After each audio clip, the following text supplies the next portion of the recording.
Inhabiting Stone by Celestin Büche.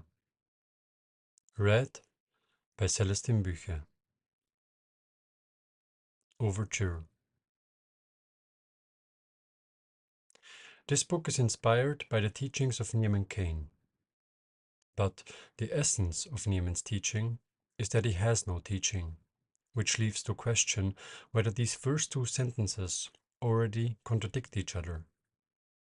But when writing about art, one is always at the cusp of contradiction, and this book is full of them. I met Neiman on a sunny spring day in early 2020.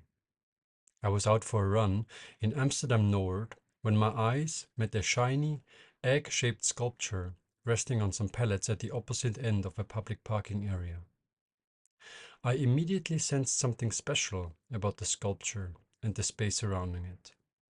Somehow, it contributed to its environment so that the whole area made sense. Just like a Japanese Zen garden can evoke a sense of stillness, the sculpture gave its surroundings a suspicious degree of balance.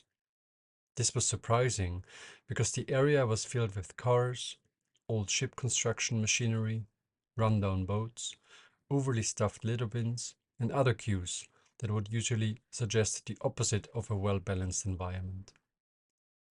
I stopped my run and approached the two men sitting in front of the sprayed container that seemed to serve as the sculptor's studio.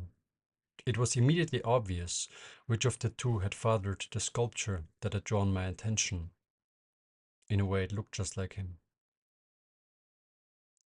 The white marble stood around half a meter in height and had some lines drawn across it that made sense of its underlying form. But it wasn't the form per se that kept my gaze glued on the sculpture. Rather, the stone seemed active or online in a way untouched stone does not. But no matter where I looked, I found no cues that would help me explain the mystery. His hand tools were warped, his workbench provisional, and his stones rough. Most of the stones he works with, he told me later, are stones he finds, stones he receives as a gift, or stones that are abandoned by other sculptors because they do not live up to their respective quality standards. They're like street dogs. He sometimes likes to characterize them. Throughout our first exchange, I further noticed that one temple of his spectacles was missing, that the chair he was sitting on was rickety, and that the hammer he was working with was loose on the stalk. And yet, none of these things appeared broken. Equally, his caravan, though full of worked-through benches, worn-through jackets, dusty drinking glasses, and unsorted firewood, did not deserve to be labeled dirty.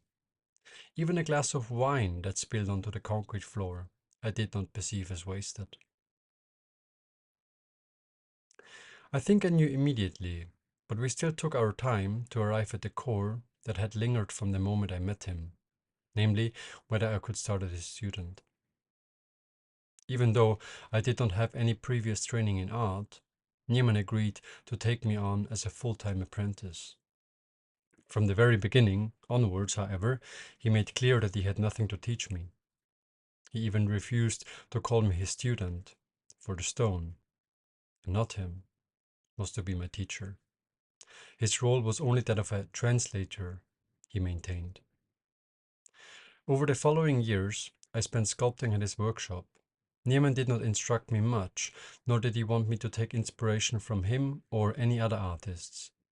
Like any great teacher, he wanted me to come to an understanding myself.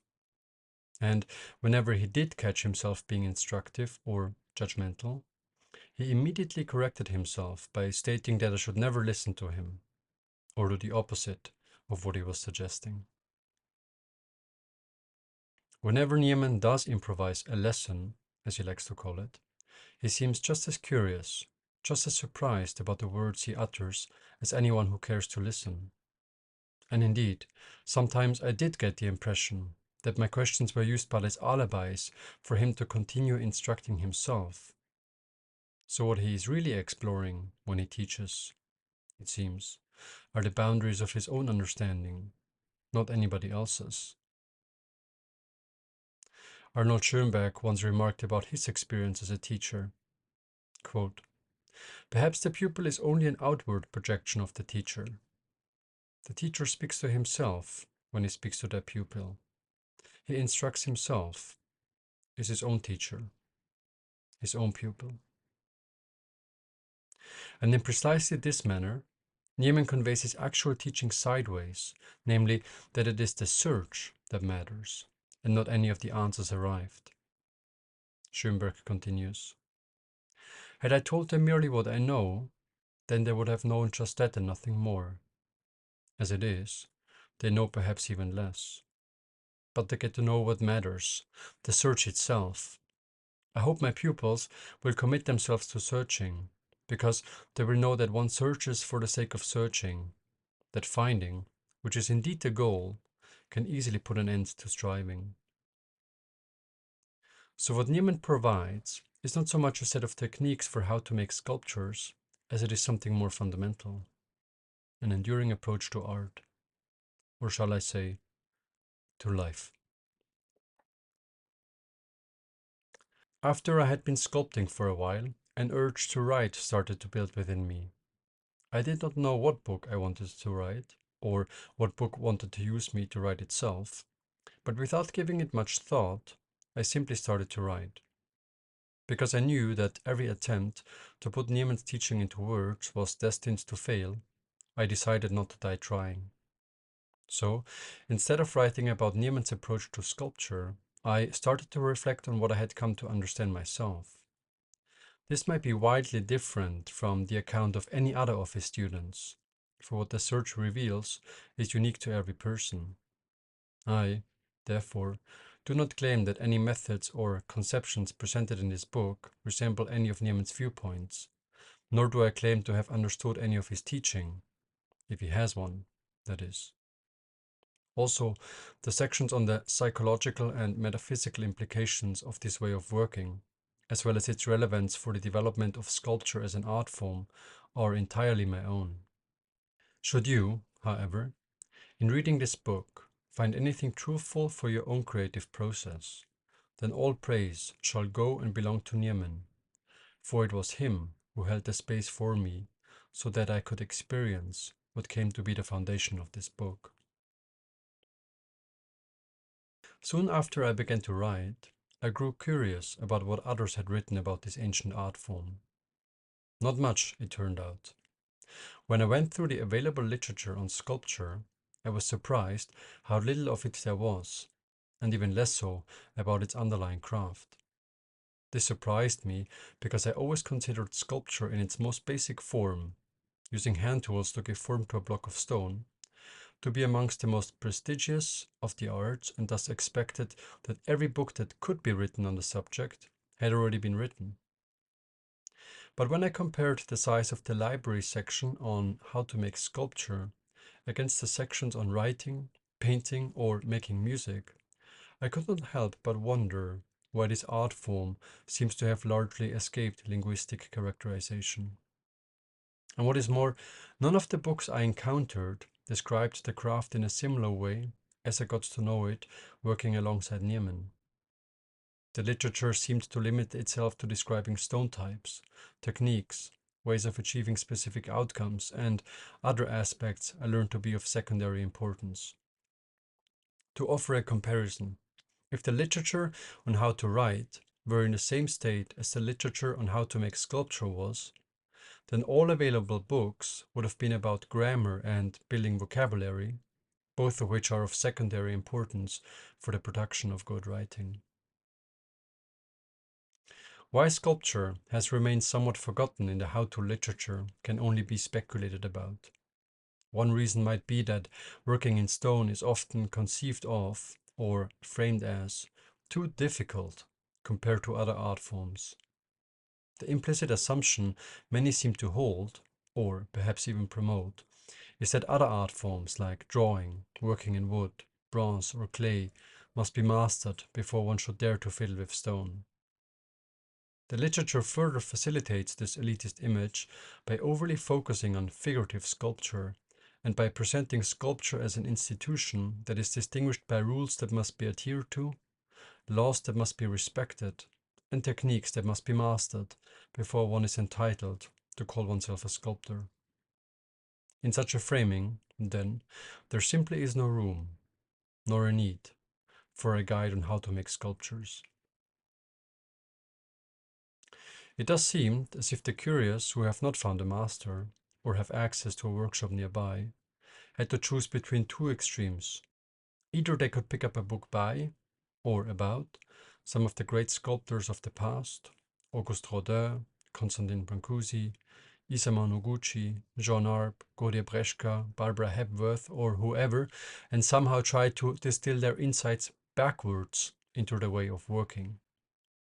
Or they could pick up a book with technique as part of its title and study step-by-step guides on how to best carve a snail out of a block of stone. Both wouldn't get them very far in terms of producing art, because what remained missing is the in-between, the description of the actual process. And indeed, when I went through the available literature on how to make sculpture, I could not find a single book that lays out how one can move from carving a snail following a manual, an approach that can produce decoration at best, to participating in the creation of art. Sculpture is the least understood of all the arts, Brenda Putnam writes in The Sculptor's Way, and the student must frequently grope his way unaided along a dark and unfamiliar road. There exist, however, a few books from other disciplines that have accomplished this feat of describing how a craft is turned into an art form, how some raw material can be turned into a work of art. Ensouling Language by Stephen Booner is one of them. The Natural Way to Draw by Kimo Nikolidis another. But such works remain obscurities, yetis of sorts. What unifies such works, The Fine Art of Cabinet Making by James Granoff is another one, is that they originate from a similar climate of mind. Their authors understand that, in the production of art, feeling comes first, technique second, that the process is primary, the results secondary, that development counts more than does completion. They further understand that artists are bound by a certain way of relating to the material, by a certain ethos, that is, by the desire to make things right. Not for the customer, not for themselves, but for the material itself, because it deserves it, and because they must.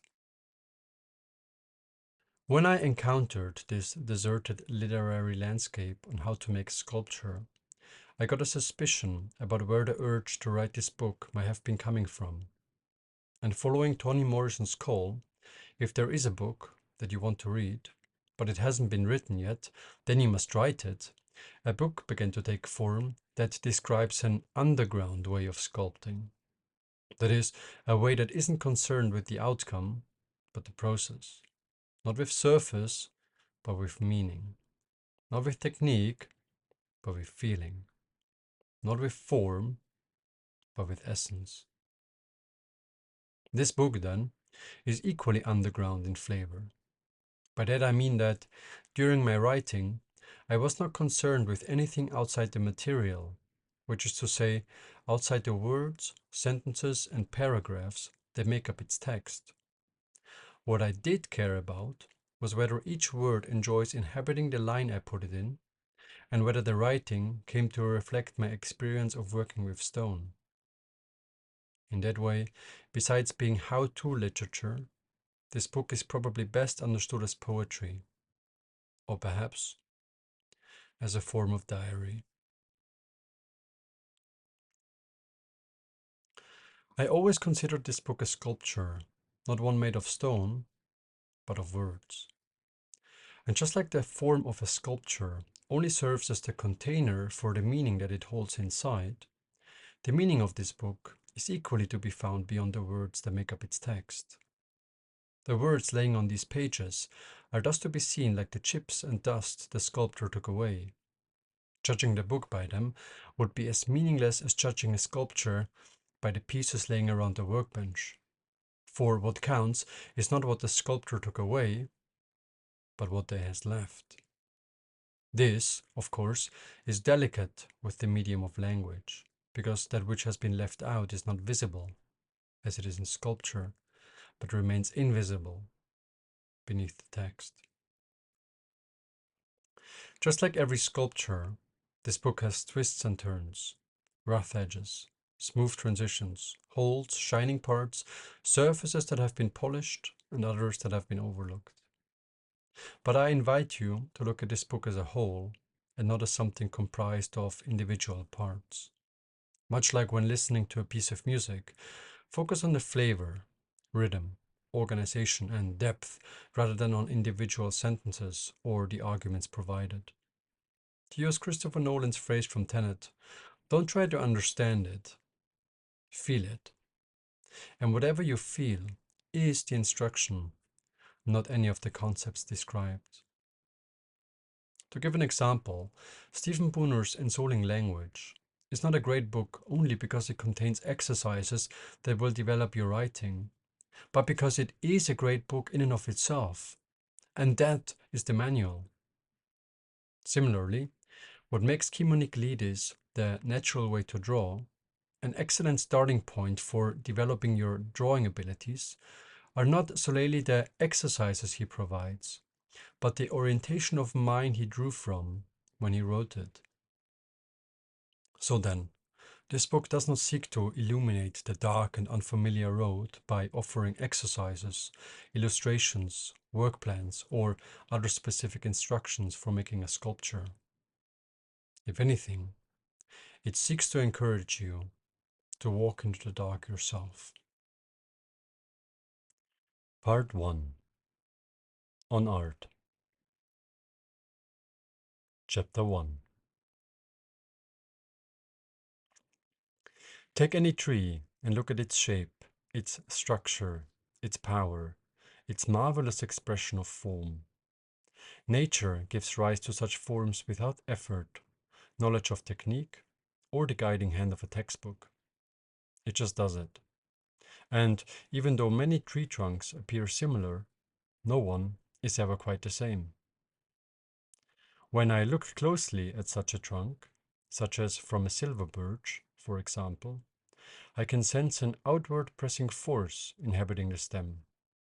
It is this force that infuses and creates the continuous and shifting forms that can be found everywhere in nature.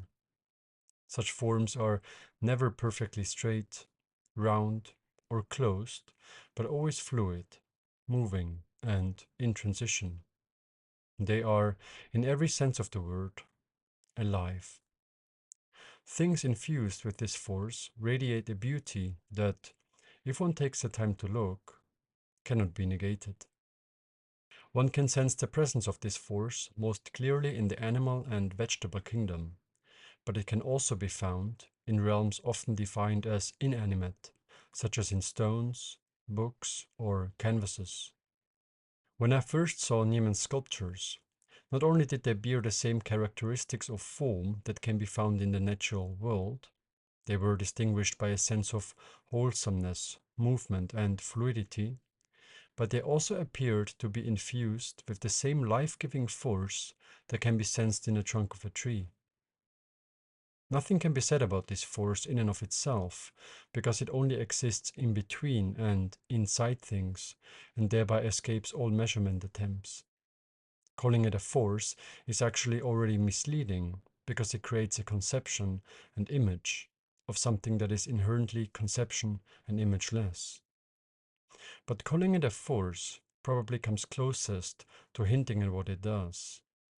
Calling it potential probably comes closest to hinting at what it is. Paul Klee writes, "The power of creativity cannot be named. It remains mysterious to the end. But what does not shake us to our foundations is no mystery. We ourselves, down to the smallest part of us, are charged with this power. We cannot state its essence, but we can, in certain measure, move towards its source. In any case, we must reveal this power in its functions, just as it is revealed to us. Probably it is only a form of matter, but one that cannot be perceived by the same senses as the familiar kinds of matter. Still, it must make itself known through the familiar kinds of matter and function in union with them. Merged with matter, it must enter a real and living form. To aid this force into familiar kinds of matter, into canvases, stones, books, etc., is, always has been, and always will be, the true quest of the artist. The experience of co-creation, of channeling the life force into a material, is the attractor, yes, the secret that lies at the heart of all artistic pursuits. The creative force must be understood in the same way as the force in Star Wars has to be understood. What it is, or how it can be mediated into an artwork, cannot be explained or put into words. It has to be done. Or, to be more precise, allowed to happen.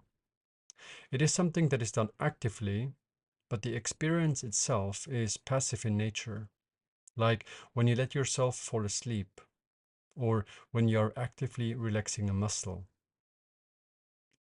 And just like you cannot force yourself to fall asleep, you cannot force an artwork to come alive. But all you can do is make yourself available for it to happen through you. You cannot govern the creative impulse, Nicolaides writes in The Natural Way to Draw. But all you can do is to eliminate obstacles and smooth the way for it. And on some days it will come, and on others it won't. All one must be is open, trusting, and patient. John Steinbeck provides this wonderful analogy for the realm of writing. Quote, how can the poem and the stink, and the grating noise, the quality of light, the tone, the habit and the dream, be set down alive? When you collect marine animals, there are certain flatworms so delicate that they are almost impossible to capture whole, for they break and tether under the touch. You must let them ooze and crawl of their own will onto a knife blade, and then lift them gently into a bottle of seawater. And perhaps that might be the way to write this book, to open a page and let the stories crawl in by themselves. Paul Klee used the analogy of a tree to describe how the creative force, once accessed, finds its way into an artwork. The artist, Klee invites us in his analogy, can be viewed as the trunk of a tree. With its roots, the tree extends into the ground, into oneself, to suck in the sap, the creative force that flows beneath all and everything. The sap nourishes and powers the tree, and, when the conditions are right, will result in the growth of a crown. The crown, then, he emphasizes, will show little resemblance to the trunk of the tree, for it is a synthesis of these two. He writes, the creation of a work of art, the growth of the crown of the tree, must of necessity, as a result of entering into the specific dimensions of pictorial art, be accompanied by distortion of the natural form. For therein is nature reborn. There always remains something lacking when somebody copies, even when the form and the texture are indistinguishable from the real. This is not only true when copying organic nature, but also when existing works of art are reproduced. If you took one of Niemann's sculptures and brought it to the stonemasonry to be replicated even to the millimeter, the result is still bound to be without artistic value. In the original, the sculpture is the result of a unique coming together between a man and a stone, whereas in the replica, the result is imposed from the outside. And because the replica is not the result of such an intimate meeting, it will never possess the hum that clouds the original. For the process always leaves traces, as every detective knows, no matter how thoroughly the villain sought to clean up. The same can also be reasoned towards from the opposite end. Had Neiman worked with the stone the replica was inflicted upon, he would have arrived at a different form. Or else again, had the stonemason listened to the stone they inflicted the copy upon, they, too, would have arrived at a different sculpture. For each stone demands its own process, with its own unique outcome. So only those who allow themselves to merge with the material create the necessary space for the miraculous to occur. Those that remain with the outside, those that copy, might capture all but what made it grow. If one has reproduced nature realistically, it is not creation, Constantine Brancusi writes. An artist must create. A reproduction of a horse in marble or bronze is a corpse of a horse. Kazimir Malevich took the notion that artists must not copy one step further, if not to say, to its logical conclusion. Because what Malevich asserted is that even though the distortion of the natural form, which Paul Klee asserted as necessary for the production of art, is a good starting point, it is not enough. That is because nature not only never copies, but it also doesn't take inspiration. In nature, no form is tied to any other form, but everything represents itself. Everything is itself. So, if we truly want to create, Malevich derived, our artworks cannot be tied to anything external, images, ideas, stories, or whatever, but they must be allowed to represent themselves, to be themselves. He writes in the non-objective world, quote, in copying or tracing the forms of nature, we have fed our consciousness with a false understanding of art. The artist can be a creator only when the forms in his picture have nothing in common with nature. Forms must be given life and the right to individual existence. According to Malevich, any notion coming in from the outside is thus in the way of an artwork acquiring individual existence.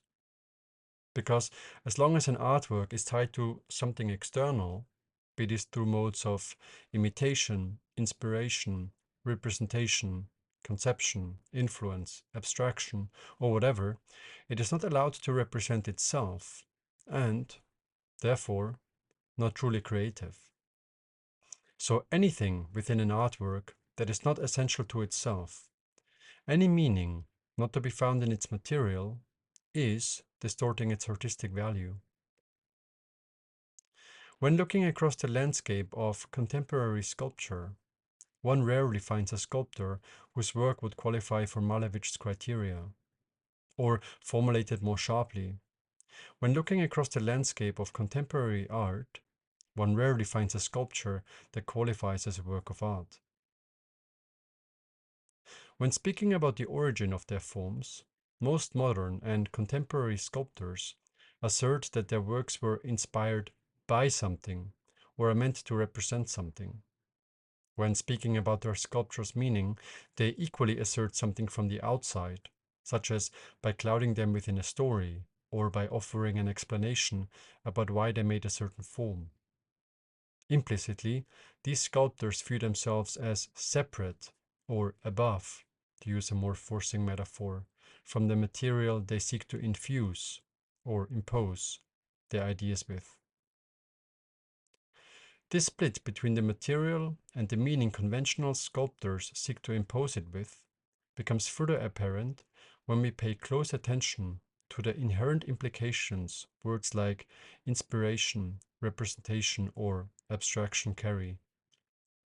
Because as long as an artwork is inspired or influenced by something, meant to represent something, or abstracted from something, there exists a split between the material that makes up the artwork and the place it derives its meaning from. As a matter of fact, these are all still modes of copying, albeit hidden or distorted ones. This dualistic split between the material and the place a sculpture derives its meaning from also becomes evident in the way conventional sculptors develop the form of their works. Most still first cast a model in clay, plaster, or bronze, or make a miniature version before they go on executing their idea in stone. This makes their resulting work nothing but a copy, and, thereby, a priori disqualifies it from being of artistic value. Some might counter that many contemporary sculptors no longer deploy this intermediary step, but develop the form directly in stone. But even though direct carving seems to have superseded sculptures from being mere copies of previous casts, most sculptors still impose the form from the outside, such as by first sketching it onto a piece of paper or by drawing the outlines of their aspired figure onto the stone. So rather than having freed themselves from imposing themselves on the material, they simply pushed back the act of imposition, much like the panpsychists pushed back the problem of consciousness by claiming that every atom is conscious to save themselves a materialistic worldview.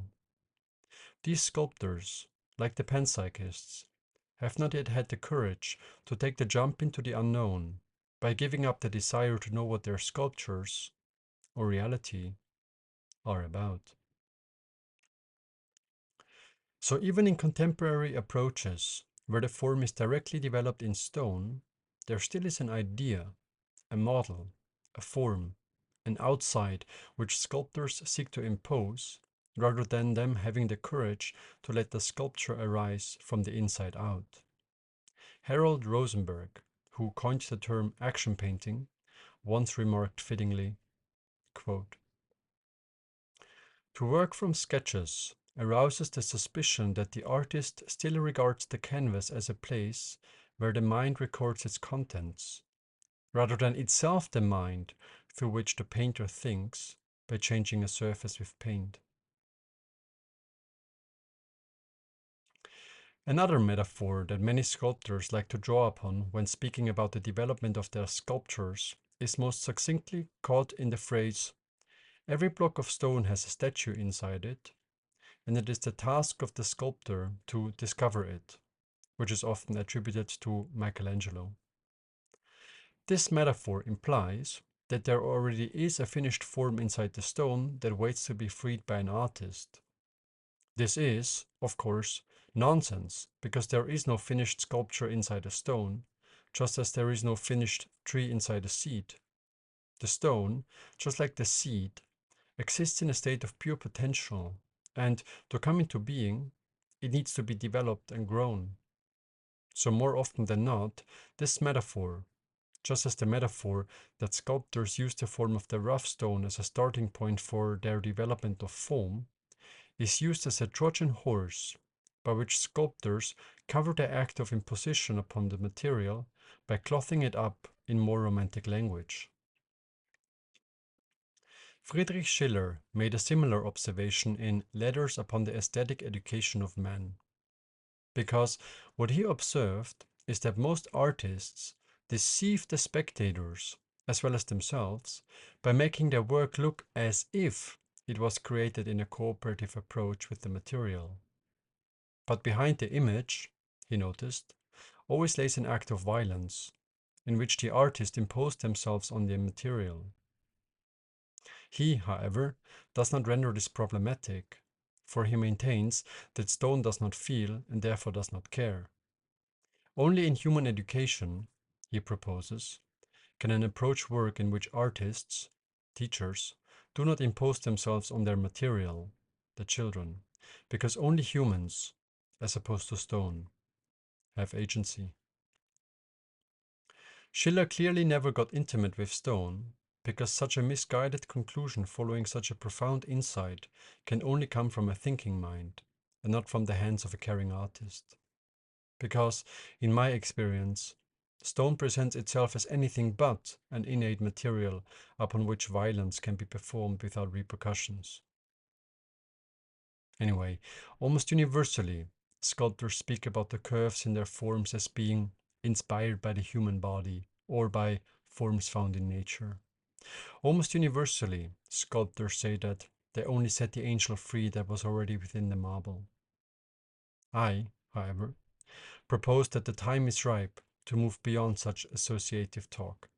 that the time is ripe to free sculpture from any sort of outside, that the time is ripe to free sculpture from having to stand in relation to something beyond itself. So this approach seeks to liberate sculpture from all dualisms, making notions like inspiration or representation meaningless at best. It aims to free sculptures from their makers and instead seeks to give them the right to individual existence.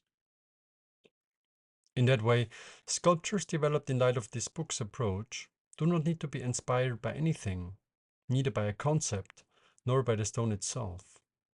Like the crown of a tree, they are the synthesized product of the stone's DNA and the environment they are born into. And just like the same tree would give rise to a different crown depending on the environment they grew in, so will each stone result in a different sculpture depending on who, where, and when it was worked on. Meaning, those who work in light of this approach will never know what form their sculptures will take until they arrive at it. The forms that spring out of this process may appear unlike any the world has ever seen. In fact, as long as they resemble an existing style too closely, chances are that their makers did not fully surrender to the process. Because when they fully submit themselves towards having an artwork emerge on its own, something novel, something revolutionary, something contemporary is bound to be revealed. Malevich writes, quote, "The works of such artists, those who copy, are always comprehensible to the public, the majority of people, because they represent nothing new, whereas the works of the creative artists contain new solutions to the eternal conflict between the subject and the object and bear little or no resemblance to accustomed reality." In many ways, this way of sculpture stands diametrically opposed to the traditional way stone sculpture is understood. Traditionally, stone sculptors carve a form into a stone. They seek to reveal an image by removing excess material. They seek to create form from the outside in. Think of ornamental sculpture or someone sculpting a bust. There, the artist uses the stone not unlike the clay modeler uses a heap of clay. The material itself is secondary. The image, the final form, primary. The traditional approach focuses on the outside of the artwork. What it signifies is what matters. This approach, by contrast, aspires to discover form from the inside out. Those following it search for form inside the material rather than applying it from the outside. The material is primary and the image, or the form, secondary. The focus is on the inside of the artwork. The pursuit for meaning, artistic value, for life itself is central. What it signifies is irrelevant. What it is what counts. Comparing what constitutes a mistake between these two ways of working further helps us understand the difference. For those who encounter the stone with a predefined idea, a mistake is any kind of divergence from the ideal they sought to realize. Whereas, for those following the gist underlying this book, an unintentional occurrence is simply an invitation, a starting point to continue exploring the form from. Notice how the conventional approach is bound to fail on both ends. If a sculptor somehow manages to impose the ideal onto the stone they had in mind, the result is destined to appear machine-like, lifeless, and cold. It remains a copy, after all. And if the person fails to impose the ideal, every divergence will be identifiable as a mistake. Everyone will then see what they tried to do, and it will be visible where they have made a mistake. Sculptures developed in light of this book, on the other hand, cannot have such shortcomings. Since there is no idea the sculptor works towards, no one, including the artist, will know what was intentional and what occurred by chance, what was deliberate and what introduced itself by accident. And whatever forms arise from such a process will, all on their own, be reminiscent of the forms found in nature, where the distinction between what is a mistake and what is intentional is equally insignificant. In nature, all is luminous, liquid, and alive, even when it's broken. Chapter 2. Responding to what this approach to sculpture could be called, I once said, exploration of form.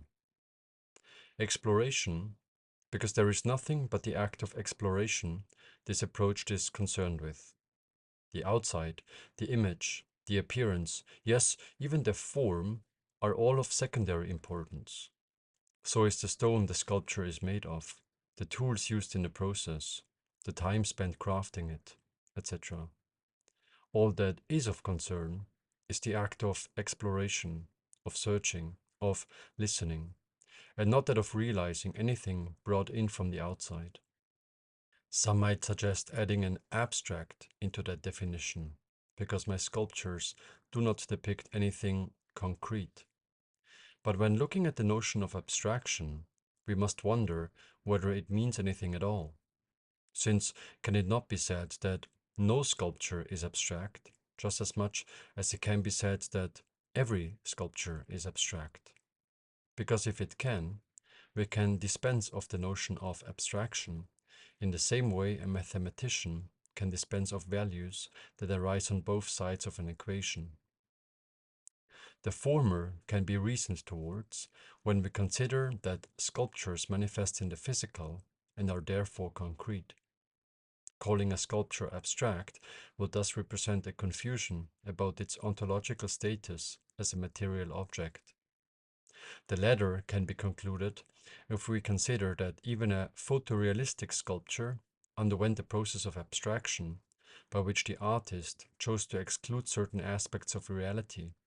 So every sculpture can be coined abstract.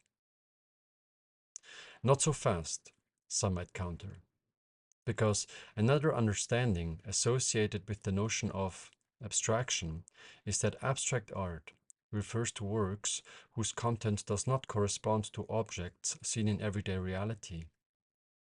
But this conception does not provide much to stand on either, because what is seen in everyday reality is such a thin slice of what can be seen and what is seen by different people. If I ate some Stropharia cubensis, 2 hours into the experience, my environment would turn into a Van Gogh. 20 minutes after taking some ketamine, my visual field would appear as if it were sketched by Cy Twombly. And 20 seconds after inhaling some 5-MeO-DMT, I would be a Malevich. So what kind of everyday reality is this notion built upon that can be reliably dissolved through the ingestion of a tiny bit of matter? I further prefer not to call my sculptures abstract, because it suggests a dichotomy between the artwork and its maker. As I have outlined before, when we say something is abstract, we imply that the work stands in relation to something else. This can be something external, an object, or something internal, an idea, which the artwork is meant to be abstracted from. But this approach doesn't know any sort of outside. It is direct, like drawings made by children, which we don't call abstract either. After all, we understand that the concept of abstraction is meaningless to a child, for a child simply expresses what it feels. In fact, even this description does not quite do it justice, because it suggests that a child expresses what it feels. But this distinction a child does not make. A child does not feel something and then decides to express it. Witnessing, feeling, expression, all is just one happening. And because children do not have this intermediary step, the lines drawn by children are so powerful and difficult, if not impossible, to reproduce by an adult. I think it was Picasso who once said, "It took me 4 years to paint like Raphael, but a lifetime to paint like a child." I became particularly aware of the redundancy of the notion of abstraction when I made a furious drawing with my eyes closed. Because when I opened my eyes, what I was looking at wasn't some less precise, condensed, or simplified depiction of some idea, nor was its content a mediated, adulterated, or translated depiction of something previously existing. No, the drawing was direct. It is this direct contact, this direct transmission, that this book is ultimately after. And just like children who, up to a certain age, cannot help themselves but to draw in this direct manner, need not to know anything about representation, technique, perspective, or figuration to reveal a line that radiates life, we also do not need to know about any of these to manifest a work of art. That is why anybody can make a sculpture, regardless of whether they have an inclination for art, possess drawing abilities, or regard themselves as uncreative. Creativity is not, as it is often said and believed, a skill or a personality trait one can possess, but a place, an experience, a state of consciousness that anyone can tune into. It is, as the writer William Stafford put it, a natural activity for one not corrupted by mechanical ways. And similar to drawings made by children, sculptures made by the uninitiated often possess a roughness and an authority that academically derived and quote-unquote correct sculptures lack. They possess a liveliness that sculptures made in a paint-by-numbers approach never will, no matter how technically advanced the sculptor who connected the dots. A related assertion that persists in popular thought is that one must possess some secret faculty of mind called imagination to be creative. That is, one must be able to imagine what something would look like in the physical before one makes it manifest. And if one does not have this imaginative capability, one is not a creative person and, therefore, disqualified from making art. What nonsense! To me, my imaginative capacity is meaningless for making sculptures, since when I sculpt, I am concerned with the material as it is, and not with what it could look like in some hypothetical future that will never arise anyway. People also often assert that sculptors must have a lot of patience. I equally disagree. I don't have any patience at all. But to make a sculpture, I do not need to have patience, because when I am in the trenches of the now, I automatically understand each chisel beat to be critical, to be cutting edge. So there is no room for the notion of patience to arise. And if it does arise, it only indicates that I wasn't present with the stone. For as long as I am present with the stone, I am always walking on a cliff's edge, with gravel under my feet, in the dark, rain pouring. Most sculptors, if they deserve to be called that, work through an enormous amount of stone in their quest to realize their predefined ideas.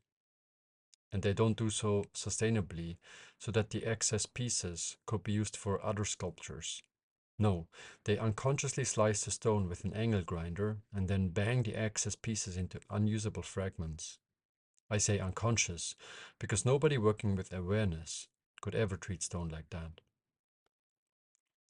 The fall into unconsciousness happens because they mistake the image for the sculpture.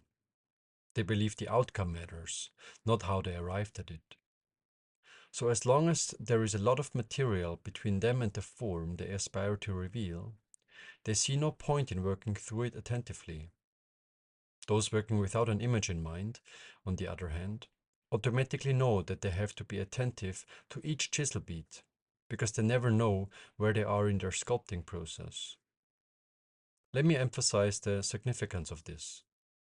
When a mason carves the nose of a bust, they understands that each action will show itself in the result.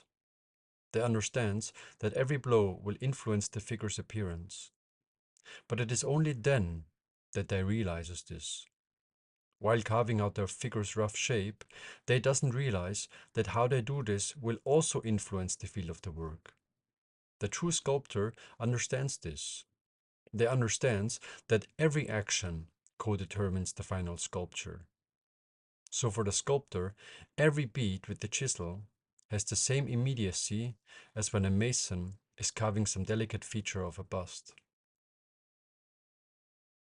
People also like to use the phrase, even a single blow can break the work, when characterizing the craft. But those who find themselves agreeing with these sort of statements should equally know that something in their way of working is off. Because when one is present with the form, there is no such thing as breaking the work. All there is are new directions to work towards.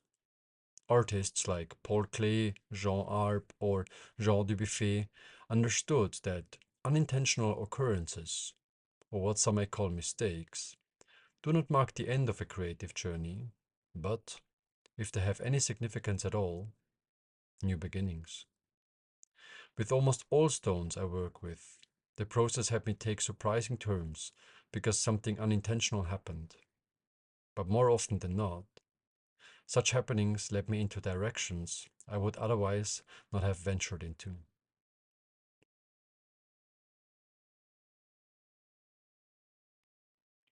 Sometimes, children came to draw on the concrete around the studio while their parents enjoyed a drink at the nearby restaurant. On one such occasion, a girl drew a pigeon that often sat with us at the studio. The pigeon had hurt her foot and often watched us for hours throughout her recovery. I wasn't there when the girl drew that pigeon, but I only saw the image afterward. While I was admiring her making, Niemen told me that, after she had finished her chalk drawing, her father came over and, instead of celebrating her masterpiece, showed her how to make a more accurate drawing by moving chalk around his fingers. The truth being, of course, that nothing would have ever been more accurate than the girl's drawing. And even though the father was probably well meaning in his unconscious intentions, interventions like these marked the beginning of the girl's ability to draw freely. A few months later, she probably already pushed chalk around her fingers, hoping to please her father's eye. We all once had the ability to perceive and act directly, to see and hear authentically. But most of us got out of touch with it during our upbringing. Ideas about how something is supposed to look like, what something supposedly is, were poured into us, distorting or blocking our ability to experience reality firsthand. And what came naturally to us as children, we have to rediscover painstakingly as an adult. So let's not waste any more time moving chalk around our fingers, but let's draw some pigeons instead. To sculpt from such a place, we must first realize that we constantly impose ourselves upon our environment. Because only when we have become, at least in part, aware that we are constantly projecting concepts upon all and everything, can we begin to fathom what it would mean to move beyond them. And since the mind is a master in camouflaging itself, it is often easier to spot the mind and its mechanisms in other people, which, in turn, can help us spot it within ourselves. One way I became aware how most people are fully occupied by their minds was by noticing how they seek to label and categorize my sculptures, to make them known. The thinking mind cannot exist in the unknown, in experience, which is why it does not like shapes and forms it cannot give a name for. So it immediately tries to fit them into a category by projecting something concrete onto them. One of my sculptures, for instance, was labeled a fish, a surfboard, a spoon, a shell, a feather, a phallus, a finger, a pole, a harp, a tongue, a rocket, and a helmet, even though I was not inspired by any of these things.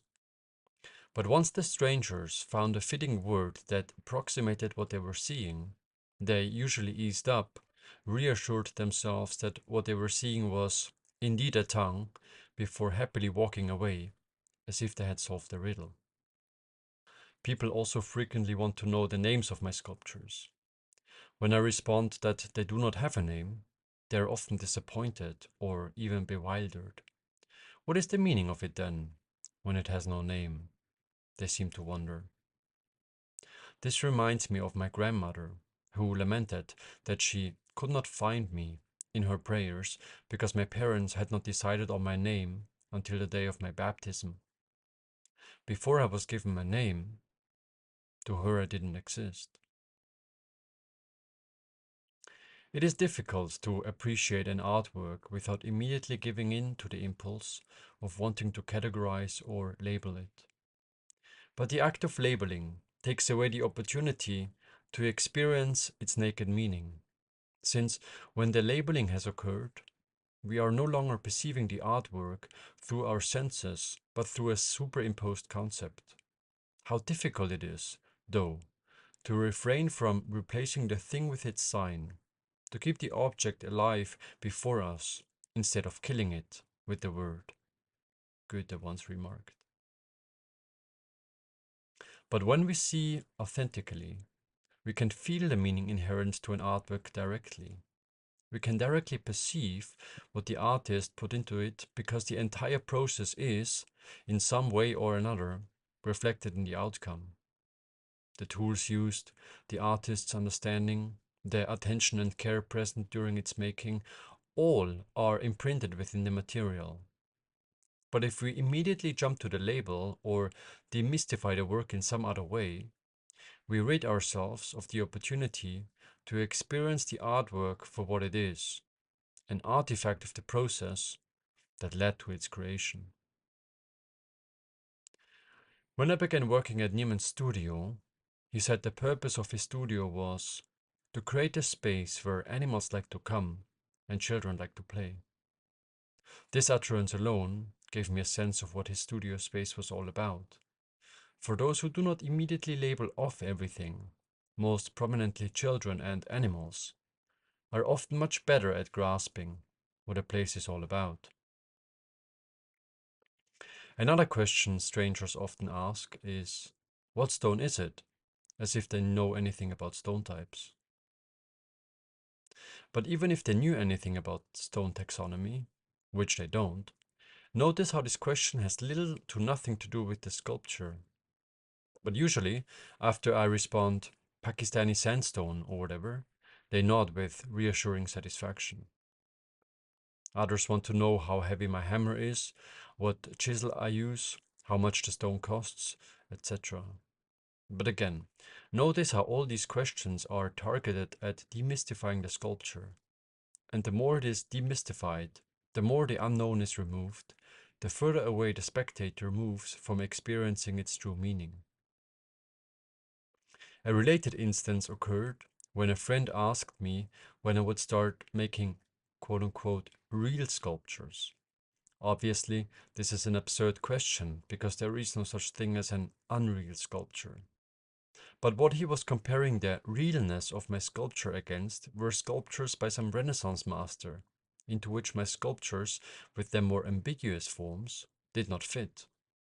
And, to his mind, the function of any sculpture that is not figurative can only serve the purpose of learning the technique and not be an end in and of itself. What will it be? Is another question I am often asked. Similar to my friend's implication that my sculpture somehow wasn't real, this question also suggests the absurd notion that the sculpture wasn't already something. But it will be more, right? A woman once asked when I responded that what she was looking at was the finished product. If anything, it will be less, I responded to her puzzled face. People also repeatedly urge me to engrave a text or symbols to make the sculpture more meaningful. What they are comparing the meaningfulness of my sculpture against are, of course, gravestones or memorial stones. And without such an engraving, my sculpture does not fit into these categories and is therefore incomplete. The lowest common denominator the mind can pull out when confronted with something that looks neither random nor purposeful is art. What are you making? is by far the most common question I'm asked. Sometimes I respond, I do not know, whereupon some counter, oh, so you're an artist. The notion of art is difficult because no one knows what art is. This became most obvious to me during encounters with children and teenagers. More than once, I was asked whether what I was doing could be called art. I could then witness how their minds learned to classify anything that they could not put into an available box, such as he's making a gravestone, building a staircase, or constructing an arch, as art. My favorite encounter related to this occurred with a girl visiting a nearby market. I did not hear her coming, so she had me by surprise when she suddenly stood next to me. What is the problem? She asked. I was confused by her question and did not understand what she was referring to, so I asked her to clarify. But I could immediately see how confused she was about the fact that I did not understand the obviousness of her question. This, in turn, made me worry because I thought that I might have missed some obvious problem surrounding me. But before the conversation could unfold any further, her father, who must have heard our exchange, jumped in. He's not fixing a problem, he's making art. She immediately jumped back, expressed a loud "oh," and a mixture of confusion, shame, and ambivalence was expressed on her face. She had absolutely no concept of art and felt guilty for not having recognized my sculpture as such. She assumed I was fixing a problem. What a pity she felt that way, for art does not like to be recognized. Jean Dubuffet captured this succinctly when he wrote, quote, art hates to be recognized and greeted by its name. It runs away immediately. As soon as it's unmasked, as soon as someone points the finger, it runs away. And also, not only was the girl's assertion that I was fixing a problem most wonderful, but perhaps even closer to the truth than her father's correcting statement that I was making art. Chapter 3. The general public assumes that the secret to making art lies in the acquisition of technique. The common belief is that if one masters technique, then great art will follow. Of course, nothing could be further from the truth.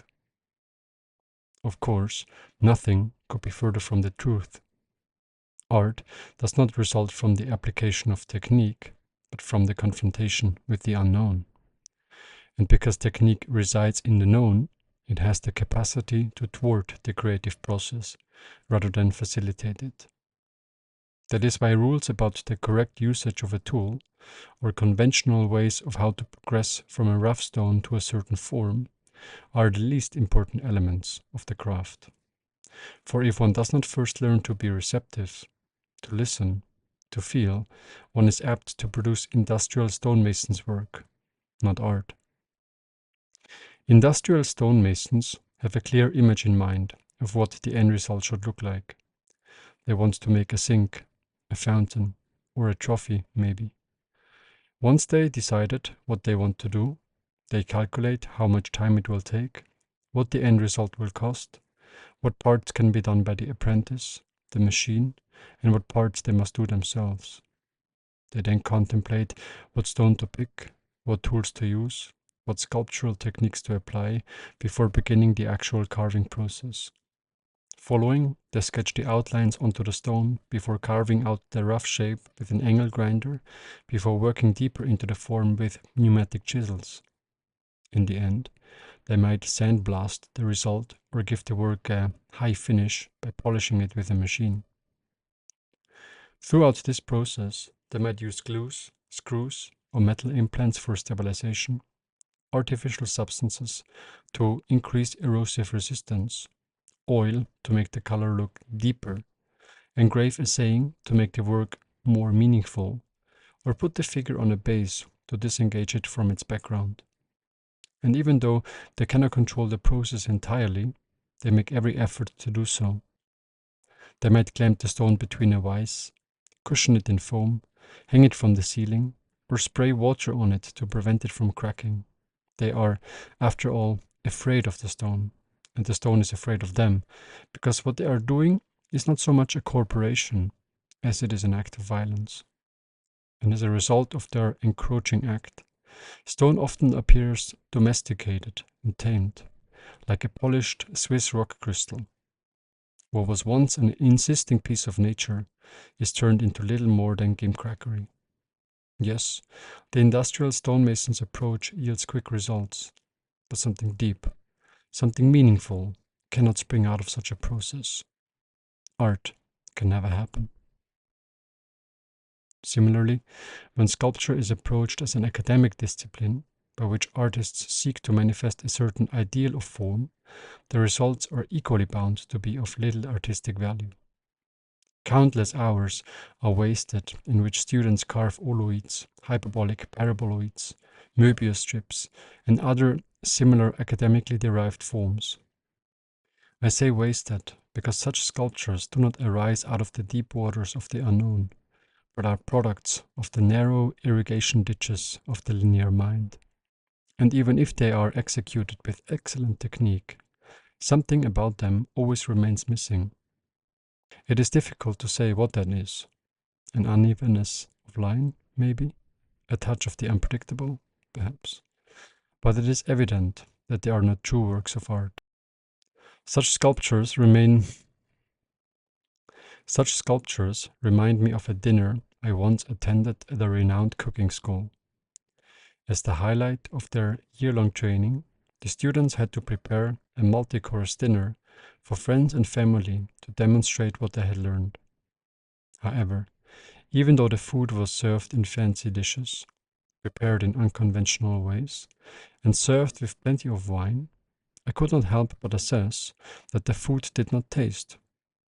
Everybody's concern was with the outside, with what the food looked like and how it appeared, not with how it actually tasted. On top of that, the air was filled with anxiety. The students were afraid that the cream on the pudding might not hold, and the parents wondered whether the £36,535 spent on their children's course was really worth a carved piece of tasteless cucumber. There was no love for the craft, not a creative impulse present, no honest smile given. The utilization of techniques may produce technically correct sculptures, but sculptures that possess luminosity, sculptures that mean something, cannot occur from such approaches. Because even if all the steps on the menu were followed correctly, the meal won't taste if the most important ingredient remains missing. All who follow such overbred and alienated pursuits mistake the art for something it is not, and waste their time with aspects that are of no importance. They believe sculpture is a science, whereas it is closer to a religion. They believe sculpting is something done mechanically, whereas it is better thought of as a form of tantra. For whoever sculpts like that, sculpture will always remain a hobby, not a lifestyle. Something that is done on the side and not at the center. And nothing that didn't grow out of the center can ever take on artistic quality.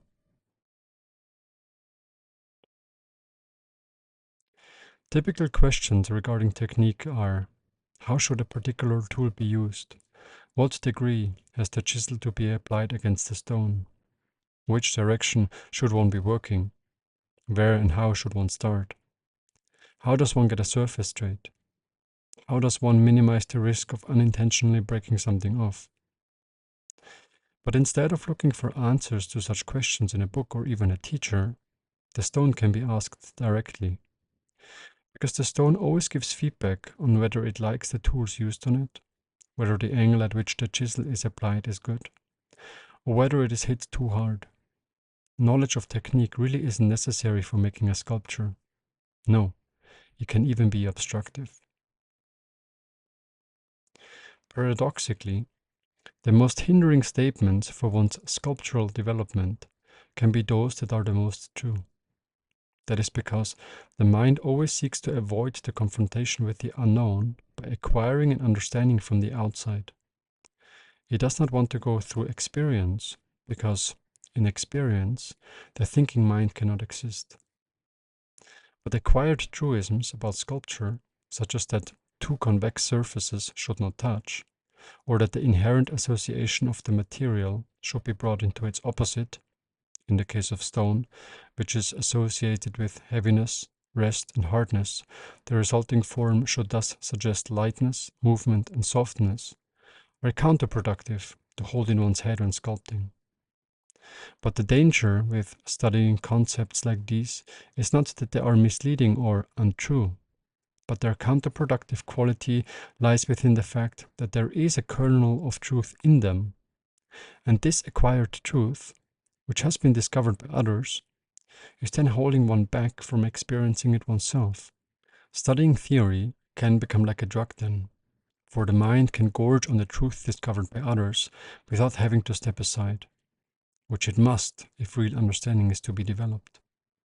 Intellectual information can thus pose a barrier to one's learning process, because it can create the illusion that one has already understood something, even though one actually hasn't. Real understanding can only come as a result of experience.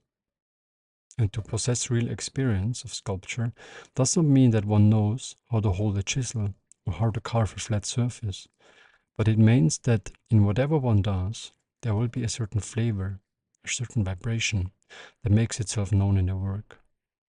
And this kind of knowledge cannot be acquired from studying a textbook, nor can it be leapfrogged towards. It must be worked towards painstakingly. It comes out of the unknown. In fact, the state of not knowing is the ideal starting point for any artistic endeavor. Notice the difference. As long as I know what I am doing, I am in the known. And the known is always from the past. It is dead, unalive, no juices are flowing. Hence, I am executing. Whereas as long as I don't know what I'm doing, such as when I'm looking for the next step I must take, I'm in the now. And every action performed in the now is an act of exploration, is fresh, and infused with the quality of being true. Hence, I am creating. That is why, instead of giving in to the impulses that are aimed at disenchanting the unknown, studying technicalities, rules of form, the works of other artists, and so forth, Neiman encouraged me to simply start and allow my way of sculpting to develop naturally. Technique can always be acquired later, but being receptive gets more difficult the more one loses oneself in knowledge.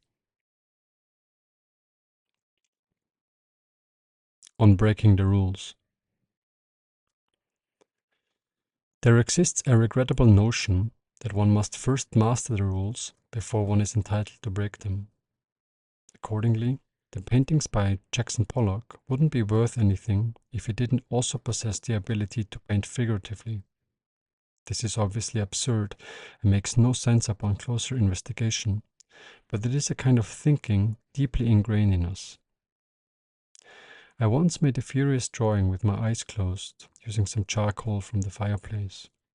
The power of the drawing, the quality of line, the meaning inherent to the composition were evident, not only to me, but also to others who bothered to look. However, because the drawing could have been produced by a 4-year-old, nothing figurative could be discerned in it.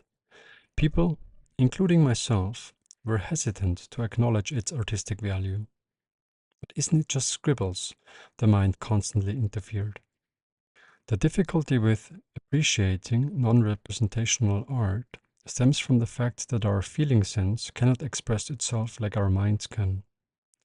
Feeling occurs in the body, and because of the reigning dictatorship of our minds, we often overlook or neglect our body's impressions in favor of our mind's analysis. For the mind, scribbles are not art. Or if they are, then only when somebody made them who already mastered the art of drawing figuratively and decided to go back to drawing scribbles.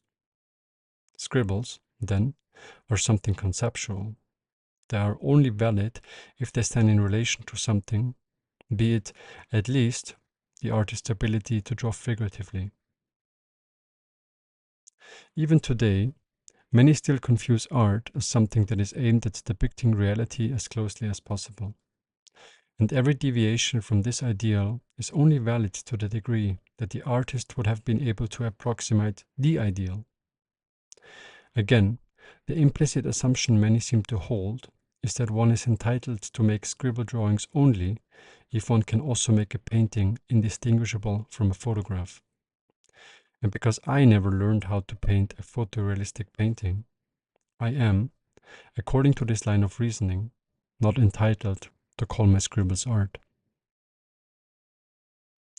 The notion that those who cannot make figurative art are not entitled to make non-representational art is a tragic one. Because of this notion, one can witness students moving chalk around their fingers at every other workshop, not developing anything authentic in the process. Cultural strongholds like one has to master the rules before one is entitled to break them were all over my head, as well as the heads of others, when I started to sculpt freely. Like with everything, one is encouraged to do something different, but the entire system goes haywire as soon as one does. Like Neo gets to experience when Morpheus takes him for a stroll in the Matrix. And because a copy of the system exists in our heads, we are not even safe from ourselves. In fact, I also began learning how to draw more realistically to verify the artistic value of my scribbled drawings. But soon I realized that one had nothing to do with the other, because he, who learned to get the proportions of a portrait right, had nothing to do with what made those furious strokes with the charcoal. It soon dawned upon me that the notion that I must first master the rules before I was entitled to break them did not even make sense, for I was not present when the scribble drawing came into being, and no amount of studying would have changed anything about that. If anything, knowledge of technique would have posed a barrier for my arm to move freely, for, as Nicolaides remarked, when you become self-conscious about rules, they impose limitations upon you. In hindsight, it is obvious. Why would it make a difference for the artistic value of my scribbled drawing that I would also be able to make a photorealistic drawing when I, eyes closed, allowed my arm to move freely across the paper? Similar thoughts plagued me when writing this book. Do I have to be a sculptor for decades to be entitled to write anything about it?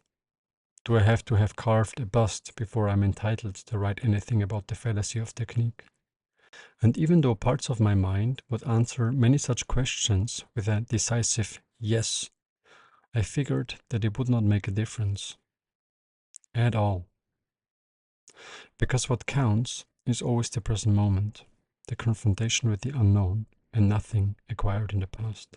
And this stays true whether I have been sculpting, writing, drawing, or whatever for 1 year or 30 years. Time ceases to exist when the eye is not, making notions of age or years of experience obsolete. In fact, I assert that you, too, can tell whether these lines are fresh and were born out of the now, or whether they were dragged in from the past.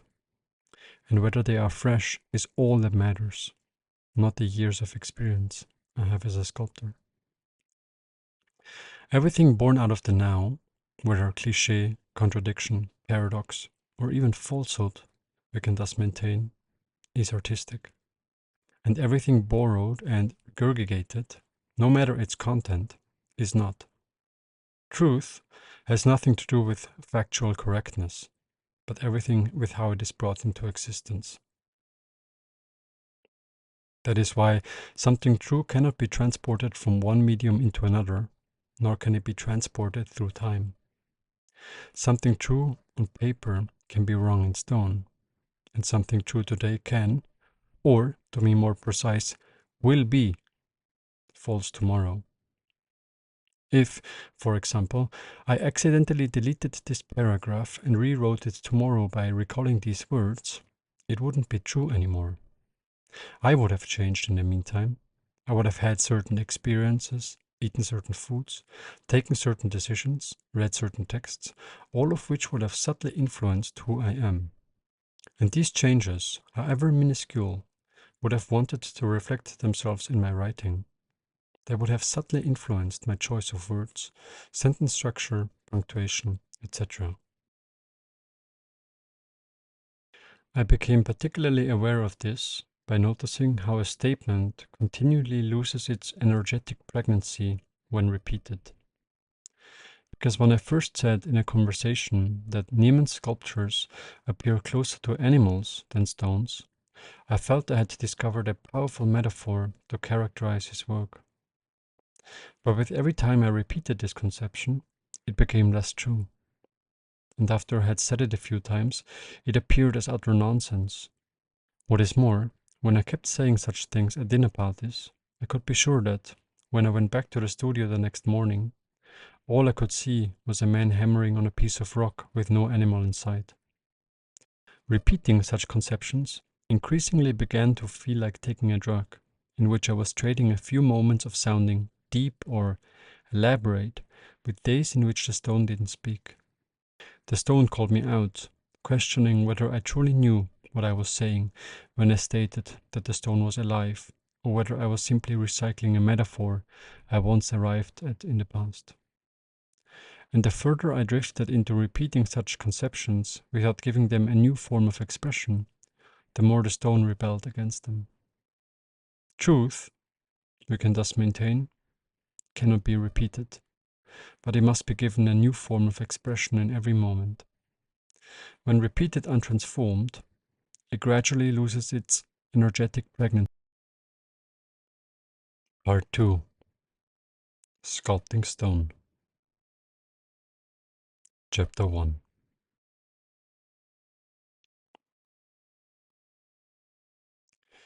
There are plenty of books that discuss various types of rock and their apparent suitability for specific projects, including which tools are needed and how they are properly used. This is not one of them. But it is still worth spending some time with the material the stone sculptor works with. The geological terms to describe different types of rock, marble, limestone, soapstone, etc., provide little relevant information for making a sculpture. For to label a stone is not to know it. Also, depending on the quarry the stone was extracted from, the same type of stone can appear in various structures, compositions, colors, and formations. Limestone, for instance, which is sedimentary rock that has formed over millennia through the deposition of mussels, skeletons, and other marine animals, can be anything from soft and porous to hard and dense, depending on the heat and pressure it was exposed to throughout its formation. Marble, which is created when limestone recrystallizes under the influence of heat and other geological pressures, can also occur in various colors, degrees of hardness, and porosity. So, depending on where you get your stone from, you might get a stone that goes by the same name but portrays very different characteristics. What makes choosing stone by name even more confusing is that stones are sometimes referred to by their composing minerals, quartz, calcite, feldspar, their geological rock type, igneous, metamorphic, sedimentary, their place of origin, Pakistani sandstone, Amröchterstein, Naxos marble, or made up commercial names, Statuario, Acel, Suelo, Monarch. And if the magnifying glass is put on any of these, many keep fractalizing into subcategories with unintelligible specifications and quality standards. But it doesn't end there. I once asked a geologist whether he could help me identify a stone I was working with. He responded that identifying rock is not as straightforward as one might believe it is. He would first have to take a piece to the lab, pour acid over it, and investigate the bubbles that appear, before he could even make a vague statement about what the stone is comprised of. But taking it to the lab would probably not have ended our discussion on how to properly name the stone, but led us into a rabbit hole in which we ended up discussing metaphysics, for what is matter anyway, rather than discovering anything useful for the sculpting process. I rarely know the names of the stones I work with, and nobody else seems to know either. Sometimes I even made up a name to see if anyone would notice. No one ever did. Thus, whenever I search for a stone, instead of spending time with aspects that are of little use anyway, the stone's name, what other artists have done with it, etc., I approach each stone like a child would, namely through my senses. I feel the stone with my hands. I listen to the sound it makes when I hit it with the hammer. I look at how its surface breaks the light. When approached in this way, each stone elicits a different quality, a different mood, even when their type, or any other of their surface dimensions, are the same. These perceived qualities can be subtle and not fit any of the gross categories our language offers.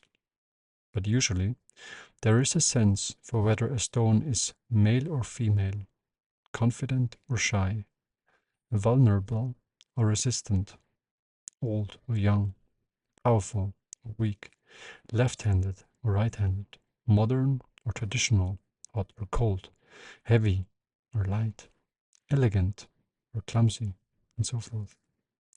Some stones elicit biographical associations, reminding me of a specific dream, person, place, or experience.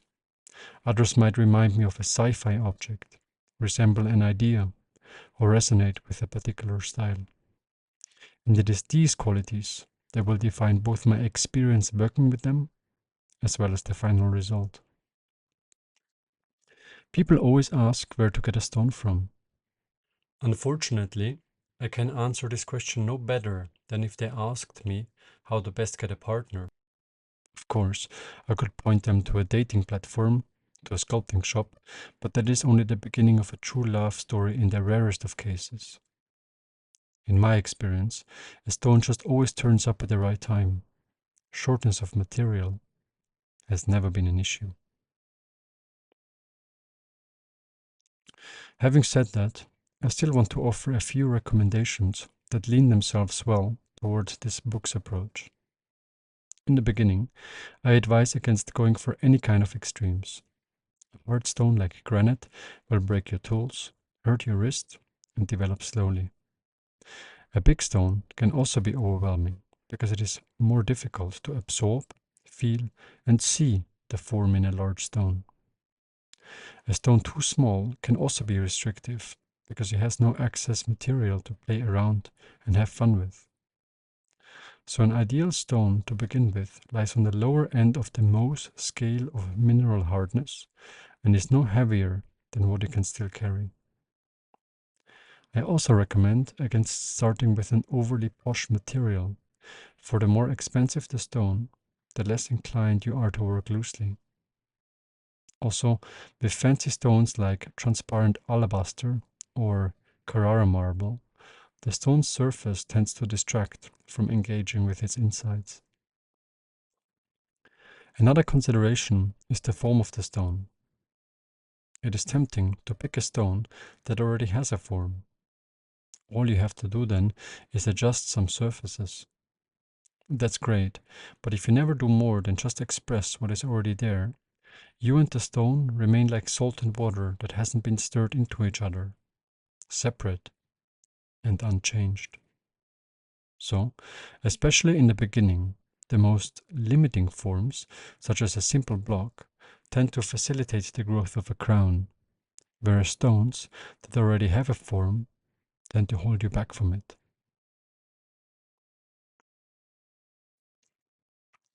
John Coltrane said, "You can play a shoestring if you are sincere," and the same is certainly true for sculpture. Just like you can draw with anything that transfers from one surface to another, you can sculpt with anything that takes off material from stone. The Cyclades produced the most extraordinary sculptures with only the most basic tools. So anyone who insists that without carbide-hardened chisels, electricity-powered milling machines, or diamond-laced polishing tools, you are unable to make a sculpture, can happily be ignored. Also, the simpler the tools used, the more powerful the sculpture becomes. That is because the more technologically advanced the tools become, the less visible the artist becomes in their makings. And the less visible the artist becomes in their makings, the less artistic power their sculptures will possess. Most justify their use of power tools because they believe it makes them faster. But not only is that not always true, but it also misses the point. It is not true because, in many cases, there is a more elegant way to remove a large piece of stone than bulldozing it off with a flex.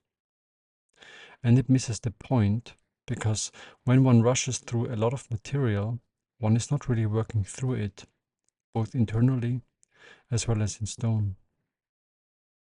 It is like the difference between hiking a mountain versus taking the gondola to the top.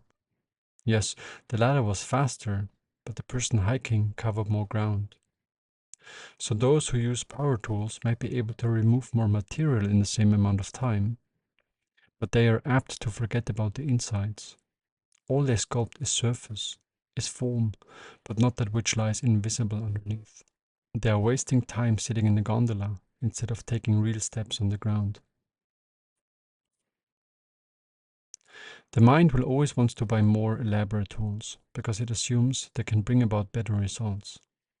But this approach is about the experience one is having while sculpting, not after sculpting.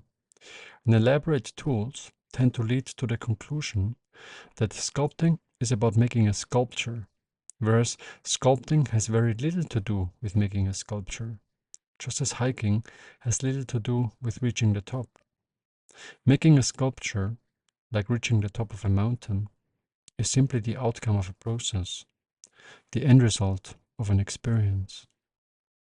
One way to prevent the constant temptation of wanting to use more elaborate tools is to move to a more technological tool only when one has gained the necessary skill and understanding to do the same with the simpler tool. Those who take jumps without having acquired the necessary understanding do the same without technological support are like those who let themselves be carried up Mount Everest but do not even possess the necessary understanding to climb an average-sized mountain in alpine style. They are further up than they should be. Not only will they be delirious due to all the stone dust they are producing, but they will also not develop any real understanding. They will, in fact, be wasting stone and time. I further recommend against using tools like the bush hammer, files, or polishing sponges too early. Because with such tools, one can work on the stone while having a small risk of unintentionally breaking something off. But this is a bug, not a feature, because such tools allow one to mess around the stone without knowing what one is doing. With hammer and chisel, on the other hand, one always has to remain vigilant and clear in one's actions. So the difficulty with easy tools, such as the file or the bush hammer, paradoxically lies within the fact that they are so easy to work with. Because they are so easy, they do not force one into knowing what one is doing, but constantly tempt one into messing around, which is to be avoided.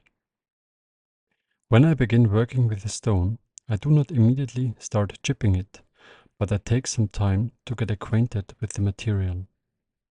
I place the stone on a workbench and start walking around it. I have my hands glide over its surface to explore its texture, its composition, its form.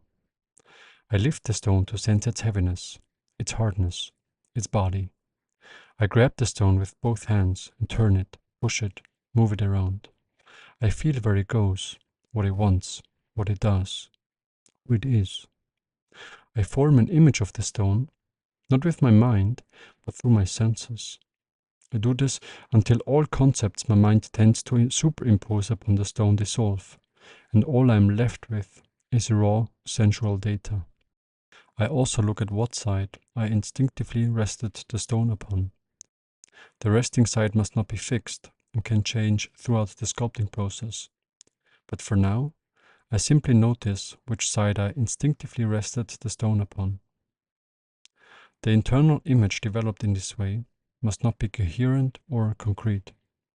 The stone might feel different from what it looks like, might have a different quality when touched blindly than when judged by the sound it makes when moved across the workbench. At this stage, I simply accumulate data like a scientist would, who does not yet know what they will need the data for. After greeting the stone this way, I pick up hammer and chisel and have it rhythmically glide through the stone. I am not pushing or imposing, but gently moving the chisel through the material. In light of Paul Klee's taking a line for a walk, I simply follow the chisel wherever it wants to go and do not impose myself on it. I simply watch how the top of my chisel removes bit after bit after bit. In doing so, I do not concern myself with sculpting form, but only with what my chiseling feels like. I get a feeling for the hardness of the stone, for the way it pushes back against my chisel, for the way the chisel finds its way through the terrain. What I aim for is not so much a specific technique as it is a certain quality of attention, a certain poetry of motion. Whenever I sculpt, I have the stone rest in front of me on a flat surface. If I work with a light stone, I rest it in a sandbag so that it doesn't move when I work on it. I never work in a funky way so that the stone jumps around or is balanced awkwardly. Not only because I am doing myself a favor in terms of safety, but also because I give the stone a clear chance to respond to my actions. When I chisel, I let the stone break wherever it wants to and try not to force anything off it that it is resisting against. There is, for every piece of stone, a gentle and effortless way to remove it. Whenever I encounter resistance, I simply adjust my chisel or take a detour and remove that piece in some other way. The resulting trails have, at times, reminded me of the forms rivers carve into the landscape when they find the most effortless way downstream. And just like rivers do not impose themselves on the landscape, but work in harmony and accordance with it, I go to the left or to the right whenever I encounter resistance. And besides creating a good result, water that is allowed to flow in this way also creates the ideal conditions for life to reside in. Also, and perhaps counterintuitively, even a straight surface created in this whirly way will appear straighter than a surface cut with an angle grinder. That is because a straight surface revealed through this cooperative approach rests within itself, whereas the other is imposed from the outside. It is a straightness with a structure, with a character, like the surface of a calm sea, and not one flat and sterile like that of a man-made canal. Crookedly, all good things approach their goal. Nietzsche wrote in Thus Spoke Zarathustra, and Nierman also once condensed the same into a never go straight. So even though different ways of working might lead towards the same form, the quality of the form will still feel different depending on the journey one took to arrive at it. The journey is carried within the stone like a memory and somehow impregnates itself within the outcome, becomes the outcome, is the outcome. When I have my chisel glide through the stone, I do not just look at the stone, but also at the form and size of the pieces that come flying off, the impact my doings have on the tools, and the sound my beatings make. When the bits flying off are overly large, I know I wasn't gentle enough, or applying the chisel at a wrong angle. When there is only dust but no pieces, I also know I'm using the wrong tools, or hitting the stone too vertically. When a stone creates a dull or hollow sound, is painful to the ear, or in some other way off, I also know that I must try something different for that stone. Only when the size of the bits are no larger than intended, and the beatings emit a soft ring, can a sculpture begin to absorb these qualities. So, especially in the beginning, I focus on whether my chiseling feels good, sounds good, and nothing else. One way I assess whether my technique is good is by being attentive to the impacts my sculpting has on my body.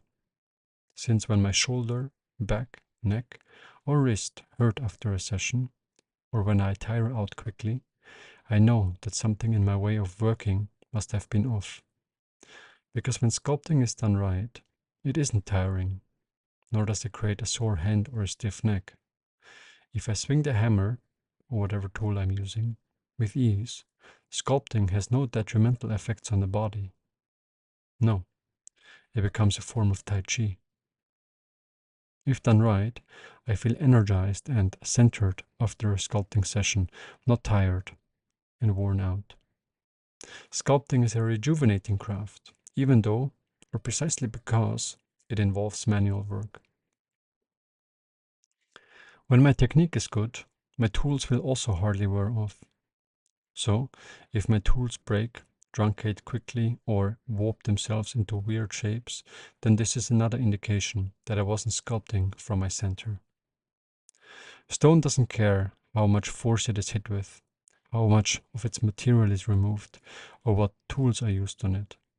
What it does care about is whether the doing feels good to the stone, the carver, and the tools.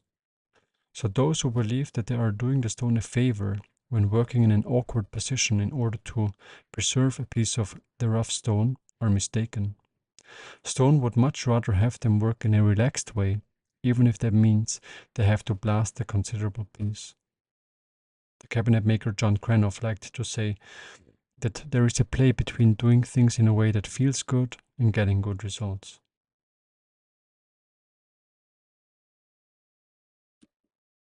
Often, the outermost layer of a stone is more difficult to control because it was cut by a machine or exposed to erosive forces.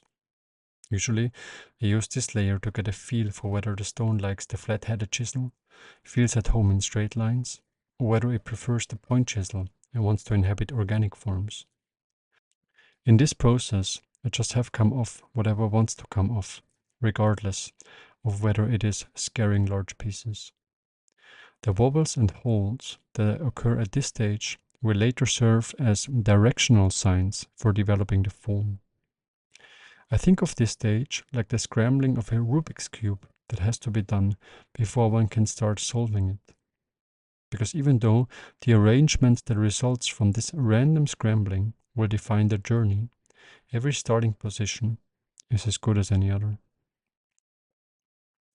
If you follow this approach, do not worry if your stone, after having worked over its surface this way, does not look like anything you had in mind or unlike any sculpture you have ever seen. In fact, what should worry you is when your stone takes on a recognizable form too early. This, in all likelihood, would signify that you tried to steer it in a certain direction instead of simply getting acquainted with the material. Also, notice how the mind tends to create an attachment to the substance the stone is made of. Commonly, no matter the size of the stone, the mind will somehow be fixed on the idea that the final sculpture should more or less be the same size as the block it was developed from. But this is, beyond economic considerations, arbitrary. Stone isn't attached to its substance, so it doesn't mind how much material is removed. That is, because stone doesn't have a mind. A Buddha carved in stone is a tautology. So whether one grinds a huge stone into a fist-sized sculpture or barely changes the stone's original size bears no influence on whether the sculpture will possess artistic radiancy. The mind always wants to do something, so it is generally reluctant to work without a clear image in mind. And indeed, it takes courage to work loosely, especially when others can see it. But executing an idea to make something pretty is easy. Anyone can do that, because one remains within the confines of the conventional. But to have fun with stone, by doing things that have no obvious cause or direction, that only the bravest have the courage for. In other students' work, I often perceive their sculptures to be infused with the most artistic power when they first meet the stone in this way. Because as soon as they begin to carve form, their minds come in, distorting the stone's natural power. whereas as long as they were just having fun, trying different tools and ways of working, they already have what they will be searching for the rest of their sculpting lives. This artistic flavor, or aura, which surrounds the true work of art, is difficult, if not impossible, to write about. It is unknowable to the mind and cannot be photographed, pointed towards, measured, or be seen when approached with a skeptical eye. But when one is open to its perceiving, its reality is clear and unambiguous. In fact, the true work of art is characterized precisely by the fact that it is immediately recognized as such. This vibration that can be sensed surrounding true works of art, I believe, is the result of some sort of psychic infusion by which the stone begins to radiate whatever was put into it. Stones, not unlike minds, seem to absorb and consequently reflect what was poured into them. So actually, physical tools are of no importance for making a sculpture. Something else, attention, intention, or whatever one prefers to call it, determines whether the work possesses artistic quality. Relatedly, I recall an afternoon on which Nieman, a woman, and I took the time to fully appreciate a stone I randomly picked up from the ground. All three of us were mesmerized by the beauty the stone portrayed. And with all three of us offering the stone our undivided attention, the stone equally flipped over into being a sculpture. This occurred even though we didn't alter its physical shape, so our attention alone infused the stone with the same creative force. I had a similar experience when a friend offered her singular attention to one sculpture I was working on. Because up to that day, the sculpture didn't particularly speak to me, and I always considered it somewhat of an oddity. But the sculpture suddenly made sense when this friend talked about what she was perceiving. Through her active engagement alone, she co-manifested the sculpture into existence. Chapter 2. The technique of standing back is the only technique that Niemann did teach me. As I understand it, the technique maintains that most of the time should not be spent working on the stone, but standing back from it, circling it from afar. This might sound like an easy and trivial technique, but it is not. The immediate impulse is always that of wanting to do something on the stone rather than to stand back from it. But as long as I do not stand back, my eyes always identify something on the surface instead of allowing me to engage with the form. Let me just fix this, or just let me get this straight, the voice in my head tells me, and before I know it, I find myself messing around the surface instead of contributing anything towards the development of form. When I stand back, on the other hand, I can no longer see cracks, holes, and other aspects on the surface, but all I can perceive are the stone's form and the quality with which it rests in space. And if I do not first attend to these, if I do not first attend to the metaphysics underlying my sculpture, all my subsequent research will be built on sand. So at heart, standing back is a method to get unimportant details out of my sight, which is almost the same as saying, a method to get me out of my mind. One way I learned to apply the technique of standing back is to stand back so far that I can barely see the stone anymore.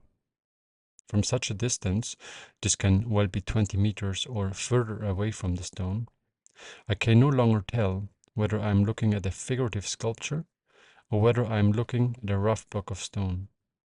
All I can see is a vague, albeit harmonious, blob. From there, I move a few steps closer until I can make out some basic aspects about the stone, such as where it has most of its mass or the direction it is skewed towards. Then, I start walking around the stone in a circular movement until I find an angle I like. I walk around the stone until I find an angle that, if I could only see the stone from this angle, I would not want to change anything about it. There is always at least one angle from which this condition is met. Otherwise, I have moved too close already. Once I discovered such an angle, slowly, without taking my eyes off, I start walking around again until this sense interrupts. This might be because my eyes met an edge that sticks out, because a ridge appears that somehow violates the stone's proportions, or any other aspect that makes me assess that something is off. If unsure what part prevents the stone from appearing right, I give myself some time and keep walking around. When, after having circled the stone for a while in this way, I discover an aspect that interrupts the fluidity of form, I ponder what I could do so that this side, too, can be stretched, can be turned tender. It does not matter whether I discover something large, such as that I need to blast a third of the stone, or something tiny, such as that I need to round off the top. I simply look for what aspect interrupts the form. Once I found such an aspect and arrived at a conception of what I could do to alleviate that interrupting, I walk back to the stone and do it. And once I have done that to the best of my ability, I stand back again and start over. And that's it. That is the technique of standing back.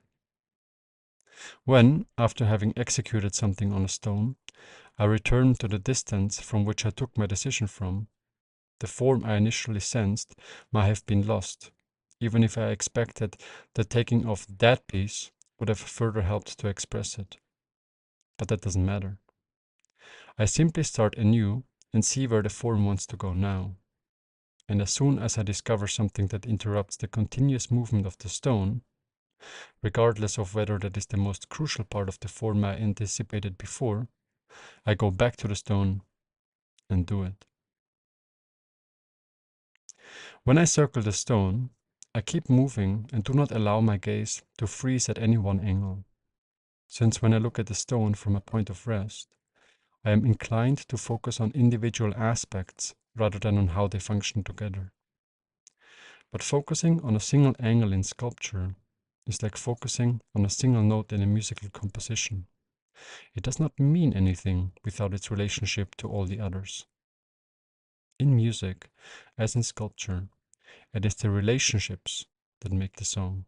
So I make it my quest to discover how different elements function together, how one side relates to another, how the bottom relates to the top, how the back relates to the front. And as long as I keep moving, I'm apt to focus on these relationships instead of falling for the temptation of getting any one aspect right. What makes this technique difficult is nothing technical, but the internal conflict it creates.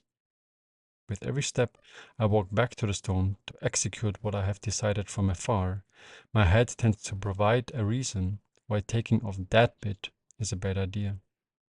On my way back, my mind dreams up numerous forms and shapes for which the part I'm about to take off would be indispensable for, and suggests a dozen other bits it wants me to remove instead.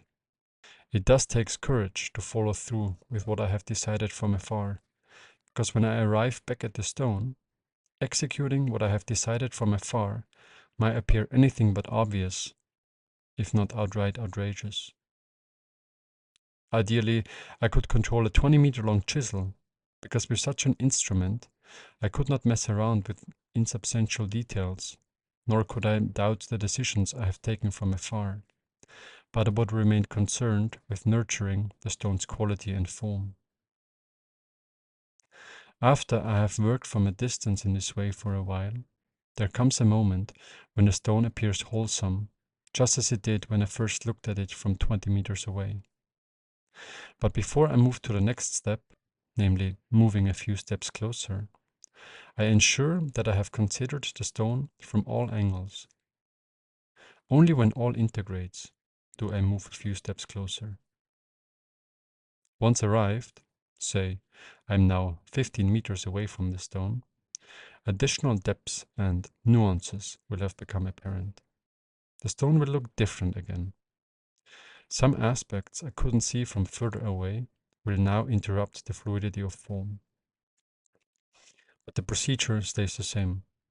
I start circling the stone from an angle I like. I walk around it until the form interrupts. I search for a way to resolve it, and, once found, I walk back to the stone and execute. And once I have done so, I stand back again and start over. In this process, I only walk back to the stone if I have a clear conception of what I want to do. Stone does not develop when I am ambiguous or when I take chances. He wants to be treated with clarity. Coming back to the stone is a bit like meeting a dog. When I approach them without knowing where I'm at, the situation might get tense because neither knows whether the other one can be trusted. But when I'm clear and decisive, the dog will equally be clear and decisive in their response.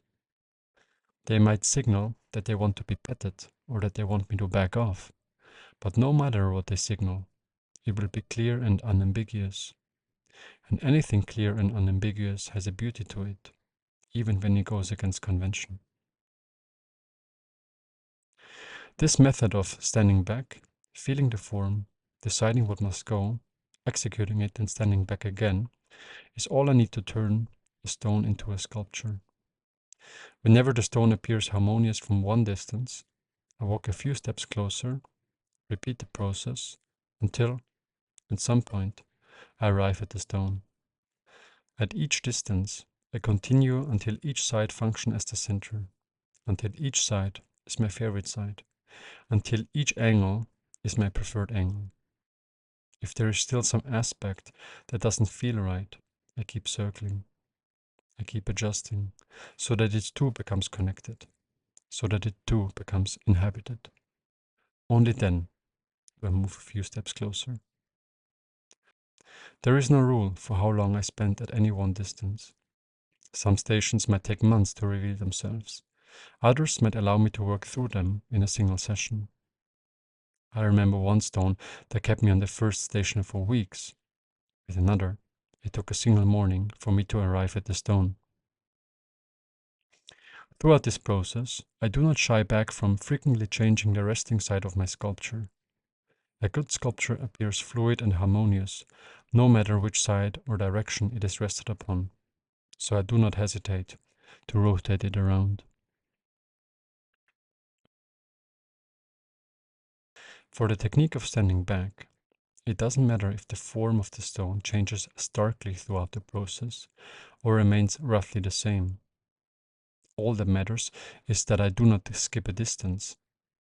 And if I did skip one, or if I find myself messing around the surface, all I must do is stand back again and start over, just like I attend back to my breath when I lose myself in thought during a meditation. To illustrate the importance of not skipping a distance, consider the process of polishing a stone as an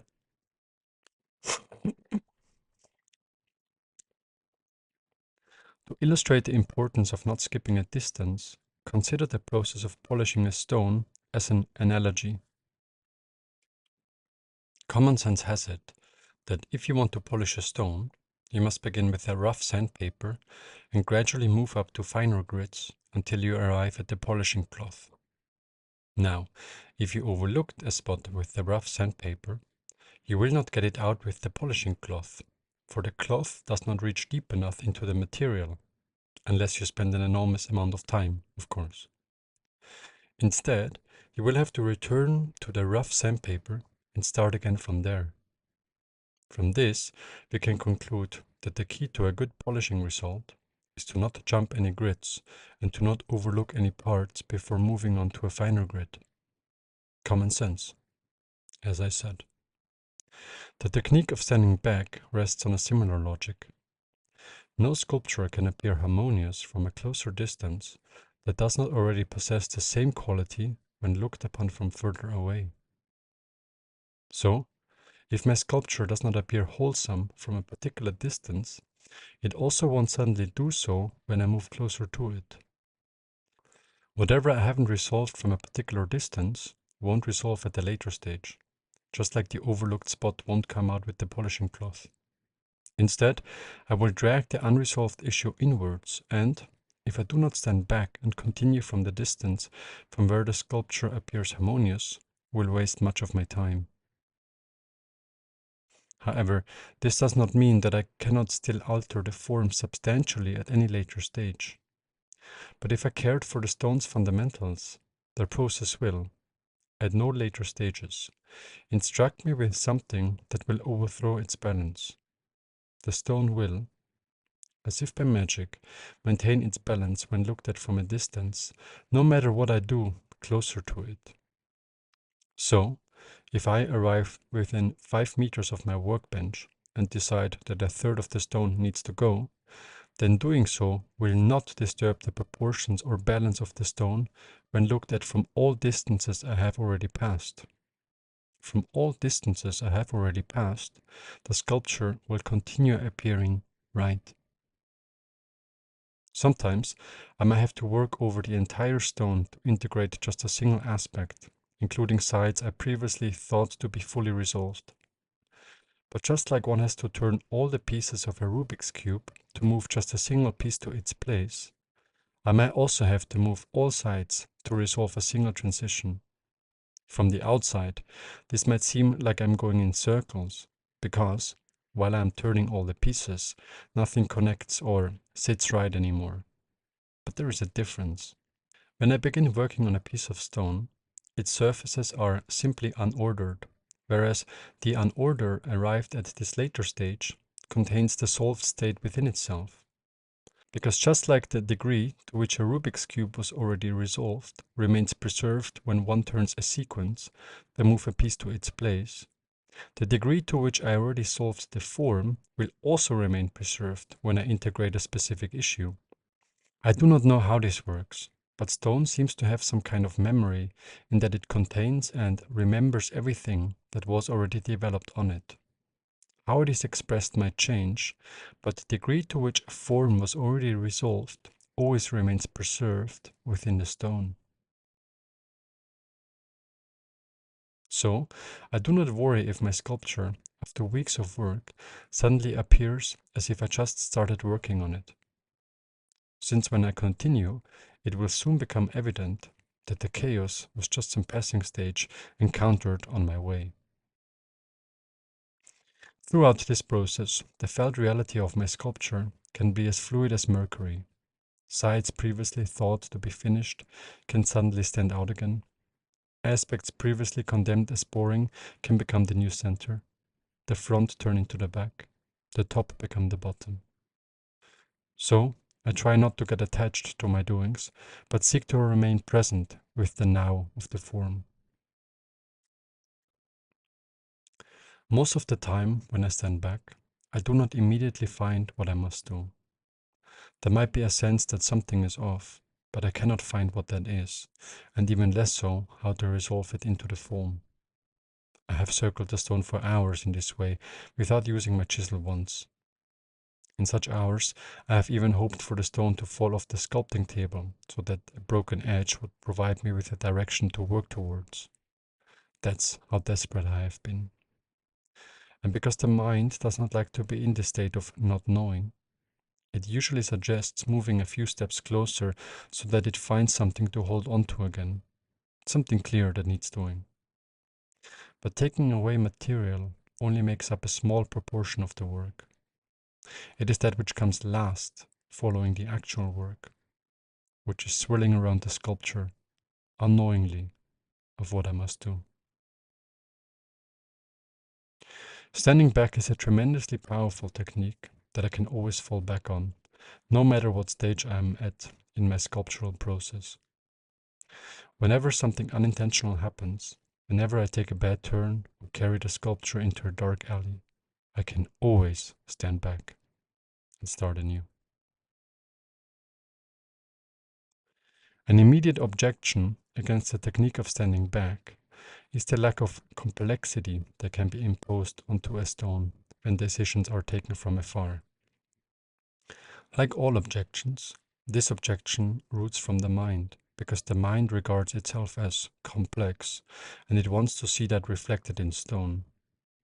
And simple or enclosed forms, which the mind falsely assumes this technique leads towards, do not sufficiently reflect its self-beheld intricacy. So, it would rather want me to make sculptures that have twists and turns, interlocking shapes, see-through holes, sharp edges, patterns, or other elements it believes would shock or impress. But unsurprisingly, like in the realm of language, where the mind believes that adjectives add expressive power, the inclusion of such quote-unquote complex elements often ends up having the opposite effect. Consider the following example. Notice how the expression "form is a powerful language" has less expressive force than "form is a language," even though one might expect that the adjective powerful would enhance the expressive power of the noun language. But by making the noun explicit, it is stripped of its potential. And potential is always more powerful than anything made explicit, for it includes the infinite. So by leaving the noun undefined by an adjective, it automatically contains all potential adjectives that could be placed before it. Language is many things, powerful being one of them.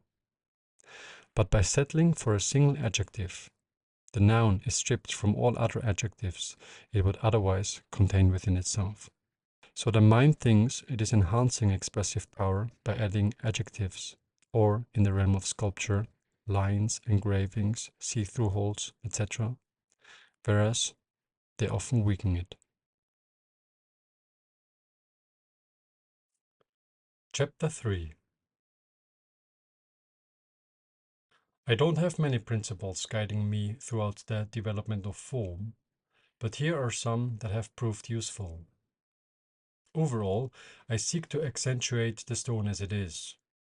This accentuation process can be anything from quick and superficial to long-lasting and penetrating. With some stones, I barely remove any material. With others, I work away most of the substance until I find that the stone is sufficiently expressed. However, my overarching maxim is always that of doing as little as possible. Every action must be justified by a necessity. In this accentuation process, I make the expression of the quality my primary, the development of form my secondary, and the shaping of the surface my tertiary priority. Of course, all of them are interrelated and dependent upon each other. But when I sculpt, I maintain this hierarchy of prioritization. In practice, this means that if I perceive something to be off on the level of form, but which does not interfere with the perceived quality of the stone, I do not rush changing it. Or the other way around, if I have a well-developed side that does not feel on par with the stone's quality, I do not hesitate to adjust it either. Quality comes first, form second. The same goes for the relationship between the form and the surface. If there is an irregularity marking the surface, I let it come out as part of the natural development of form. As long as I focus on exploring the form, all irregularities will eventually come out as a result of this underlying search. And they do so in a perfectly logical manner without me having to attend to them actively. Whenever I ignore this order and try to remove an irregularity directly, my doings seem to hurt the stone. The result appears as if something was amputated then, not naturally resolved. The difference can be compared to the molting of animals. They also dispense with their fur, skin, or exoskeleton in a perfectly logical manner. And if the molting process is allowed to unfold naturally, everything takes care of itself. But if the animal grew impatient and tried to force off its molting parts, it would hurt, if not kill itself. And in the same way, the development of form and the smoothing of the surface take care of themselves, as long as I maintain this hierarchy of prioritization. I do not know why this is so, but that is the first joy of working with stone. I do not need to understand how the form develops. All I need to focus on is accentuating the stone as I perceive it.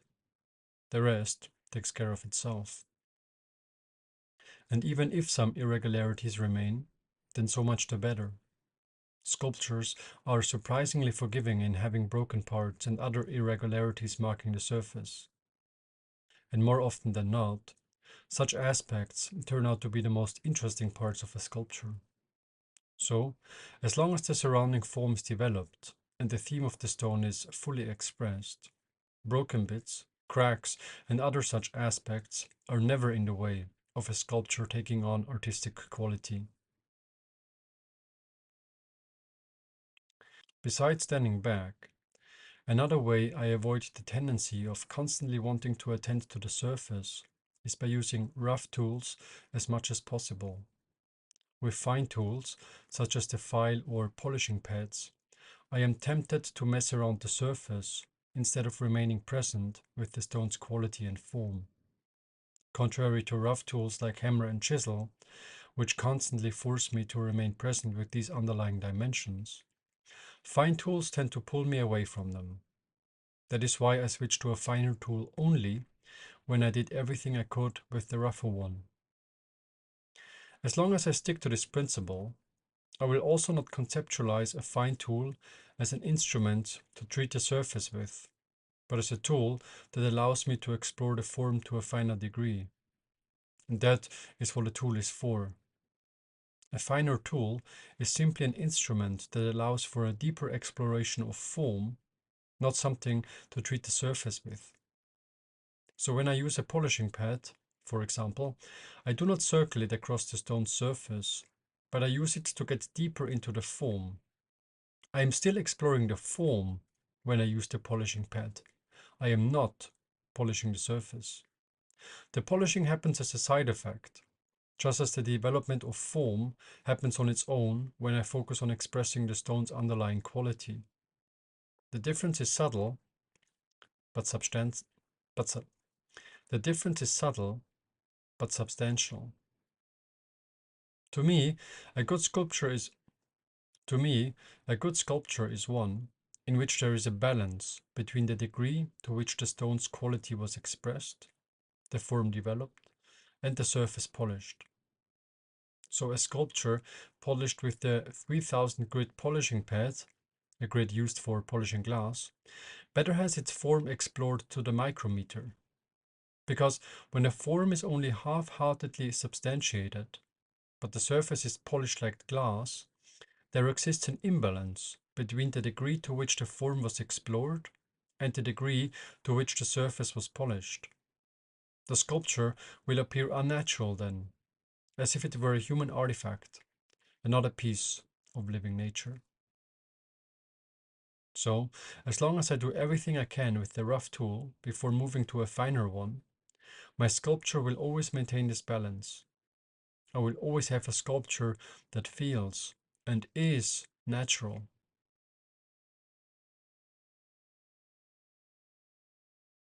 A related aspect concerns the order in which I develop the form. Conventionally, sculptors start by defining certain points and lines. They start by defining the top, bottom, outlines, collision points, and so forth, from which they start to develop the form. But by doing so, they force the stone to comply with these predefined points. I, on the other hand, focus on developing the form and have these points and lines appear on their own. I allow the top, collision points, edges, and so forth to form by themselves.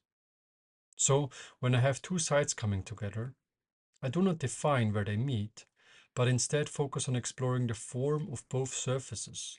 And soon, a line will appear between these two surfaces all on its own.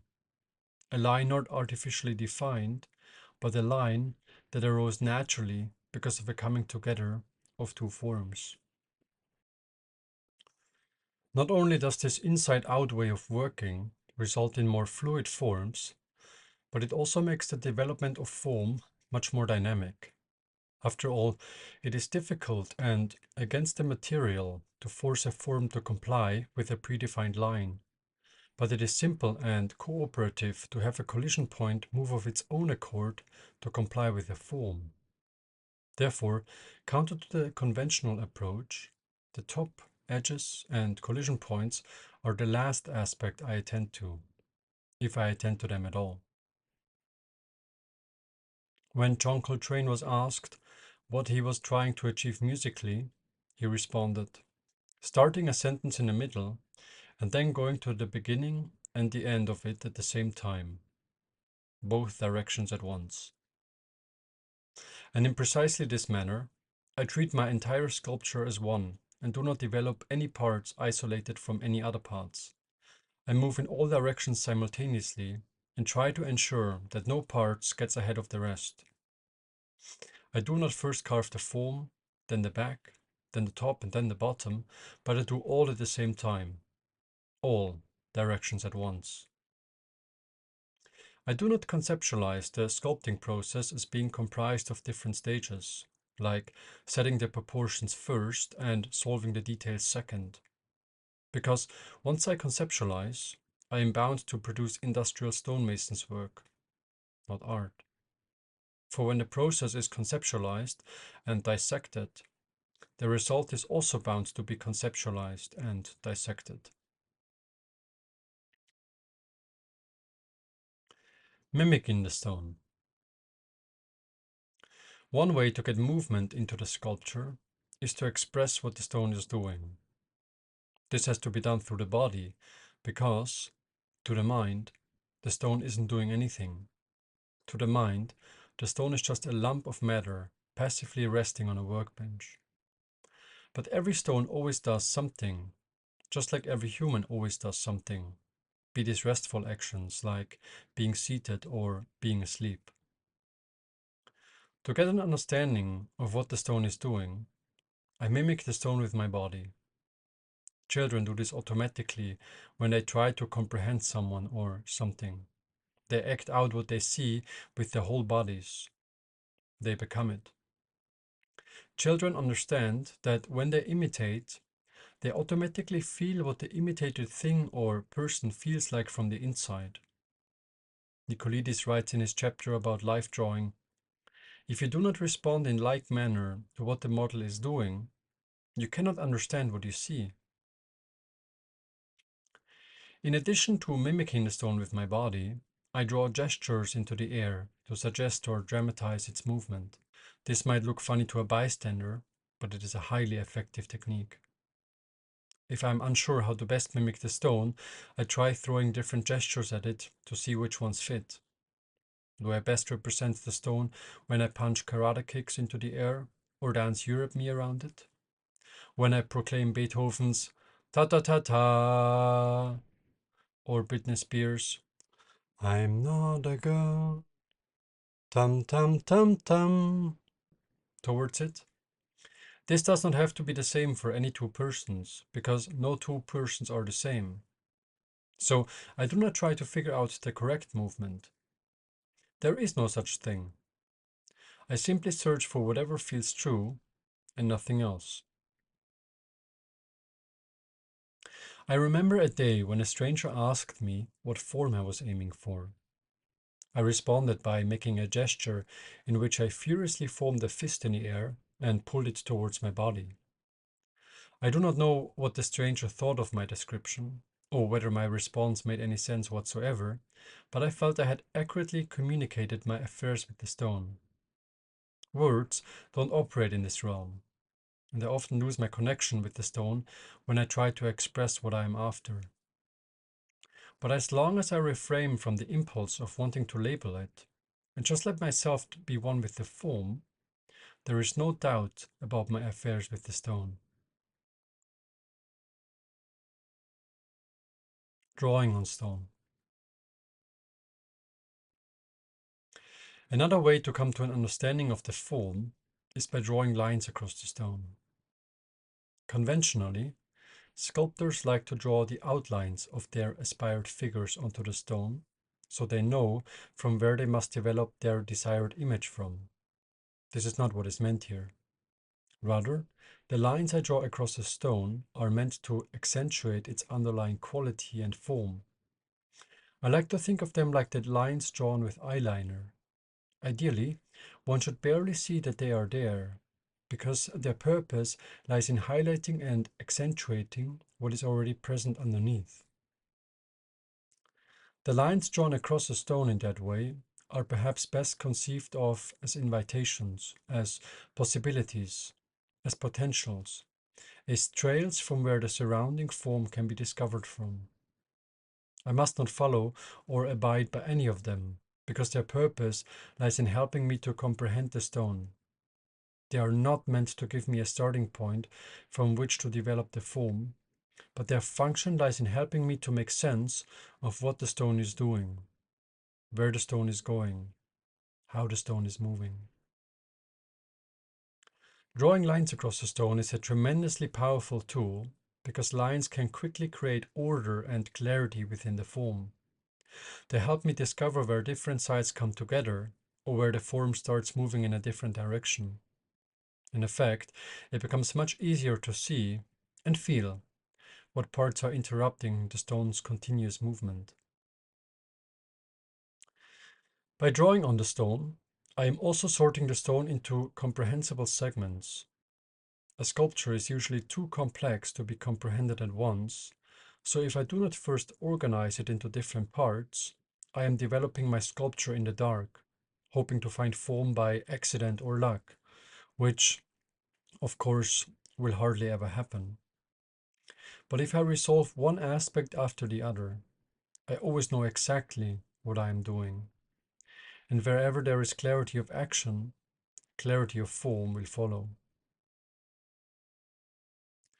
Drawing lines across a surface is a bit like searching for the origin of a bodily emotion. And just like an emotion dissolves once its origin is located, so will I see what I must do once I comprehended the form by the lines I have drawn across it. There is no standard for how to draw on stone, for the perception of what makes a good line differs from person to person and from stone to stone. When I do not know what lines help express the stone's form, I draw random lines across it until I find some that work. There is always an immediate sense whether a line contributes towards the expression of the form or whether it appears applied from the outside. One way to think of it is to compare it to the parting in one's hair. It is difficult to define what makes a particular line work, but it can always immediately be sensed whether it does. Because most of the action happens at high and low points, highlighting them is almost always a good idea. To find these points and lines, I often utilize natural light.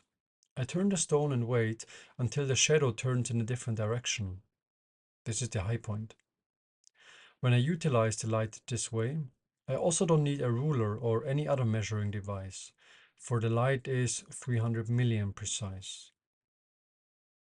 My ability to create simplicity in the form by drawing lines across the stone tends to develop at the same speed as my understanding of form. And that is no coincidence, for drawing and sculpting are like Interlude 1.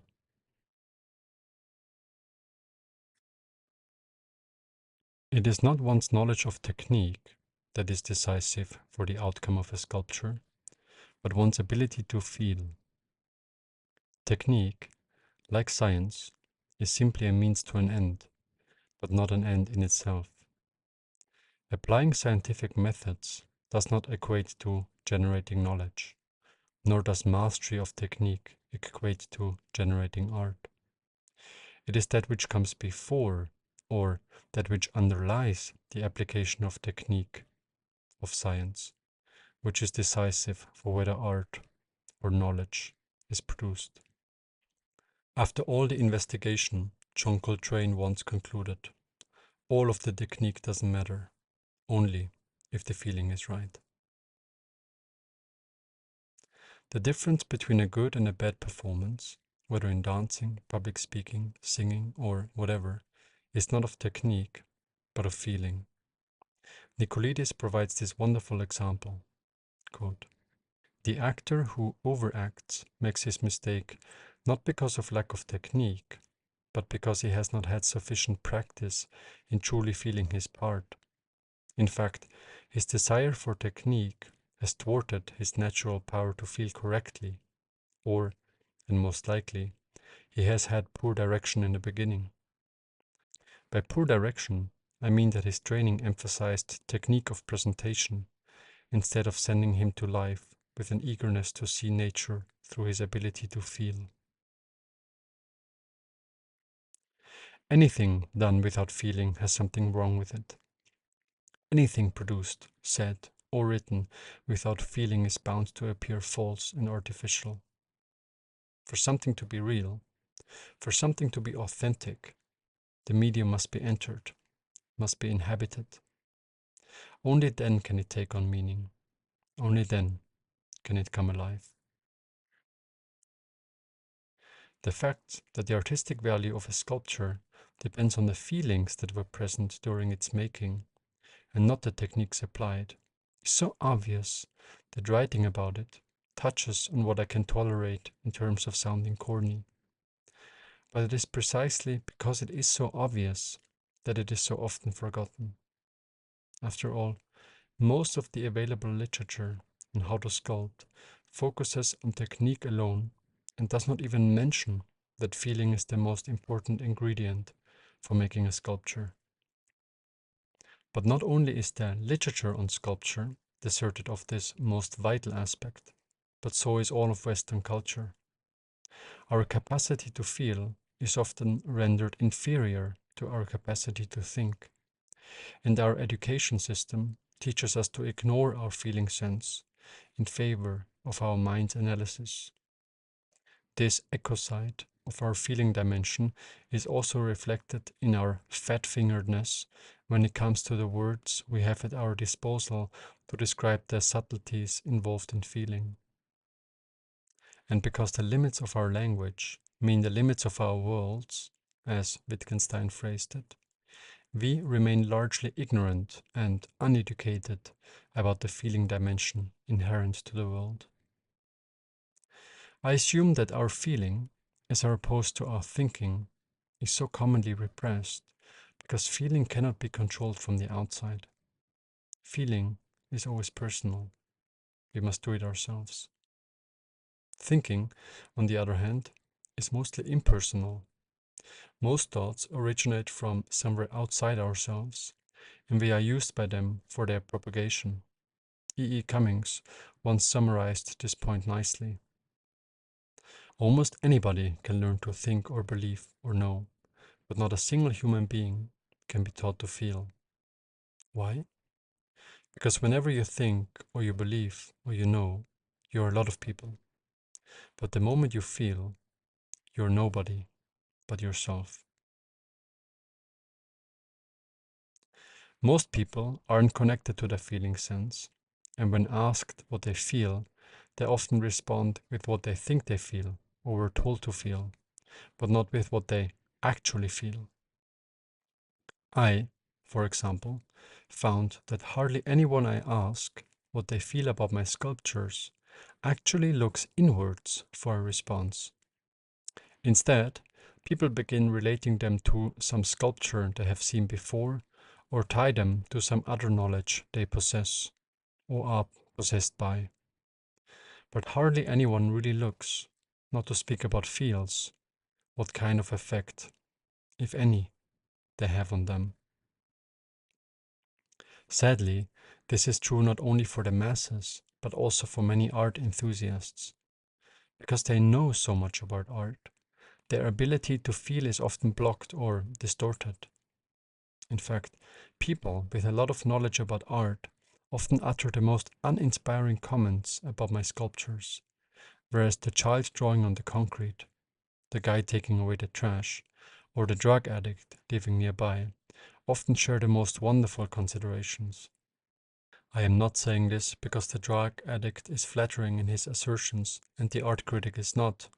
No, the addict never holds back saying, "It looks shit," whereas the knowledgeable art critic always dabbles up some nonsense instead of simply uttering what they feel. Also, I find it irritating when people try to say the right thing when they look at my sculptures. Only when people actively express what they feel are they contributing. What they say is irrelevant, but it has to be connected with their feeling sense. It needs to be connected to the now.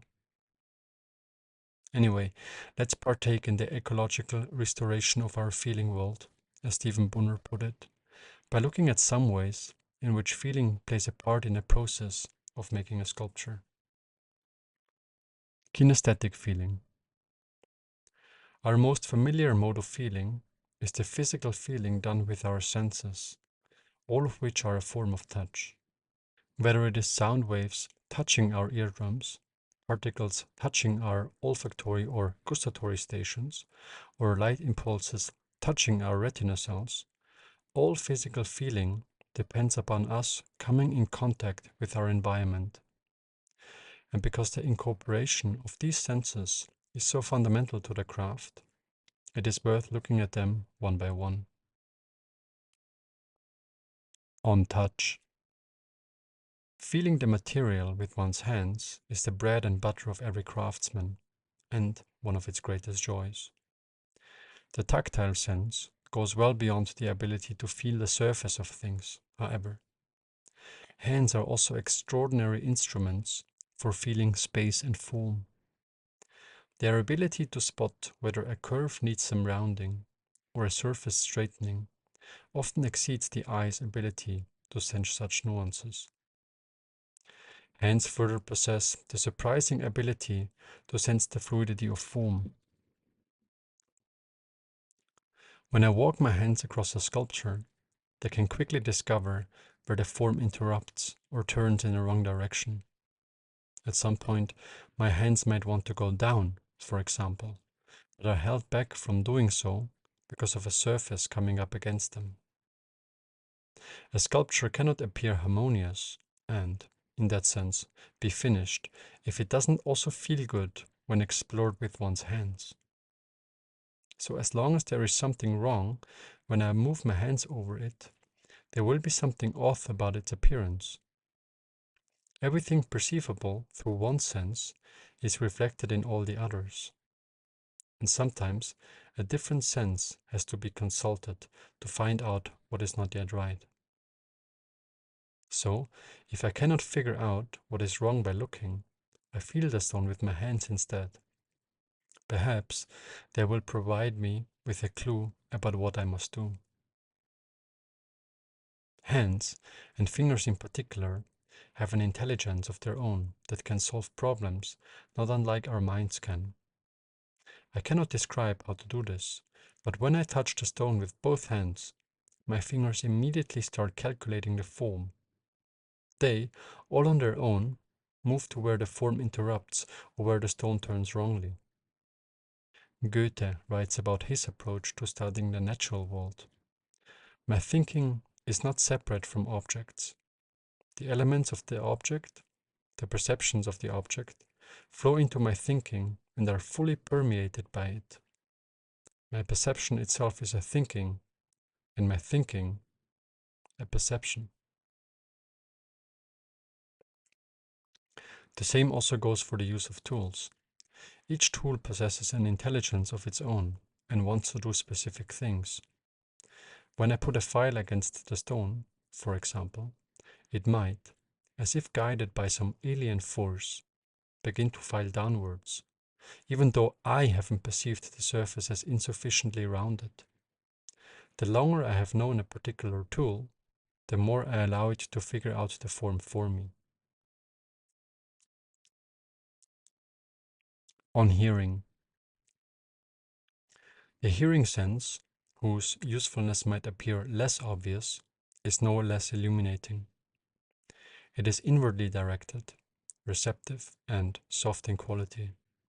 It is a gateway to getting a sense of what is happening inside the stone. Every time a stone is hit, a resonance is created, which can reveal weak spots running through it. Also, because every stone has a form and a body, it functions not unlike an instrument.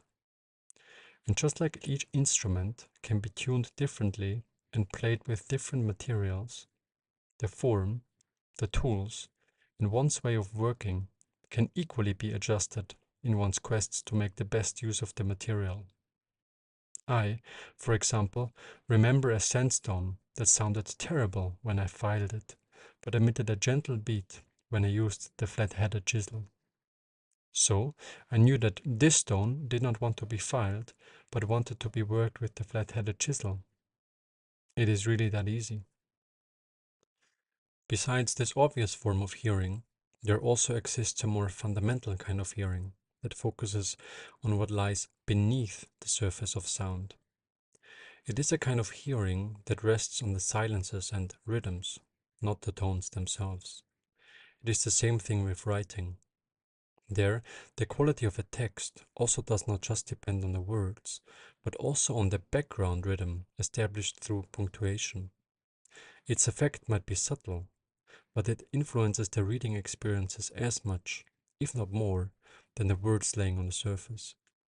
And in precisely this way, the sculpture takes on an inward klang when attention to the rhythm of the beatings is given. The rhythm is somehow absorbed and stored in the sculpture's feel.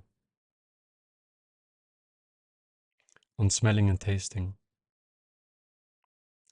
Our sense of smell and its related sense of taste are perhaps our oldest and most intimate senses, even though Western culture likes to refer to them using derogatory terms like primitive or animalistic. They are amongst the most elaborate senses we have at our disposal. The fact that convention describes them to be of lower status should, in fact, be enough to signal that the mind finds it difficult to gain control over them. Like each wood, each stone has a scent and taste of its own, and it is by getting to know the stone through these senses that a close relationship is established. I, for example, smell each stone, as well as eat a small piece of it, even though I have to admit that I do not know what the immediate benefits of these actions are. But still, putting some vein-cutting stone into my body, or inhaling some silicosis-inducing stone dust, helps me to develop an intimacy that I could otherwise not achieve. After all, we also do not get intimate with our partners just by looking at them. On seeing. Our visual perception is the alpha of our senses, and its capabilities are spectacular.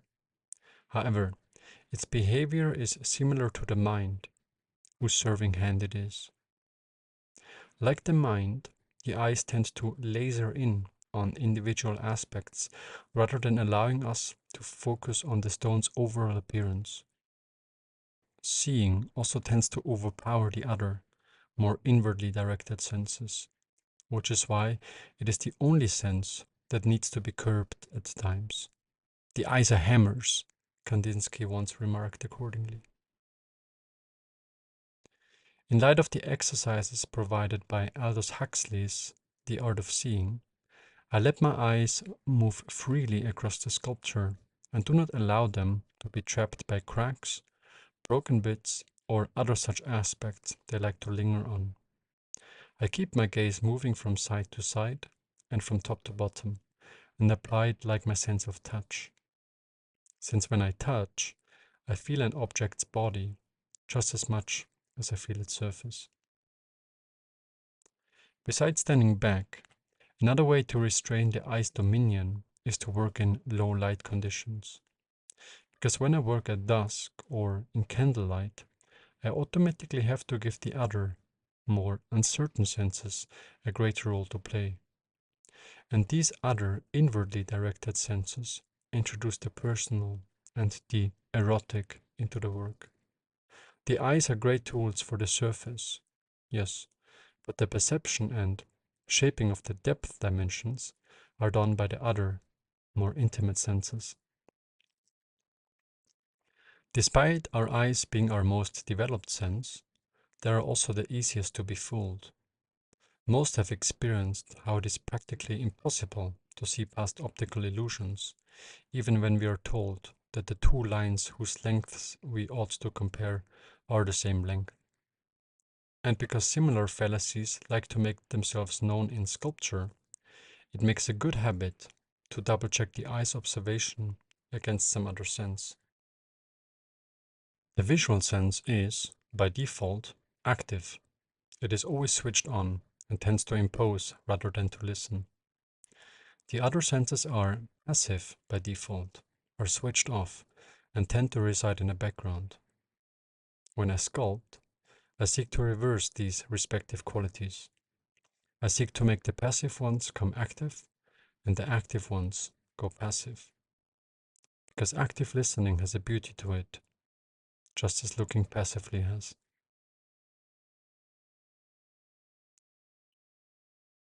Non-kinesthetic feeling. Besides our bodily senses, we also possess a non-physical sense of touch. Even though this sense is often condemned as esoteric and henceforth rendered inexistent, it is still the most reliable ally in making a sculpture. Stephen Brunner wrote extensively about this sense. Building on the works of Goethe, Thoreau, William Gass, and others, he refers to it as a non-kinesthetic form of touch, with which we can feel the meanings inherent to objects and spaces. Every object, word, or space, he elaborates, possesses a secret kinesis, a hidden feeling dimension that can be accessed, perceived, and, ultimately, be altered by this sense. Perhaps Kandinsky was guided by a similar intuition when he wrote, "Everything has a secret soul, which is silent more often than it speaks." In his book, Ensouling Language, he invites us to experience this for ourselves. He wants us to look at an object in a room and, once we have observed it minutely, ask ourselves, how does it feel? In the moment of asking, he asserts, a unique feeling tone, an intimation of mood, a kinesis will emerge out of the thing observed. This perception, he insists, cannot be explained in mere physical terms, nor is it a result of mere pattern recognition. Instead, it occurs because something from within us entered the object and conversed with its meaning. In writing, the reality of this sense gets particularly clear. After all, the feeling a text evokes cannot be explained in mere physical terms. You cannot feel the physical sensation of light impulses bouncing off your retina. And even if you could, that would be as meaningful as a book filled with binary code. No, what you are perceiving are the meanings that are somehow baked into the words. Somehow, when you read, you get inside the words and can feel what was placed there. So what you are feeling for cannot be found on the outside, but resides on the inside. Or, as Gustav Mahler put it in the context of music, what is best in music cannot be found within the notes. We constantly feel into objects, spaces, and beings in this way. We might just not always be aware of it. Consider the following example you might be familiar with. Something in a room does not feel right anymore. You cannot say what it is, but something about the couch in that corner seems wrong. It makes the room feel studenty. And because you just graduated, a studenty room doesn't reflect you anymore. So a new place for the couch has to be found. You start by moving the couch to the opposite side of the room. Once it has arrived there, you feel into the room again. The room has acquired a different feel, but the feeling persists. Something about the arrangement feels off. The couch feels clunky.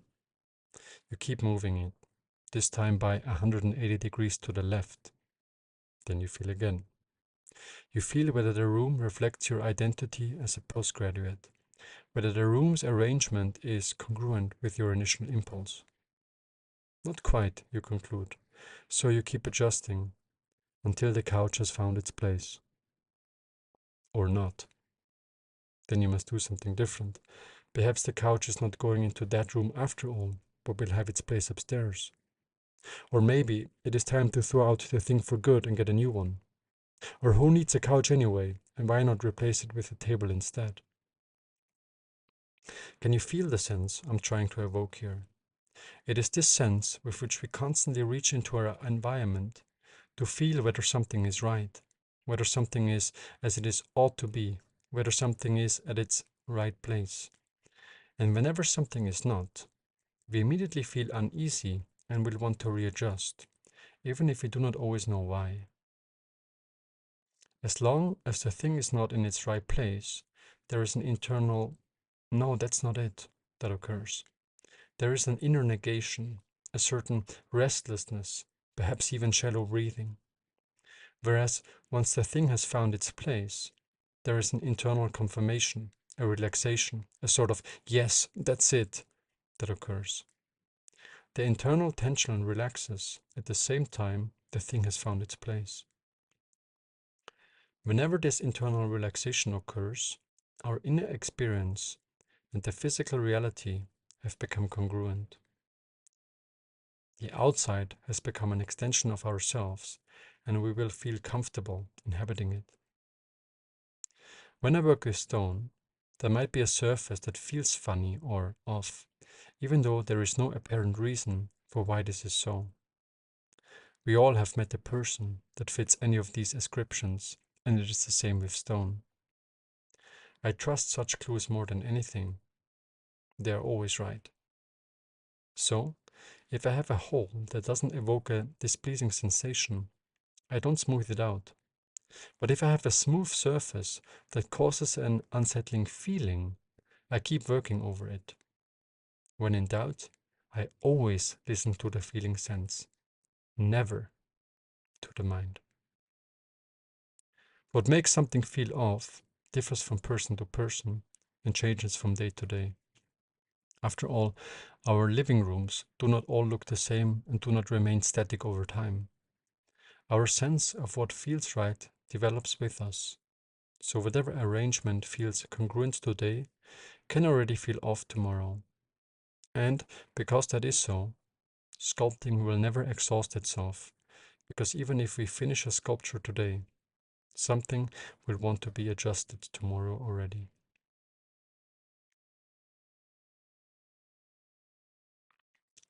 Feeling for life. Perhaps the most mysterious form of feeling is our capacity to feel whether an organism is alive. When I first witnessed an animal in its last moments before crossing over, I could sense the exact moment the life force left its body. In the moment of death, there was a qualitative shift, a decisive break, in which the life force, which moments ago organized the body into a whole, gave a sparkle to the eyes and a rhythm to the pulsation of the skin, was no more. Scientifically, we can describe this moment only in terms of its secondary effects: the end of brain activity, the stop of the heartbeat, the cessation of breathing. But experientially, we can perceive the moment of the living force leaving the body directly. In sculpture, secondary effects such as pulse or brain activity are not present, so science can never confirm whether a sculpture has come alive. We must trust our own capacity to feel for that. Remarkably, assertions regarding the liveliness of any of my sculptures do not seem to lie entirely in the subjective, however. Attentive visitors to the studio often utter the exact same assessment I maintain for the status of any of my sculptures. This must either mean that they are telepathically picking up on my feelings about a particular stone, or perceiving the life force themselves. I do not know which conclusion is less preposterous, metaphysically speaking, but it has to be one of them. Due to the eyebrow-raising implications of this statement, I want to add that assertions regarding whether a sculpture is perceived as alive does not seem to have anything to do with its form or degree of refinement. To this day, I have been unable to make out a relationship between the clarity of form, the degree to which a stone is refined, or any other objective yardstick one might propose to explain whether a sculpture is perceived as alive.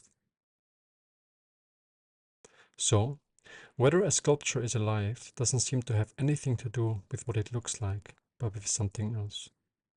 What that is, as well as how one can perceive it, I do not know. Maybe its perceiving works through some kind of resonance, by which one can sense the presence of the force that makes oneself alive within something else. Since when I am deeply absorbed in perceiving something alive, it is almost as if there is a reckoning of myself within the object observed. In fact, there were moments in which I got the sense that something was looking back, perhaps even raising the suspicion that it was I myself whom I just saw looking back out of the thing observed.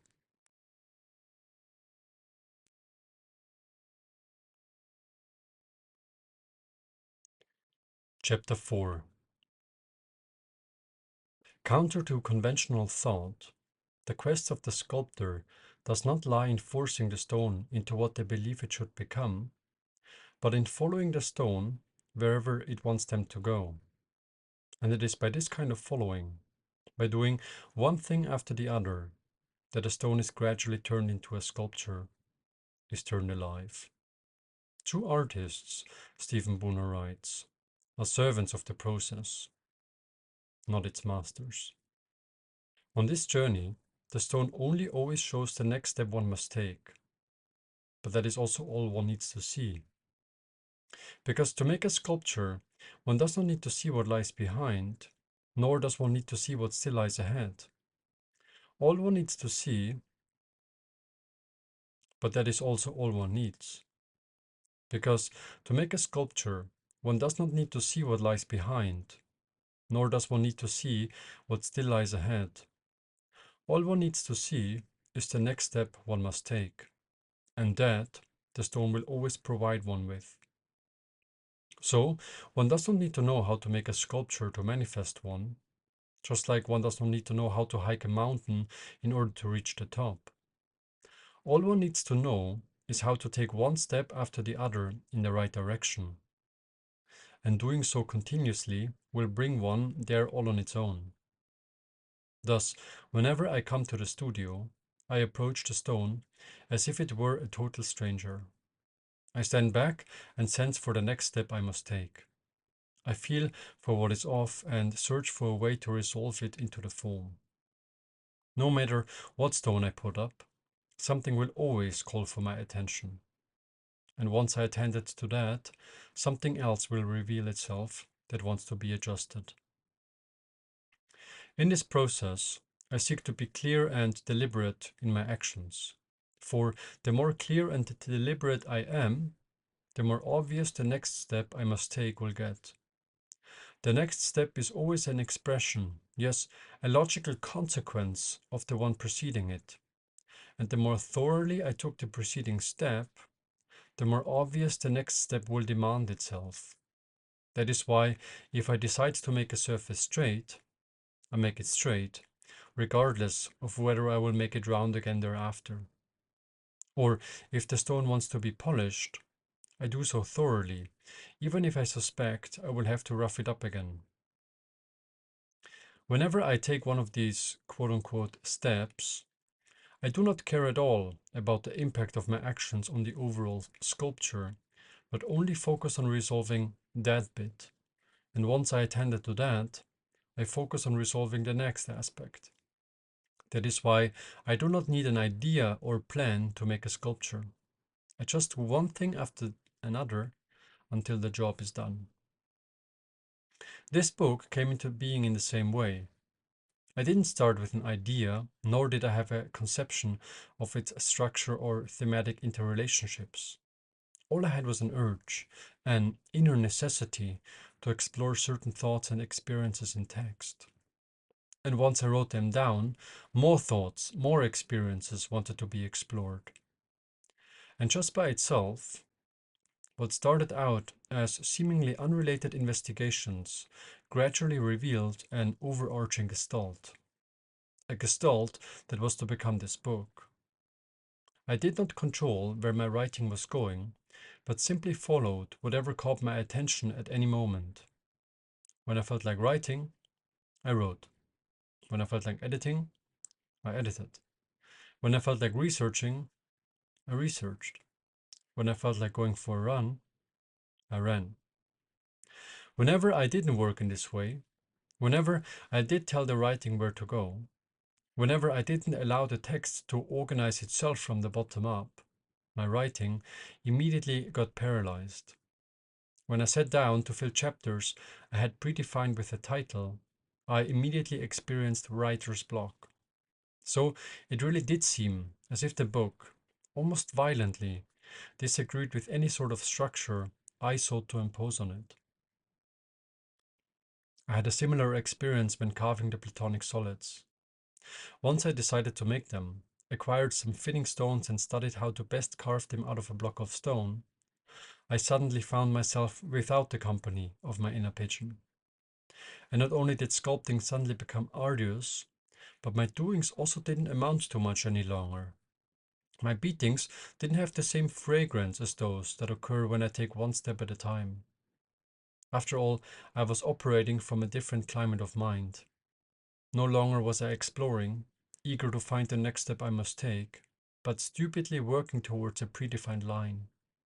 No longer was I listening to the material, but trying to force it into a predefined corset. As long as I follow whatever catches my attention, on the other hand, the work always remains exciting. As long as I work where the stone is most pulsating, where it is most alive, I never spend time with things I am not enjoying. I remain at the cutting edge, doing what I consider most essential. And yes, days do come when I feel like fixing the workbench, writing a cover letter, or whatever work I might usually dread. But I wait for these days to arrive. I wait until fixing the workbench or writing a cover letter becomes the next step I must take. Because then these things will be a joy, and the result will reflect that. The mind always tries to calculate ahead and anticipate what a certain intervention will do. A snippet of such calculating might be transcribed as follows. If I take this edge off, then this side will come forward, which would mean that I have to change that side, and no, that does not work. Next. If I make this surface go in, then this edge will come out, so I would have to sand that edge to make it less aggressive, but then I would also have to change that side, because otherwise it would not work together with this side, and no, let's not go there. Next. If I make this line straighter, then this surface will appear more pronounced, which I actually do not want because it takes away some power of the surface I crafted yesterday, so no. And on the mind goes.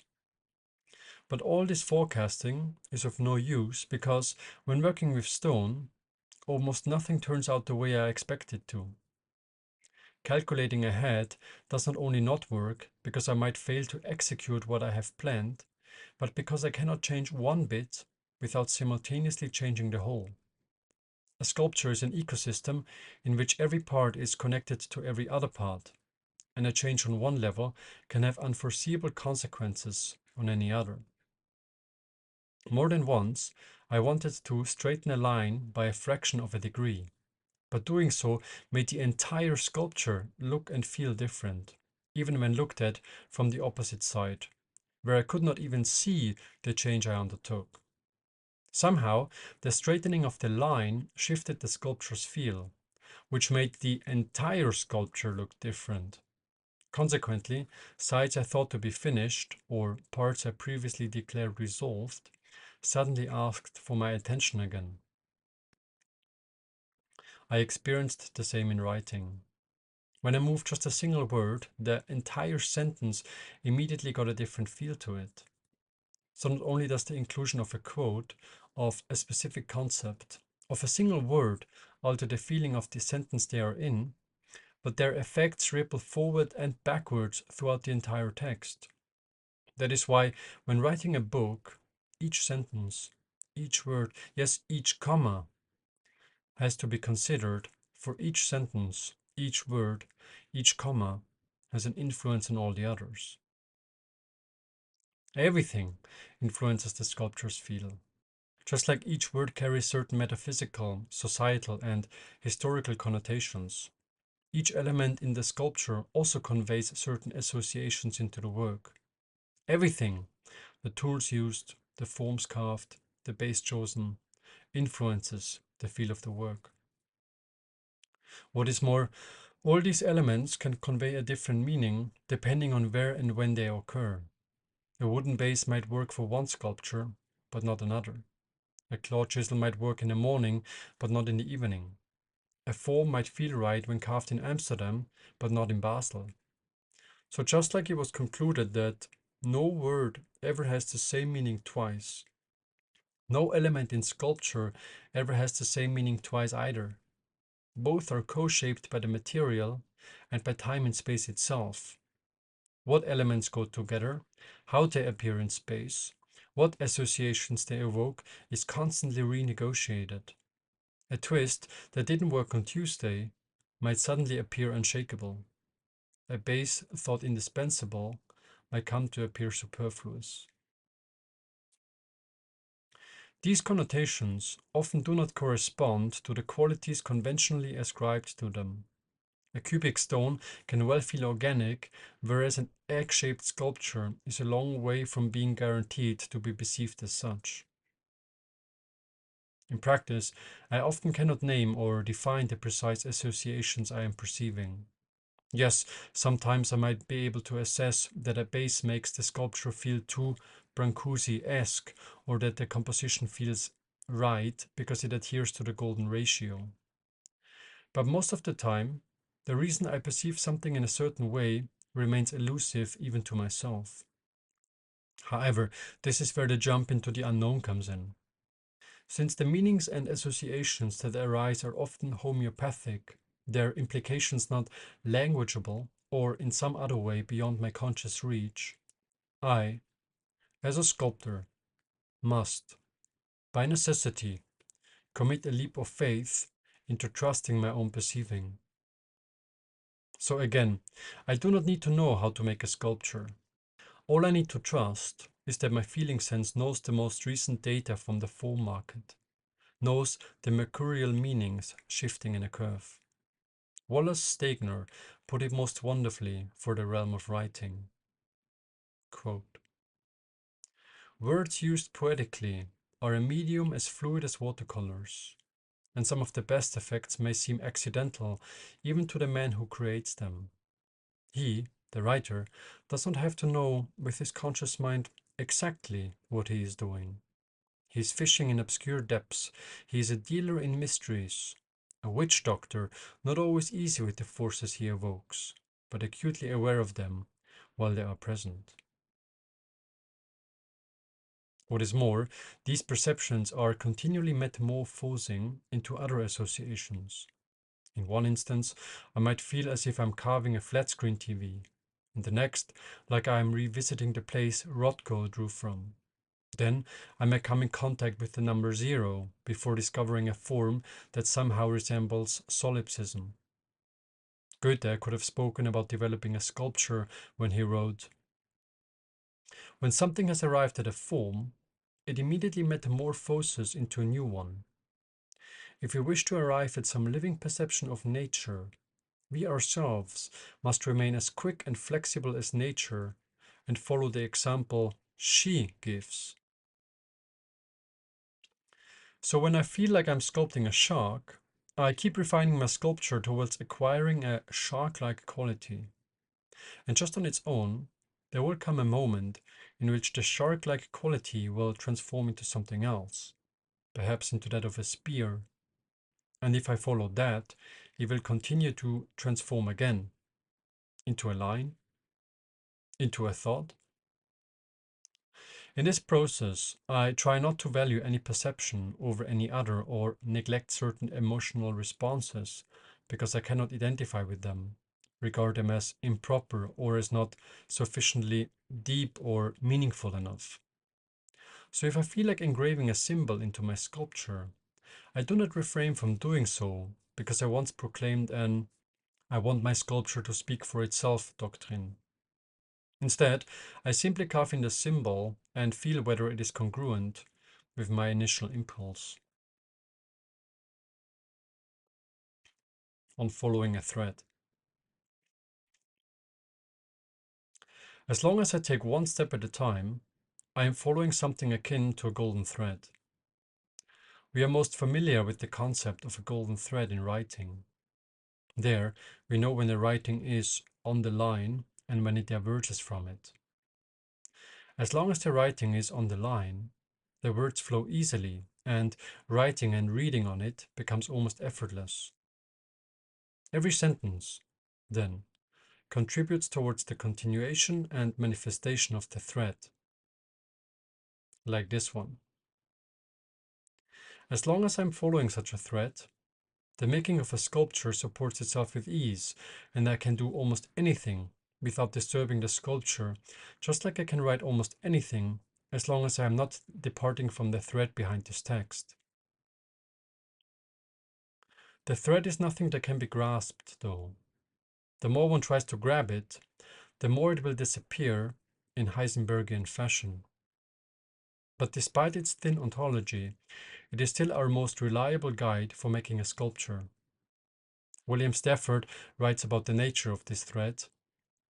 Quote, "Just as the swimmer does not have a succession of handholds hidden in the water, but instead simply sweeps that yielding medium and finds it hurrying him along, so the writer passes his attention through what is at hand and is propelled by a medium too thin and all-pervasive for the perceptions of non-believers who try to stay on the bank and fathom his accomplishment. The more I can trust this thread, the more of an independent being the sculpture becomes. And the more of an individual the sculpture becomes, the more power it radiates. So again, it is in acting as a steward that greatness is achieved in sculpture, not in being able to dictate an outcome. Only the golden string knows where it is going, and the role for the writer or reader is one of following, not imposing, William Stafford writes. Stephen Booner, whose work about writing can be seen as instructive for any creative process, adds, "True writers follow. They follow the thread where it leads and write down what they find on a journey.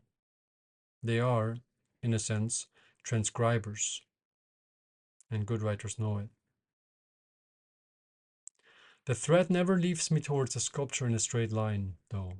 It always has me zigzag and keeps throwing all kinds of tests to see whether I truly trust it.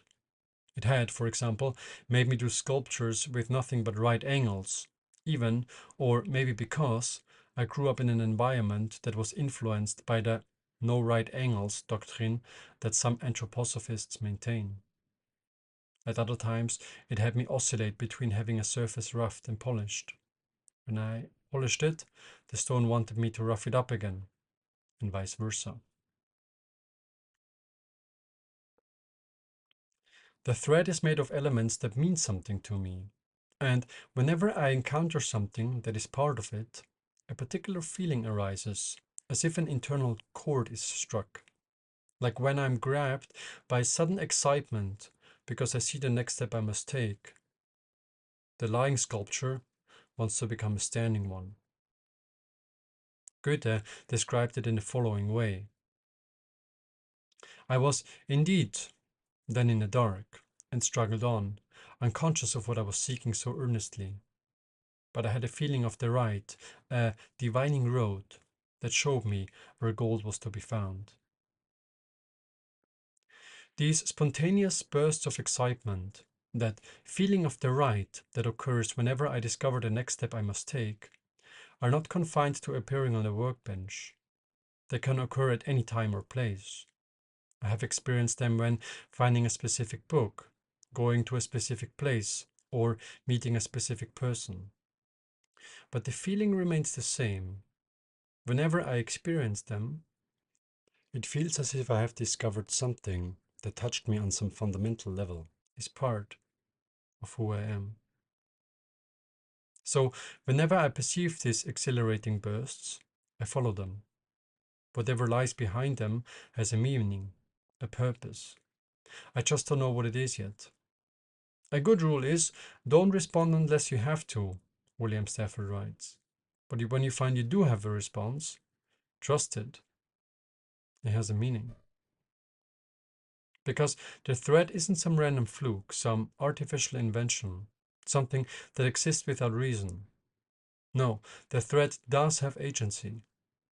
It wants something, and what is more, something on the other side is pulling it, something that wants to manifest, and something that I want too.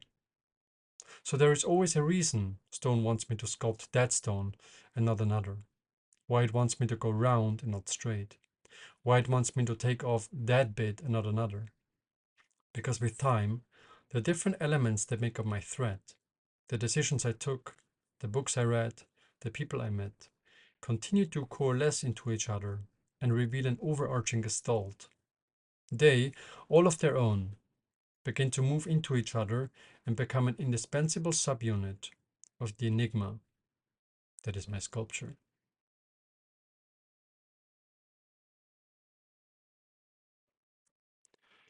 Chapter 5.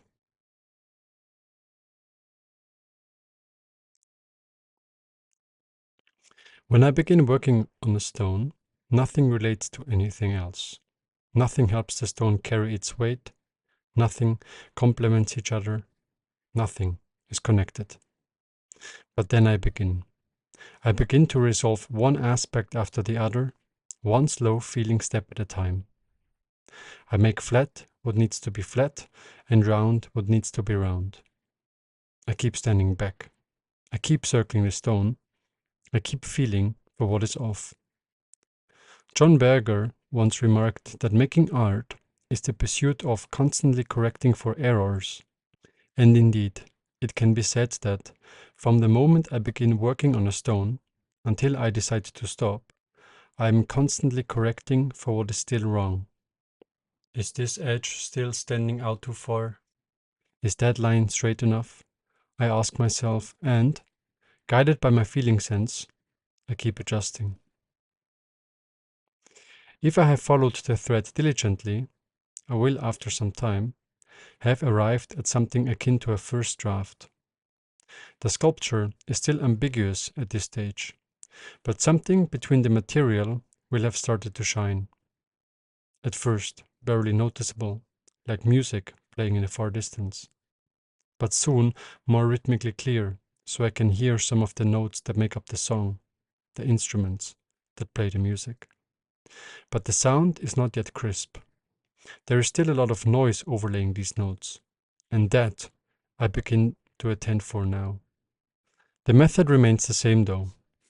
I continue to stand back, I keep circling the stone, and, going back to each surface, I ask, what is that side doing? It is still pushing out too much, my eyes respond.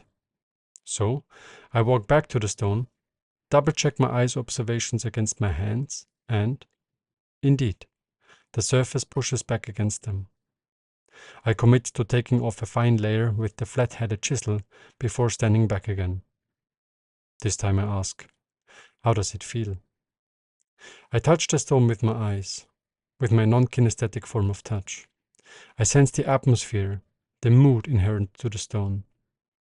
I feel something is still a bit stiff, so I keep chiseling. This time in a different direction, so that the marks point somewhere else. Then I stand back again. The stone feels different now. It has gotten more loose, I conclude.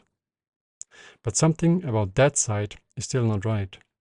This time I cannot find a word to describe what is off, but I can indicate it with a gesture. But before I remove any more material, I pick up some charcoal and draw some lines across the area to express the underlying movement. Then I suddenly see what I must do. The area wants to be filed. And once I have done that, I stand back again and, there. The surface sits right. It is integrated. But how does it transition into that surface? The stone immediately asks. And on I go.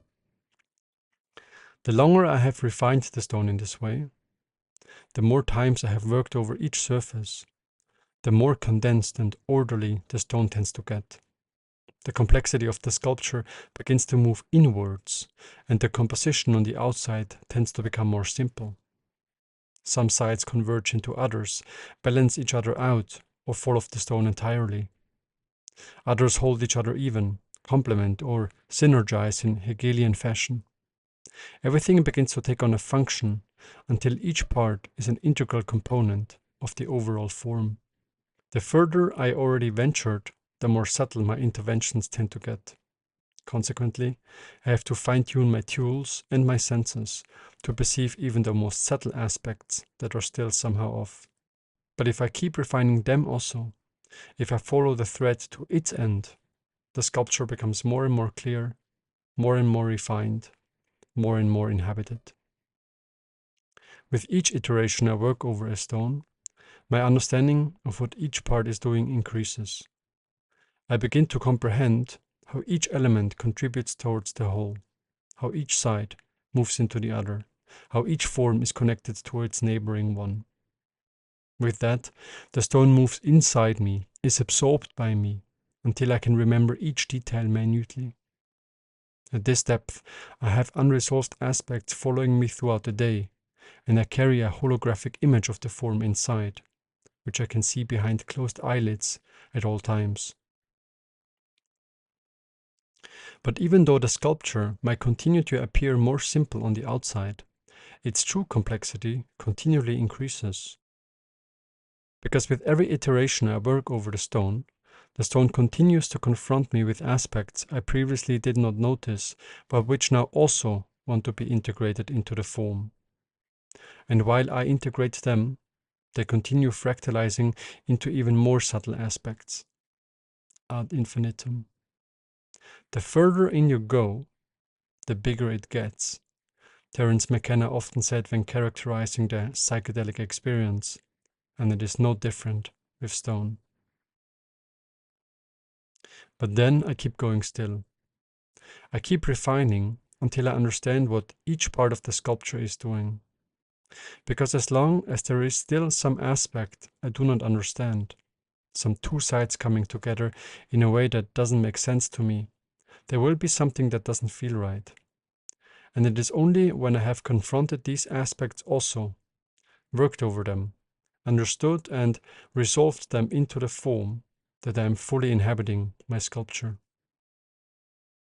Eventually, there should be no angle, point, or distance from which the stone does not appear wholesome. A finished sculpture is one in which all integrates, no matter how, where, and under what circumstances it is looked at. So as long as my sculpture depends upon being looked at from a certain distance, angle, or a certain lighting condition, the work is not finished, and I am invited to keep going. At this stage, I also mix in more specialized runs. Just like one can reread a text for feel, grammatical accuracy, rhythm, sound patterning, movement cycles, and so forth, I now work over the sculpture by focusing on different layers. In one iteration, I focus on the proportions, then on the expression of the surfaces, then on the transitions.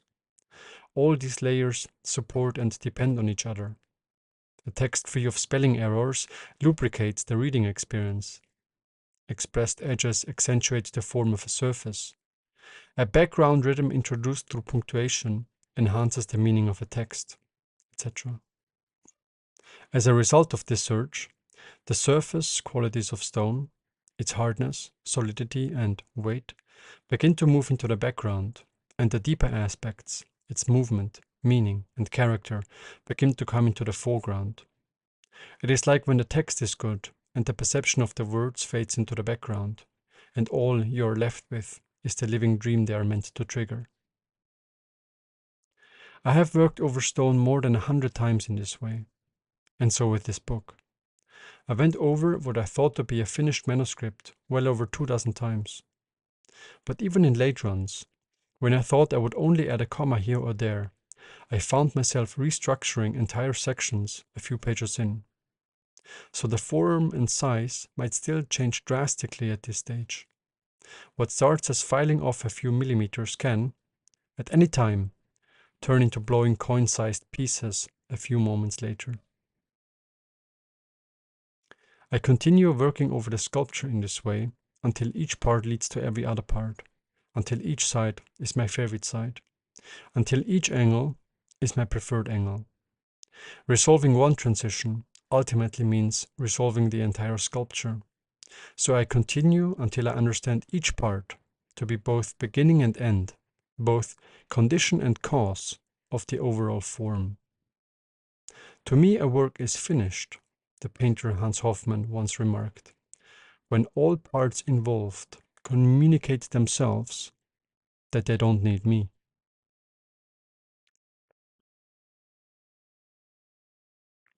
What I am also doing at this stage is condensing the form, boiling it down to the essential. By substantiating each element, I am removing the sculpture's fat. I am ridding it of its superfluous verbs, of unnecessary ornamentation, and of repeating elements. In this pursuit, I revisit each aspect individually, test for its necessity, feel for its congruency. This part is going in like this, that part is coming out like that. I confirm internally while I have my hands glide over the sculpture. And whatever does not survive this scrutiny, whatever isn't essential for the sculpture to be itself, whatever still stands out awkwardly, is now leaving the stone. The more I have condensed the sculpture in this way, the further I have reduced it to the bare essential, the closer my internal experience of the form and its actual form start to approximate each other, until eventually the gesture the stone evokes is one with its actual form, until my experience of the form reflects its actual appearance, until form and essence begin to echo each other, as Stephen Brunner put it. Because it is then, when inside and outside, I and the stone have become mirrors to each other, that I have substantiated a sculpture, and it is then that I am inhabiting it. A work of art is finished, Hans Hofmann comments, when feeling and perception have resulted in a spiritual synthesis.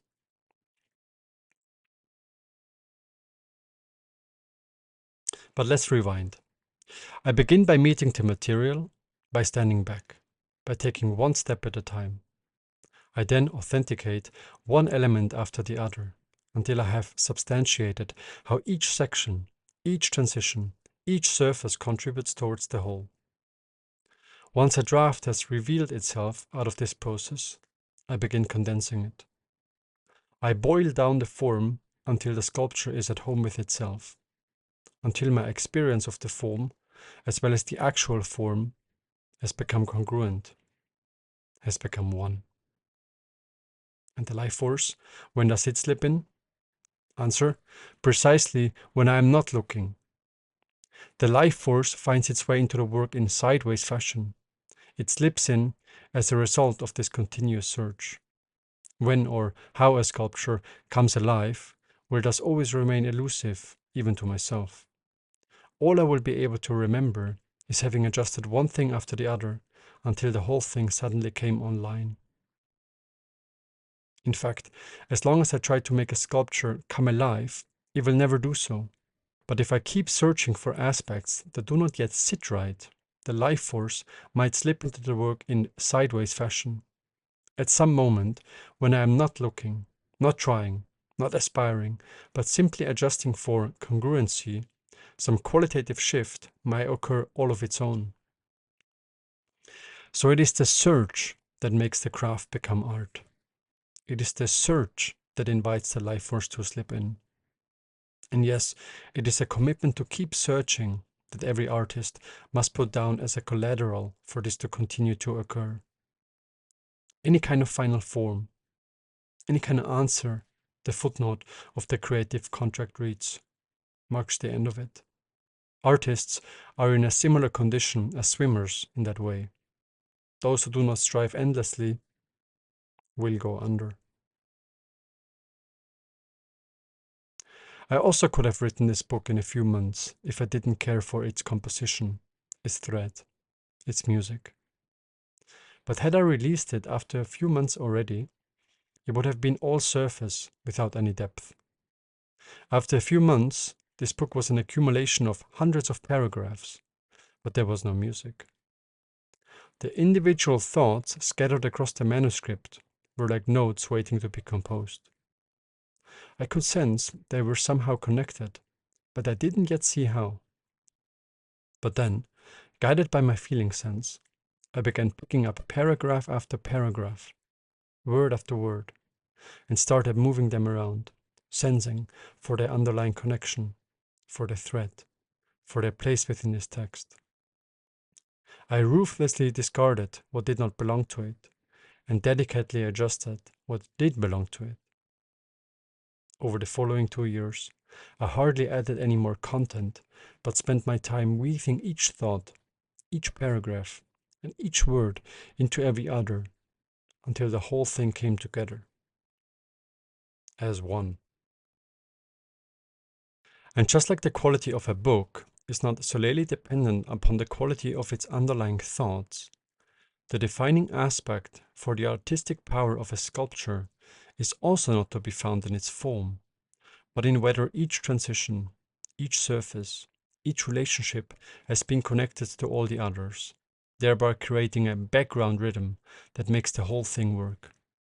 The elements of form are only one aspect.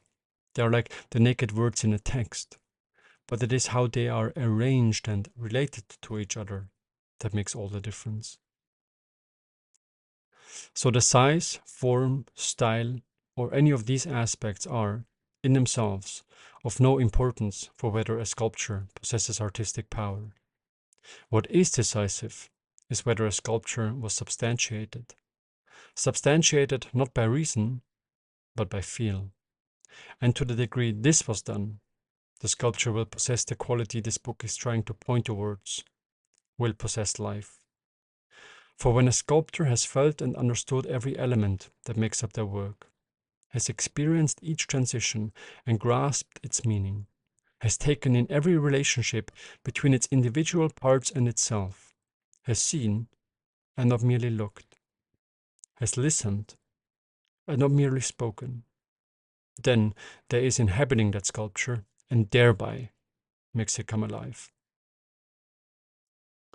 So when each side was substantiated, when every side cooperates with every other side, when each aspect is understood as an indispensable subunit of something larger than itself, when all points are cotangent, when every part leads to every other part, when a form moves endlessly, when the stone's basic qualities, weight, size, type, are over-trumped by movement, form, and essence, then the stone has crossed the threshold of self-organization, a sculpture has occurred. These qualitative shifts often occur in spontaneous and nonlinear fashion. Taking off just a tiny bit can mean the difference between standing before a rock and standing before a sculpture. When these phase changes occur, cannot be anticipated. They just happen. You might know the feel of such moments from balancing stones. You pick up a stone and you start balancing it. Immediately it falls in one direction, then onto the other. Since it doesn't stand still, you briefly lift it to investigate its bottom before putting it back down.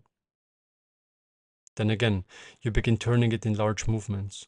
Half a rotation to the left, a quarter rotation back, and suddenly you feel that the stone has briefly locked. But it was just a fleeting sense, a hunch. The stone is still a long way from standing still. It would still immediately fall over if you took your hands off it. But because you sensed that it stood still even for a millisecond, you no longer turn it from side to side, but you have committed. But first, you stretch your back, readjust your positioning, and take a few deep breaths. Then you go back in. This time, you only make small movements. A tiny bit to the left, a tiny bit to the right, a little upward, and just don't stand still. Balancing has occurred. Experiencing these qualitative shifts has something sacred to it. Within stone, it can be sensed in that the material suddenly appears weightless. Within the environment, it can be sensed in that space itself becomes poignantly concentrated around the sculpture, like iron fillings pointing towards a magnetic source. And internally, it can be sensed in the form of a feeling that can only be evoked by juxtaposing opposites.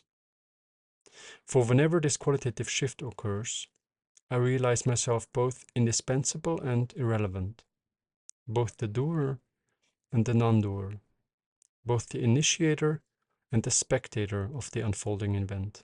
I realize that I give rise to something that is both from me, but at the same time has nothing to do with me.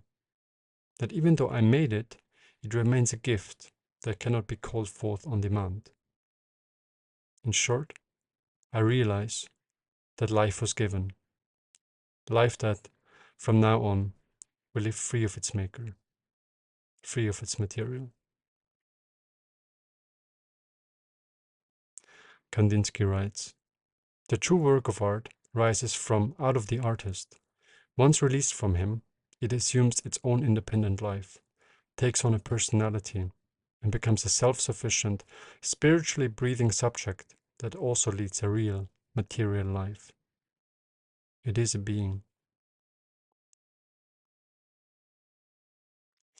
The life force that sometimes visits a sculpture behaves much like it does in flowers. It always wants to be carried on. Once a flower has bloomed, the life force already moved into its seeds, where it is eager to bloom again next season. Only plastic flowers bloom forever. Real flowers immediately start to wilt. Yes, I can hang the flower upside down and preserve its form, just like I can put a sculpture on a base and put it in my living room. But this flavor, this vibration, this pulsing force will always be at the cutting edge. It will always be in the now. Making a sculpture is, therefore, an endless chase that I will never definitely reach. Once I arrive at it, once the flower blooms, once the sculpture has found its balancing point, it will take but a shift in light until it wants to be carried on. In other words, a sculpture cannot be preserved in time. A sculpture only exists in between time. So if photographed, all the picture will show is husk. And if explained, all that will be formulated is an idea. But the real thing will always escape. A sculpture will never be found in time. Interlude 2.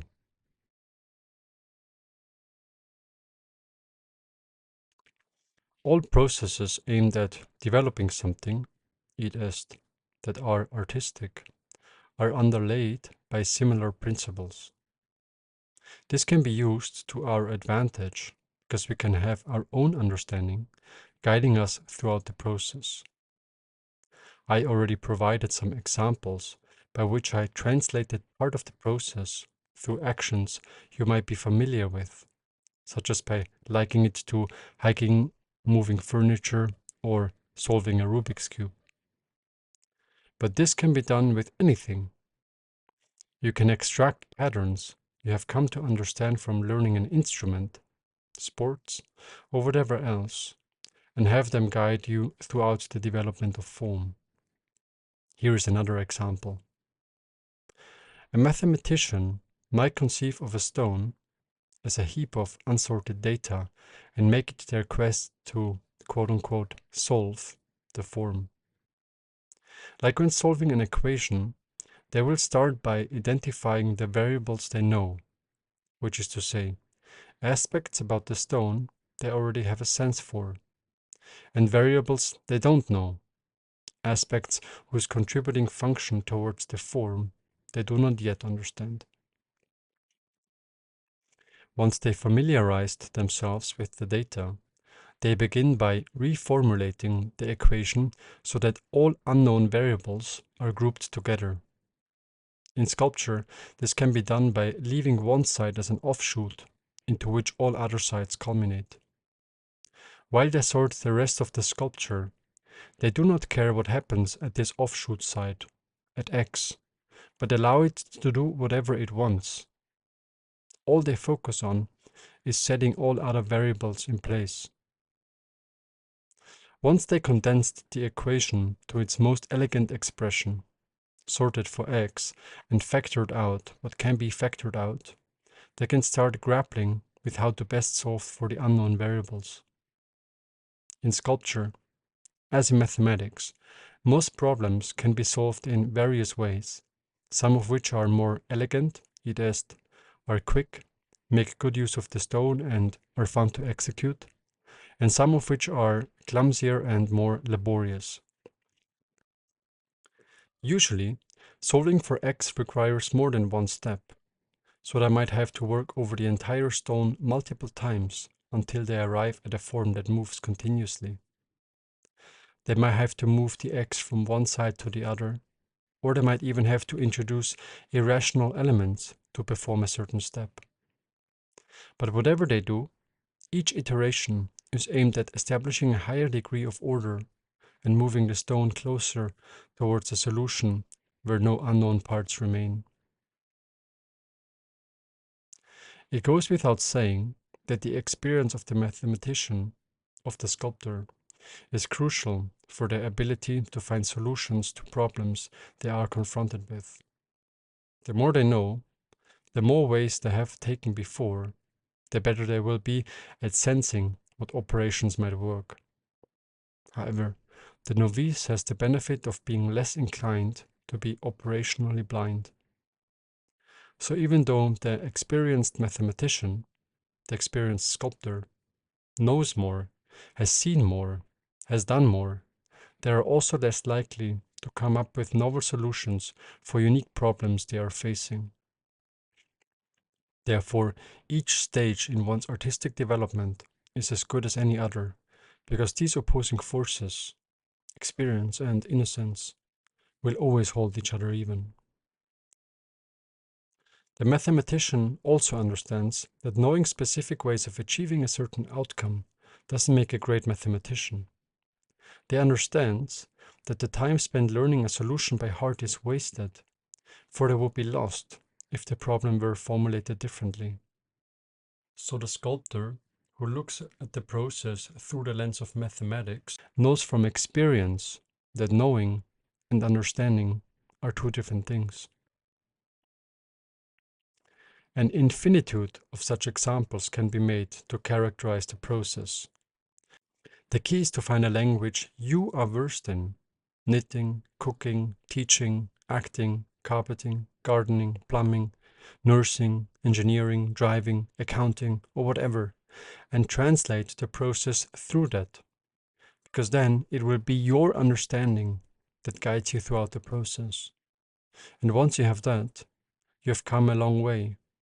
For what is an artist but someone who has their own understanding guiding them throughout their work?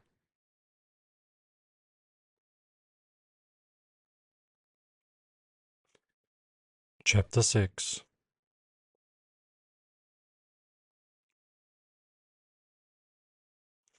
The thread is delicate, and we must pay attention not to pull too hard. In the beginning, I certainly did.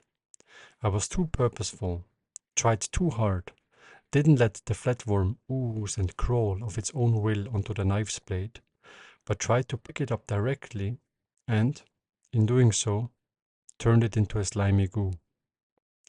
Only with time did I learn to find the trust and patience to allow the sculpture to crawl into the work in sideways fashion. There are countless ways in which I continue to lose the thread. I still spend hours, days, sometimes weeks, during which I don't contribute anything towards the becoming of a sculpture. I still find myself setting collision points, removing wobbles, or polishing surfaces instead of engaging with the form. I still find myself trying to steer the stone towards a certain direction instead of allowing the form to arise by itself. What unifies all these aberrations is an underlying lack of trust. Whenever I think to know better, whenever I seek to move the sculpture in a certain direction, I lose the thread. It is difficult to pin down what gets different when I am not longer following, but usually, just like in this sentence, there appears a mechanistic feeling, a sense of different parts not working together properly, a note of detachment, and a sense of rigidness gets apparent in the way different sides relate to each other. What comes out of the thread, on the other hand, automatically takes on a certain fluidity reminiscent of the forms found in nature, as this sentence does, for example. The mind always wants to grab the sculpture, and it is impatient and skeptical about its own arising. So, if there is a hole somewhere, it doesn't trust that it will resolve as a result of the continuous exploration of form, and would thus prefer to take matters into its own hands. I still waste huge amounts of time and stone doing such things, not least because no matter how long I already corrected for whatever irregularity I am trying to smooth out, some imperfection will always remain. And even if I occasionally do get a surface close to what my mind regards as sufficiently perfect, I have to discover that this quote unquote perfect side has detached itself from the rest of the sculpture. It is no longer integrated, but stands out as an alien, lifeless surface. If, however, I can relax and just do one thing after the other, the sculpture tends to find this quality that nature always hits all of its own. That is because perfection is not what the mind thinks it is. A perfect sculpture doesn't result from an agglomeration of perfectly smoothed surfaces or straight lines, but from the interplay of imperfect forms and shapes. True perfection is the perfection found in nature. Because when nature composes its forms, it doesn't utilize perfectly smooth surfaces or straight lines, but elements of form that are always distinguished by some degree of imperfection from their respective Euclidean ideals. And it is from these imperfections that the next form arises.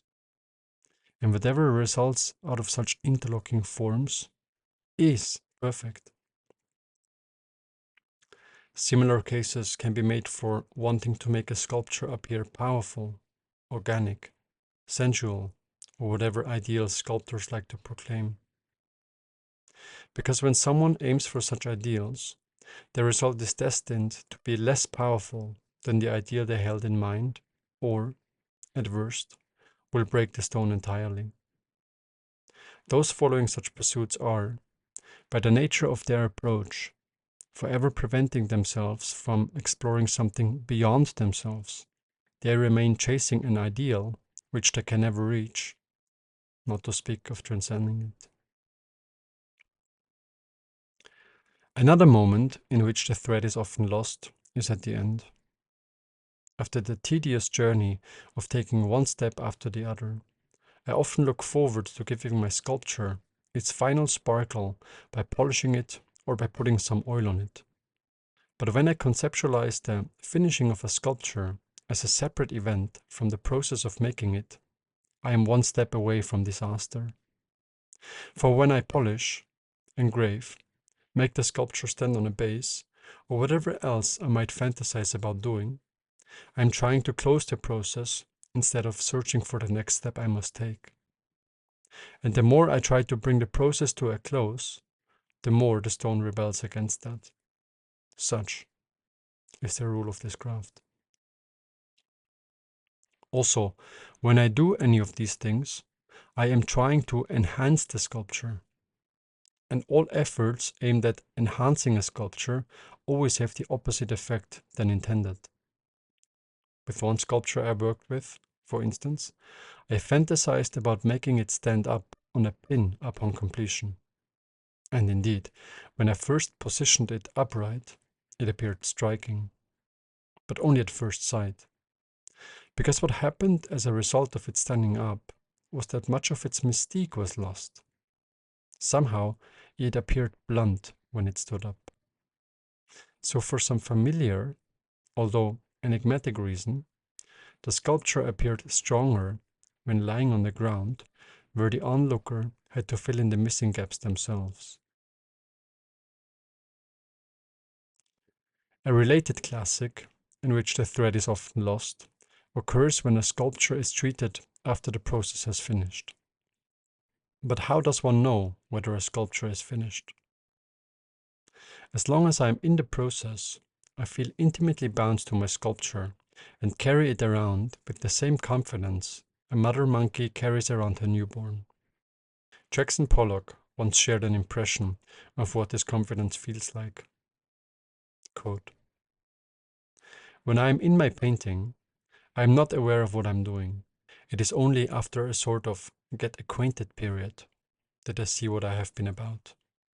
I have no fears about making changes, destroying the image, etc., because the painting has a life of its own. I try to let it come through.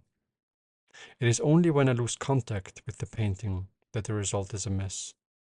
Otherwise, there is pure harmony, an easy give and take, and the painting comes out well."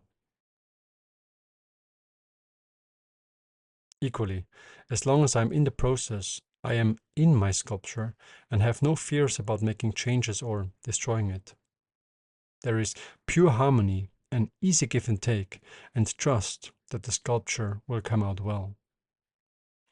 But once the process is over, the sculpture suddenly becomes an alien thing.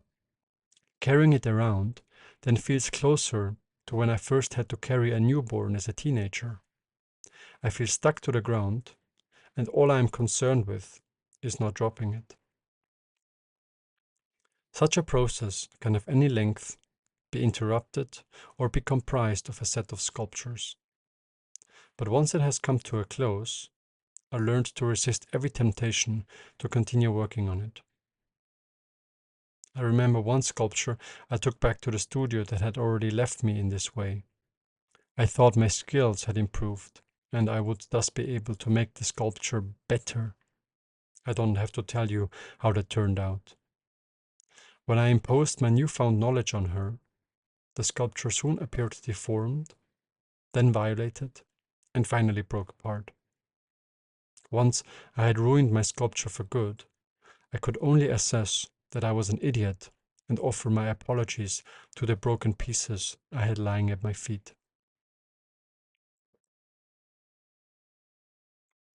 A more subtle way of breaking the thread can occur when certain invisible lines are overstepped. In writing, this can occur when a metaphysical assumption, an underlying idea, or an inherent worldview upon which the entire book depends, is made explicit. As an example, let us assess the impact of the following quote on the rest of this book. The quote is an excerpt from a discourse given by Osho in 1978. Quote, "The creative person is one who brings something from the unknown into the world of the known, who brings something from God into the world, who helps God to utter something, who becomes a hollow bamboo and allows God to flow through him. How can you become a hollow bamboo? If you are too full of the mind, you cannot become a hollow bamboo. And creativity is from the Creator. Creativity is not of you or from you. You disappear, then creativity is, when the Creator takes possession of you." Now, do you notice how this quote oversteps the thread behind this text? It is not just another quote that contributes towards the sculpture I seek to build behind these words. No, it crosses a certain line I haven't previously crossed. In a way, the excerpt summarizes this entire book in a few lines, but in doing so, it is not strengthening its cause. Somehow, it exposes me, not unlike a magician is exposed when somebody explains the audience the mechanics behind the trick. Because once the audience knows that the rabbit is hidden in the table underneath, the stuff that fueled the sense of wonder when a magician pulled the rabbit will have disappeared. The situation was demystified, the artistic flavor lost. Whether it was a good decision to include this example, I am not sure about. But something that was present throughout this book was disrupted by the inclusion of this quote. Whether my effort of making this a controlled break makes it any less damaging, I am equally not sure about, since an atomic bomb dropped on Bikini Atoll is an atomic bomb dropped. Whether it was worth breaking the thread just to demonstrate this example, I also do not know, but it comes to show just how delicate such threads are. In sculpture, such an overstepping can occur when a sculpture is given a name or when the perceived meaning of a sculpture is made explicit in some other way. Because if the name or some other means acts as a demystifying force upon the sculpture, it catapults it out of the unknown and strips it of its artistic power. Interlude 3.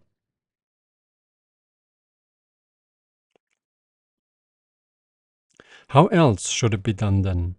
Was always the immediate question. The answer is simple. Exactly the opposite way it is done today. I love this quote attributed to Victor Schauberger, because if you follow its gist as a sculptor, you will automatically do many things as proposed by this book. Convention is surprisingly consistent in getting things upside down. So if you take any general standpoint and turn it on its head, you have usually found a good starting point to work from. And yes, it does make a good practice to start a sculpture by polishing it and by working backwards from there.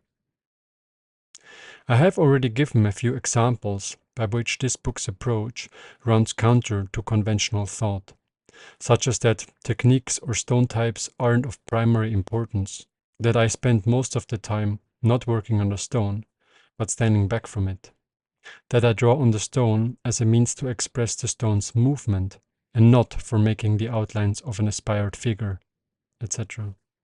Here is another one.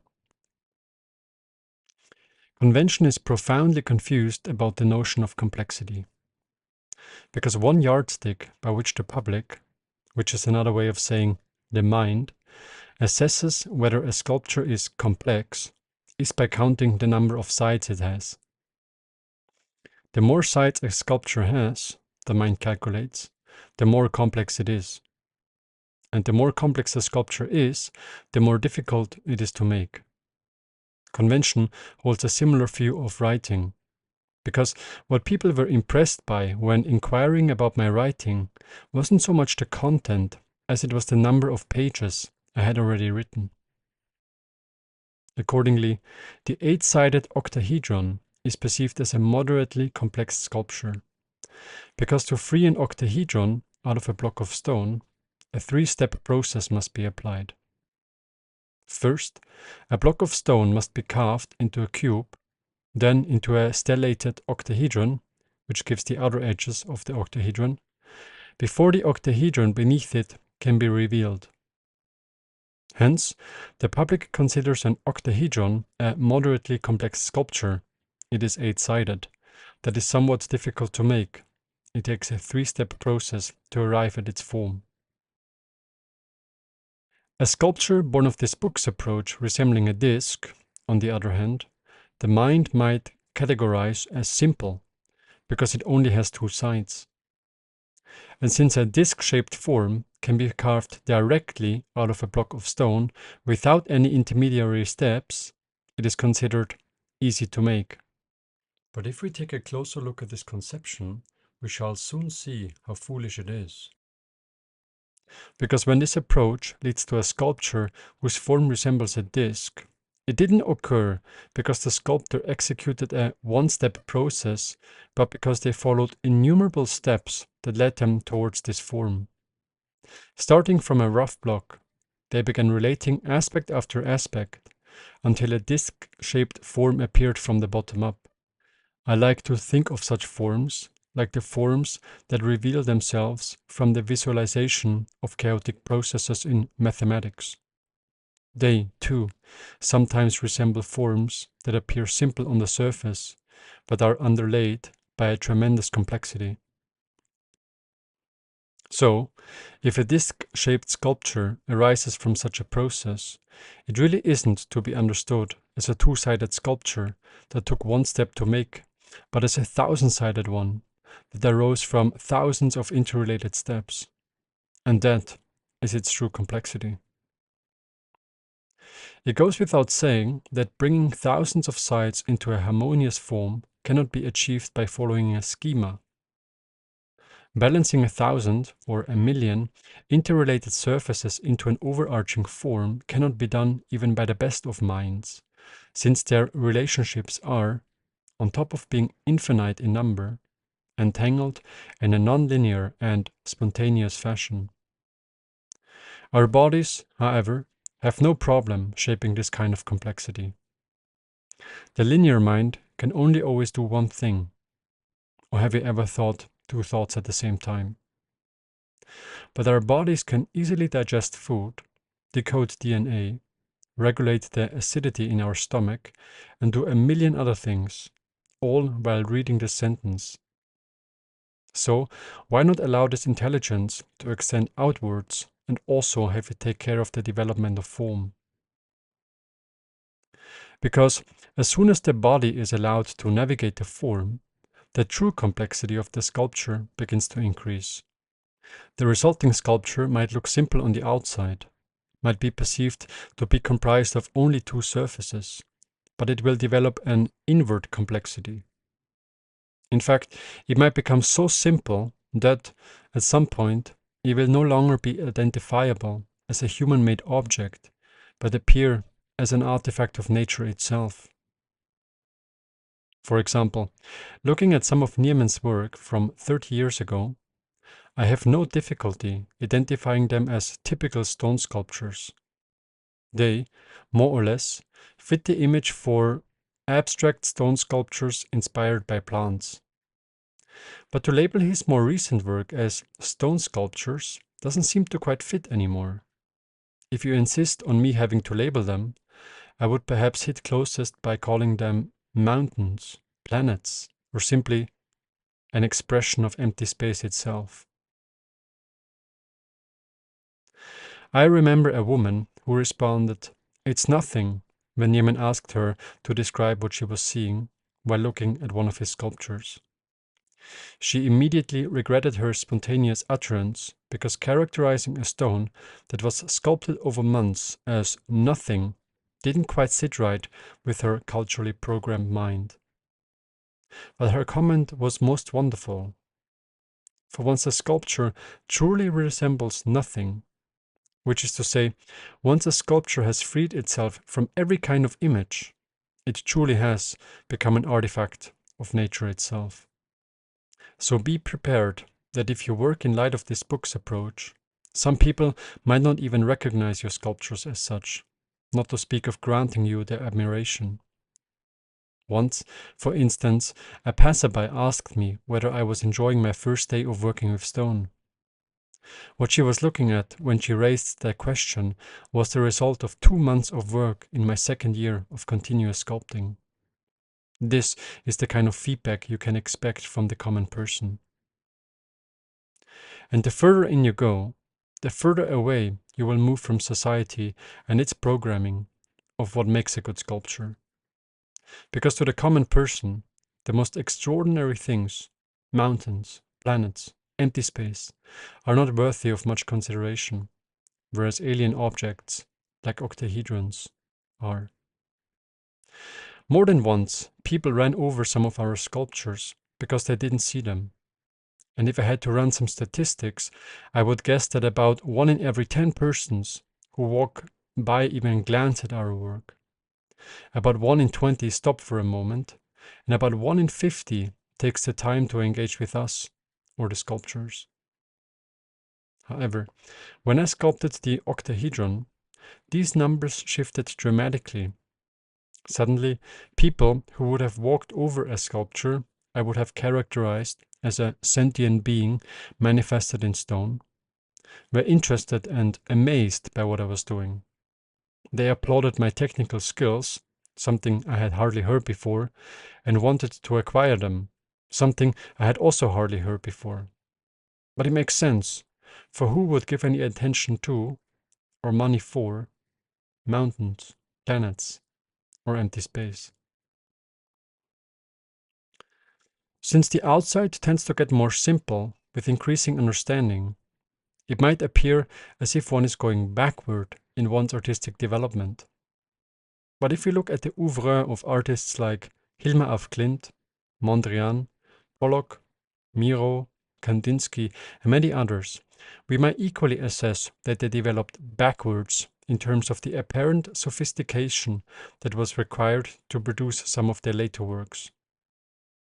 But when we consider their lifelong oeuvres, we can see how their later works encompass and transcend all they have done before, even if they appear more simple on the outside. The complexity has moved inwards. Let's consider part of the artistic development of Kazimir Malevich in that regard. Because Malevich did not start out painting all white canvases, nor did he paint black square because he had grown too lazy to sit down and paint a still life. Rather, his search for the essential in painting led him to produce a painting that contained nothing but a black square. Consequently, art critics began interpreting the significance of his zero paintings and discussed whether they should be understood as the most simple or the most complex paintings ever made. After all, a uniform canvas can be said to contain no painting as much as it can be said to contain every painting. For if every painting were painted onto a single canvas, it would inevitably portray a black image, or a white one. So what Malevich showed is that simplicity and complexity are two sides of the same coin. The white canvas is the most simple painting, but also the most complex one. Zero, black square, the same as infinity, white on white. However, Malevich didn't arrive at this conception through mental acrobatics, as I just did. Rather, he kept discarding whatever he thought to be inessential until he suddenly found himself in front of an empty canvas. So Malevich didn't conceptualize his black square, but suddenly found himself in it. He arrived it through his artistic process. In that way, black square wasn't an assault on the art world, nor did it mark the end of painting. No, it was a natural progression, yes, a logical consequence of his artistic process. That is why, rather than letting my mind loose on such conceptual thinking, I try to stay with the stone and take one step at a time. Because if I state, I'm going to make the most simple sculptures and begin exhibiting invisible sculptures into which everyone has to condense their own forms, or if I stagnate at exhibiting white canvases that contain all of painting, then I have missed the point totally. Because then I have turned simplicity into a concept, and few things would be more destructive for my development as an artist.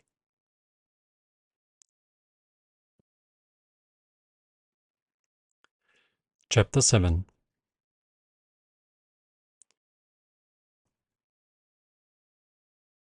Like a painter who weaves together lines and colors, like a cook who mixes tastes and textures, like a composer who orchestrates sounds and rhythms, I, as a sculptor, compose elements of form. The possibilities in which I can do this are endless. I can create softness by having sides drop into the background, contrast by the use of different tools, drama by having form concentrate around a particular point. I can make different sides act as counterpoint to each other, make surfaces break or support each other. The top conjoin the bottom, the front mirror the back. But the key to whether my sculpture will possess artistic radiancy does not lie in how I arranged these elements, but in the sincerity of the underlying search that led to their expression. So the value of an artwork does not lie within its form, but within the development that led to its production. Paul Klee writes, quote, "Form is never to be considered as something settled, as a result, as an end, but rather as genesis, as becoming, as essence. What is good is form as movement, as action, as active form. What is bad is form as immobility, as an end, as something suffered through and achieved. What is good is forming.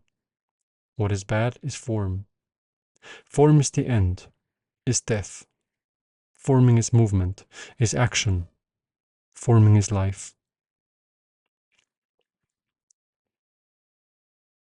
Once, a child pushed over a sculpture I had been working on for months. But when I found the broken pieces the next morning, I realized I was hardly affected. I immediately grasped that its value didn't lie within the form, but within the journey that led to its expression. And no one could have ever taken that away from me, not to speak about breaking it. This, however, doesn't mean that I wouldn't have done everything to prevent the sculpture from breaking. Another time, one of my sculptures started tumbling on the workbench, and without a moment of hesitation, I jumped over and placed my foot under the impact zone. I yelled in pain when the sculpture landed on my foot, but I had no doubt that sacrificing a black foot was worth saving it from more serious damage. Thus, if my sculpture ends up in an art collection, that's beautiful. If it is being pushed over and broken into pieces, that's also beautiful. The true value remains the same. In production, it is the way that is important, Paul Klee summons. Development counts for more than does completion. On this path of development, there are many days on which the stone doesn't speak. Days on which, no matter what I do, how much material I remove, or how many times I circle the stone, the sculpture won't develop. Days on which the stone is vast asleep, not speaking to me, not exciting me, not showing me the next step I must take. Whenever one of these days arrives, I usually begin by deploying an arsenal of resurrection strategies to re-invoke my interest. I change the sculpture's resting site, the height of the workbench, the distance from which I circle the stone. I draw on the stone, wash it, sculpt at different times of the day, try out other tools or some different way of working. When none of these work, I resort to asking myself, if I were to exhibit the sculpture tonight, what would I still want to change about it? And if that doesn't do it, there is always the, if I died tonight, would I want this to be my legacy that I can deploy? Desperate, I know.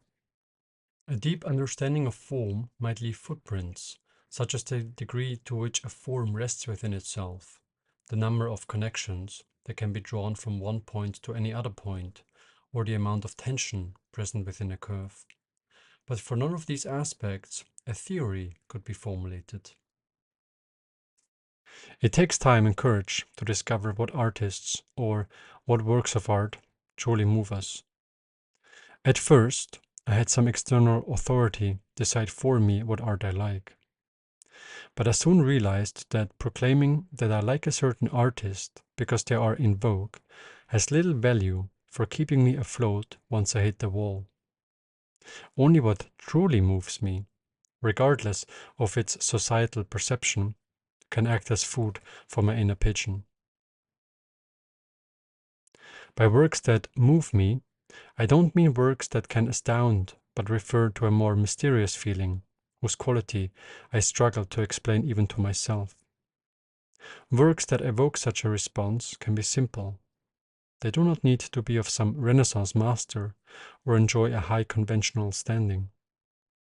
In fact, many works of textbook significance tend to intimidate me.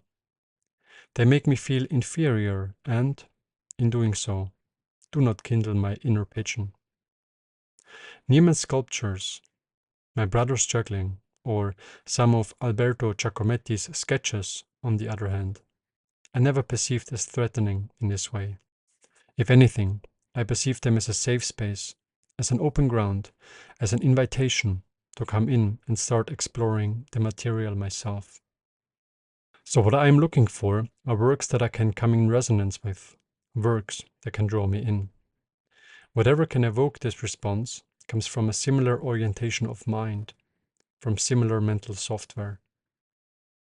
But even if the works of other artists do not re-invoke my interest, I do not worry still.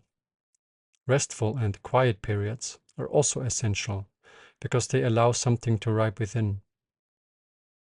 Whenever I try to overcome these restful periods by force, such as by drinking 2 cups of coffee or by messing around the stone, by doing things I was not instructed with, I might remove a lot of material, but don't actually contribute towards the becoming of the form. I'm engaged in more activity, but committing less action. The same applies to finding solutions to problems I am stuck with. I experienced days, sometimes months, in which I did not see how to progress. But here, too, I'm learning to relax and wait for the sculpture to reveal itself. Goethe writes about this in relation to his work. Quote, "If some phenomenon appears in my research and I can find no source for it, I let it stand as a problem.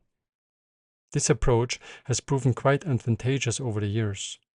When I found I could not solve the riddle of the origin and context of some problem, I had to let it lie for a long time. But at some moment, years later, enlightenment came in the most wonderful way."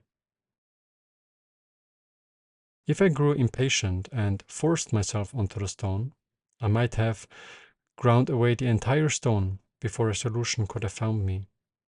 Nothing can be rushed, Old Clay writes. It must grow. It should grow of itself. And if the time ever comes for that work, then so much the better. Often, it is only once I give up that I see what I must do. Only once I surrender totally and admit that I truly do not know how to proceed. That stone shows me the next step I must take. Usually, I then realize that I was looking in the wrong place or overlooking the obvious in some other way. But only when I stopped searching could I discover where gold is to be found. So, whenever I am stuck, I let the problem rest, perhaps even take the sculpture home or continue with some other work. Months later, when I've all but forgotten about it, enlightenment might come in a most wonderful way. This cannot be cheated or be turned into a method, however. If I put my sculpture back inside or take it home, because I hope that doing so will show me the next step I must take, I will be disappointed. Only when I accept that I truly do not know how to proceed, the next step might reveal itself. I do not know why this has to be so, but it never ceases to amaze me that it always works like that. Usually, I work on several sculptures at the same time, as well as write something. And whenever I am stuck with one, I Tarzan to another and continue from there. There is always a loose end somewhere, and another loose end will reveal itself once I attended to that. This, of course, does not have to be confined to the workbench, but can also be a language course I never started, a twitched muscle I haven't stretched out, or a bike that awaits repair. But as long as I keep following whatever calls for my attention, the thread will continue to show me how to proceed. And if I am lucky, it will lead me back to my sculpture and reveal the next step I must take.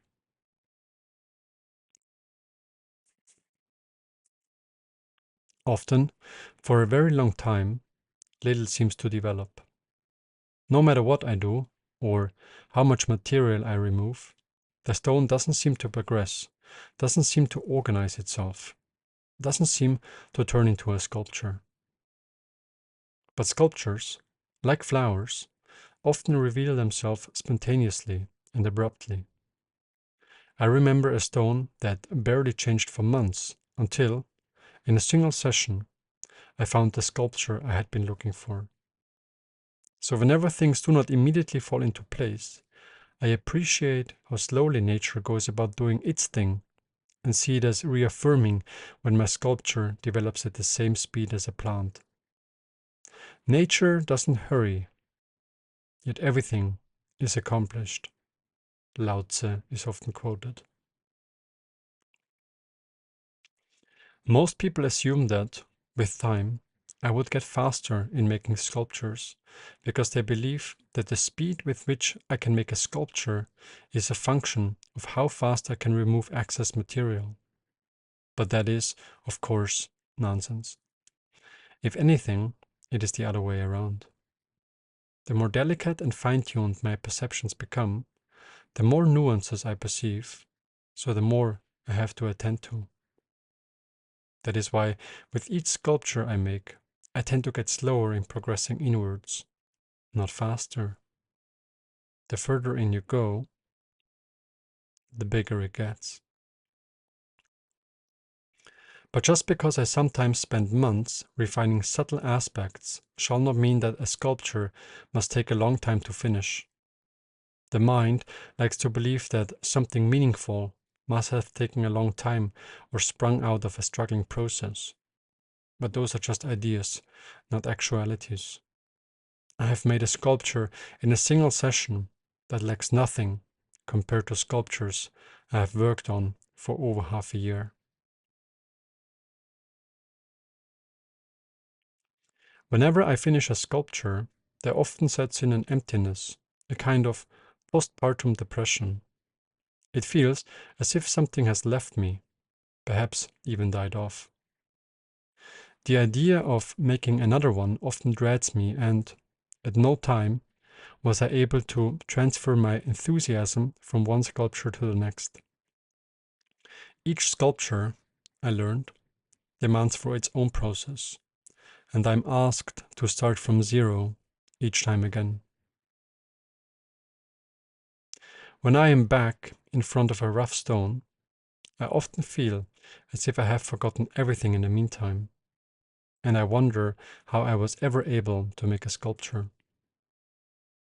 This is why I keep my previous work around me, because, in such moments, they provide me with the necessary trust that, in some way or other, I must have done it before.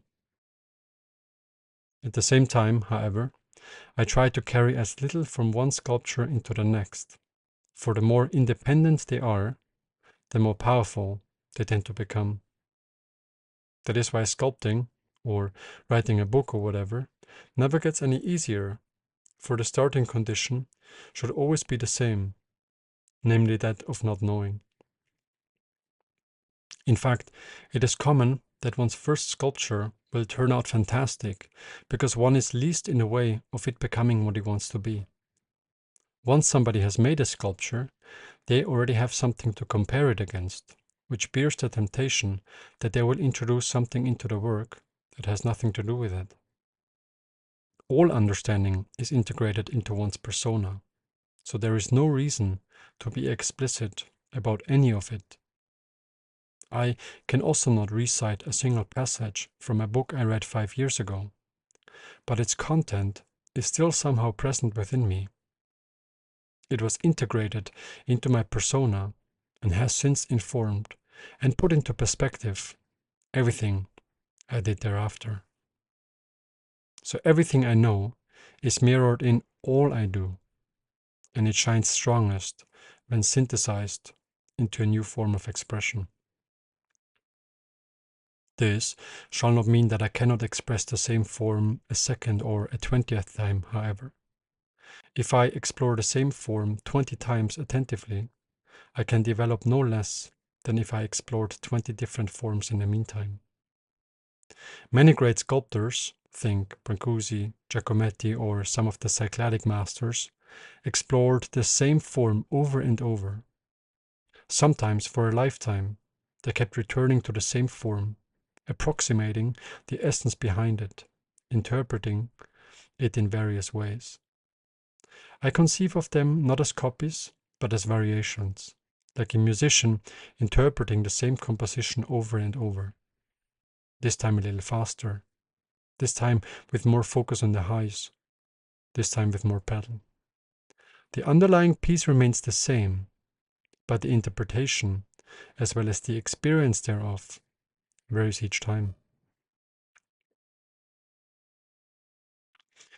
Developing a sense of form is much like developing a sense of rhythm. It is nothing that can be learned by studying a textbook, but something that has to be done by feel. And the harder one tries to understand it with the mind, the further away one will get from knowing it. Sometimes, when people who claim to have no sense of rhythm are intoxicated or extremely tired, their bodies start to sync with the rhythm all of their own. But as soon as one makes them notice that they are now moving with the rhythm, they often fall back out of it because they are trying to catch their body's movement with their minds. But when mind is not, the fusion between the music and their bodies happens naturally. And the same is true for understanding form. An understanding of form is also nothing that exists for itself. It is nothing that can be isolated from the material or can be distilled into words. A deep understanding of form might leave footprints, such as the degree to which a form rests within itself, the number of connections that can be drawn from one point to any other point, or the amount of tension present within a curve. But for none of these aspects, a theory could be formulated. Nicolaides writes about coming to an understanding of anatomy in life drawing. Quote, developing the consciousness of the form is a slow, sensitive process. It is not something that can be comprehended instantly, no matter how intelligent you are. The parts of the figure are welded together in a perfectly logical and functional manner. No one can teach you their truth, but by a certain manner of approach, you can, bit by bit, come to know these forms and their relationship to one another. No diagrams, no explanation will suffice, because the form speaks to you only as it does things. No diagrams, no explanations will suffice, because the form speaks to you only as it does things. Exactly. So, as opposed to knowing, understanding is impossible to write about, because it has no existence of its own. But all one can do is characterize its fragrance. One characteristic of a deep understanding is a certain spaciousness that makes itself known in the work. A spaciousness that remembers of the wild, or of the void even. It is this sense that led me to characterize Niemann's sculptures as mountains or planets. They contain a vastness that makes them feel many times larger than their physical reality. I sense a similar kind of vastness in Stephen Buno's writings. I can sense the territory, both explored and unexplored, that lies beneath the surface of each line. Alberto Giacometti's sketches also evoke that sense. Even though they are often small, some are no larger than an envelope, there is still a depth and an immensity to them. This spaciousness, which I have also perceived in Facile Say playing the piano or in my brother's juggling, results from a deep understanding of the matter at hand. Because what I cannot see when my brother juggles a particular 6-ball pattern, for instance, are the hundreds of other patterns he also knows to juggle. But I can feel them co-present in that particular 6-ball pattern. And that is what gives it this immensity. Similarly, when I listen to Facile Say playing his spiel on the Turkish march, I cannot hear the hundreds of other pieces he knows to play, but I can hear them implied in his improvisation. To be sure, if somebody spent a considerable time learning the Facile Say version of the Turkish march, or this particular 6-ball pattern by mechanically moving their hands in the same sequence, the result would not possess this fragrance I'm trying to get at here. The difference is that my brother can, at any time, deconstruct the pattern, show me how it builds on previous patterns, how it relates to the same pattern with 4 balls, how to do it reverse, asynchronous, Mills mess, or with penguin catches, and so forth. The person who mechanically learned the pattern wouldn't be able to do that. And that difference will be reflected in the feel of the juggling. Both will be juggling the same pattern, but one will have a richness and immensity that the other one does not. The same goes for Facile Say's interpretations, Giacometti's sketches, Niemann's sculptures. Sometimes, when working on a new sculpture, it feels as if I have to revisit some of my previous sculptures before I am allowed to discover a new form. Like a fetus, which also appears to go through all of evolution before it turns into the human form, I often meet elements of previous sculptures on my journey towards a new form. A form that not only encapsulates all I have made before, but transcends it in a new direction. When I shared this conception with Niemann, he replied that, although he liked it, he prefers it upside down. For him, it is not about discovering a form that transcends all the others, but about moving backward through his previous work towards the source from which all springs. Accordingly, with time, I began to sense that things, once again, started to turn on their head. In more concrete terms, I began to suspect that maybe it was only when I broke the thread that I was actually being creative, not when I was following one. That is because it was only in such moments that I was no longer in a fixed schema, namely that of following a thread, but truly spontaneous and in the moment. Or else, I began to understand that standing back isn't so much a technique to create sculptures distinguished by certain qualities like fluidity of form, but a technique that induces a state of consciousness out of which one automatically creates forms distinguished by such qualities. In that way, the technique of standing back isn't so much a sculptural technique as it is a kind of meditation, out of which these qualities automatically arise. So with time, I no longer continuously roped the sculpture in as previously described, because I began to understand that it is about the whirling, not the distance from which it is done. So you can take any notion inherent to this book and perform a kickflip on it, just like I performed a kickflip on any conventional notion about sculpture to arrive at this elevated level of sculptural understanding. This, of course, would also have to apply to this very notion of there being something like octaves of sculptural understanding. So I let your mind do whatever gymnastics it has to, so that both premises are met.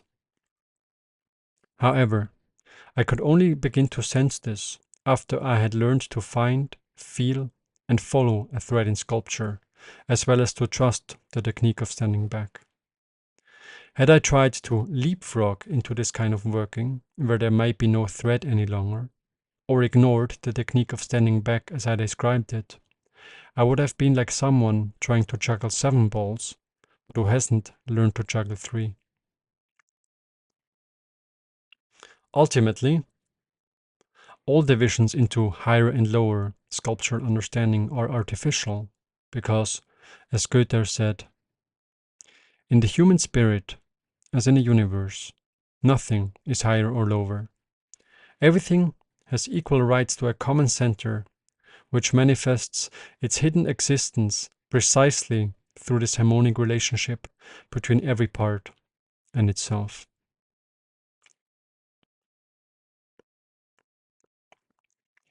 The lower is always a limited conception of the whole, and the higher is a less limited conception of the whole. That is why the higher sculptural understanding can always be found nested inside the lower. And as long as one keeps taking one step at a time, the door to a higher understanding will open once the necessary understanding has been acquired. For example, in chapter 2 of this section, I wrote that I always attend to the quality first, the form second, and the surface third. But when I wrote this, I didn't yet understand why. This only became clear to me much later. The stone surface corresponds to the mind. That is why most people find it easiest to engage with the stone's color, the contrast introduced through the use of different tools, the thoroughness with which a surface was polished, etc. But below the surface lies the dimension of form, which corresponds to the feeling sense. The form cannot be understood intellectually, but it has to be felt. And underlying the form lies the dimension of being, which makes itself known as a fragrance that lies even beyond the feeling sense. When I wrote chapter 2, I had already sensed that quality is more powerful than form more powerful than surface, but I didn't yet understand why. This I only understood much later. But this understanding can already be found nested inside my earlier understanding. It just wasn't yet crystallized.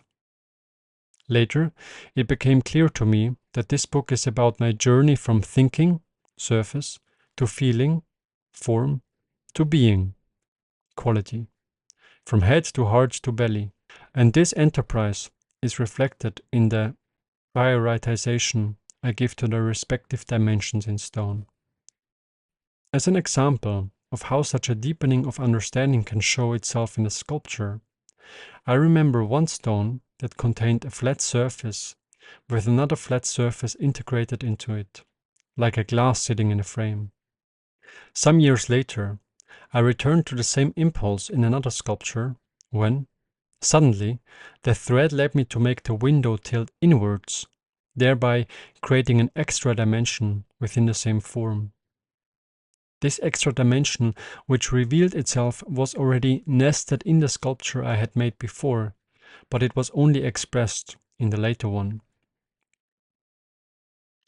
When Nierman, who likes to spend more than a year with a single composition, engages with my sculptures, I am often astounded by the nuances he perceives.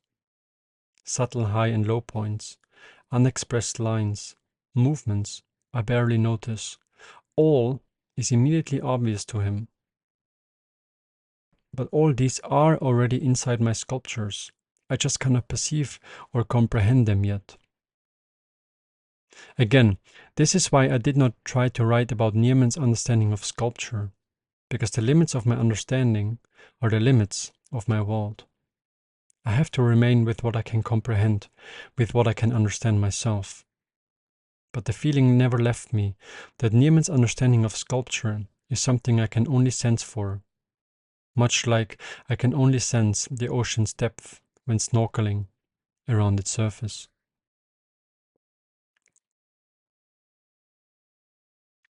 Looking across the work I have already done, I can see how a theme touched upon in one sculpture later turned out to be the main theme in another, how certain patterns reoccurred were reinterpreted or resolved in different ways. All this needs not to unfold linearly, however. In sculpture, time can well flow reverse. A stone I sculpted in 2023 can be the predecessor of a stone I sculpted 3 years before. That's why I learned to treat each of my sculptures equally, for I might only much later understand their role in my lifelong oeuvre. And overarching these impressions is the ever-present sense that all my works are connected, that each work is connected to and influenced by all others that precede and follow it. I think the idea of a finished picture is a fiction, Barnett Newman writes. I think a man spends his whole lifetime painting one picture or working on one piece of sculpture.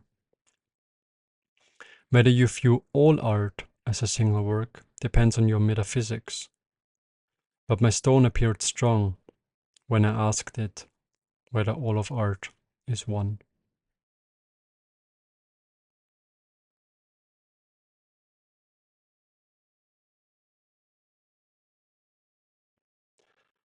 Exercises.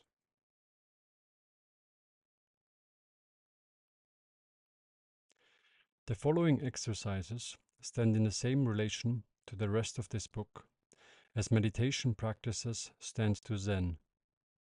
As long as one follows a meditation practice, one is still putting in an effort and, in doing so, remains bound to the very thing one seeks to transcend.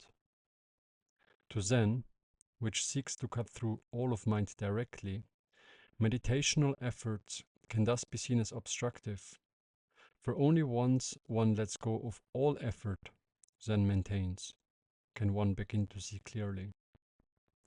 But meditation practices are promoted even in Zen, because they can bring one to a state of rest, from where the jump into the unknown, into Zen, can happen. So do not clinch to any of the proposed exercises, perhaps not even do them. But if you do decide to follow them, regard them as instruments that can help you find ground from where to take the jump. Exercise 1. Finishing a sculpture. As an exercise to appreciate that it is all about the process and not the end result, continue working on a stone until nothing remains, until it is truly finished. Because when you keep exploring the form until nothing but chips and dust remains, you leave your mind nothing but chips and dust to cling onto. And since there is no final sculpture to look forward to, you are inclined to focus on each step of the way rather than some end result. However, do not begin turning all stones into dust or intentionally destroying all your sculptures upon completion, because then you would be following just another concept and evading being confronted with the unknown, which, in that case, would be the act of finishing a sculpture. Exercise 2. Sculpting basic forms. To exercise your technique and senses, carve a basic form such as a sphere, a cube, or a triangle out of a block of stone. Approximate the ideal behind these forms without the help of a ruler, geometry triangle, marking pen, pointing machine, or whatever else. Rely on your senses alone and continue working as long as you maintain interest. Doing any of these can keep you busy for a lifetime, because no matter how long you have already worked towards such a form, some imperfection will always remain. Doing these can school your eyes and serve as a reminder that all sculptural understanding can be contained even within the most basic forms.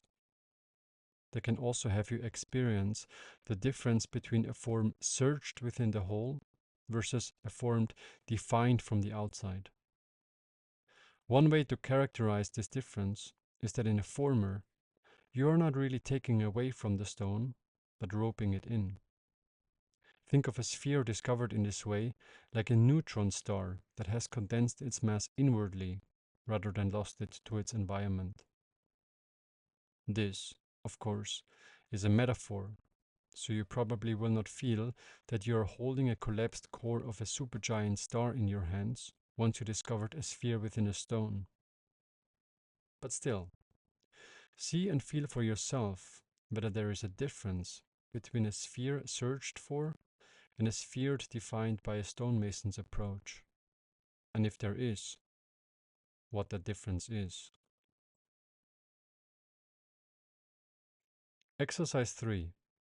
Sculpting pebble stones.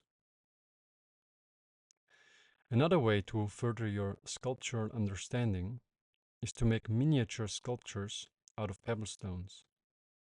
So find a rounded pebble, no matter the type, color, or size, and continue the work the water has already started. Because if you watch yourself doing these bonsai sculptures, you will find that you automatically do many things as proposed throughout this book. A coin-sized pebble in your hand will appear roughly the same size as a chicken-sized stone from the opposite end of a parking area, thereby mimicking the desired effect of standing back. Due to its small size, you will naturally be inclined to focus on expressing its overall form instead of attending to minor aspects, such as a tiny crack here or there. While filing them, you will also continually turn and move the pebble in your hand and, in doing so, mimic the effect of walking around.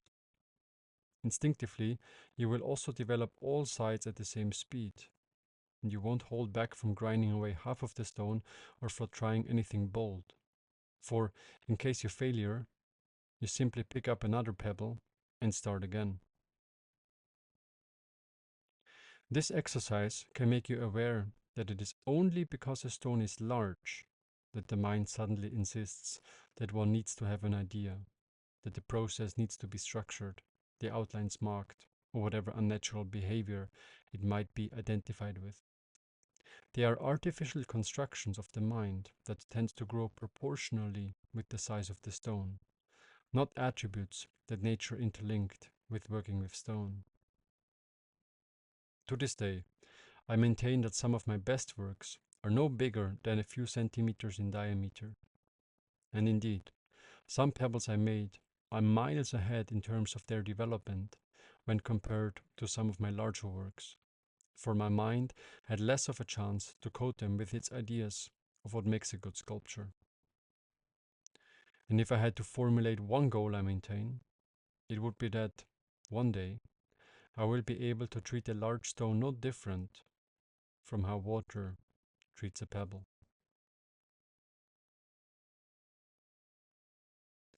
Exercise 4. Practicing synesthesia. Every block of stone, just like every person, has a core, an essence. This essence is not a thing, not a form, and nothing that can be grasped, but something that can only be sensed. It's like the end of a rainbow. Once you try to catch it, it won't be there anymore. But if you just appreciate its existence without trying to claim it, its reality is clear and unambiguous. To practice your ability to sense the essence inherent to things, translate an artwork from one medium into another.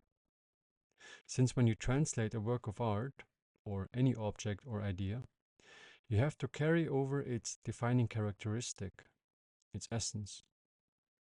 You already do this when you dance differently to different music, or when you use different mouth noises to describe two paintings. But what is going on in the background is that you are extracting the essence of whatever you are perceiving and giving it a new form of expression. Ultimately, all forms of expression are a form of this synesthetic process. But by making it intentional and by developing it in new directions, such as by painting a song or by putting an object into a melody, you can deepen your ability to sense the essence inside things. Ludwig Wittgenstein once said, "Remember the impression one gets from good architecture, that it expresses a thought. It makes one want to respond with a gesture." Like so many of us, this statement is as profound as it is beautiful. Because what Wittgenstein is saying is that a good building expresses a thought in three-dimensional space, thereby implying that a thought has a form that can be realized in the physical. The same also goes the other way around, of course. Every physical structure can be represented as a thought. But Wittgenstein takes it further. Not only does he include the thought, the building, but also his body. He writes, "It makes one want to respond with a gesture. A thought becomes a building, becomes a gesture. The circle is completed." I, for example, sometimes perceive my writing to be overlaid with an architectural gestalt that occurs in some kind of fourth-dimensional plane. Consequently, I can see what my writing looks like. I can see whether the writing is skewed, bumped, holed, or whatever, and I can then adjust it using text, just like I can adjust the form of a stone using hammer and chisel. I never learned to do this, but it has always been there. That is why I'm so sensitive about other people editing my writing. Because when somebody edits my text, without being aware of its architectural gestalt, they might unintentionally clear out some of its carrying pillars. They might make the language more correct according to a certain standard, but something more essential might be lost. So, if you perceive your sculpture as a piece of music or a mathematical equation, be cautious about others putting it up on a base or even putting it up in a particular place. Such actions have the potential to disrupt this invisible gestalt. But it is this gestalt that makes your sculpture art. Remember though, it is nothing that can be pointed towards, nothing that can be photographed, but something that can only be felt. So practice sensing it.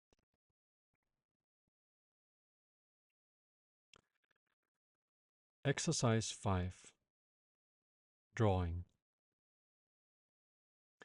Drawing as much as possible is probably the greatest favor you can do yourself for your development as an artist. Some of its benefits are obvious. It develops your understanding of form, line, perspective, etc. And some are subtle. It loosens you up, clears out accumulated rubbish, or helps you understand how your arm operates in space. As indicated in the overture, the art of sculpture is sometimes framed as being more difficult than drawing because it operates in three dimensions. I, however, find that a form in sculpture is somewhat easier to comprehend than the same form appearing on a piece of paper. This is because a form in three-dimensional space is more intuitively accessible than the same form translated into the two-dimensionality of a canvas. In my experience, drawing is, therefore, not the infantile child of sculpture, but, if anything, its mother. Not only has drawing, as an art form, been explored to a much greater extent, but it is also more direct and confronting. I, however, won't write much about it, partly because there is nothing I could add to Kimmo Nicolidis' timeless masterpiece, The Natural Way to Draw, a book I cannot recommend studying enough, but mainly because I can't. Drawing has always escaped my attempts of linguistic characterization, but it is precisely because it is so enigmatic that I cannot practice it enough. One exercise I would like to share is to take a piece of paper and scribble down whatever you see when walking around your sculpture. Don't look at the paper while walking around, but simply have your arm move in accordance with what you are perceiving. Be exact in this exercise, but not in a conventional way. What you should follow exactly is not the appearance of the stone, but the feeling it evokes. The resulting scribbles do not need to resemble the appearance of the stone, but they can give you a sense for whether a stone is whirling or restful, dominated by the straight or the round, the top or the bottom.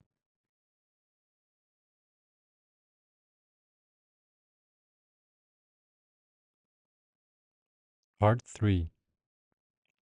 Inhabiting Stone. Chapter 1.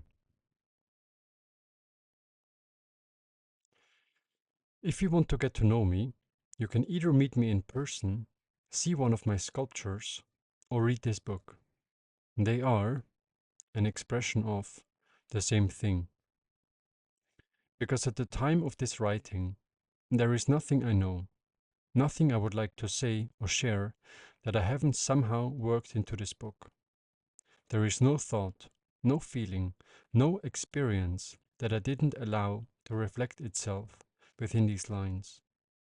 In writing this book, I did not hide or omit, nor did I keep any aces up my sleeves.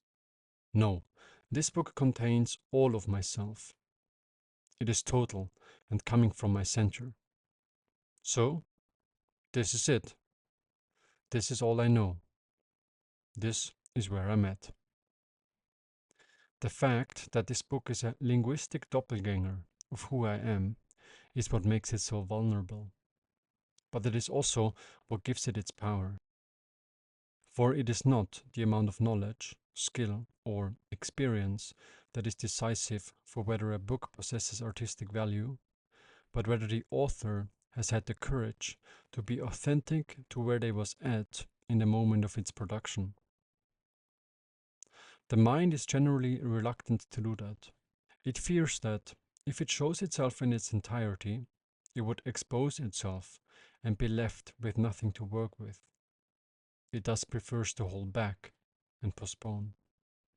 It prefers to keep the aces up its sleeves. But unsurprisingly, draining itself totally is precisely what it must do for an artwork to come alive. And it is also what it must do so that the space for another work is created to find its way into the artist. It took me a while to understand that the power inherent to Niemann's sculptures stems from his quest to be authentic to where he is at. Because when Niemann sculpts, he doesn't introduce anything into his sculptures he does not understand, nor does he recycle anything he came to understand in the past. Instead, he continuously seeks to substantiate his current understanding in the present. Looking back, he once said that it took him decades to move from doing sculptures defined by straight lines to making fully rounded ones. Not because he did not have the technical skills to make fully rounded sculptures, but because he felt that he had not understood the significance, the meaning inherent to round forms until at a later stage of his life. And because he didn't fully understand them, they didn't appear in his sculptures. In early 2022, his frontier was to have a form flow fluidly without it being dependent upon a particular point. This might sound like a triviality, but had you met him at the time of this writing, you would have seen the significance of this statement reflected in his sculpture. And had you met him in person, you would have seen the significance of this statement reflected in his persona. So when Niemann sculpts, he doesn't seek to demonstrate his ability, knowledge of form, or whatever else, but he aims to be true to his current understanding. His sculptures do not say, "Look what I can do," but rather speak, "Look, here is where I'm at."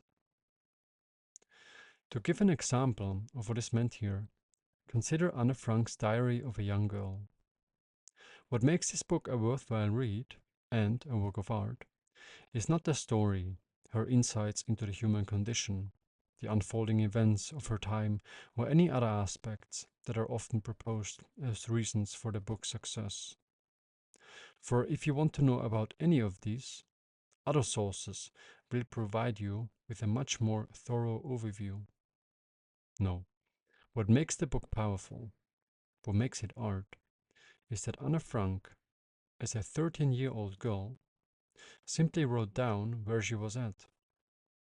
In her writing, she did not try to reach into the future to make herself seem more developed than she was, nor did she reach into the past by recycling aspects she had already understood.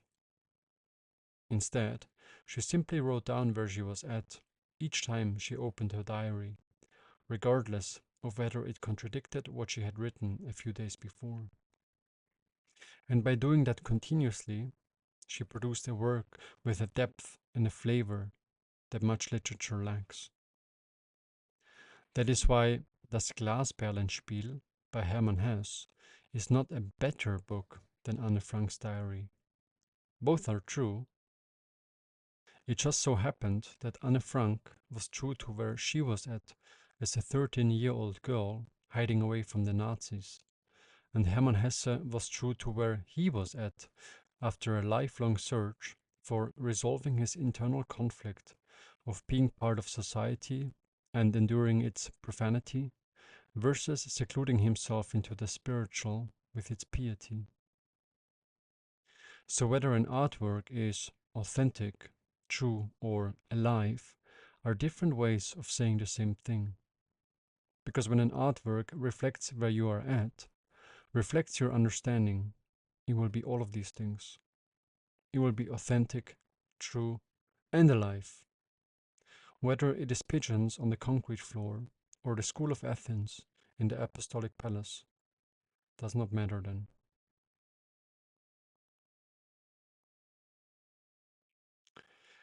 With every sculpture I work with, there usually comes a point at which I can sense that I have reached the limits of my understanding, the limits of what I can do.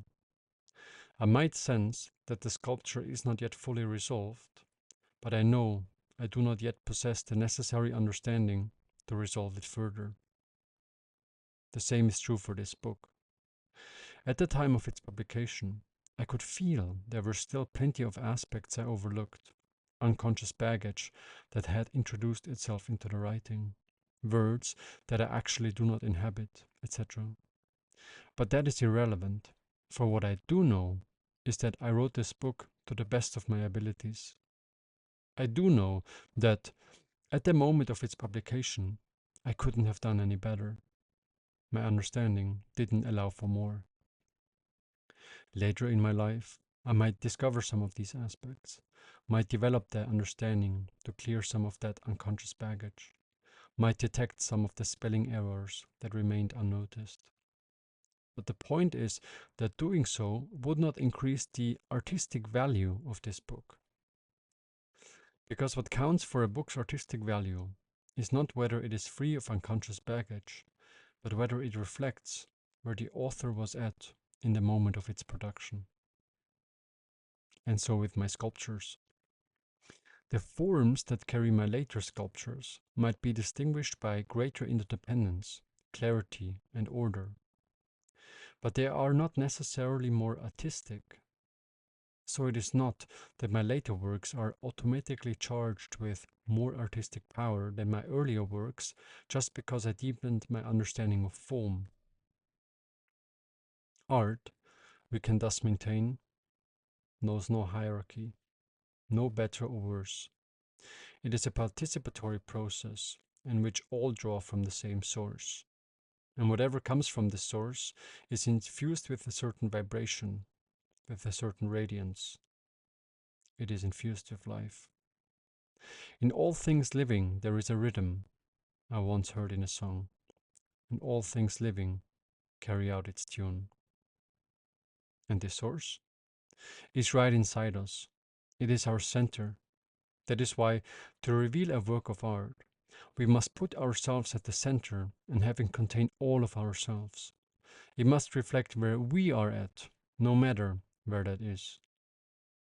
That is why I work uncompromisingly, trust myself, and only do what I want to do. That is why I treat every sculpture as if it were my last one, and sculpt towards my ideals, towards divine beauty, and do not waste any time with anything that is not truly mine. Few artists do that. Instead, they waste their time with trivialities, with aberrations they were once convinced are of importance. They waste their time with conceptual bullshit or with cynical work. They do so because they believe they are not yet good enough, don't yet know enough. Or they do so because they believe that what they think or feel has no value unless it is embedded within the voice of some authority. Or they do so because they fear they could make a fool of themselves, could be discredited, could be labeled idealistic, naive, or preposterous. Or they do so because they are afraid of the intimacy such works demand, the sacrifices that must be made. So they go on postponing. They read another book, they do another course, they wait, they hold back. But God will not have his work made manifest by cowards. Emerson cuts in. So here I say it. I am perfect as I am. I have intelligence, yes, genius inside me. There is something only I can do, something I cannot learn from anyone, because I am the only one who can do it. That which each can do best, Emerson said, none but his maker can teach him. And what is more, whatever this might be, is not just of tremendous value for myself, but also for the world. There is a reason I exist. There is something I ought to bring into this world. And if I don't allow it to express itself, it will eat me up from the inside. Jesus said, if you bring forth what is within you, what you bring forth will save you. If you do not bring forth what is within you, what you do not bring forth will destroy you. So by exploring myself, by expressing myself, not only will I be saving myself, but perhaps also the world. In Joseph Campbell's words, quote, people have the notion of saving the world by shifting things around, changing the rules and who's on top and so forth. No, no. Any world is a valid world if it's alive. The thing to do is to bring life to it. And the only way to do that is to find in your own case where the life is and become alive yourself. I don't know what to do, the mind immediately responds to such a proposition. But that is precisely the point. I am not supposed to know. Once I know, I have had it. It is only when I don't know that I'm living up to this quest. That is why, instead of spending much time trying to figure out what I ought to do, I take one step at a time and see where it takes me. Later, I can look back and conclude that writing this book or sculpting that stone was my life's purpose. But while I was doing it, I was, guided by the dim light of the flashlight on my head, stumbling from one word to the next. So, when I get the urge to do something bold, I go for it. The universe might depend on it. Or if I have an itch to try something, I do it, and I do so straight away. A moment later, the opportunity might be lost. Constantin Brancusi told Ise Monoguchi the same when he assisted him in his studio in Paris. Never do anything as preparation for something later, for you will never do anything better than what you do now. People constantly advise me to do things differently. They advise me to use machine tools, engrave patterns, make smaller or bigger sculptures, use different materials, etc. But after some consideration, I have come to conclude that all, and I mean all, advice when it comes to art are to be viewed as traps. I only trust that which I am convinced of and nothing else. I do what I want to do, what I like, what I believe, and I am willing to sacrifice to this end. No matter whether this means that my sculptures won't be liked, won't be recognized, or won't be exhibited. In fact, one way to define artists is to characterize them as a group of people who don't make their work reliant on feedback. Because, in contrast to producers who are constantly engaged in a dialogue with the outside, artists must put themselves at the center and do what feels right to them, regardless of what anybody, including themselves, think about their works. That's why making art will always remain a courageous and insecure act, because artists have to rely on their senses to assess whether the work is right. So, if everyone says a sculpture is finished, but I still want to keep working on it, I do. If everyone says a sculpture is not yet finished, but I don't want to continue working on it, I don't. And most importantly, I aim to be honest with myself. I don't say a sculpture is finished just because I am afraid of confronting a certain issue. And I don't continue working on a sculpture just because I am afraid of finishing it. And even if a sculpture breaks into pieces in such a pursuit, the result is still less damaging than an unfinished sculpture on which I didn't follow through. Also, the moment my motivations are led by external factors, such as marketability or pleasing somebody else's expectations, I get out of touch with my creativity. Since when I tweak and twist my art towards the forces that dictate the marketplace, I inevitably tweak and twist myself towards these forces. The inner pigeon? Gone. It is always tempting to make something that sells, something that gets complimented, something that gets acknowledged by some gatekeeping authority. But the more I trust myself and my process, the more my art comes to radiate this confidence, and thereby my art becomes valuable. And eventually, others might come to see that too. My audience might remain small. John Crenoff once remarked that the quality of an artist's work stands in an inverse relationship to the size of the audience it attracts. But who cares? Any day, I prefer having a drug addict at the studio who truly sees my work over a crowd of self-proclaimed art enthusiasts who do not really look. So economic success can come as a side effect, but it cannot be the driving motivation. Also, the deeper my understanding of sculpture becomes, the larger the carrot society is willing to offer for me not to continue listening to stone tends to get. Accordingly, a stranger once asked me how much I would sell him my sculpture for. I responded that the sculpture isn't for sale, whereupon he countered, "I can see that. That's why I want it." That is why I stay authentic and do not allow myself to become a producer who can be commissioned for a certain kind of work. Yes, you could ask me to make a gravestone, but you could not ask me for a specific design or form. You will have to trust that a fitting form for the deceased person will arise on its own. Or if you asked me to make a sphere, I would have to answer that I do not know how to make a sphere, even if I just made one. There are things some of us simply cannot do, even if our life depends upon it, the cabinet maker John Crenoff writes. Give me a piece of clay, put a pistol to my head and say, "Make a rabbit," and I'll have to say, "Shoot," and be damned. You see, when I sculpt, I don't know what the result will be, because as soon as I did, I would no longer be creating, but executing.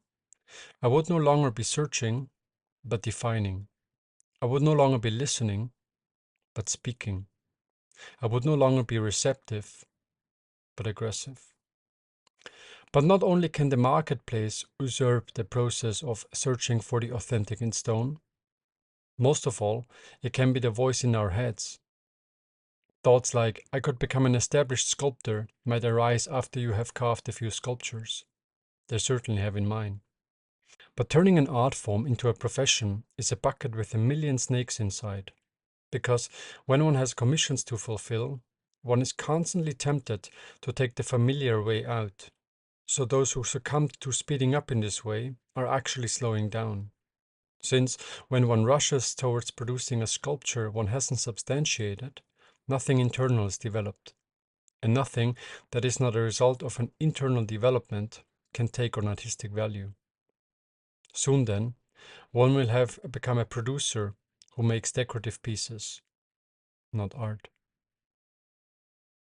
So not only can the quest to turn sculpture into a profession bring one out of touch with one's creativity due to the forces that dictate the marketplace, but also because the mind can slip in and hijack the creative process.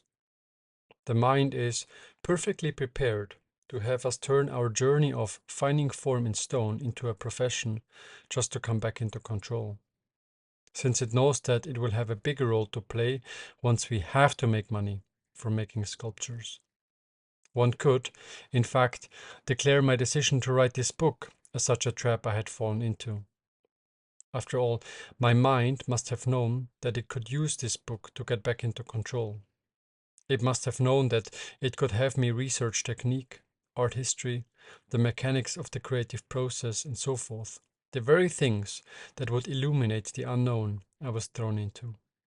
If true, then my mind did so by clothing itself in the language of the esoteric, such as by proposing that I felt an urge to write this book, and thereby hid itself amidst my psyche like an octopus that sits unseen at the center of a rock. The mind does not shy to go any length to get back into the driver's seat. From the viewpoint of the mind, becoming a professional sculptor or writing a book that requires years of work is nothing in terms of courage needed when compared to surrendering into not knowing what the fuck is going on.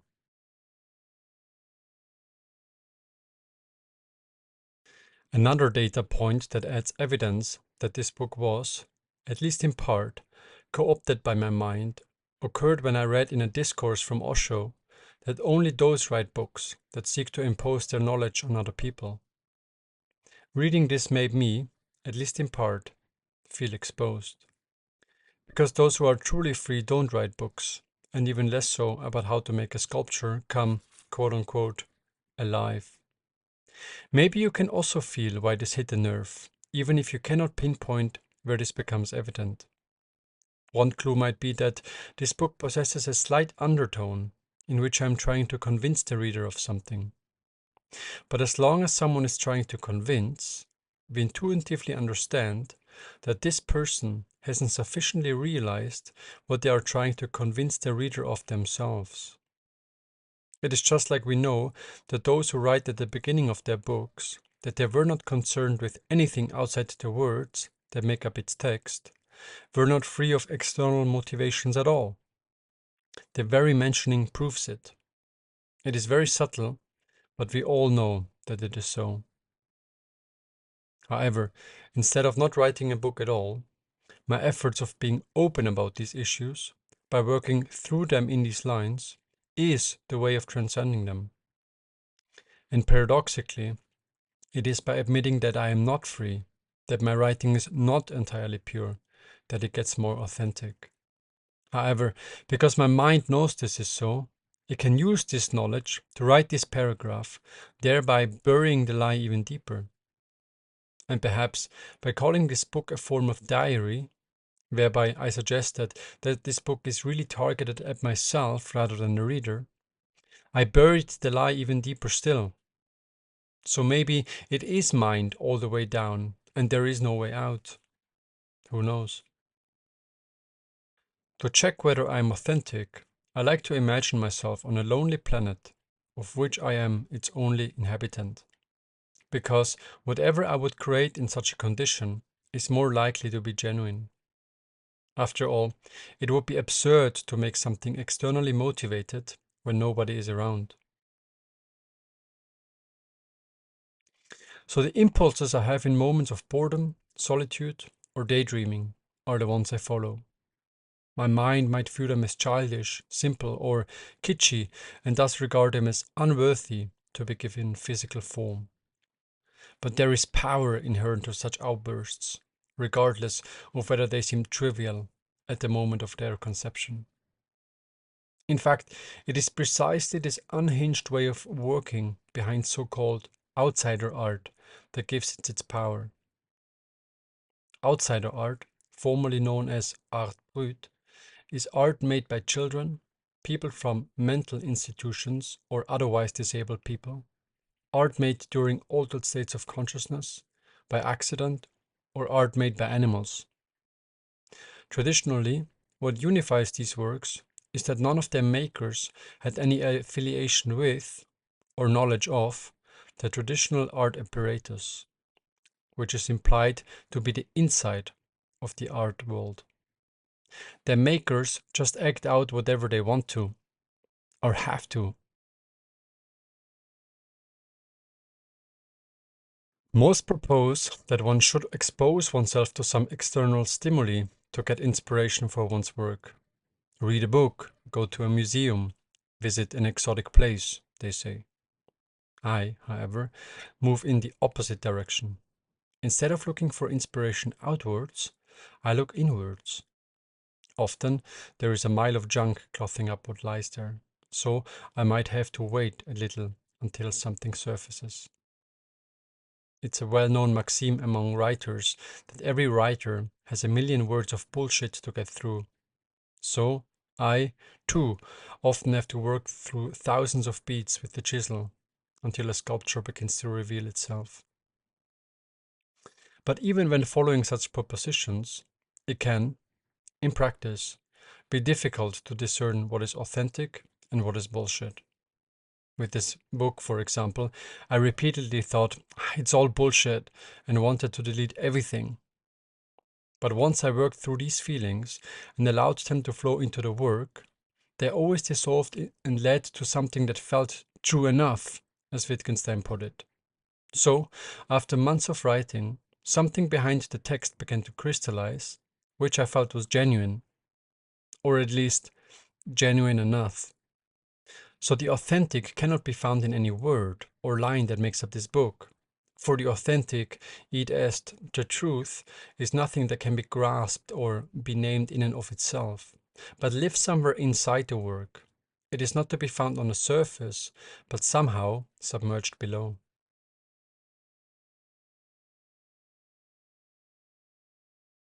There are infinite ways in which authenticity can be lost when making art, and most can be hidden from the public. Sculptures can be made to appear more advanced by the use of power tools, screws, glue, or by copying or imitating other artists. Books can be made to sound more elaborate by the inclusion of quotes or through the use of artificial writing assistants, etc. Auguste Rodin, sometimes characterized as the father of modern sculpture, writes, "Whatever is false, whatever is artificial, whatever seeks to be pretty rather than expressive, whatever is capricious and affected, whatever smiles without motive, bends or struts without a cause, is mannered without reason, all that is without soul and without truth, all that is only a parade of beauty and graces, all, in short, that lies, is ugliness in art." When an artist, intending to improve upon nature, adds green to the springtime, rose to the sunrise, carmine to your lips, he creates ugliness because he lies. Again, this does not mean that sculptors cannot use machine tools, screws, or glue, or quotes in the case of writing, as part of their arsenal. The lie only occurs when these are used to make something to cover up the lack of understanding that would have been necessary to produce the same without such help. When I see a sculpture that appears as if it was made out of a single block, I feel betrayed when I find that the artist glued it together to make it appear so. But not only has the artist betrayed the spectator, but also themselves. They lied.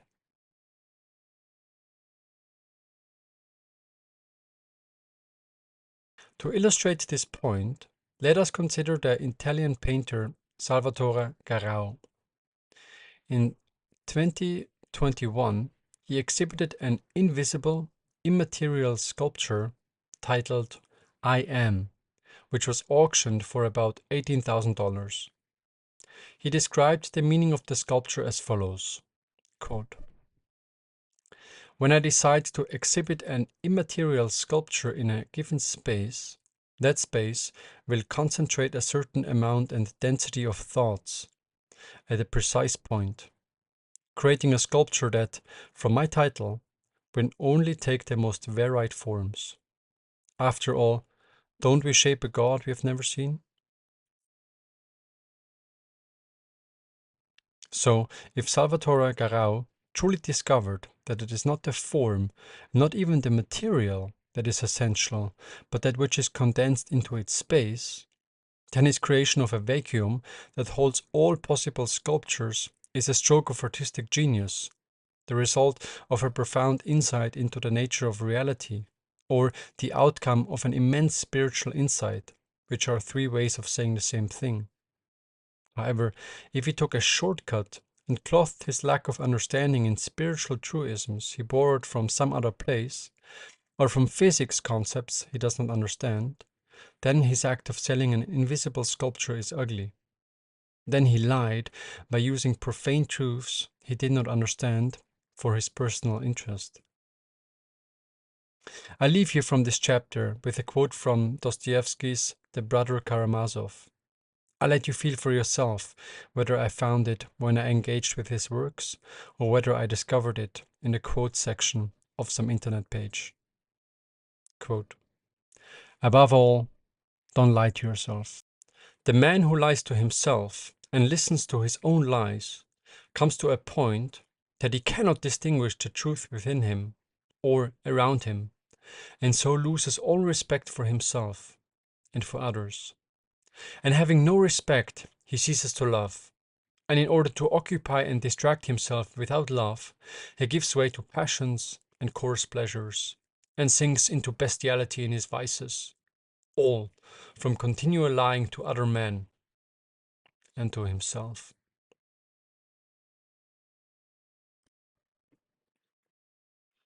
Chapter 2. True art exposes. It allows others to see into the artist. My sculptures, for example, do not reveal forms that I conceive as pretty or interesting, but they approximate my most private and intimate ideals. Most people are intuitively aware of this and thus extra careful when criticizing somebody else's art. I assume that part of the reason Niemann hardly comments upon the form of my sculptures is that he understands that they are, in some very important way, private, that they are intimate and only available for revision once consent is given. In fact, when we speak about the forms of our sculptures, we always do so with our clothes on, because the expression of form itself, we both intuitively understand, forever remains a highly private affair. Whatever lies at our core cannot become any better, improve, or grow through criticism. All it can do is develop. And much like a tree, which also doesn't get any better when criticized, it tends to grow strongest when left to itself. Any kind of interference is generally worse than no interference at all. What is more, especially in the beginning, it is somewhat unfair to let the critical voice, which has developed over several decades and might even hold a PhD, criticize a child who just learned to walk. That is why you should treat your first chisel beats as if they were made by a 4-year-old, because they were. And much like you celebrate the developmental stages of children, celebrate the beginning stages in which you frequently mess something up. Because even if your first doings don't look like much, they still signify where you are at in this moment. And that moment is as significant as the moment you will finish your magnus opus. Someone like Bernini wouldn't have been able to sculpt Apollo and Daphne if he had not started making holes in stone many years before. If people knew how hard I had to work to gain my mastery, Michelangelo supposedly once said, they would not call it genius. Also, there is no speeding up or bypassing certain stages, nor is there such a thing as starting where another artist left off. Everyone has to start where everyone else started, at the beginning, with making holes in stone. In the beginning, it does make a good habit to secure your sculptures from your parents or anyone else who thinks to know anything about sculpture, because, consciously or not, they will judge your work as if it was made by you rather than a 4-year-old, which it was. But it is not just other people's critiques that you should be cautious about. The harshest critic will often come from your own mind. In fact, since art originates from beyond the mind usually wants to claim or neglect what was produced through the body it inhabits.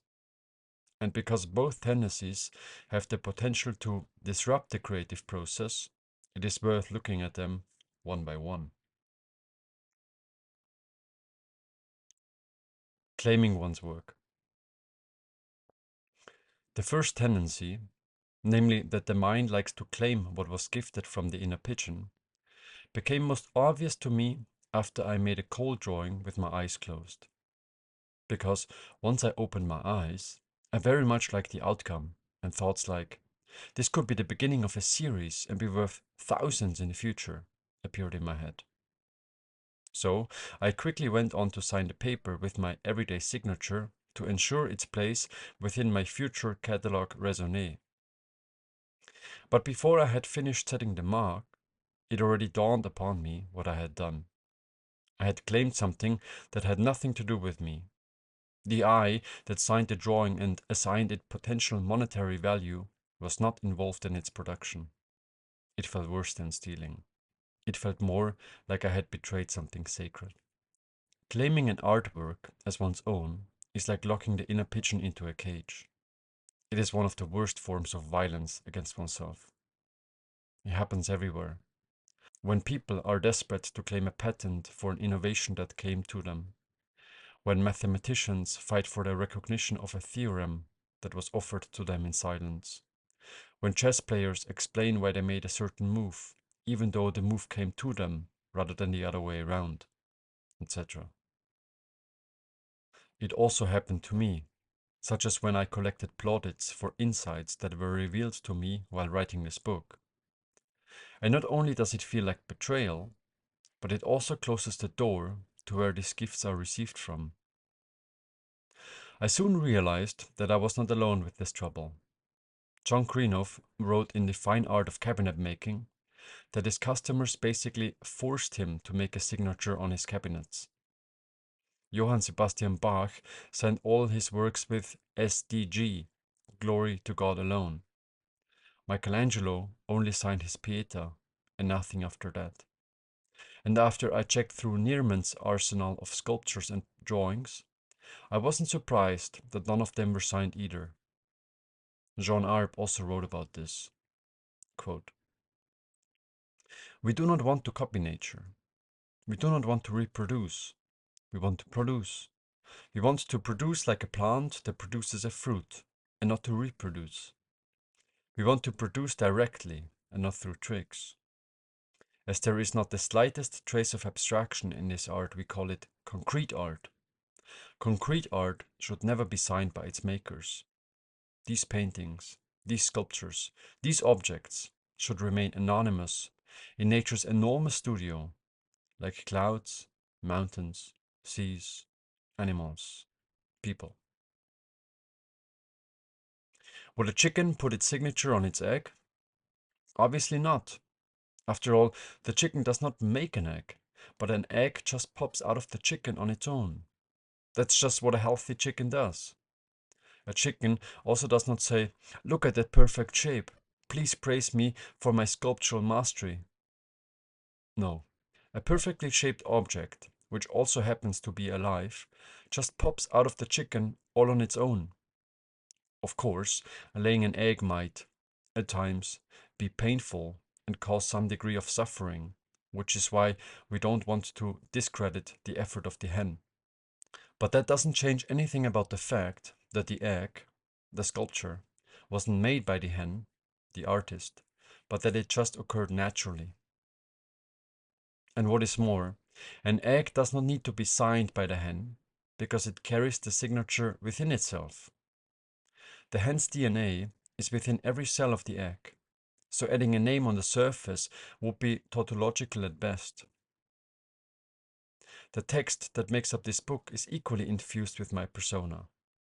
The way I arrange the words, the rhythm I introduce through punctuation, all are a reflection of who I am. And those who know me will feel that this is so. Perhaps they will even use my voice in their heads to read this book to themselves. And even though it is impossible to define what makes this writing undoubtedly mine, it is still easy for anyone to sense it. A writing does not need to be autobiographical to explore the nature of identity, Stephen Booner writes in Ensouling Language.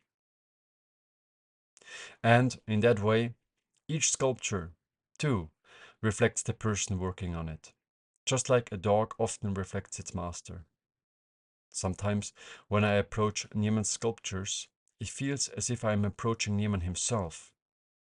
Or when somebody starts to touch my work, it also often feels like they are touching a part of my body. Every authentic work carries its signature within itself. It is trivial to recognize the difference between a Bach and a Mozart, between a Da Vinci and a Raphael, without having to check the label of their respective work.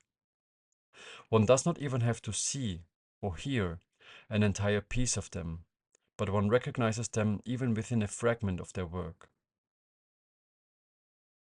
Ultimately, the pursuit underlying this approach to sculpture could be distilled as the quest for coming to an understanding of form.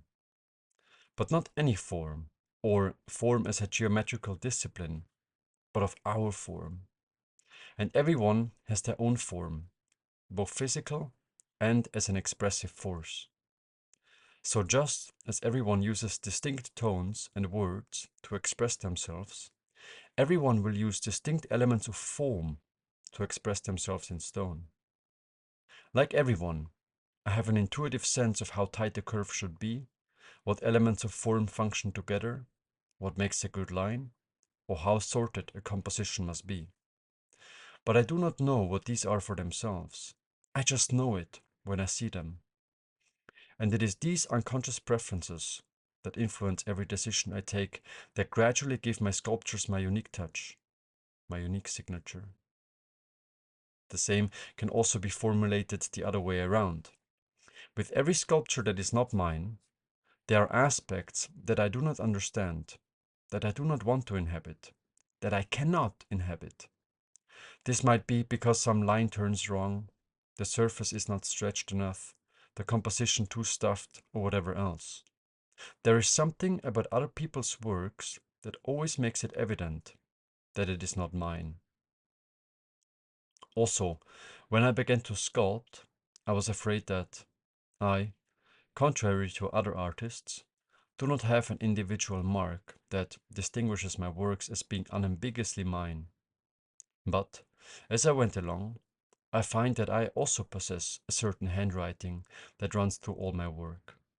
This handwriting only I possess, and even though it is expressed in all my works, I cannot say what it is in and of itself. Since how I shape stone reflects my preferences and impulses present during its making, nobody will experience or express form as I do. This is why, as long as I am true to expressing my feelings, I must not be afraid that my sculptures will resemble anybody else's. Plagiarism will never be an issue.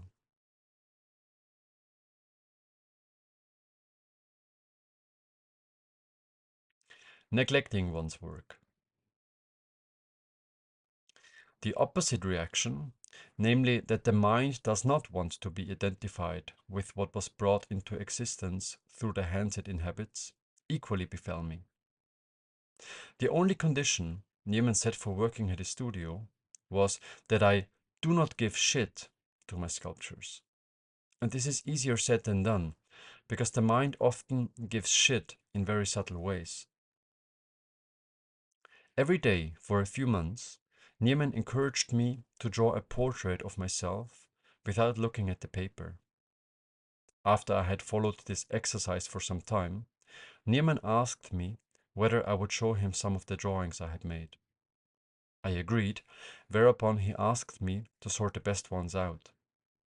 That was easy, because I already knew which ones I wanted to keep and show to others, and which ones were destined for the bin. But once I sorted the ones I liked from the ones I considered failures, he countered that he had little interest in seeing the first stack. He wanted to see those destined for the bin. Among them was a drawing in which I circled a pen to make it work. One in which I started to draw a portrait but aborted midway by violently wiping out what I had already drawn. One in which I looked like I had drawn the devil. One in which I had moved some soil carelessly across the paper so that, not even with the wildest imagination, a portrait could be discerned. These were the drawings he wanted to see. He wanted to see them, and not the ones I liked, because they were furthest away from my mind, which is full of ideas about what a good portrait looks like, what I look like, and thus closer to what we are trying to express.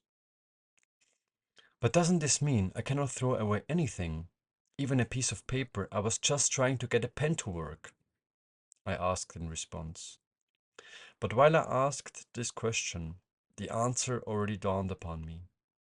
The very distinction between this is a work of art and this is just scribbles is a distinction made by the mind.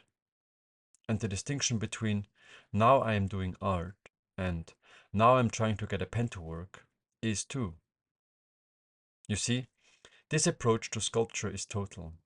It takes in every moment of waking life. I'm always working, Niemann once mumbled when I asked him when he would be back at the studio. And when he offered his full attention to the scribbles that resulted from my efforts to get a pen to work, I felt as if I had gotten a glimpse of what he meant.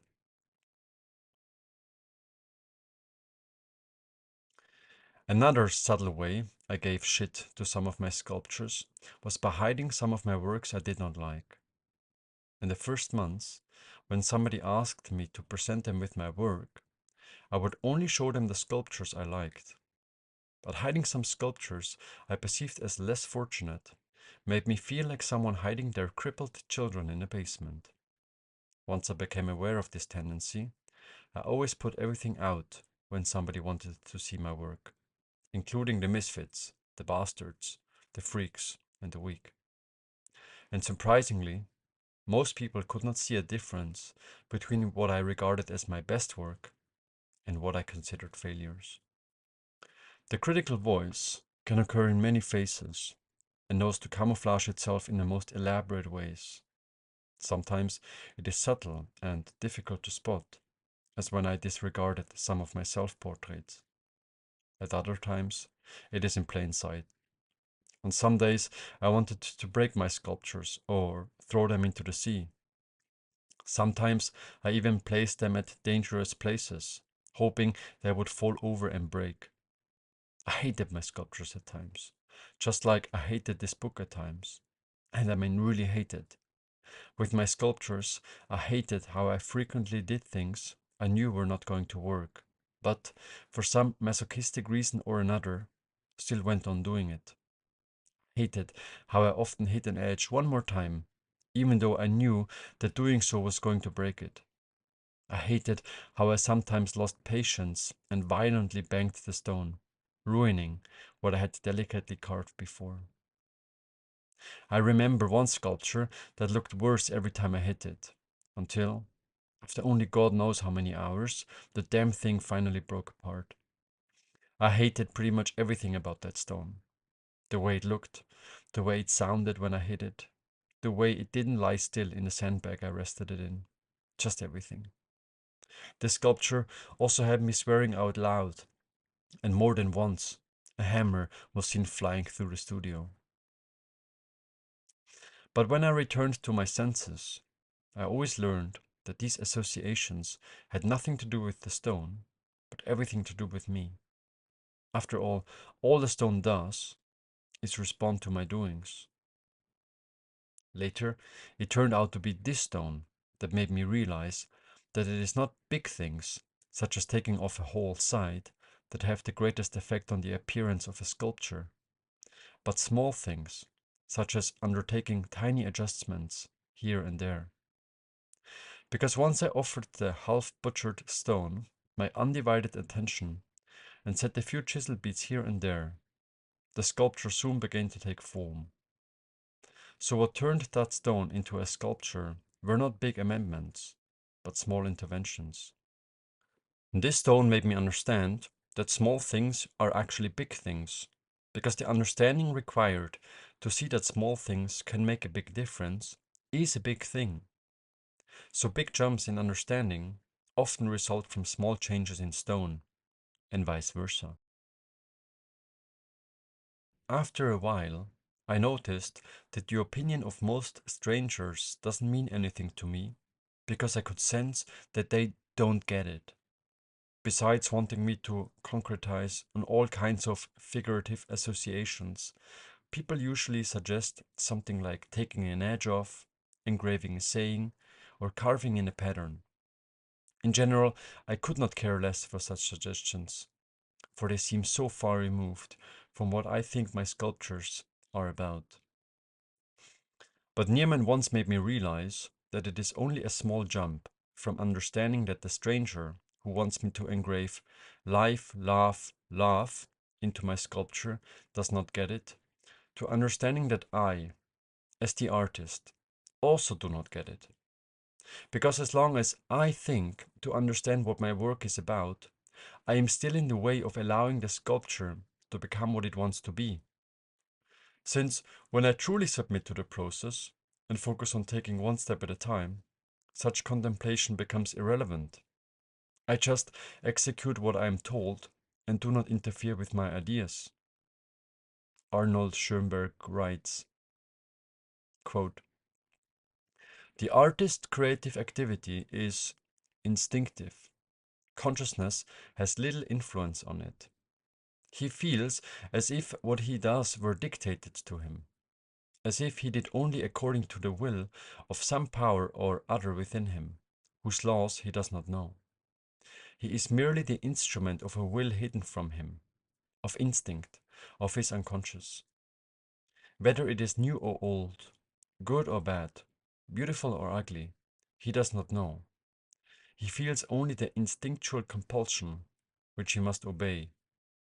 Right or wrong, new or old, beautiful or ugly, how does one know who only senses the instinctual urge?"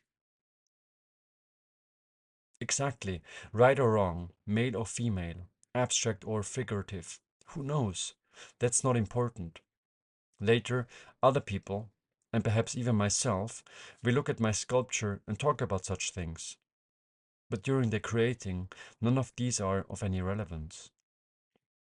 So when I sculpt, it does not matter whether I like what I am making, or what I, or anybody else, think of my doings. As a sculptor, I am in service of something else. I am simply an arm, an instrument for someone or something to work through me. And in that process, I must refrain from judging.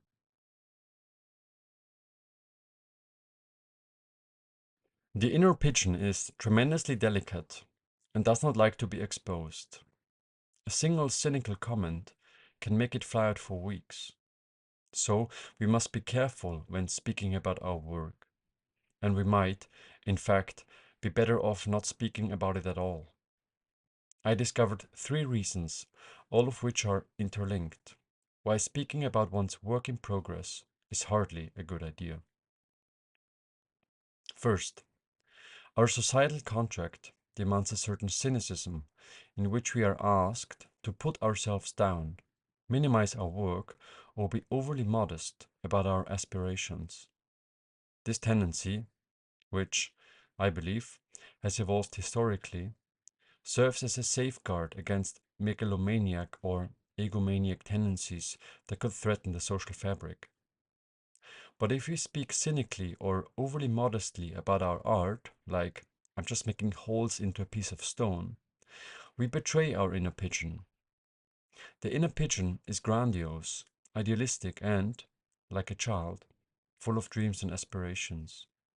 Putting it down or insulting it will have it retreat inwards, perhaps so far that we won't be able to find it again. Second, by speaking about our art, we are apt to intellectualize or rationalize our work. And cold comments, whether coming from our or anybody else's mind, equally tend to make the pigeon leave the nest. Perhaps Henry Moore was onto something similar when he shared, quote, "It is a mistake for a sculptor or a painter to speak or write very often about his work. It releases tension needed for his work. By trying to express his aims with rounded off logical exactness, he can easily become a theorist whose actual work is only a caged-in exposition of conceptions evolved in terms of logic and words." Multiple times I experienced how expressing my work with rounded off logical exactness made me lose the thread.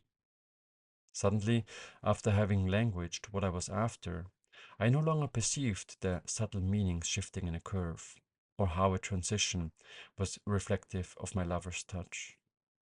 Instead, I found myself banging on an inert block of stone, empty, hard, and without meaning. Any content aimed at disenchanting the creative process, no matter the medium, can have such a paralyzing effect. In that way, the deeper we investigate into what creativity is, the further we tend to move from knowing it. Because once we are provided with an intellectual explanation of what is really going on when we believe to be creative, no longer will we see, not to speak about feel, the deeper dimensions inherent to stone. In doing so, we will have become too self-conscious and gotten out of touch with our feeling sense. And third, the artist inside does not distinguish between manifesting something in stone, manifesting something on paper, or putting something in words. It only does everything once and won't do it again. So, if we explain to someone the contents of our book, we cannot write down the same thoughts later on. They won't feel and be true anymore because, as we maintained, repeated truth becomes a lie. So, whenever we work on a piece whose underlying drive we already put into words or given it any other form of expression, we are working on a dead copy. Whatever we do, then, will be no better than the dozens of copies of Michelangelo's David. They will be replicas with no artistic value. Everyone will inevitably hurt or insult their inner pigeon. But this does not matter as long as we keep returning to it. And when we keep fostering this delicate relationship, not only does the inner pigeon grow more confident, but we also learn how to speak about our work without insulting it. It is a kind of relationship we are cultivating that, like all relationships, takes time and effort to maintain. But every step taken is worth it. The resulting work proves it. Every artist, I believe, has to learn the hard way that it is not really them who make the art, that it is not them who can perceive the feeling a stone evokes or any of the invisibles they are shaping. And every artist has, by necessity, to learn to care for the inner pigeon. It is an old doctrine that the degree to which nature reveals itself depends on the integrity of the observer. The more someone lies, is not true to themselves, is not trusting the feeling sense, the less nature, of which the stones we are shaping are a part, will be revealed to the artist working with it. I, for example, I found my inner pigeon tremendously sensitive to lying, not just in relation to sculpture, but to any kind of lying. My ability to sense the next step I must take seems to be directly linked to my level of honesty. Why? Because nature does not lie. Nature cannot lie. So, whenever we lie, we move away from nature. We alienate until we see nothing but surface. Stephen Brunner arrived at a similar conclusion when he wrote, "The more we lie, are out of accord with the truth that is found in nature, the less we are able to perceive of the depth dimension of nature." That is why this work is not something that can be done at a certain time or day. When we are insensitive to a pet or eating low quality food, the more subtle dimensions inherent to stone will no longer be perceptible to us when we are back in front of the workbench. Sculpting depends upon our entire being and takes in everything we are.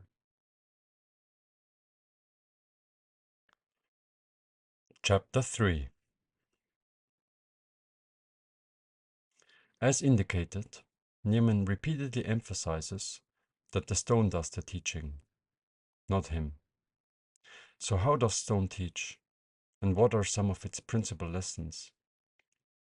Most of all, stone wants me to be present. To help you understand why, imagine that you are the stone and someone is undertaking surgery on you. Now, if you, the stone, suddenly realized that the physician is not properly engaged anymore, you would be horrified and make every effort to make the physician aware of their slipping attention. And this is precisely what the stone does too. Every time I lose my attentiveness, the stone appears deformed, or an edge breaks off, which are stone's way of telling me to bring back my attention or to take a break. Stone teaches in this corrective way with every quality.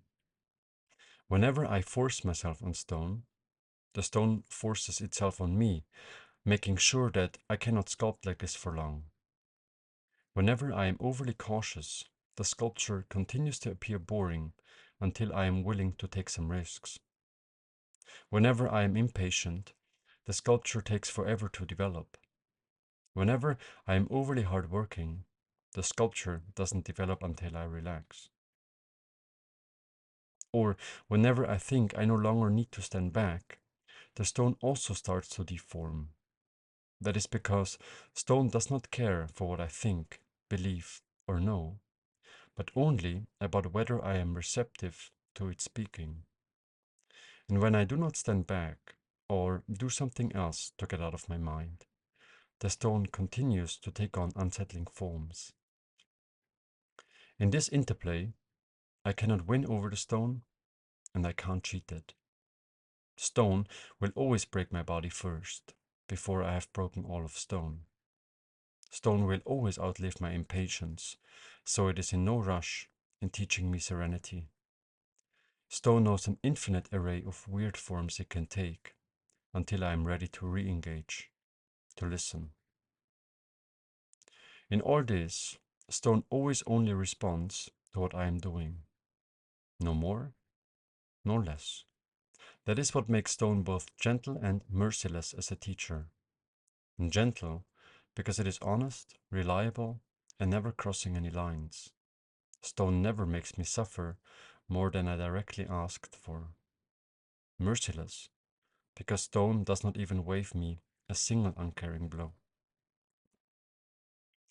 Stone is a bit like cold water in that regard, because no matter who you are or how many times you already went into it, cold water will continue to be cold. It is totally reliable in doing that, because that is just what cold water does. And in the same way, stone will continue to make your doings visible, because that is just what stone does. Stone is flawless and mirror-like in this behavior. Not once did something break where I wasn't that sure I was the one responsible for it. Not once did I have the impression that stone was lying, inconsistent, untransparent, or not overflowing with love and compassion. Not once has the stone made a mistake, done something stupid, uncalculated, irrational, or evil. Whenever something happened, I could always trace it back to me. Yes, stone does split, break, fall off the sculpting table, or dissolve into dust, but it always does so only within the boundaries I am directly responsible for. Over and over, I have to discover that I am responsible for messing something up and no one else. That it is my fault, and not the stones or anybody else's, that something turns out the way it does. Stone shows that it is always me who is responsible. And this is, at times, hard to take in. Of course, I often curse the stone into the ground and talk myself into believing that all of this is bullshit. But this does not change anything about the fact that the stone is right when it exposes me as uncaring, for example, and I know it.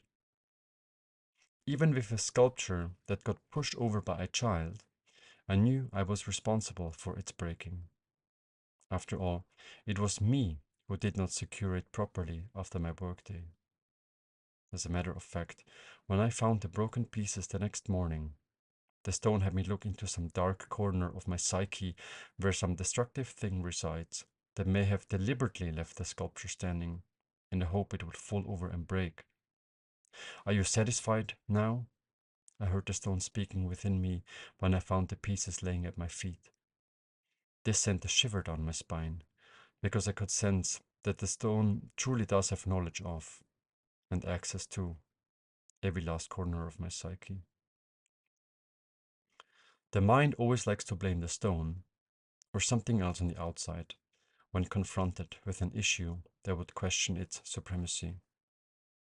To give an example of how the mind likes to construct a narrative to blame something on the outside, consider the following example. As I already mentioned, I ran into an unpleasant sculpting experience when I sculpted the Platonic solids. Usually, sculpting grounds me and is amongst the most joyous activities I know. But this was not my experience when I carved the Platonic solids. The stone resisted, the work was hard, and the clock moved slowly. Obviously, my mind had an explanation for why this was so. Its reasoning might be transcribed as follows. Quote, my mind. When I sculpted the Platonic solids, I felt as if I ventured into a mapped landscape, a landscape deserted of spirit, where thousands have struggled before in their pursuit to live up to a certain standard. When I carved them, I didn't feel like an explorer who ventured into the realm of form, like a child running up and down a coastline, but as someone who wandered in the same street that houses conformism, institutionalism, elitism, and other isms of this sort. Although beautiful, the Platonic solids seem to have absorbed some kind of morphogenetic field that burdens everyone with the anxiety that others have accumulated around them. Now, when I first wrote this paragraph, it didn't stand out to me because it camouflages itself in similar language that the rest of this book frequently draws upon. It does indeed read as if it were coming from me. But then I noticed a decisive difference. Its implications are not in line with the metaphysical background of this book, for it blames something on the outside, in this case, the form, for my negative experience working on it. And it was only this subtle difference that made me, upon revision, realize that there must have been something unresolved going on in the background. My mind must have felt stepped on, and, to avoid being confronted with this unresolved issue, must have created this story in its defense. Once I sat with this for a while, I had to acknowledge that I made the Platonic solids because I sought confirmation from the outside, and because my mind knew that the public is easily impressed by geometric forms, it had me sculpt them. In that way, they did not grow out of me the same way this sentence did, for example, but were driven by some hidden desire to be recognized. And because stone does not like such hidden motifs, it generated an unpleasing sculpting experience, which my mind, in its defense, interpreted as being the form's fault, instead of confronting itself with its unresolved issue of not feeling sufficiently worthy. Another such example occurred when I spoke to an artist about the issue of signing one's art. Because after I shared him my shtick about why I do not sign my works, he responded that he conceives of it differently. Instead of viewing the signing of his artworks as an act of claiming them, he considers it part of the work itself. He, not unlike a Zen disciple who draws an Enzo every day, simply finishes off his works by putting the same mark on it, which others happen to identify as his signature. And indeed, when I spoke to him, I got the impression that he did not relate to his signature in the same way I did. Somehow, he seemed to have lifted it out of its cemented meaning by repeating it onto his artworks, not unlike a word can be divorced from its meaning when repeated vocally. One such associations, like the relationship between the unpleasing sculpting experience while making the platonic solids, or the unpleasing experience of putting a mark on a piece of paper, are brought into one's awareness, they can be overcome. Consequently, the same action then often presents itself free of its emotional undertone. Sculpting the platonic solids or signing one's artworks then suddenly poses no problem anymore, because the underlying conflict has been resolved.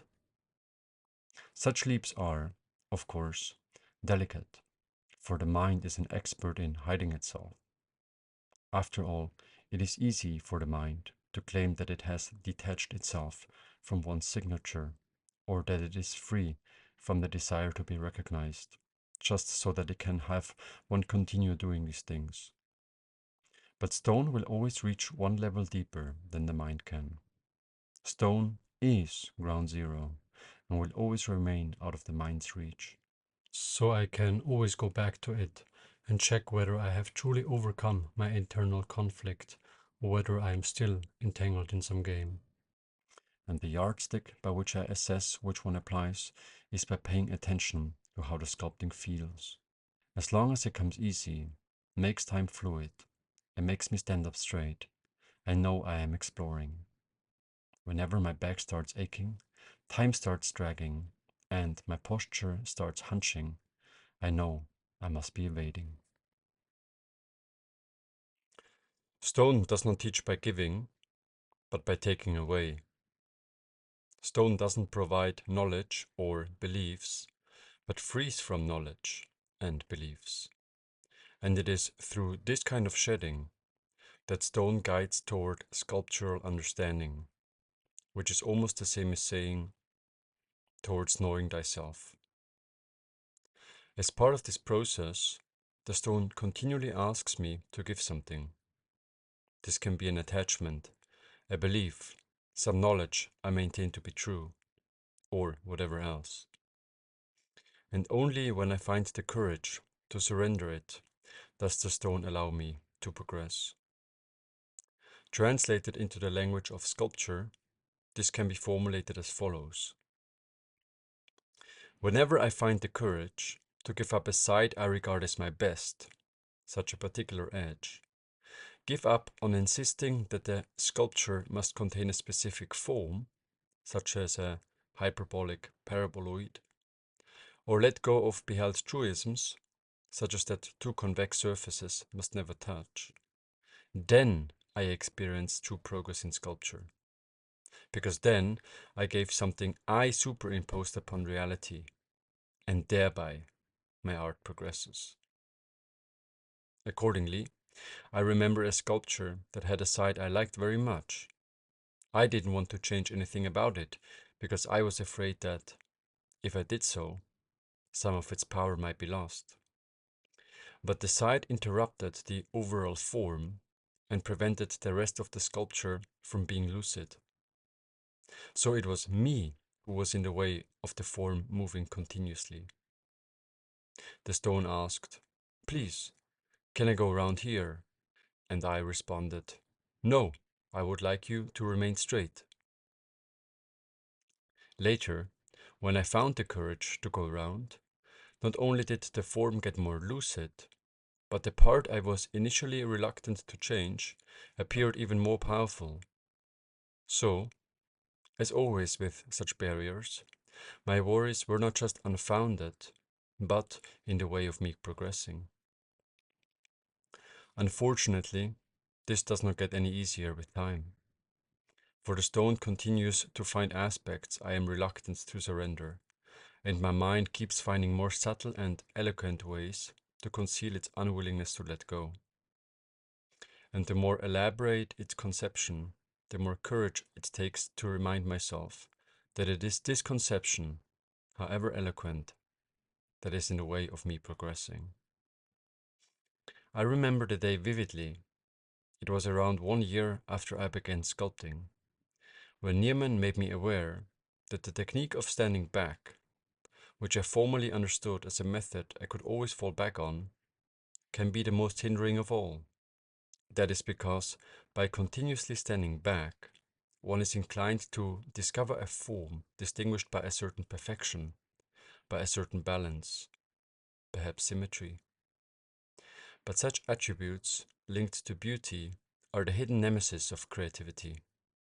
Because, as the child drawing on the concrete floor, or the dog peeing on my sculpture has confirmed, they are ideals beheld by the mind, not attributes of nature itself. So, if I really want to progress, I must eventually let go of these also. Stone can also be approached actively and be consulted like an oracle. And since I came to understand some of its language, I found that it holds the answer for resolving any kind of inner conflict. The answer it provides is rarely the answer I want to hear, but it always gives the answer I know is right. For instance, I repeatedly wrote a chapter of this book and went back to the studio to check whether it held true when working with stone, or when I wasn't sure about a decision I had to take in any other life circumstance. I also excused myself because I had to go ask the stone. Remarkably, stone can also guide beyond the duality of language. As many have noticed, all of language is such that every concept uttered automatically contains its opposite, id est, its antichrist. And the more courageous a statement, the more outrageous the opposing implication simultaneously raised. Consider a person proclaiming to be God as an example. Did this person achieve the supreme realization that they is infinitely entangled with the cosmos, creating reality in every instant, and thus is right in calling themselves God? Or has this person just put the final mark on their medical certificate to be shipped off into the psych ward, for they have made the most delusional claim possible? In that way, every attempt to grandeur is immediately punished by its linguistic opposite.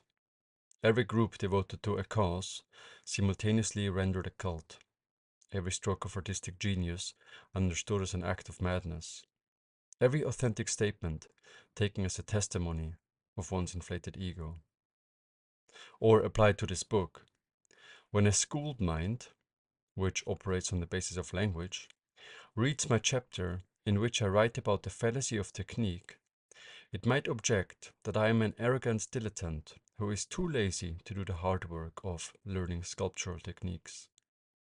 It might further claim that I am only advocating non-figurative sculpture because I do not have the skills to make something of the respective other. It may also call out my chapter on criticism as a lousy attempt to a priori discredit any kind of criticism coming towards this book. In the grand scheme of things, it might even render this book as a Trojan horse in which I am trying to indoctrinate the reader with my spiritual convictions by clothing them up in a book on sculpture.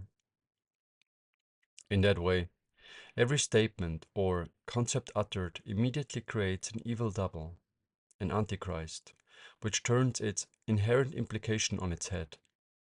In fact, even the statement this book rests upon, repeated truth becomes a lie, can be said to entail its opposite. For doesn't a repeated lie also become the truth? Not quite. It becomes its antichrist, a mirror image of sorts.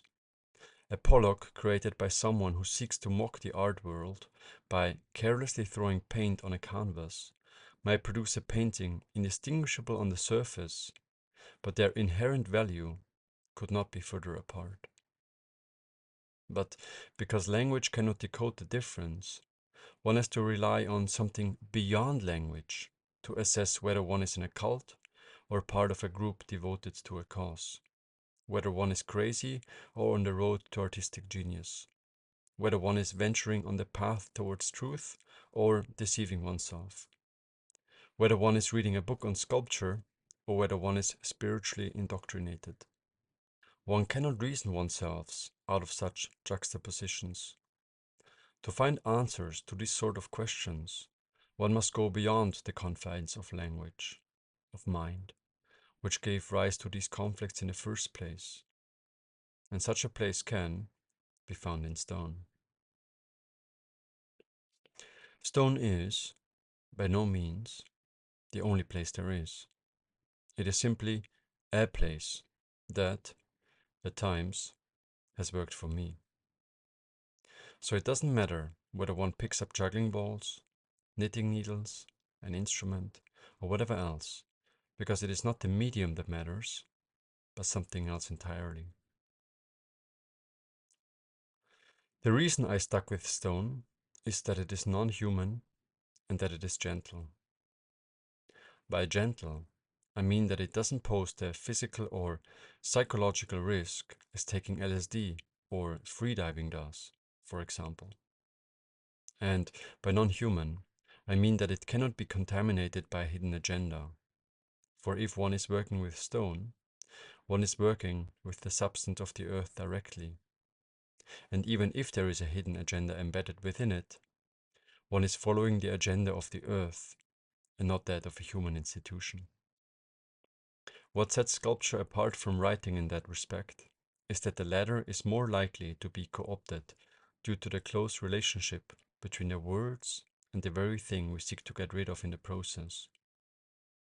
The authors of various scriptures claim that their minds were totally absent in the writing process, and all they did was put to paper what their inner voice, which they might identify as the voice of God, Jesus, or whoever, dictated to them. Whether such works truly represent the unaltered Word of God, or whether such reasoning has been used to justify certain means, is for everyone to decide in private. But one can see how difficult it is to spot a lie with approaches that are so closely linked to the mind. The beauty of working with stone is that there is no intermediary medium present, such as with the anonymous letters that make up a text through which a message must be translated. In sculpture, the result is the message. Language becomes seeable. The word is made flesh. So the understanding, the authenticity, can be sensed directly. The stone is one. The words are many. An attentive visitor to the studio once mumbled while looking at one of Niemann's sculptures. Whether he was guided by a similar intuition when he uttered that statement, I do not know. But I felt it came from and pierced into a similar feeling as I tried to work into this chapter. Chapter 4. Making art exposes. That is why I was so afraid to engage in it during my knowledge-ridden adolescent years. My mind could sense that art exposes and makes visible, like few other things do. When I began working on my first sculpture, it soon appeared scattered with holes and lines as if a mouse had gorged over it. After a few sessions, I even assessed that I made the stone look worse than when I first started working on it. But not only that, on top of concluding that I had moved the stone further away from being a sculpture, I could sense that these unorganized doings reflected me in some ways. I, and also others, I believe, could see that it was me who made these unrelated wobbles, lines, and holes into the stone. Guided by the voice in my head, I immediately set out to cover up my lack of sensitivity, patience, receptivity, clarity, attention, and so forth that made themselves evident in my doings. But by trying to reverse or smooth out some of these doings, I made the stone look even worse. For as soon as I was trying to correct, I was entirely in my head, which is full of ideas about what a sculpture is supposed to look like, and out of touch with my feeling sense. A few moments later, not only had I made more holes and lines into the stone, but I had violated it. I had forced something on it that had nothing to do with the stone, but everything to do with me and my ideas of what a sculpture was supposed to look like. And it is that which truly moved the stone further away from being a sculpture. Sculpting is like taking one's clothes off. Without them, there is no hiding possible, but all is exposed in the open. And what one can see is not what one wants to see or wishes to see, but simply what is. So, if you are fearful when you first step in front of a block of stone, then that is a good indication that your attitude is right. It shows you are vulnerable, open, and prepared to become intimate, a necessary requisite for making art. Yes, there are ways to circumvent or cloth up this confrontation, such as by hiding behind citations when producing a text, or by hiding behind follow-along guides when working with stone. But such undertakings have little to do with making art. For anything to be of artistic value, it must have grown out of the deepest, most intimate part of the self, and citations or step-by-step guides seldomly do so. To this day, each stone I work with soon develops the quality of a portrait. Not in that the forms begin to resemble features of my face, but in that they come to reflect some essence of who I am. What the precise nature of these reflections is, I can seldomly language, but there is the ever-present sense that the forms represent me in some way. But there is more. Not only is the stone reflecting who I am, but there is an entanglement that occurs between me and the stone. Somehow, parts of me seem to move inside the stone, which are then reflected back at me. Consequently, not only can I investigate my psyche in the physical reality of stone, but I can also shape it into form. In this process, the stone continually presents me with resolved, either as conscious aspects, as well as with unresolved, either as unconscious aspects about myself. The conscious ones make themselves known in aspects I already like, or whose function towards the sculpture I already have a sense for. The unconscious ones hide in aspects I do not yet like, or whose contributing functions towards the form I do not yet understand. This psychic infusion of unconscious material into the form can perhaps be understood through the lens of Jungian psychoanalysis, where unresolved aspects are understood to facade themselves behind metaphors or symbols. In sculpture, unresolved and unconscious aspects like to hide behind aspects that cause an unsettling feeling or evoke a sense of offness. Like a bulbous feeling that persisted marking one of my sculptures, no matter how much material I already took away. Most of us are familiar with this kind of psychic infusion from the relationship we maintain with our bodies. Almost everyone has a body part they condemn as off, even though most others do not recognize its peculiarity. That is because part of our unconscious, or some other unresolved issue, has nested itself into that body part, which consequently evokes this negative association. What feeling a body part, an element of form, evokes is, therefore, dependent upon one's psychological makeup and not upon the body part, the form itself. One way I became aware of this psychological entanglement was when I discussed my sculptures with strangers. When I explained to them what an aspect I was not yet happy with, they, in many cases, had no idea what I was talking about. To them, aspects I condemned as unresolved appeared no different from the rest of the sculpture. And in turn, they often highlighted aspects they thought as insufficiently developed, which didn't bother me at all. So, if there is an aspect about my sculpture that causes me to experience an unsettling feeling, then this has nothing to do with the form, but everything to do with me.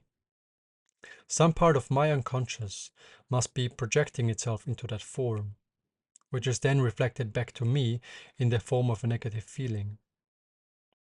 Aspects about my sculptures I do not like or understand are, in that way, nothing but reflections of aspects that I do not like or understand about myself. And as long as I haven't become conscious of them or integrated them into my persona, the sense of offness won't subside. Its focal point might move from one place to another. After I have my cheeks lifted, I might suddenly perceive my nose to be off. But as long as the underlying conflict hasn't been resolved, the unsettling feeling will persist, marking the sculpture. With time, the boundaries between solving the form and solving internal conflicts might even get blurred. I remember a stone that brought up an issue from my past, and before I made that phone call, I wasn't shown how to proceed. In that way, when I finally discovered what I must do to free that sculpture of its bulbous feeling, it was not because the stone had changed, but because I had changed. Some understanding had happened, which allowed me to perceive the sculpture differently, and that was sufficient to have me see the next step I must take. The solution for resolving an issue is often elsewhere than initially expected. You might, for example, be convinced that the stone feels wobbly because the side isn't flat. But sometimes the reason a side feels wobbly has nothing to do with the flatness of its surface, but with something else. Perhaps because the edges aren't expressed, or because you have some unresolved issues with a relative, or because you accidentally took some LSD. And whenever you discover the true cause of the wobbly feeling, what you must do suddenly becomes blatantly obvious. You then know that you must express the edges, sit down with your relative, or sober up for the sculpture to become tender. How could I have ever missed that? You will wonder. This deepened understanding can also make itself known in your speaking, in that your words take on a new clarity, a deeper meaning. Sometimes I was most surprised about the things that came out of my mouth following such breakthroughs, for I couldn't remember having heard or studied any of them. But somehow, resolving a certain issue recontextualized the entire structure of myself, giving my speaking, among other things, a clearer pronunciation. Sculpting is, therefore, not a one-way street in which the sculpture is giving form to stone, but the stone is, just as much, giving form to the sculptor. The sculptor is not only the shaper, but also the shaped. Theodore Sturgeon describes this relationship most wonderfully in his short story Slow Sculpture. The story centers around the art of growing bonsai trees. Quote, There is an exclusive and individual treeness to the tree, because it is a living thing, and living things change, and there are definite ways in which the tree desires to change. A man sees the tree and in his mind makes certain extensions and extrapolations of what he sees, and sets about making them happen. The tree, in turn, will do only what a tree can do, will resist to the death any attempt to do what it cannot do, or to do it in less time than it needs. The shaping of a bonsai is therefore always a compromise and always a cooperation. A man cannot create a bonsai, nor can a tree. It takes both, and they must understand each other. It takes a long time to do that. One memorizes one's bonsai, every twig, the angle of every crevice and needle, and, lying awake at night, or in a pause 1,000 miles away, one recalls this or that line or mass. One makes one's plans. With wire and water and light, with tilting, and with the planting of water-robbing weeds or heavy root-shading ground cover, one explains to the tree what one wants, and if the explanation is well enough made, and there is a great enough understanding, the tree will respond and obey. Almost. Always there will be its own self-respecting, highly individual variation. Very well, I shall do what you want, but I will do it my way. And for these variations, the tree is always willing to present a clear and logical explanation, and more often than not, almost smiling, he will make clear to the man that he could have avoided it if his understanding had been better. It is the slowest sculpture in the world, and there is, at times, doubt as to which is being sculpted, man or tree. And there is, at times, doubt as to which is being sculpted, man or tree. Yes, so what I'm effectively shaping isn't so much a piece of stone as it is myself. Whatever I develop in stone, I simultaneously develop within myself. Whatever breakthrough I experience in stone will, in some way or another, be reflected in my persona. Whatever understanding of fluidity, movement, balance, rhythm, or simplicity I arrive at in sculpture will be reflected in my being. This interlinkage between me and my art might even find its way into my very flesh. Charles Baudelaire writes in The Painter of Modern Life, "The idea of beauty that man creates for himself affects his whole attire, ruffles or stiffens his coat, gives curves or straight lines to his gestures, and even, in the process of time, subtly penetrates the very features of his face." So just as I infuse my quality into the stone infuses its quality into me. In turn, not only do my sculptures begin to emit a me-ness, but I also begin to emit a stoniness. There is a transaction that occurs, and when I keep touching the stone in that way, both physically and non-kinesthetically, there are moments in which something touches me in return. There are moments in which I can feel some kind of response, some kind of reckoning from inside the stone. When they occur, I can feel that I am seen by the stone, just as I can sense that I am seen by a cat, for example. Because when I look into the eyes of a cat, I can feel something behind the cat's eyes looking back at me, touching me with its non-kinesthetic form of touch. I can sense that there is an awareness inside the cat that is non-human, but interwoven into the fabric of reality. Most know this to be so. With humans, it is trivial.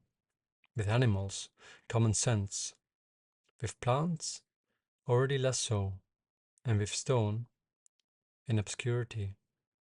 But it is real. It does happen. And whenever it does happen, Whenever my awareness meets the awareness of the stone, there is a meeting, a merge, in which my quality flows into the stone and the stone's quality flows into me. It is in such moments something invisible, something non-human is exchanged. And as a result, some timeless, non-human quality entangles itself with me and consequently radiates off me, just as some quality of me entangles itself with the stone, which consequently radiates off its material.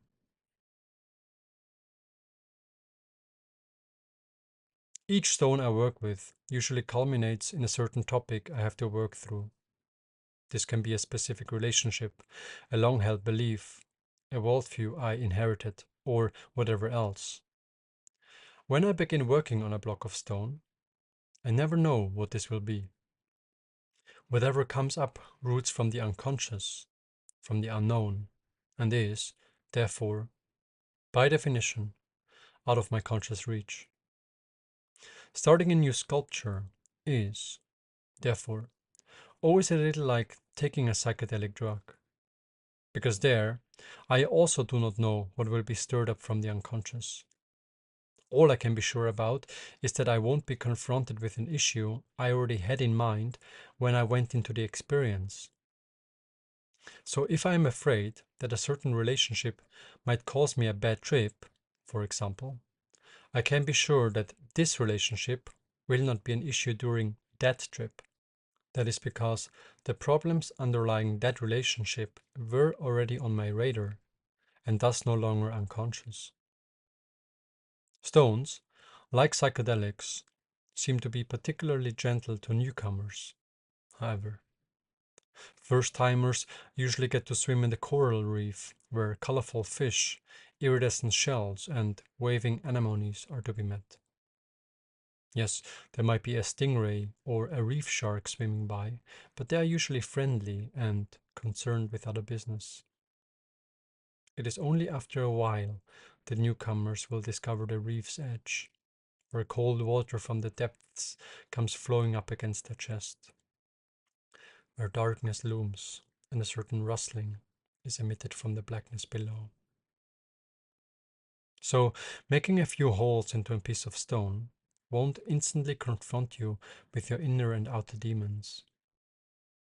Everyone gets a few easy sessions before they are confronted with megalodons and other creatures thought to be extinct that live 3,000 meters below one's conscious awareness.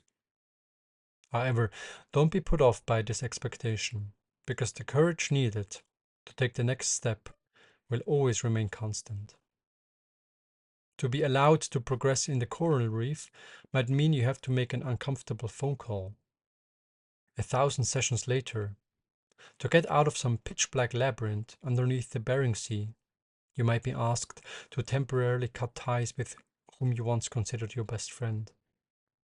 So the demands might grow, but the courage needed to take the next step will always remain the same. All that is guaranteed when you embark on another journey is that something will come up. And as long as you keep going back into the waters, you will continue to stumble upon aspects you were previously blind for. Aspects you previously did not see, did not notice, did not know were a constituent part of your psychological landscape. And whenever you have arrived at them, worked through them, integrated them, the thread will lead you further, will lead you deeper, stir up more fundamental tensions, more unexamined questions, perhaps even from previous lifetimes. On the flip side to these unresolved aspects that came flying at me are those aspects I stored away in the back of my psyche, parts of my personality that I, or someone else, once declared as my oddities, parts that I learned to control, manage, or hide, not only from others, but also from myself. These aspects, too, like to surface during the process. These aspects, too, want to inhabit parts of my sculpture. Because I have repressed them for so long, many of them have grown distorted, perhaps even become insane. And indeed, initially they made themselves known through annoying and destructive tendencies. One of them, for example, was in the driver's seat when I left the sculpture standing, in the hope it would fall over and break. At first, I dealt with them like I always have. I forced the door shut and hoped they would no longer interfere with my sculpting. But after a while, I could no longer ignore them, for they kept messing up my work whenever I was not looking. Too many times they ruined some of my work by making me do things I knew weren't going to work. Too many times they maneuvered me into breaking something off in moments of inattentiveness. Too many times they slid through my unconscious and acted out their destructiveness. So, eventually, I saw no other way than to give up and to let them out. I took a piece of stone and hammered it to pieces. I sent the hammer flying through the studio. I surrendered. When I first let them out, their rawness scared me, and I wanted to put them back into the bag as quick as possible. But after I allowed them out a couple of times, I noticed that they began to undergo their own development. Soon then, no longer did they just want to be destructive, but they also wanted to participate in the creation process. And with time, I came to see that my oddities, which I initially regarded as unworthy, ugly, or evil, are actually noble, delicate, and, in their own way, beautiful. That they have their own preferences, their own ways of working, ways that might be far from convention, but truly underground in flavor. I came to understand that it is, in fact, them who know how to infuse the life force to the material. And eventually, I allowed them to participate in the creation of all my works. And as a result, my sculptures no longer appeared as some cultivated bread, like some domesticated sausage dog, but became original, wolf-like. Because once I allowed my oddities to make themselves known in my sculptures, that is to say, once I allowed cracks, wobbles, and broken bits to remain and no longer insisted on polishing everything out, the qualities of the backwoods began to enter my sculptures and really made them come alive. No longer were my sculptures mere decoration then, but they became insisting in their own right. They became of the same material as Stephen Bunner's writing. Quote, I believe in writing that burns the blood, in which you feel forest wolves tensing behind you, writing filled with wilderness, writing that forces the margins, writing that challenges, that insists, that bleeds when it's cut, writing that uplifts the best in us and defies the worst, writing that is not afraid to breathe the same air as evil, writing that unashamedly believes in the good, that is undefended, writing that has death in it, writing with the same power that fills ancient redwoods, writing but with darkness, writing with untamed wildness flowing through it, writing carrying an eagle's call, floating in the high cold winds of a mountain pass, writing that is not civilized, not contained, not channeled in irrigation ditches of tired grammatical form and civilized demeanor, writing that grabs readers by the neck and shakes them, writing that stirs the deepest part of the soul, that allows the mythic to flow again into consciousness, writing that undoes, that unmakes, that touches on chaos, writing in which the old gods live, writing that touches on the deepest parts of the human and finds no definite line between us and other life forms on this planet, writing that surges, strains, demands, forces, rages, writing in language as liquid and mercurial as life itself, writing that is non-linear, filled with luminosity, deep psyche, writing that does not shut the fuck up.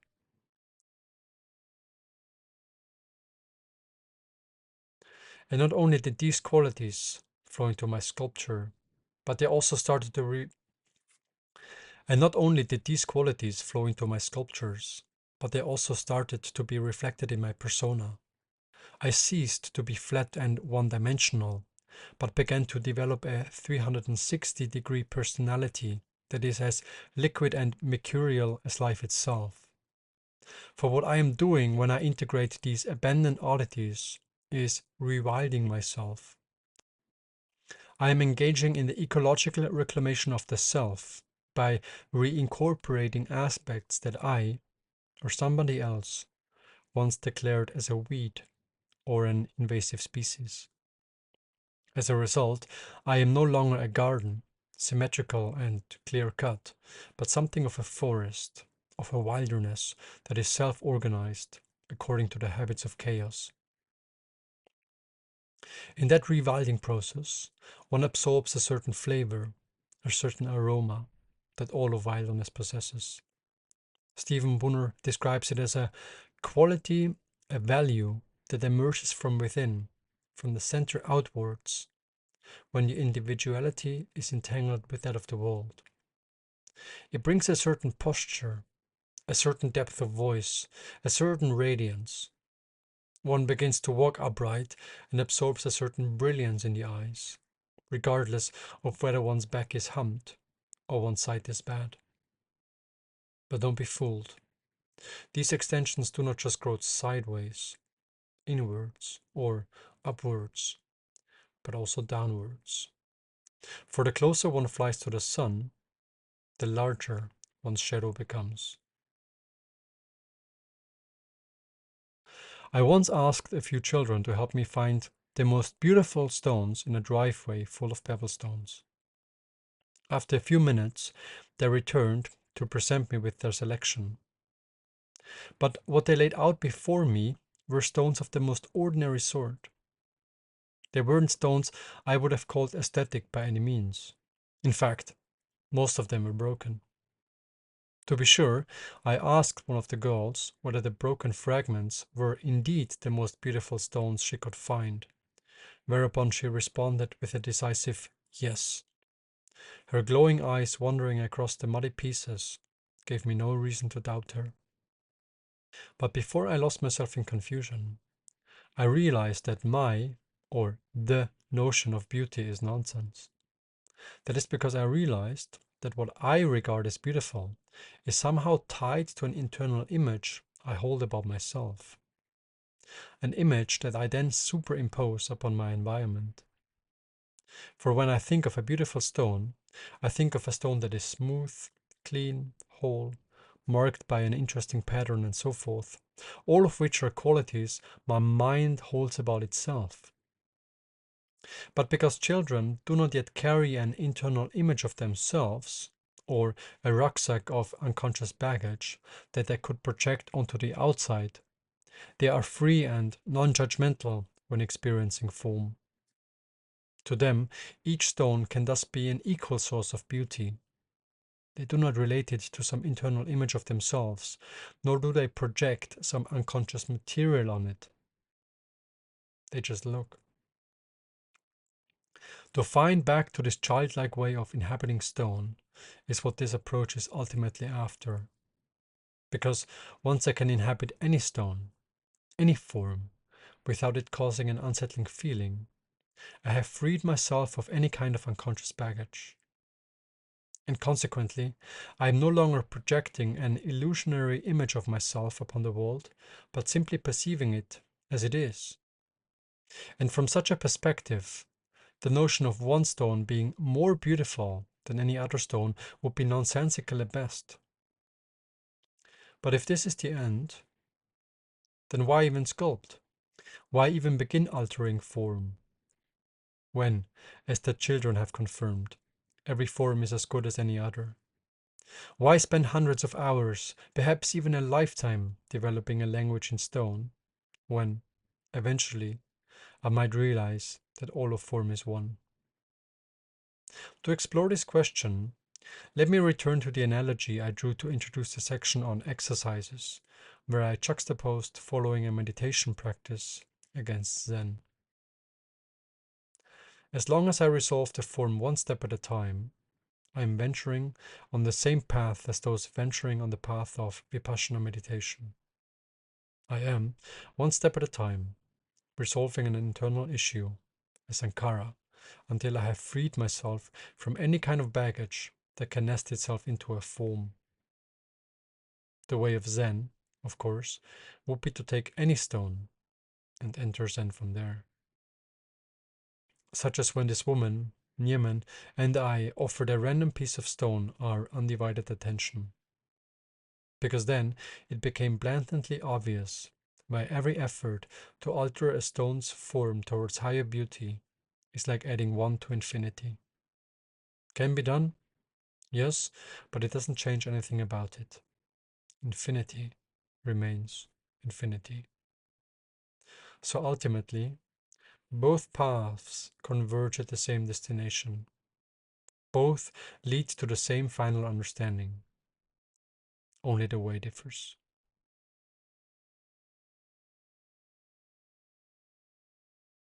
Chapter 5. When I practice perceiving and experiencing stone through all my senses, not only does my perception develop, but the perceiving also develops me. My understanding, developed in stone, is not confined to my understanding of form, but also informs my understanding of the other arts, the natural world, and myself. So, whatever I develop in stone will not be limited to my understanding of sculpture, but will be reflected in all I do. Your progress is charted not on paper, Nicolaides remarks, but in the increased knowledge with which you look at life around you. But this kind of understanding has little to do with technical understanding or any form of knowledge that can be acquired from studying a textbook. It is not a knowing that I can possess, such as when I learned the elements of the periodic table, but a knowing that manifests itself in how I interact with my environment. I cannot catch this knowing or define it, but all I can do is play with it, develop it, and have it interact with the uniqueness found in everything else.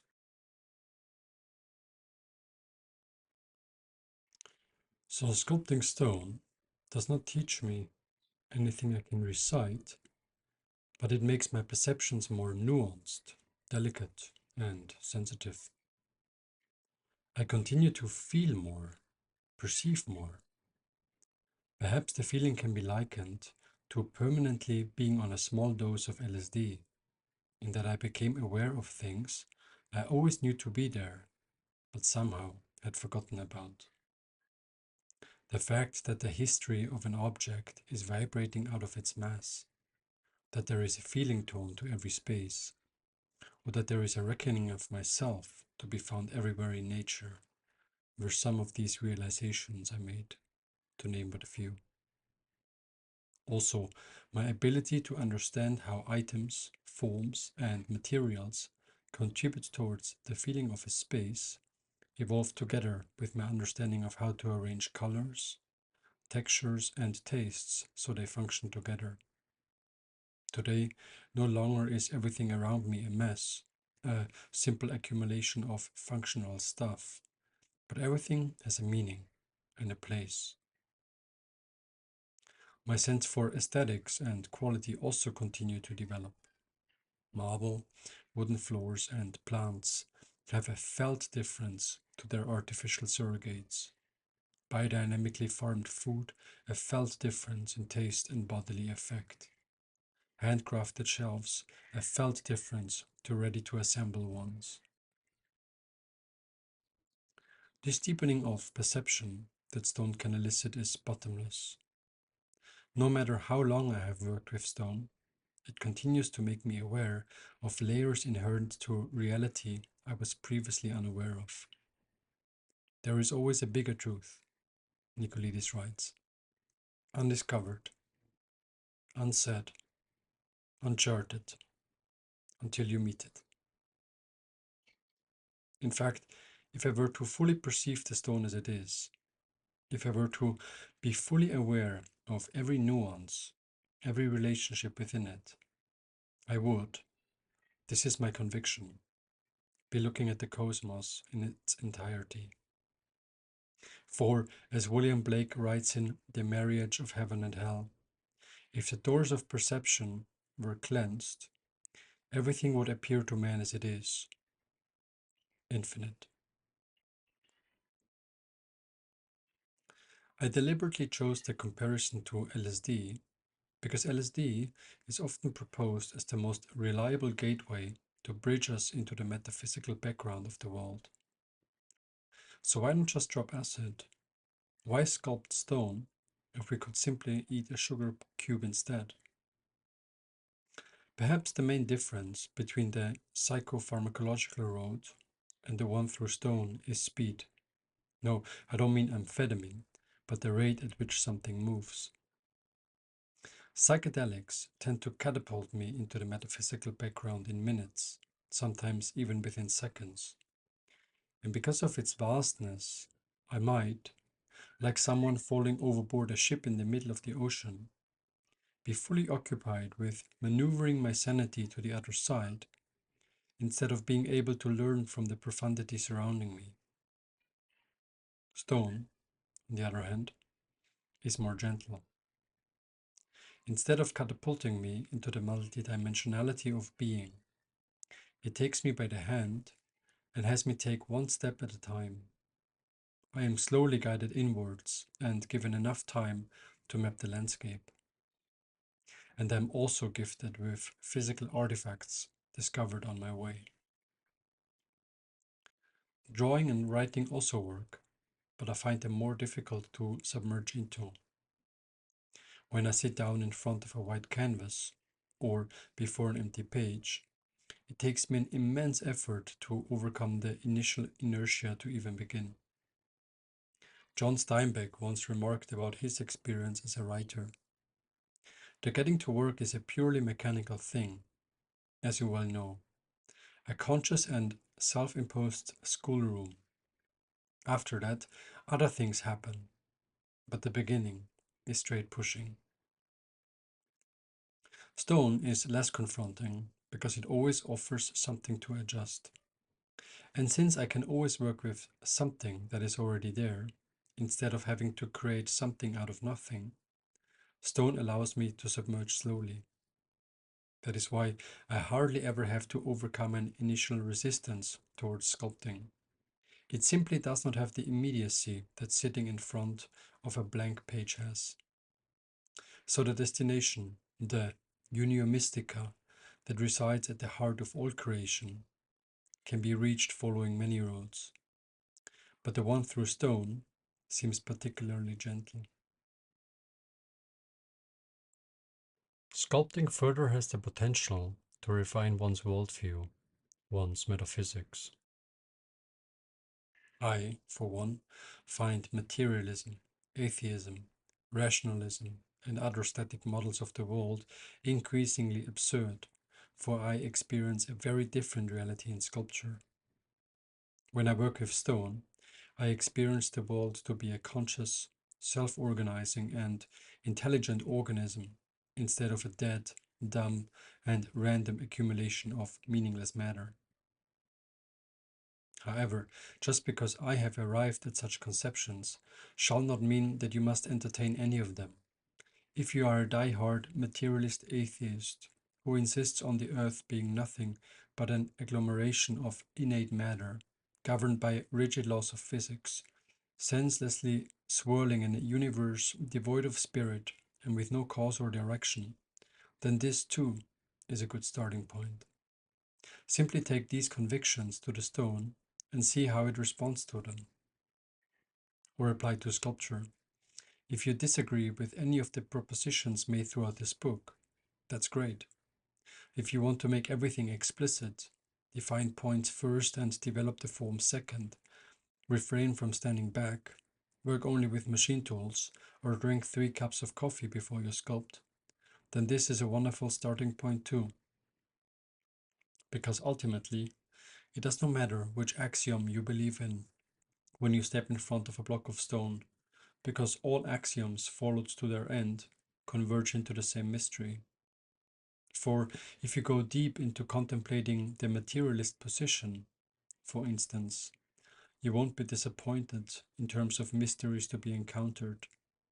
For materialism possesses a depth and holds a mystery at its heart that most materialists are a long way from grasping.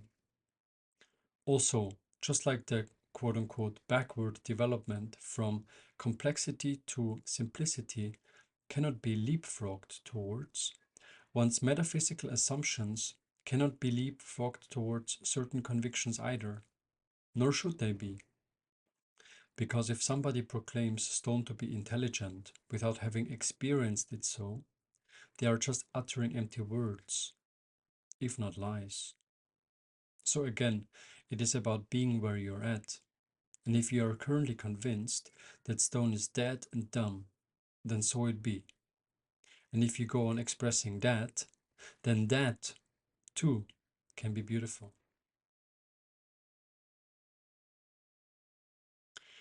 When working with stone, the learning can and will never stop if you continue to show interest. Even if you explore the most basic elements of form, such as the straight line or the curve, with honesty, you will never stop discovering deeper qualities within them. One can easily spend a lifetime exploring the most simple elements of form without ever reaching closure in terms of their understanding. On this journey, your attitude towards elements of form might undergo transitions. At times, you might behold that straight lines are alien forms that are to be viewed as the root cause for our culture's derailment.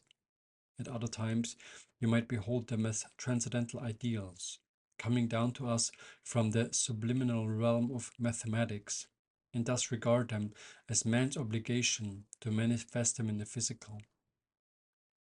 The meaning you behold for certain forms may also swap their place. For a while, you might connote the round and the curve with the feminine, and the straight and the line with the masculine. But when you keep exploring these forms, roundness, at a certain point, might suddenly take on a masculine or even a transgender quality and have you reassess your hasty conclusions about gender associations to form. Changes in perspective or shifting attitudes towards certain styles are, in that way, a natural part of one's development. So, what should worry you is not when the perception of these changes, but when they remain constant over time. Because when sculptors, after 30 years of working with stone, still yell that straight lines are from the devil, then chances are that they did not fully explore either the straight line or the curve, because ultimately the straight line and the curve are one. Because when one goes deep into exploring either of these most basic elements of form, one discovers that there is no such thing as a straight line, nor is there such a thing as a curve. Every curve, including the circle, can be shown to be comprised of nothing but straight lines when zoomed into. And every straight line can be shown to appear curved due to the Earth's gravitational field when zoomed out of. So just like the physicist who, in their search for a perfectly straight line, has to get acquainted with the chaotic realms of curved space, so will the artist who sought to go totally curvy have to discover that every curve is made up of nothing but straight lines. So despising one in favor of the other would be absurd, because they are inherently one. This swapping of perspective can occur in any aspect. I, for instance, set out by stating that I do not concern myself with technique, but that I allow my sculpting to develop naturally. But the opposite approach is also possible. I also could have started by applying nothing but technique and would eventually have ended up at the same place this book is trying to point towards. Kandinsky wrote in his essay concerning form that there are two ways through which the modern painter can enter the mystery. The first is through great realism, which, as he correctly predicted, would become ever more indistinguishable from everyday reality. The second is through great abstraction, by which artists move further and further away from objective representation. Both, he asserted, will eventually lead to the same destination, because they are inherently one. He writes, "The poles open two paths, which both lead to one goal at the end." As an example, consider the dispute about whether electronic music or classical music can claim the gatekeeping authority to the divine. The former insists they win this juxtaposition because they claim that a machine can never mimic the sound coming out of an instrument. According to their ears, the electronic imitation is a soul and lifeless insult to the instrument it is meant to represent. And rightfully so, because as long as one forces electronic music to mimic the sound coming out of an instrument, it will always fall short of the sublimity the instrument it is meant to represent can evoke. However, in the same way, an instrument, such as a timpani, will always fall short when it tries to mimic the liberating power of a subwoofer. But when these respective genres are thrown back onto themselves and freed from having to mimic the respective other, both have their own laws, their own mysteries, and their own sublimities. The sound created by an instrument and that emitted by a synthesizer must, therefore, be kept independent of each other. They operate on different levels, work according to different rules, are governed by different laws. Both, however, will eventually lead to one goal at the end. Both can bring about the sublime. Or take this example. When I sculpt a surface, I hold the chisel loosely. I grab it with just enough force so it does not fall out of my hand. I am relaxed and let the hammer do the work. And by not imposing myself on the material, I am creating a good result. But the opposite approach is also possible. I once met a stonemason who, when he sculpts, clamps the chisel into his hand so that it does not move even the slightest bit when he operates it on the stone. When he carves, his core is tight, his legs positioned, his shoulder adjusted, his wrist fixed, and his actions focused. And because his approach is total, he also gets a good result. Diametrically opposed to mine, but just as good in quality. What does not create a good result, however, is when I tense up like the stonemason, but do not hold on to the chisel properly. Or when my body is relaxed, but I fixate the chisel so it cannot move around my hand. So, when I work loosely, I do so fully and do not introduce any half-baked notions of technique into my ways of working. Or if I decide to follow rules, be this of proportion, technique, straightness of line, or whatever, I do not allow any form of sloppiness into my work. I avoid all in-betweens, all middle grounds. Either I follow nothing but technique, or dispense of them totally. Either I go totally straight or totally wobbly. Either I go to a concert hall or to an underground rave. Half-baked approaches won't get me anywhere. But also, there is nowhere to get to in sculpture. Sculpture, like all the arts, like all of life, is a circle. You cannot reach a final point on a circle, for every point is simultaneously the beginning and the end. All you can do is walk on the circle until, at some point, you have come full circle, and at each point you can either walk to the left or to the right, both of which will, if you follow through, eventually return you to the same place. To give an example, consider some of the abstract expressionists. They started out by stating, "Enough with technique," and began throwing buckets of paint against their canvases. But by abandoning technique totally, they inevitably discovered a new one: action painting. The effort to abandon technique totally eventually returned them into the same waters they initially sought to break free from. They have, in that way, come full circle. Or think of Jean Dubuffet's Art Brut movement. By exhibiting works outside the mainstream art apparatus, he sought to break free from and overthrow the established art apparatus. But soon after he started to exhibit works created offside the mainstream, Art Brut began to be subsumed by the very establishment it sought to overthrow. Today, Art Brut's successor, outsider art, has become just another movement within the established art world that some artists like to identify with. Jean Dubuffet's Art Brut movement has, in that way, come full circle. Or consider this circle drawn by Aniele Jaffe in Man and His Symbols. It is more difficult to grasp, but more penetrating. Artists of the Dada movement, think Marcel Duchamp or Jean Arp, sought to break free from the preceding cause and effect dogma hovering above the arts by giving chance a greater role in the creation of their artworks. Arp, for example, titled one of his works "Leaves Arranged According to the Laws of Chance," and Duchamp picked up random objects from the street and exhibited them as works of art.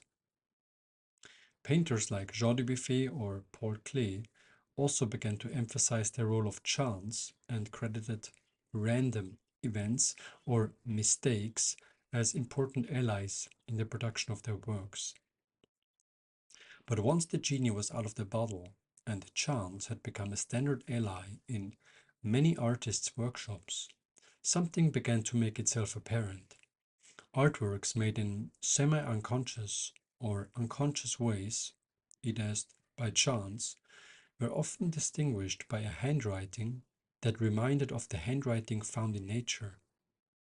Works produced with the inclusion of chance increasingly began to resemble organic and inorganic elements of form. They have, through the back door, become figurative again.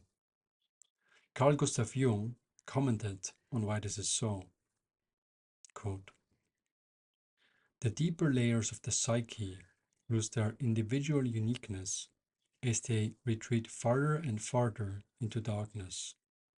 Lower down, that is to say, as they approach the autonomous, functional system, they become increasingly collective until they are universalized and extinguished in the body's materiality, i.e. in chemical substances. The body's carbon is simply carbon. Hence, at bottom, the psyche is simply world." So what Carl Gustav Jung is saying is that by including chance in the creation process, or by working in an unconscious way, one begins to work in accordance with the laws of nature. That is because the unconscious is nature. Aniele Jaffe concludes, quote, "The artist is, as it were, not so free in his creative work as he may think he is. If his work is performed in a more or less unconscious way, it is controlled by laws of nature that, on the deepest level, correspond to the laws of the psyche, and vice versa. The Dadaists have, in that way, come full circle. However, it would be misguided to conclude that the artists behind abstract expressionism, Art Brut or Dada failed in their aspirations just because they ended up in the same waters they sought to break free from. No, their attempts can be seen as examples of supreme genius, for they penetrated so deep into their conflict that they came all the way, came full circle, until they arrived at the same place from where they started. But calling it full circle does not really do it justice, because it does not hint at the internal development that is made. Leveling up a spiral thus serves as a better analogy, because one does not just return to the baseline, but the journey is kept within. So it does not matter whether one develops through an academic exploration of form or through the more childlike way underlying this book. Just like it doesn't matter whether one starts with studying grammar or following golden threads and the like. Because at a certain depth, one will lead to the other and vice versa. To explore grammar, one needs words and sentences that carry meaning. And to convey meaning, one needs some kind of grammatical structure. So both will lead to the respective other when explored deeply. The reason I chose this route is that I am already fully immersed in my mind. And if you are fully immersed in the mind, it is more difficult to get beyond the mind through the mind than when you start from the opposite end through chaos. Equally, the reason I'm drawn to non-figurative sculpture is not because I have something against figuration, but because working with a fixed idea tends toward false conclusions made by the mind. Whereas, if I start from chaos, I give my mind fewer opportunities to attach itself in the first place. But ultimately, it does not matter from which side I enter, because at a certain depth, they converge into each other and become one. At a certain depth, technique becomes chaotic, and chaos becomes technical. Theory becomes practical, and practice becomes theoretical. So, whether I start with grammar or semantics, with chance or deliberation, with electronic or classic, does not matter then, because they are two sides of the same coin, and therefore one. All that matters is that I am total in whatever path I choose. In Hermann Hesse's Steppenwolf, in a chapter titled The Treatise of the Steppenwolf, the protagonist lays out his dualistic nature by describing himself as half wolf and half human, before assigning each half various incompatible character traits. But after he has done so in length, he realizes that the act of splitting himself into two distinct subpersonalities, the human with its affiliation with the bourgeois, and the wolf, which, above all, strives for independence, is a gross oversimplification, yes, an insult vis-à-vis his identity, which, as he notices, is not comprised of two competing archetypes, the human and the wolf, but of hundreds, yes, thousands of interrelated selves. He then ponders whether it is perhaps this Faustian division itself that is responsible for his struggle and dissatisfaction with life. And likewise, I want to conclude that the distinctions made throughout this book, such as the one between technique and feeling, between traditional tools and power tools, between the stonemason and the sculptor, between art and decoration, are themselves to be overcome as part of the journey. Because in reality, which is to say, outside of the conceptions made by the mind, there is no clear-cut difference between any of these. After all, if I take any of them, say, technique and feeling, I cannot find where one ends and the other begins. So when looking at each distinction drawn, I find nothing but the distinction made. Let's take mountain climbing as an example. Earlier in this book, I juxtaposed someone climbing Mount Everest as part of a commercial expedition against someone climbing it in alpine style. But if one looks closely, one cannot define where alpine style ends and commercial expeditions begin. Yes, one might insist that the use of supplemental oxygen disqualifies the criteria of the former. But what about the Gore-Tex shoes, the carbide ice pick, or the power gel? All our ancestors did not have, nor can any of these be found in the natural world. But resorting to arguments like our ancestors did not have, or do not occur in the natural world, already opens up new distinctions that would equally dissolve when looked upon closely. So, every line drawn between the natural and the artificial, between the traditional and the conventional, between the true and the false, begins to dissolve when scrutinized.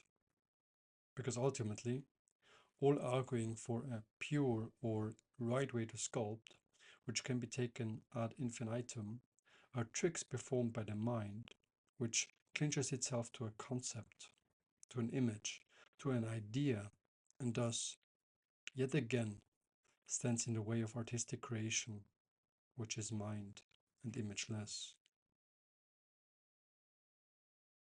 So those who only use hand tools, not because they arrived at using hand tools due to their understanding, but because they like the image or the idea of being sculptors who only use hand tools, are, in that way, further behind than those that do not make a fuss about such categorizations and simply use the tools they have at their disposal. And even, or especially, the notion of mindlessness is nonsense. Because to introduce a difference between artworks that are mind-born versus creations that surfaced from beyond the mind is absurd. Since when you apply this concept to the works of someone like Hermann Hesse, for example, its foolishness becomes immediately obvious. Because to say that Hermann Hesse states and does not channel, that he speaks and does not listen, that he was guided by mind and not by feel, would be as ridiculous as proposing the opposite. No, he ventured so deep into the conflict that forms the basis of all his work, the tension between living in the vita activa versus committing to a life in the vita contemplativa, that he ended up transcending both. Equally, to render the compositions of Bach into categories such as mind-born versus developed by feel would be an equally foolish insult directed at his work. He, not unlike Hermann Hesse in writing, ventured so deep into music that applying such dualistic notions to his compositions appears ridiculous. His compositions are, at every moment, both and. So just like the notion of abstraction is meaningless, because every sculpture can be understood to be both abstract and concrete, every other distinction made throughout this book is equally meaningless. Ultimately, there is no such thing as technique precisely because everything and nothing can be understood as it. In reality, which is to say, outside the confines of the mind, it is obvious why distinctions like now I am applying technique and now I am feeling the material are meaningless. I automatically feel the material when I focus on getting the technique right. And when I get the technique right, I automatically feel the material. So the only thing that truly is in the way of creative action is the very distinction made by the mind. So let's get rid of it. Now, if you, having reached this point, don't know what to do, then my writing shall have fulfilled its purpose. As a matter of fact, if I left you with any kind of instruction you know to apply, be this regarding the use of tools, the role of technique, or the process of turning a stone into a sculpture more generally, then I apologize for having left some doors unclosed. For in writing this book, I try to leave no statement without its opposite. So for every statement made, there should be another statement that directly contradicts it. In that way, I hope to have left no method, no assertion, no technique your mind can stand on once you step in front of a block of stone. To be sure, I have written that I transform the stone totally, but that I only accentuate its form. That I always know exactly what I am doing, but that I never know what I am making. That I do one thing after the other, but that I do everything at the same time. That the technique of standing back is a method I can always fall back on, but that it can be the most hindering technique of all. That I focus on expressing the form first and the surface second, but that I do not conceptualize the process. That I focus on the whole, but always focus on one part only. That the process can be messy, but that my sculpture always appears finished. That there is no such thing as a mistake, but that I correct for one mistake at a time. That I do not hold an image of the finished sculpture in my mind, but that I approximate the form until it is congruent with my experience thereof. That I only focus on the process, but that I finish the sculpture at every instance. That I keep on striving, but that I must give up striving to see the next step I must take. That I do not start with an idea, but that I continue exploring my impulses. And further, that the thread will have me manifest a sculpture, but that I might grind away the entire stone in a process. That I do not study what others have discovered, but that I can look for artists that move me. That my work isn't inspired by anything, but that my sculptures reflect my innermost ideals. That I do not jump into what I do not understand, but that I must jump into the unknown to see the next step I must take. That the form organizes itself, but that I make it my quest to organize the form. That I do not introduce any meaning into the work, but that I only do what I perceive as meaningful. That I become visible in my makings, but that I do not introduce anything into the form. That I only do what the stone wants me to do, but that I only do what I want to do. That I take time off from sculpting, but that I am sculpting in every moment of waking life. So in the end, I hope to leave you with nothing, in the same way that Niemann did not teach me anything. But even though it got less and less clear what I should do, should I stand back or not? Should I focus on technique or not? Should I study art history or not? Should I sculpt figuratively or not? I could sense that I was continually getting freer in my way of working. I am reminded of Eugen Herrigel, who writes in Zen in the Art of Archery, quote, "Do you now understand?" the master asked me one day after a particularly good shot. "What I mean by it shoots, it hits." "I am afraid I don't understand anything more at all," I answered. "Even the simplest things have got in a muddle.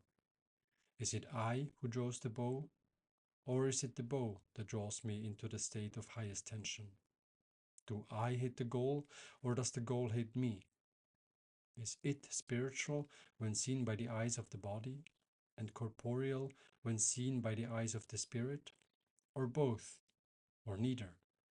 Bow, arrow, goal, and ego all melt into one another, so that I can no longer separate them. And even the need to separate has gone. For as soon as I take the bow and shoot, everything becomes so clear and straightforward, and so ridiculously simple." "Now at last," the master broke in, "the bowstring has cut right through you."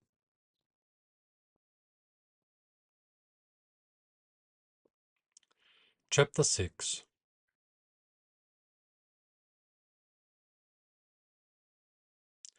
There is one saying almost guaranteed to occur in every article, book, or conversation about sculpture. It is the following quote attributed to Michelangelo. Every block of stone has a statue inside it, and the role of the sculptor is to discover it. Different alterations of this quote exist, but what bounds them all is the same underlying conception, namely that a finished sculpture already exists within a stone waiting to be freed by a sculptor. And what also unifies these alterations that swirl around popular media just as much as academic literature is that Michelangelo never said any of these things. At least there is no written record of it.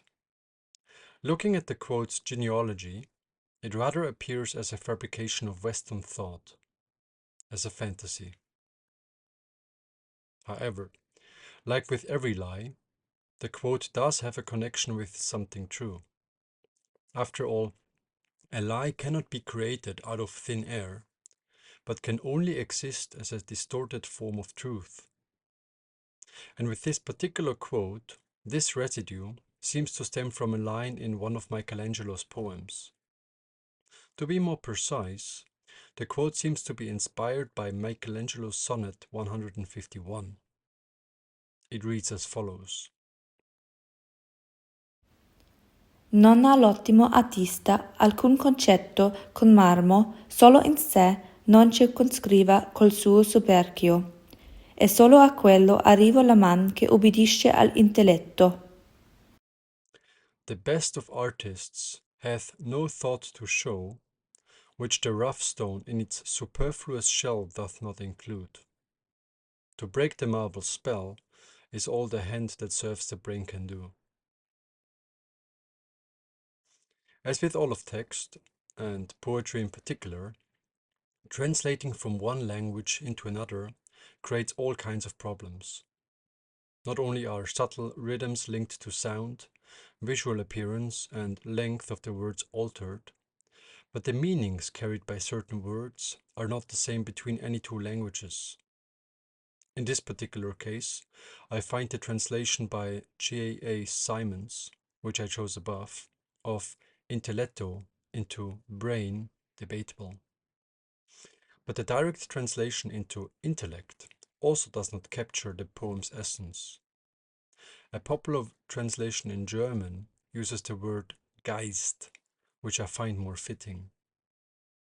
Here is another version by James Zaslav that more accurately reflects the gist of the poem while altering its poetic structure.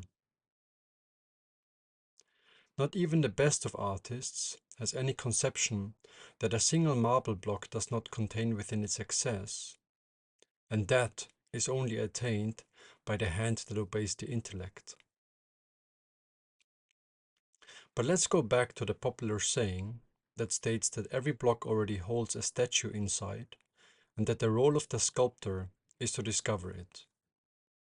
Because when we compare this saying with the actual sonnet, which I assume to be the root of the popular quote, we notice that it is incomplete and that one side is missing. Because if we pay close attention to the popular version of the quote, we find that it suggests that the sculptor does not actually matter. It proposes that the sculptor is merely freeing an image already present within the stone. Thereby, it suggests that any sculptor, or robot for that matter, could be working on a block of stone. Because all that matters is the freeing of the image already within the stone. But that's obviously nonsense. Because if one really freed a form that was already inside a stone, one would have to carve every block of stone into tiny crystals. Because these are the forms that most stones, on the microscopic level, if one wants to stop there, are made of. What the popular version omits is the artist. It omits that the artist also matters. Michelangelo's sonnet expresses this interplay. He doesn't stop after the first two lines, which clearly reflect the popular saying, "The best of artists hath no thought to show, which the rough stone in its superfluous shell doth not include. But it keeps going and emphasizes that the artist also must give something. The break the marble spell is all the hand that serves the brain can do. According to Michelangelo's sonnet, a sculpture is always a result of an interaction between these two, between the material and the intellect that resides behind the hand that moves the tools. Notice how Michelangelo's sonnet actually makes sense, whereas the popular version really doesn't. Yes, one might conclude that his sonnet is trivial, but every true statement is trivial upon second looks. I included this example because it illustrates three important aspects. First, it shows how popular culture likes to take something it doesn't understand, chops it up, and then reassembles it to create a romantic image that can be used for all kinds of abuse. I already wrote in part 1 that many sculptors use this quote as a Trojan horse through which they impose themselves upon a stone. They hide their violence behind the quote instead of being honest about their way of working. They claim to simply free an image that was already within the stone, even though they impose an image upon it. That is because there is no finished image within the stone, except for the one they introduced into it. So, every sculptor that uses the popular version of the quote to justify the image they imposed on it is, effectively, lying. Second, it provides a wonderful example that art originates from a tension between two opposing poles. And third, it demonstrates that something exists between these poles which cannot be expressed directly, but can only be revealed as a feeling. Because by the juxtaposition of opposites, an in-between, a middle is created, which is inaccessible to the mind, but only accessible to our feeling sense. The best of artists hath no thought to show, which the rough stone in its superfluous shell doth not include. To break the marble spell is all the hand that serves the brain can do. And it is in this in-between that art occurs. It is in this interplay between the first statement and the second, both of which are true, and yet, for themselves, incomplete, that the magic resides. Notice, however, that it is not an in-between in the conventional sense. If I, as I highlighted before, went half technique and half loose in my way of working, I wouldn't get anywhere in terms of producing art. If I sculpted a horse following an exact work plan and then decided to give it an artistic touch by adding some wobbles in the end, I would forever produce bungling work, like someone who tries to write creatively by throwing spelling errors into a text. It is a different kind of in-between, an in-between that occurs between polarities.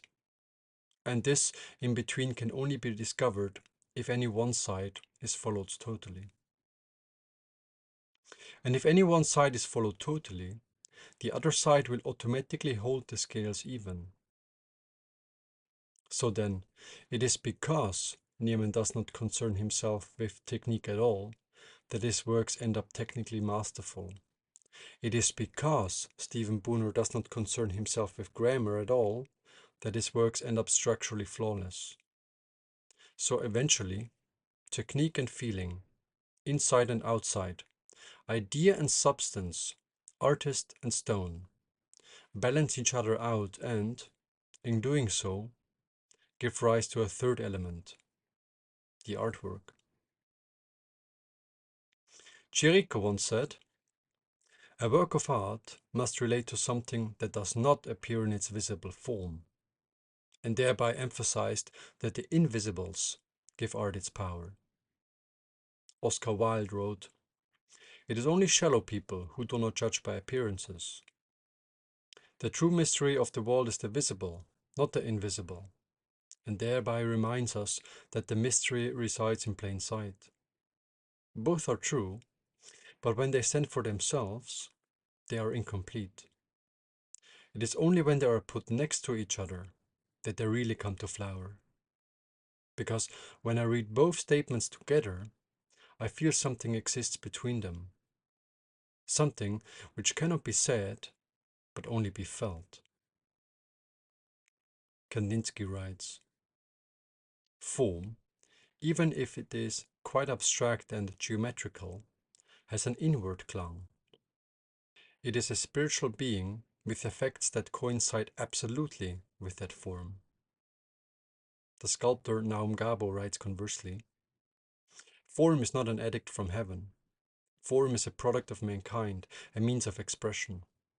They, sculptors, choose them deliberately and change them deliberately, depending on how far one form or another responds to their emotional impulses. Every single shape, made absolute, acquires a life of its own, speaks its own language, and represents one single emotional impact attached only to itself. On the surface, these statements, too, seem to contradict and exclude each other. Kandinsky states that each form is a being that exists independently, whereas Gabo asserts that form is a product of mankind, a means of expression without an inherent agency. These, too, are solid investigations, but incomplete when they stand for themselves. Only when they are put next to each other is something true revealed between them in the form of a feeling. Again, I tried to write this book so that both sides are reflected.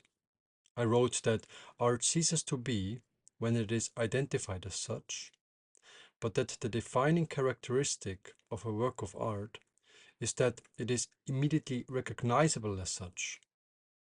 That stone is mindless, but that stone is infinitely intelligent. That the form is irrelevant, but that it all depends on the form. That the time spent carving basic forms is wasted, but that carving basic forms is a great exercise for developing an understanding of form. That sculpture developed in light of this approach are guaranteed to be beautiful, but that the pursuit for beauty can be obstructive for the creative process. That the life force doesn't abide by any laws, but that it will move into the work sideways when the underlying search is sincere. Christoph Tobler, a contemporary of Goethe, wrote a wonderful essay titled Nature. It reveals this in between most wonderfully. Nature. We are surrounded and embraced by her, powerless to leave her and powerless to enter her more deeply. Unasked and without warning, she sweeps us away in the round of her dance and dances on until we fall exhausted from her arms. She brings forth ever new forms. What is there never was. What was never will return. All is new and yet forever old. We live within her and are strangers to her. She speaks perpetually with us and does not betray her secret. We work on her constantly and yet have no power over her. All her effort seems bent toward individuality, and she cares nothing for individuals. She builds always, destroys always, and her workshop is beyond our reach. She lives in countless children, and the mother, who is she? She is the sole artist, creating extreme contrast out of the simplest material, the greatest perfection seemingly without effort, the most definite clarity always veiled with a touch of softness. Each of her works has its own being, each of her phenomena its separate idea, and yet all creates a single whole. She plays out a drama. We know not whether she herself sees it, and yet she plays it for us, we, who stand in the corner. There is everlasting life, growth, a movement in her, and yet she does not stir from her place. She transforms herself constantly, and there is never a moment's pause in her. She has no name for respite, and she has set her curse upon inactivity. She is firm, Her tread is measured, her exceptions rare, her laws immutable. She thought and she thinks still, not as man, but as nature. She keeps to herself her all-embracing thoughts, which none may discover from her. All men are in her, and she is in all. With all she plays a friendly game, and is glad as our winnings grow. With many she plays a hidden game, which is ended before they know it. Even what is most unnatural is nature. The one who does not see her everywhere, sees her nowhere clearly. She loves herself, she adores herself eternally, with countless eyes and hearts. She has scattered herself to enjoy herself. She brings forth ever new enjoyers, insatiable in her need to share herself. She delights in illusion. Whoever destroys this in himself and others she punishes as the sternest tyrant. Whoever follows her trustingly, she takes to her heart like a child. Her children are without number. From none does she withhold all gifts, but upon her favorites she lavishes much, and for them she sacrifices much. She has lent her protection to greatness. Her creatures are flung up out of nothingness, with no hint of where they come from and where they are going. They're only to run. She knows the course. She has few mainsprings to drive her, but these never wind down. They are always at work, always varied. Her drama is ever new, because she creates ever new spectators. Life is her most beautiful invention, and death her scheme for having much life. She wraps man in shadow and forever spurs him to find the light. She makes him a creature dependent upon the earth, sluggish and heavy, and then again and again she shakes him awake. She gives us needs because she loves movement. A miracle how little she uses to achieve all this movement. Every need is a favor, soon satisfied, soon roused again. When she gives us another, it is a source of new pleasure. But soon she comes into balance. At every moment she prepares for the longest race, and at every moment she is done with it. She is vanity itself, but not our vanity. For us, she has given herself paramount importance. She lets every child practice his arts on her, every fool judge her. She allows thousands to pass over her dully, without seeing her. In all this she takes joy, and from it she draws her profit. We obey her laws, even in resisting them. We work with her, even in working against her. All she gives, she makes a blessing, for she begins by making it a need. She delays so that we long for her. She hurries so that we never have our fill of her. She has neither language nor speech, but she makes tongues and hearts with which to feel and speak. Her crown is love. Only through love do we come to her. She opens chasms between all beings, and each seeks to devour the other. She has set all apart to draw all together. With a few draughts from the cup of love, she makes good a life full of toil. She is all. She rewards herself and punishes herself, delights and torments herself. She is rough and gentle, charming and terrifying, impotent and all-powerful. All is eternally present in her. She knows nothing of past and future. The present is eternity for her. She is kind. I praise her with all her works. She is wise and still. We may force no explanation from her, wrest no gift from her, if she does not give it freely. She is full of tricks, but to a good end, and it is best not to take note of her ruses. She is whole, and yet always unfinished. As she does now, she may do forever. To each she appears in a unique form. She hides amid 1,000 names and terms, and is always the same. She has brought me here. She will lead me away.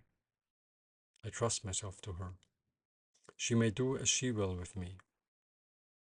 She will not hate her work.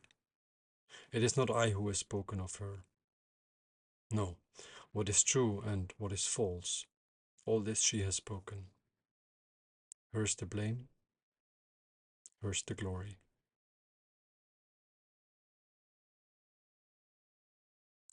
And now I describe you how I feel.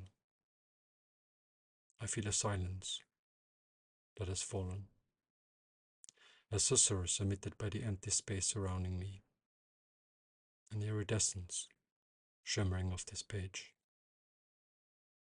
And I remember that it is that feeling that is the teaching.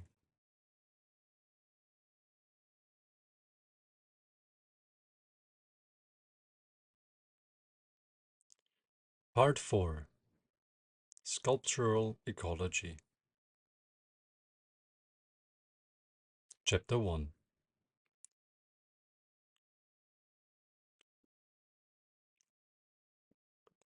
The deeper I plunge into the artistic process, the less in control I feel. And because the mind does not like to give up control, it continues to create all sorts of stories for why I should abort the journey I have started. On top of this internal struggle, my environment too isn't always reassuring. You have lost yourself, some said to me after I had been sculpting for a while. For my life's purpose suddenly moved from following the evening news towards adjusting a surface that didn't yet sit quite right. And because I no longer participated in certain societal conventions, some attested that I had gone weird and that they were worried about me. The fact that I began to cite stone and not statistical evidence as the basis for some of the decisions I took did not help in that regard. In effect, some said that the pendulum has swung too far and that they saw it as their obligation to call an intervention to bring me back to normal.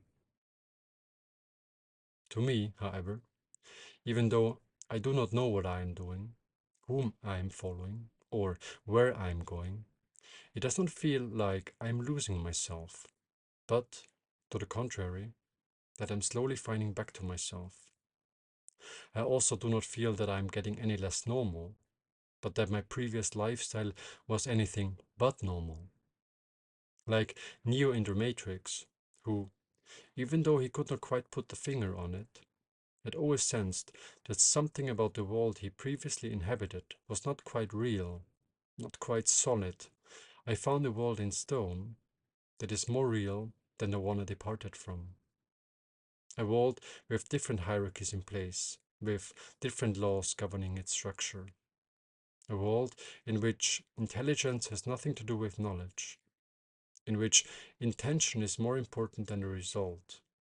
A world in which I suddenly perceive the highest as the lowest, the smartest as the dumbest, the most morally schooled as the most psychopathic, etc. And just like those plugged into the Matrix can sense that something about Neo is off after he swallowed the red pill, my environment, too, began to sense that something about me has changed, that I crossed some kind of bridge and that I am now walking on the other side. And consciously or not, they try to pull me back over it. Some suggest that instead of making non-figurative sculptures, I should spend my time making something practical or useful. And if I do insist on making sculptures and not stonemason's work, they suggest that I should, at least, use machine tools, mass produce, copy, take on commissions, sculpt more realistic figures, or make more complex forms. Some even insist that my skills and education are wasted and that I am not repaying my debts to a society because my engagement with stone doesn't make a difference. I, however, feel that I am making a difference. In fact, a bigger difference when offering a piece of stone my undivided attention than if I gave my time to some organization I feel no connection with. Such responses are usually rendered invalid, however, and judged as a testimony of moral bypassing, laziness, or as an unwillingness to confront my responsibilities as a citizen. Apart from those convinced that I have somehow lost myself in sculpture, are those who try to frame me so that I'm still part of the system. They do so by seeing the value of me making sculptures in its potential for economic wealth creation. Implicitly, they regard the worth of me doing sculpture to the degree it supports our economic system. So if I made a sculpture but then decided not to sell it, my time making it would, in their view, still be effectively wasted.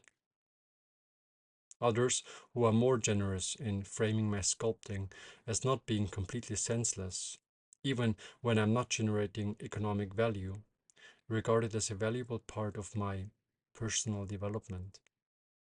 Such commentators say that me doing sculpture might be beneficial because it contributes towards the development of certain traits like patience, attention to detail, my ability to put my hands to work, and so forth, which, once I abandoned the senseless pursuit of making sculptures, I can put to use in a proper job or in making something useful. In their view, the value of making sculpture only shows itself indirectly, namely when it leads to the development of certain traits or skills that can then positively inform whatever I do thereafter. The making of the sculptures, or the sculptures themselves, they still regard to be without intrinsic value, however. Others again acknowledge my sculpting as a valuable public good in and of itself. They appreciate the spontaneous coming together around the sculpture and the simple joy of looking at it. In their view, the value of art lies in its ability to present them with a different view on reality, in its ability to inspire, or in offering them a moment of silence. Accordingly, they see sculptors, like museums, to be fulfilling a certain societal function, and thus value art to the degree it is brought to the people.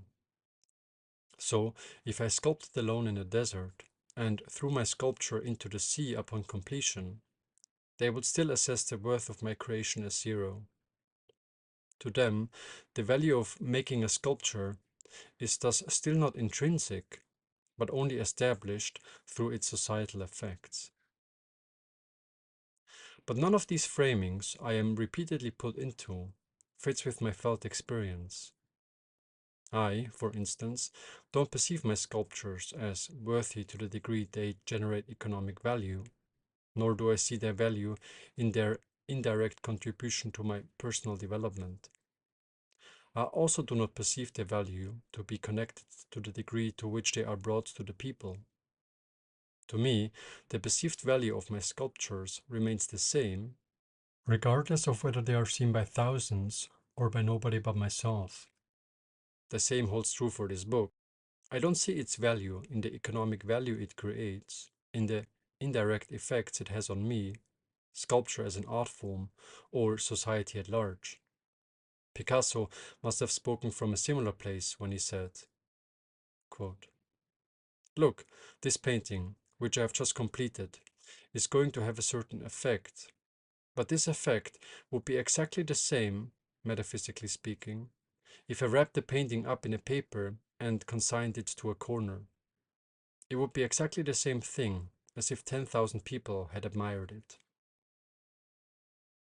Paul Klee held a similar point of view in that he asserted that each work of art, once manifested, becomes part of the work of all humankind and can never be erased from the world, regardless of whether it is destroyed or lost. He said, "The work of art, since quality possesses individual character, must be elaborated by the individual, but it will acquire a collective meaning. Its power will be incommensurable. Its active presence will never be erased from the world. The artist's work, though it proceeds according to its own rhythm, will intertwine itself with the work of all mankind." Another reason none of these framings feels congruent with my experience is that they all share a common assumption I am not sure is met.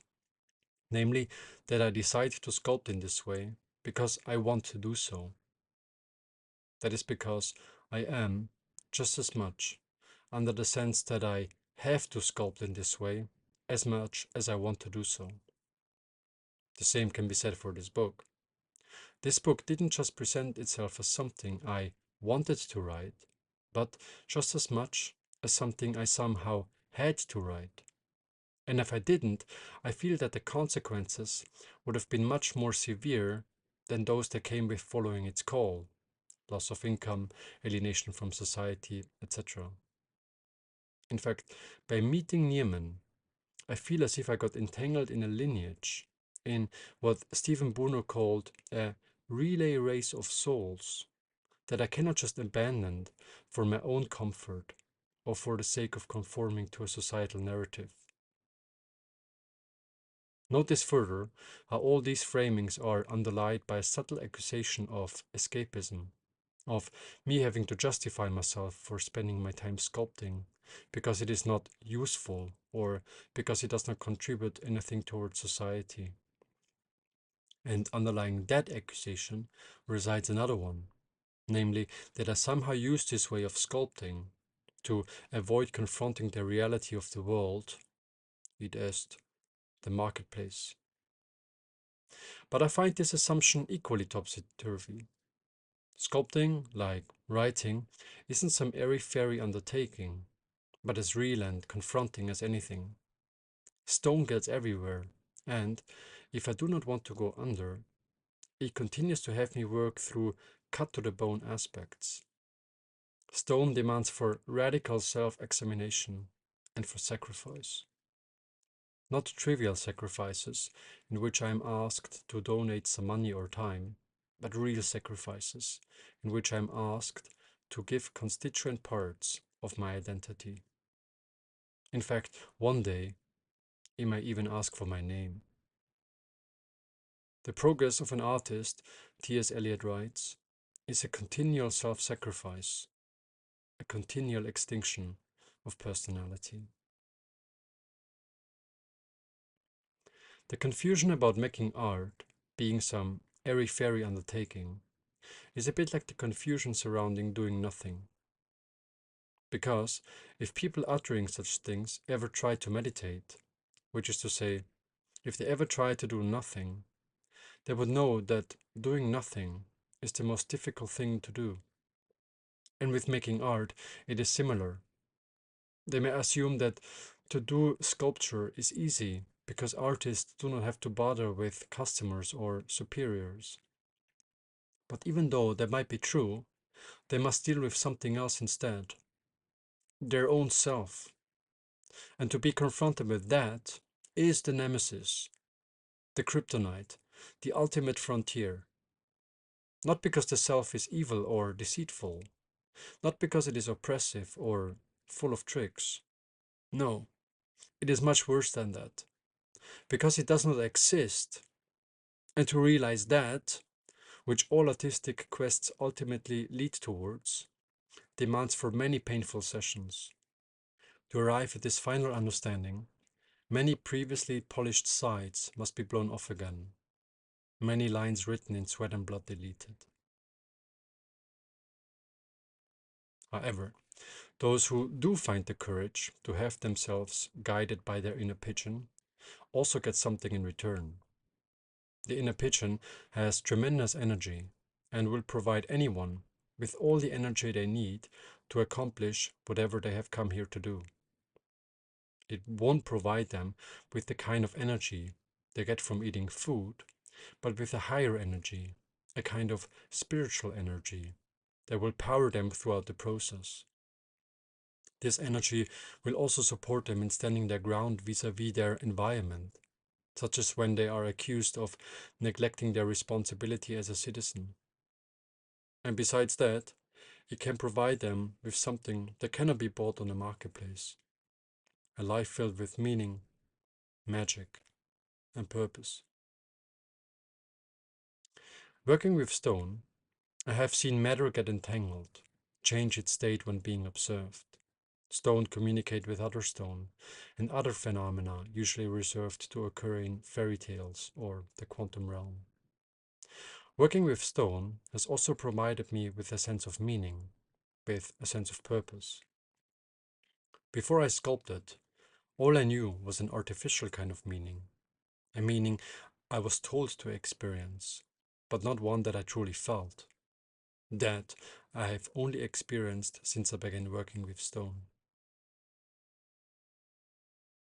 So, working with stone is not all blood, sweat, and tears. It is, for the most part, fun and joyous. And that's the way it should be. Always. In fact, I can think of few things more fulfilling than coming to the studio in the early morning, when the dewdrops still hang on the grass, and my exhalation is turned into white smoke. For me, there is no greater joy than meeting a piece of stone with my bare hands, than drawing some lines across it to accentuate its underlying movement, than chipping away some material to express its underlying impulse. And, of course, there is nothing more transcendently fulfilling than those flickering moments in which a stone finds its balancing point and comes alive, when the sculpture sits there, condensed to its essence, resting within itself. Mark Rothko writes, "The unfriendliness of society to his activity is difficult for the artist to accept. Yet this very hostility can act as a lever for true liberation. Free from a false sense of security and community, the artist can abandon his plastic bankbook, just as he has abandoned other forms of security. Both the sense of community and security depend on the familiar. Free of them, transcendental experiences become possible."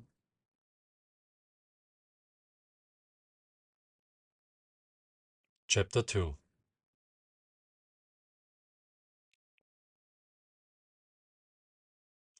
I already indicated that I felt as if I had to write this book as much as I wanted to do so. There was a force operating on me that pulled me back behind the blank page until the job was done. This inner necessity, as Kandinsky coined the experience, is no stranger to the art world and sits at the center of artistic experience. Albert Einstein, for example, wrote that true art is characterized by an irresistible urge in the creative artist. Arnold Schoenberg said, "Every chord I put down corresponds to a necessity of my urge of expression." And George Orwell concluded about his experience as a writer.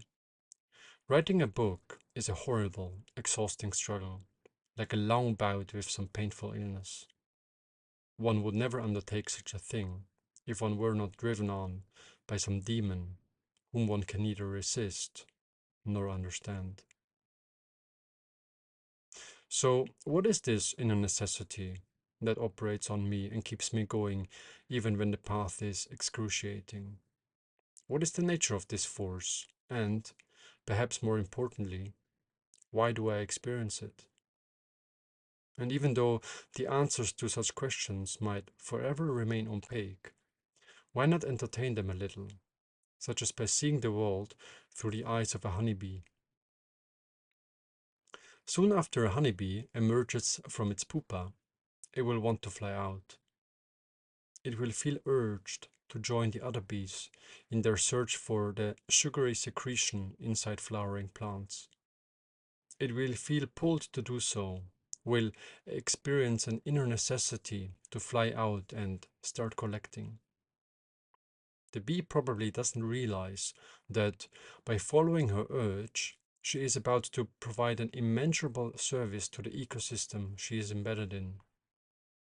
And even if one could explain to the bee that its act of picking up the sugary secretion is actually pollinating the flower, good luck explaining that concept to a bee, which leads the flower to produce a fruit that contains seeds that must be eaten by another animal to be transported to a different place, where, if the circumstances are right, the process will start over, thereby ensuring that the bee will find nectar in the following years to come.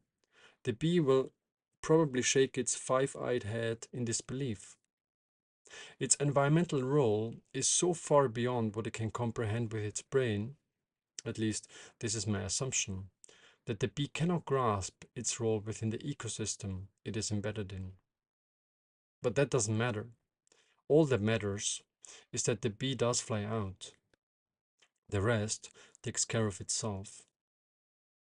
For some reason, however, mankind does not seem to consider that such a limit of understanding might equally apply to them.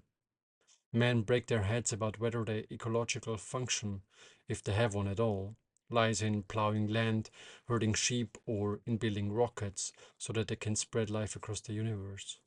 But with such naive thinking, they simply apply the ecological role they observe for bees to themselves, without considering that they might also be blind to their full ecological purpose.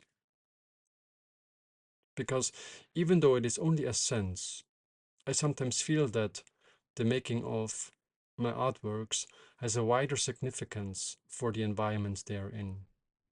A significance that lies beyond what I can comprehend by rational thought alone.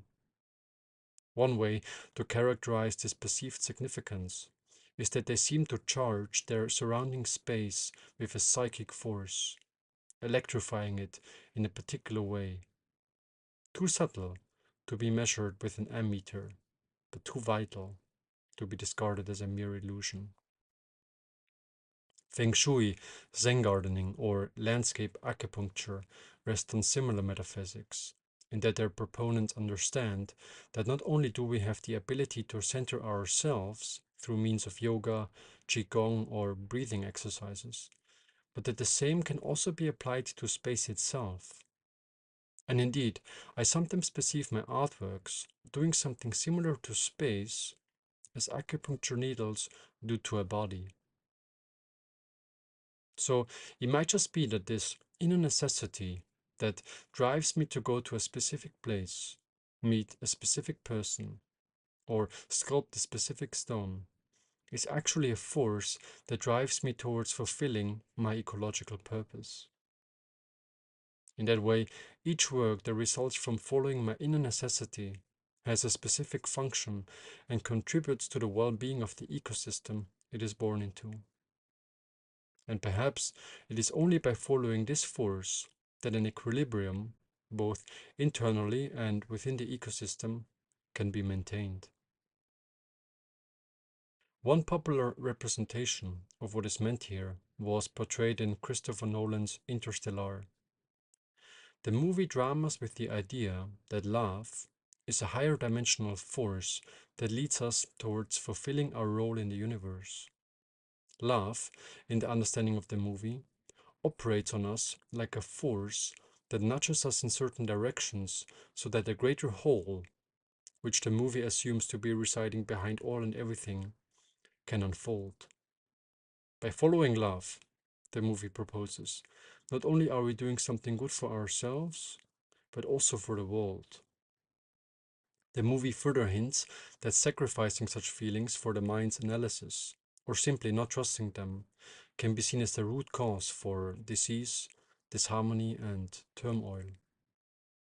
So just as love might be a higher dimensional force that leads us towards taking certain, perhaps irrational decisions, the creative force, which manifests itself within the artist as the desire to create, might equally be such an invisible, incomprehensible, and annoying force that is expressed by the unus mundus. And because, as Christopher Tobler wrote, she has neither language nor speech, but she makes tongues and hearts with which to feel and speak, she needs us to manifest these works.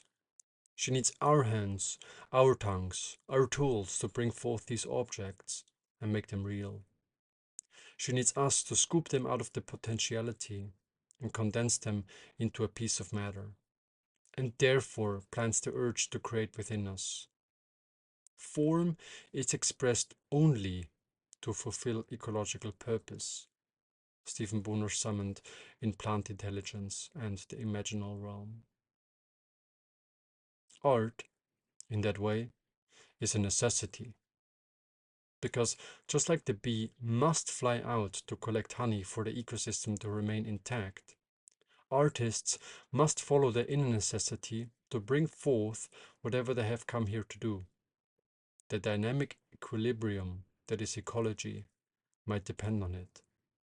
Accordingly, I feel that the purpose of me doing sculpture does not lie within the economic value my sculptures create, or any other such thing. Instead, it feels like I am fulfilling my ecological purpose.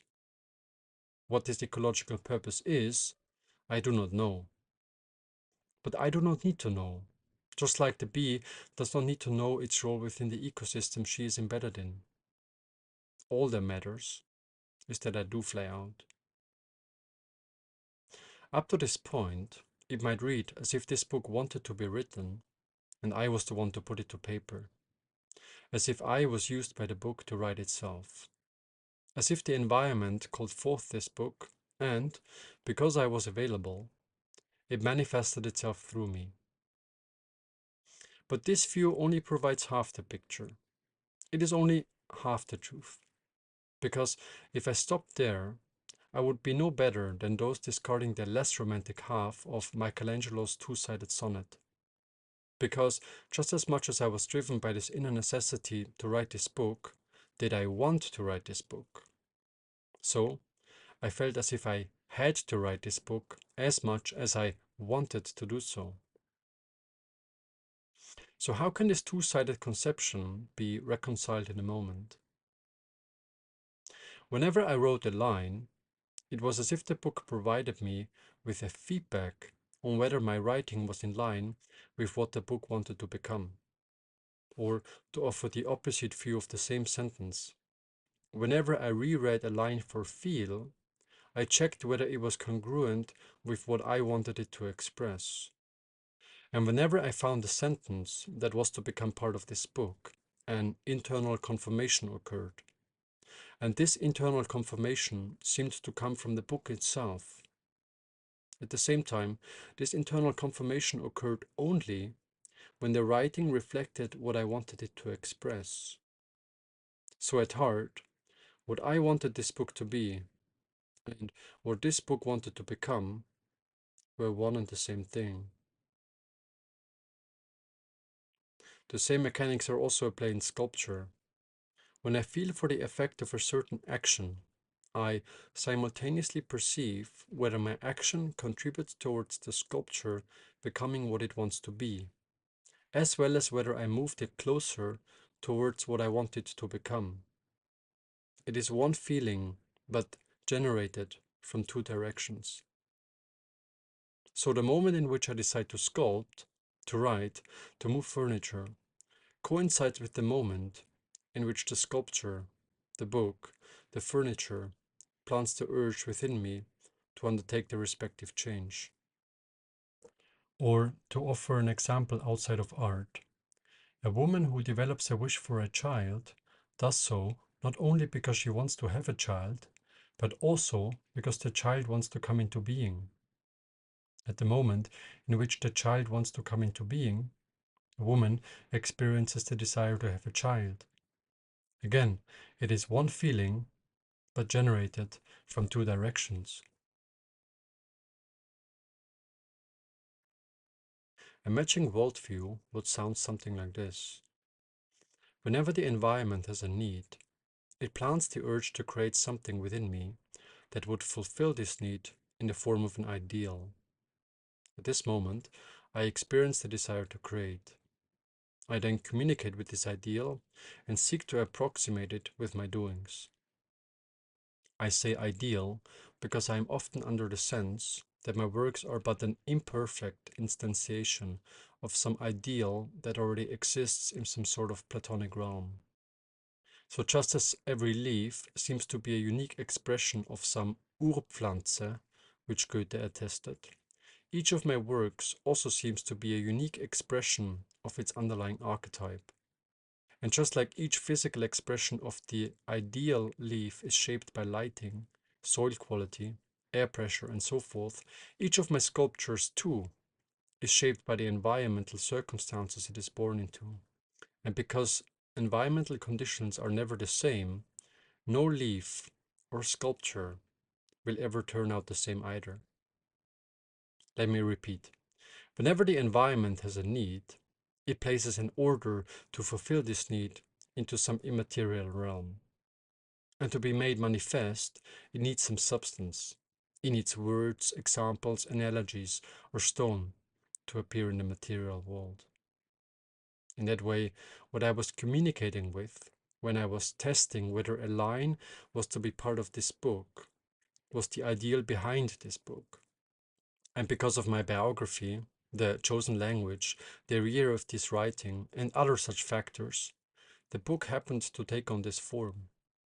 Had any of these differed, the book would have taken on a different form, but only on the surface. The essence, the heart of the work, would have been the same. Most are, at least to some degree, connected to this realm where these archetypes reside in their pure form. In general, I found that most people have an immediate sense for the ideal behind this approach and can extrapolate its implications based on a minimum of information. As a matter of fact, I assert that you, too, already knew the ideal this book is trying to approximate. Formulated differently, don't we find those books good that tell us what we already know?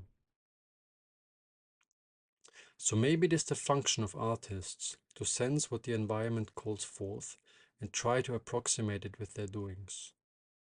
And in doing so, perhaps not only are they finding honey, but also cross-pollinating the environment they are embedded in.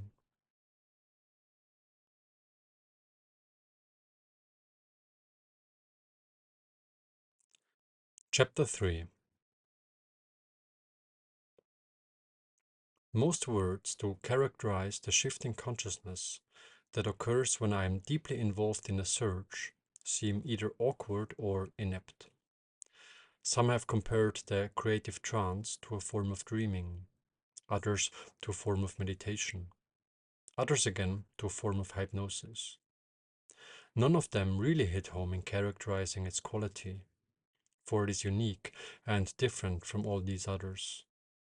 The writer John Gardner characterized it as follows. He writes that when the juices are flowing, an invisible wall seems to fall away that guides the artist from one kind of reality into another, into an altered state, a brief sense of escape from ordinary time and space that brings with it the attainment of a strange magical state. Others have called it flow, creative trance, or simply being in the zone. But because these terms mean anything to anyone, the experience must be evoked sideways instead of being labeled with a word. So, I invite you to follow me on a journey inside stone. Whenever I begin to sculpt, I perceive the stone like most people ordinarily do.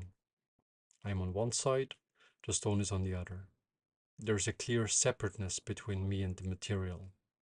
When I give the stone my first beats with the chisel, I can feel the stone pushing back.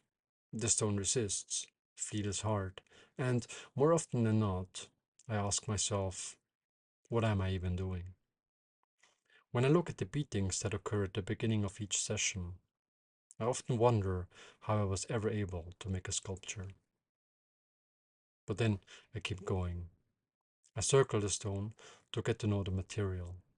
I sense the stone's quality, its form, its essence, the wilderness that resides within, the uniqueness it contains, the personality it carries. I reach out with my hands, with my non-kinesthetic form of touch, searching for a way in. On some days, it only takes me a few minutes to find a door. On others, it takes hours. Often, I do not submerge at all and I put the stone back inside. But sometimes, I'm lucky. I strike gold and the stone allows me in. When the door opens, my environment falls out of focus and the stone begins to take in my entire field of attention. Aspects on the surface, cracks, holes, broken bits, start moving into the background, and the deeper aspects start coming into the foreground. You know the difference in the state of mind from writing. When you read a text for grammatical accuracy, you are in a different state of mind than when you read the same text for feel. In the former, all you perceive is surface. You perceive the individual letters, words, sentences, but not the living dream they're meant to trigger. But when you feel for the meaning inherent to a writing, you do not really perceive the words at all. Your awareness is somehow submerged below the surface of the text. Thoughts can still be around at this stage, but they are, just like the plane flying over my head, the children playing nearby, or the chatter coming from the neighboring restaurant, in the background and no longer disturbing me. They are floating around me while my focus is lasered on finding the next step I must take. At this depth, much like when driving a car, I can still listen to music or maintain a conversation, but I am acutely aware of what is happening on the workbench. Unintentional things still sometimes happen, but I'm generally pretty confident in my actions. But sometimes it goes deeper. Often in the early mornings, the stone allows me to fully submerge. In doing so, I move into my senses and away from the thinking mind. A feeling of intimacy accompanies this intensification, and an erotic component introduces itself into the work. I touch the stone on all sides, now gently, now with force, now playful, now demanding, and I also let the stone touch me. I allow the stone to move inside me, to feel me, to get to know who I am. At this depth, I am confident in handling my tools, decisive in my actions, and continually present with the stone's overall gestalt. Chiseling now becomes more than just a clash of two materials. It becomes a form of intercourse. The sculpture I am now forming extends well beyond its physical dimensions. I have broken into the sculpture, and the sculpture is broken free of its material. In this interplay, I communicate with the stone. I get to know it. It gets to know me, and we whisper intimacies into each other's ears. Like with established dancing partners, hardly any unintentional things happen anymore because I am acutely aware of the stone's feet. Whatever I do now is apt to look good, feel good, and contribute towards the becoming of the sculpture. What characterizes this state is that everything except the work falls out of focus. And yes, that includes the book I read last year, the place I traveled to last month, and the thoughts I had during breakfast. That is why notions of meaning, story, or inspiration are so absurd to me, for when I am present with the stone, there is no room for any of these. There can be no room for inspiration, ideas, images, or whatever, because when I'm in the zone, all I perceive is the stone and nothing else. And if I did begin to concern myself with any of these outsides, I would immediately lose touch with the sculpture. But on some days, it goes even deeper. On some days, I and the stone get absorbed so deeply into each other that our perceived boundaries begin to overlap. With that, thought subsides totally, and a silence occurs that coats everything with the cloak of serenity. With the boundaries between me and the stone blurred, I begin to perceive the form from the inside. No longer can I see what I am doing to the stone, but I can feel what the chisel is doing from the perspective of the stone. At this point, the tools have become like parts of my body. I handle them with ease and with utmost precision. I am in full control. I know the material knows me. Doubt has subsided, and I feel on par with the stone. We meet at eye level. I am not above stone, Stone is not above me. We are partners now, operating on the same level, participating in some kind of dance. When deeply absorbed into the stone, it is as if my consciousness can rotate along different axes of reality. I can feel what the stone looks like from different angles simultaneously, inside, outside, above and below, and sense its change across temporal axes. I can sense its past, what did the stone look like, and see into the stone's possible futures, what will it look like, together with other indescribable features that overshadow my multisensorial perception in this tranquil state. I usually do not notice when such shifts occur, but only get aware of them when I come back out on the other side. This could be because a stranger approached me or because my body got thirsty. It is only then that I realize how deeply absorbed I was, and it is only then that the boundaries between inside and outside, between me and stone, are re-established. As soon as I am separated from the stone again, the stone often looks different from how it looked just moments ago. Just as your partner's face looks different when you are hot, something seems to overlay or infuse the perceiving with an electric force. Everything glitters, glows, radiates beauty, communicates, is enchanted. Besides such states being the secret gems of making art, they are also incredibly nourishing, if not rejuvenating. I sometimes remarked to myself that if there ever has been such a thing as food for the soul, then being engaged with something outside myself in this intimate way must be it. When I come out of such experiences, I also find that I did things I could not identify as if they were done by me. Something else must have directed the work in that stone-induced ecstasy. In fact, at times, I've had a hard time believing I made some of the sculptures that revealed themselves to me.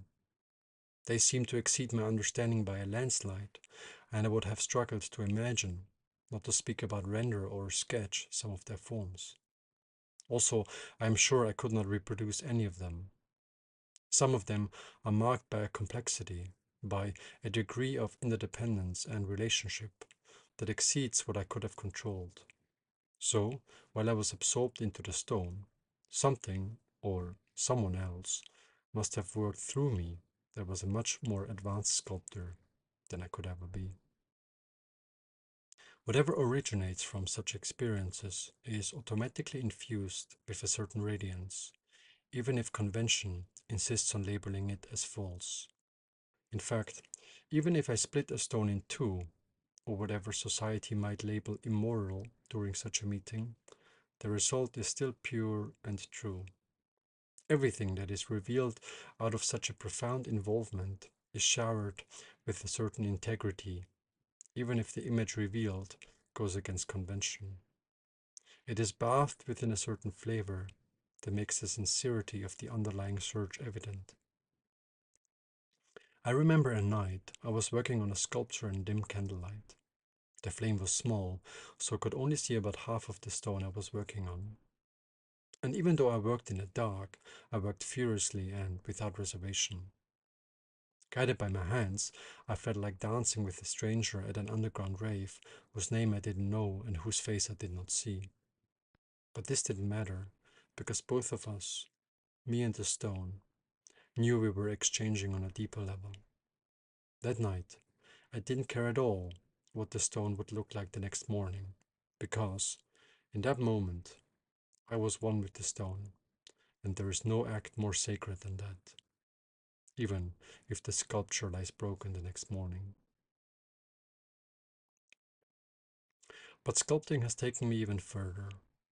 In fact, it has taken me all the way, because there were moments in which I was unsure whether I was the stone or the person working on it. Moments in which I no longer knew whether I was chiseling or being chiseled on. There were moments which were as fleeting as they were eternal, as imperceptible as they were overwhelming.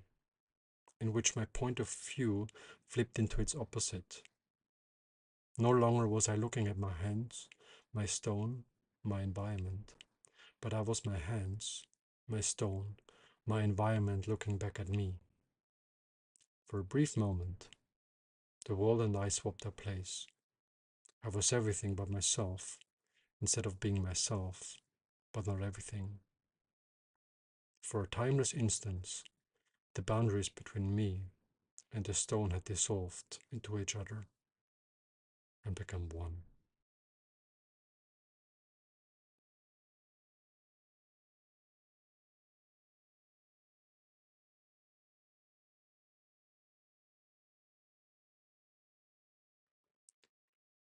Chapter 4. The space surrounding the studio often feels a little different, a little enhanced. Flowers seem more happy and richer in color. Stone seems strangely alien and familiar at the same time.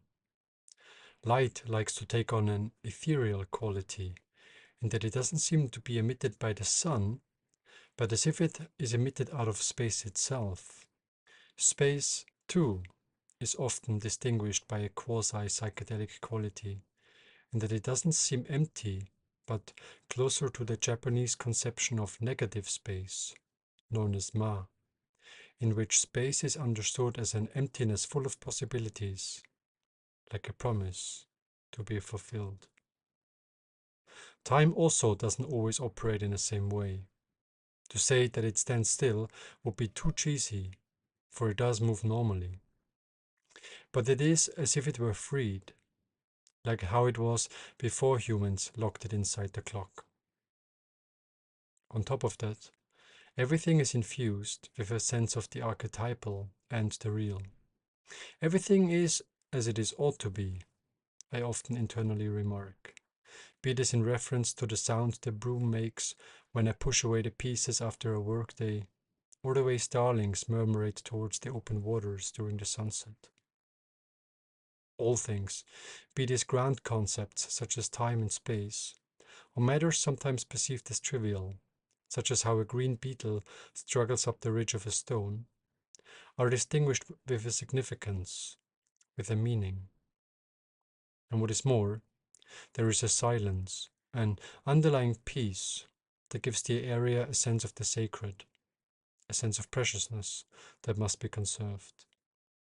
The studio appears as one of these places that James Lovelock characterized as reference point of health, against which to contrast the illness of the present urban and rural scene. Sometimes, when I look over to the small patch of wilderness in front of the studio, when I let my gaze wander across the surrounding water, when I look up into the sky and watch the moving clouds, I find myself suspended in time, free of thoughts, free of worry, in sync with the shifting reality of my environment. I remember a day this was particularly strong. On this day, the whole world suddenly quieted in a specific way. Silence took on a penetrating sound of its own, and sound became distinctly three-dimensional. The studio door banging against the metal, the wind blowing through the leaves of a nearby tree, the chirping of a cricket in the grass, all reverberated perfectly clear in that single moment suspended in time. Everything shimmered with an inner light, with a liquid luminescence. Everything throbbed with an aliveness, with an awareness. And in the midst of this moment, in which everything had become more of itself, there stood my sculpture. To give a flavor of how it rested in space, consider the following comparison. Once, about 2 hours after I had taken a dedicated dose of LSD, in moments in which everything in my visual field was moving, whirling, spinning, morphing, and rotating in and out of each other, my gaze found a pair of duck eyes, which, unlike everything else, rested perfectly still in space. Even though the rest of the duck's body was blending and morphing in and out of its environment, its eyes always remained impeccably located in space. They were of a different quality than everything else surrounding me. Labeling them as black would have been a gross understatement, for they rather appeared as black holes from which nothing, not even light, could escape. The void that met me in the duck's eyes was infinitely deep, alien, and mysterious, almost like death itself. They appeared as windows to a world outside of time and space, outside the rhythms of birth and decay. And on this day, I imagined perceiving a similar quality radiating off my sculpture. Not in the totality I had witnessed in the duck's eyes, but as laying on the same continuum.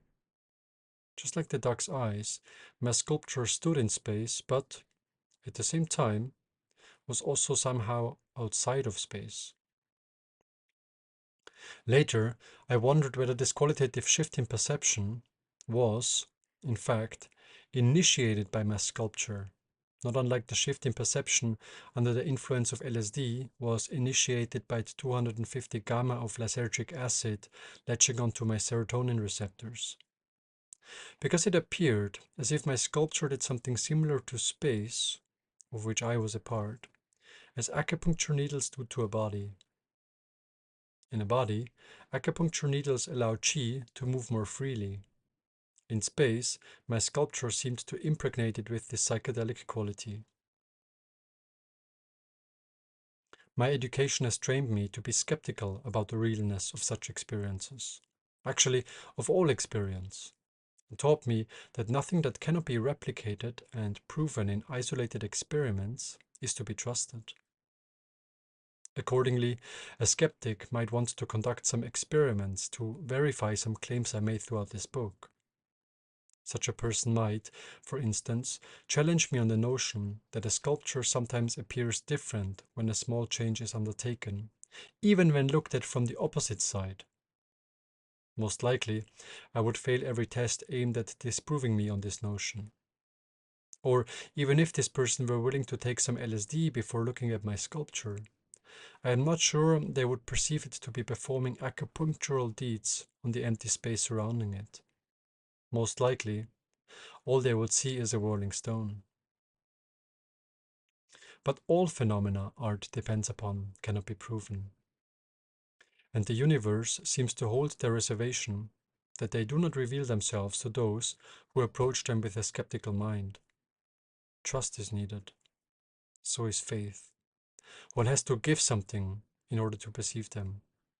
One has to risk one's sanity, one's knowledge, yes, one's identity, to be open for the perceptions of these dimensions to occur. So perhaps delusion and magic are two ways of characterizing the same phenomenon, and those unwilling to take the risk will miss out on both of them. So for those who are afraid of being labeled delusional, stone will never communicate with other stone. Stone will never come alive and start operating on its environment. For those who shut themselves off from the possibility that such dimensions of reality exist, they won't. One must be open to the possibility of such events occurring to perceive them. One must believe in magic to encounter it.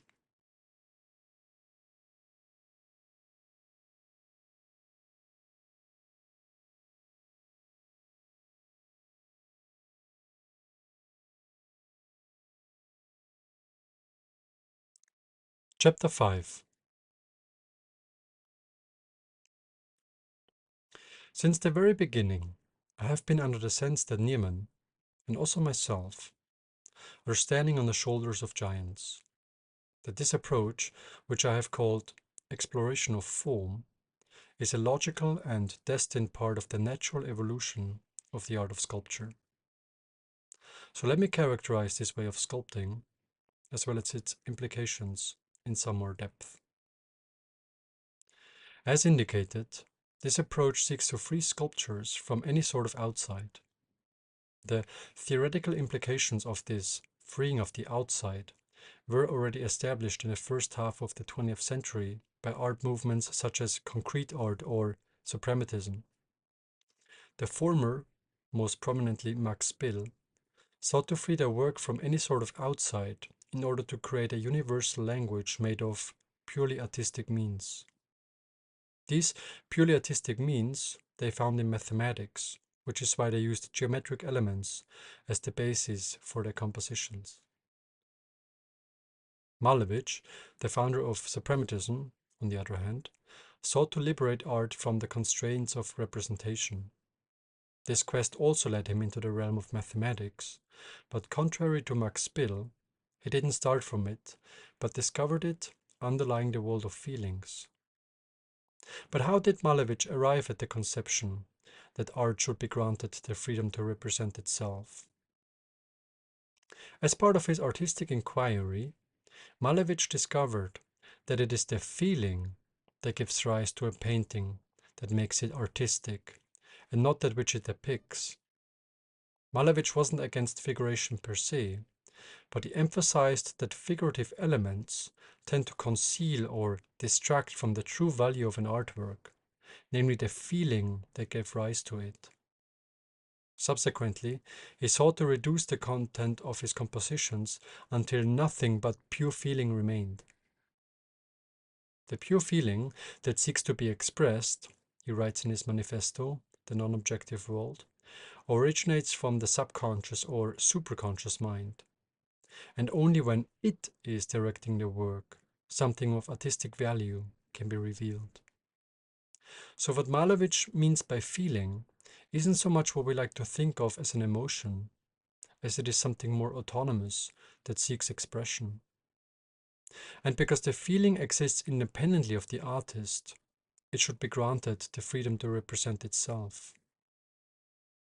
I share Malevich's conception that it is not the form per se that gives a sculpture its artistic value, but the feeling that gave rise to it. I also share his conception that the feeling that seeks expression stems from below or above the conscious mind. And the more the artist took themselves back, the less the artist introduced into the work, be this by likening it to an object or an idea, the more powerful the work will be. Since when the artist has removed themselves as much as they can, the feeling that sought to express itself through the artist can show itself most clearly. Accordingly, a sculpture revealed in light of this book's approach can be characterized as a feeling representing itself in three-dimensional space. A feeling that gave form to itself by planting an urge within the artist to make it manifest. We remember Paul Klee's words, "He, the artist, neither serves nor rules. He transmits. His position is humble, and the beauty of the crown is not his own. He is merely a channel." But from the artist's point of view, it is still an active experience. The artist is expressing their feeling, but they simultaneously know that the feeling is not theirs. Since an infinitude of such feelings exist, the forms such works can take are inexhaustible. Malevich's suprematist paintings are mostly comprised of geometric elements or free of form or color altogether. My sculptures appear more living, both in shape and quality. Other people's work might come out figuratively altogether. But what the work depicts is irrelevant. It is the feeling that gives rise to it, which is decisive for its artistic value. This is to say, the state of consciousness the person was in during its production. One unifying characteristic that bounds all works born of such an orientation is a certain balance. No matter which direction, distance, angle, or environment they are looked at, they always appear balanced. Malevich sometimes hung the same painting differently depending on the exhibition, and I also frequently changed the resting side of my sculptures. Feelings don't have any fixed direction in space, nor in time. A societal ghost surrounds the art of sculpture, namely that sculpture, as an art form, and stone sculpture in particular, has exhausted itself. That everything that can be done has been done, and that there is nowhere for the art of sculpture to develop towards.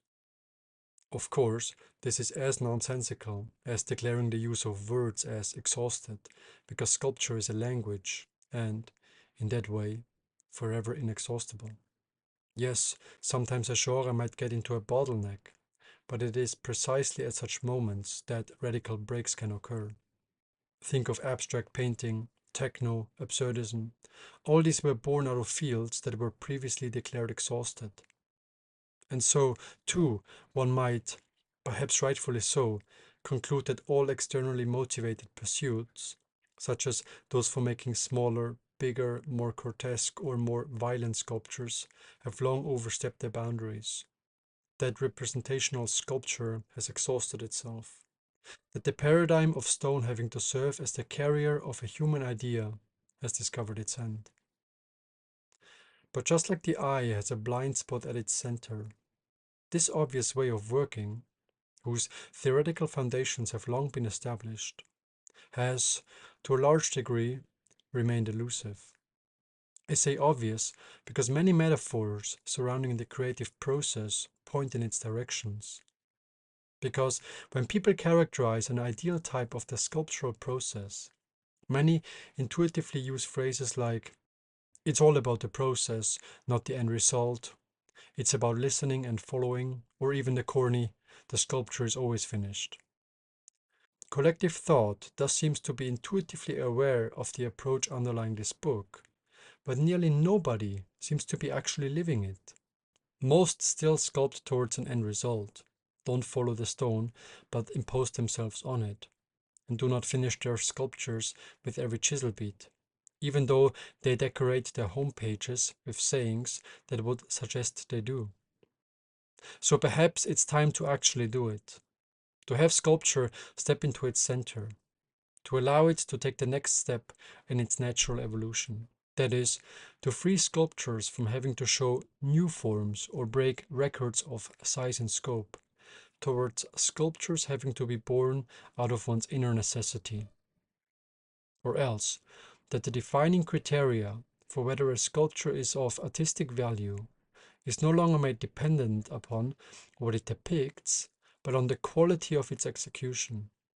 And quality can only be discovered when the focus rests on the process, not the end result. Within such a conception, as exemplified by Japanese Zen art, for example, the possibilities of sculpture are, once again, made endless. Because in such a conception, it is no longer about how large a sculpture is, what material it is made of, or what it depicts, but about the state of consciousness the person was in during its production. So ultimately, this approach seeks to reinstate the individual into the art of sculpture by making their quality of consciousness the focal point of artistic interest. Commonly, such shifts, as well as their resulting artworks, are not immediately understood or appreciated by the general public. I already provided examples of how most people tend to be blind to works born out of this approach, not to speak about appreciating their significance as part of art history. Malevich wrote about this, quote, the public, to be sure, evaluates works of art on the basis of external characteristics which are in accord with the familiar, the approved, on the basis of subject matter, the fidelity to nature of the thing depicted, etc. If, then, a picture displays new additional elements so that it is no longer possible to fit it into the framework of the familiar norm, it is rejected by the public. The public lack of understanding, however, does not alter in the slightest the actual artistic value of a picture, so that when, after a certain lapse of time, the people have accustomed themselves to the unfamiliar, the picture will inevitably come into its own. That is because that which is truly contemporary, the public has not yet developed the language, yes, the sense organs, to perceive the meaning. To perceive a sculpture that speaks for itself, that is itself, is, for the majority of people, as overwhelming as listening to a piece of Schönberg. To this day, For most people, his music is too mysterious, too powerful, and thereby tends to overwhelm or floor the person coming in contact with it. But I just don't understand it, the common person often says to justify why they dislike this kind of art. But one is not meant to understand. That is precisely the point. In a conversation, a sculptor once told me that he no longer insists on potential customers having to see his sculptures in person because he witnessed how overwhelmed some get by their presence. Whereas if he presents them with a photograph, they are already much better able to handle what they are seeing. Through photography, we agreed, the sculpture's multidimensionality is translated into a format for which people already have a faculty of mind for. People can digest a photograph, but the real thing tends to overwhelm them. They thus prefer to see a photograph to assess whether they want anything to do with it. And indeed, I also sometimes had the impression that some preferred to see pictures of my sculptures instead of meeting them in person. Susan Sontag wrote an essay titled Against Interpretation, in which she argues that interpretation serves a similar function. She argues that the act of interpreting, much like photographing, is a way of translating down an artwork to make it more manageable. By reducing the work of art to its content and then interpreting that, one tames the work of art. Interpretation makes art manageable, comfortable, she writes. The direct confrontation with the mysterious, with the unknown, with the out of control is not bearable for the egoic mind, she argues. Therefore, we have developed the habit of concealing artworks behind stories or interpretations. Interpretation is the revenge of the intellect upon art, she concludes her masterpiece. Those who do not possess the language to slay the sculpture with the word often fall silent when they encounter one. Unfortunately, most are uncomfortable with this silence, so they immediately seek to divert their attention elsewhere. And indeed, I found that some people, and those societally close to me in particular, actively look away when confronted with any of my sculptures. Some even act as if they are in the presence of a gorgon, the creature from Greek mythology that turns you into stone when you look at it, in that they avoid eye contact with my sculptures at all cost. One reason some people seem to have such a negligence towards artworks born out of this place, I believe, is because they are, in some fundamental way, perceived as threatening. Because just like the majority of people, and those societally close to me in particular, are not prepared or interested in hearing about, not to speak about experiencing, the mind-bending realities I witnessed under the influence of DMT, people are equally unprepared or uninterested in engaging with a sculpture born out of this place. Their minds seem to sense that they are coming from a place they have no control over. Their minds can sense that they arose from an ungoverned process, from chaos, and not from a controlling approach. And because the mind seeks, above all, control, the sculptures themselves are perceived as threatening. In that way, they possess similar ego-dissolving capabilities as psychedelic drugs. For make no mistake, the painter Robert Motherwell confirms, abstract art is a form of mysticism. What is more, because it is evident in works born out of such an orientation that the artist did not care for the image, but only for the material, the resulting work somehow violates the dominant Weltanschauung, in which matter only serves a subordinate role to the mind. And because the mind can sense that such sculptures, just like consciousness-expanding drugs, threaten its worldview, it immediately diverts its attention elsewhere. That is, it diverts its attention, such as by asking for the hammer's weight or the type of stone, at best, because many, although only few do it openly, actively despise them, just like they despise psychedelic drugs.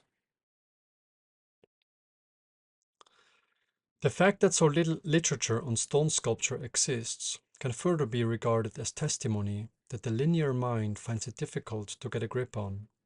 There is something about working with stone that makes it so blatantly obvious that nothing can be said about it that is not immediately realized as nonsensical. In fact, I, too, am convinced that if I had continued working on this book indefinitely, it would eventually have folded up on itself. That is, I am sure that had I continued working on this book, I would eventually have returned it to the empty page. The fact that I wrote most of this book at the beginning of my artistic journey, in which I was still convinced that there was something to be said about it, in which I was still filled with enough nonsense, is thus perhaps the only way it could have ever come into being. Because after a few years of working with stone already, I could sense how the process pushed sentence after sentence, paragraph after paragraph, chapter after chapter into each other, so that they cancelled each other out. Since these dissolving effects also operate on the psyche, I, as a sculptor, must, by necessity, maintain mental hygiene. When working with psychedelics, for example, it is common knowledge that one must take time to integrate following an experience. Because if the foot is kept on the psychedelic pedal, they will soon destabilize the psyche in unbearable ways. Unfortunately, this is not as widely accepted with making art, although it is no less applicable. So, if I want to keep going, I must keep my Qigong postures, herbal tea, and my meditation cushion as my constant allies. Otherwise, my own creations have the power to drive me insane. One's art will always be ahead of oneself.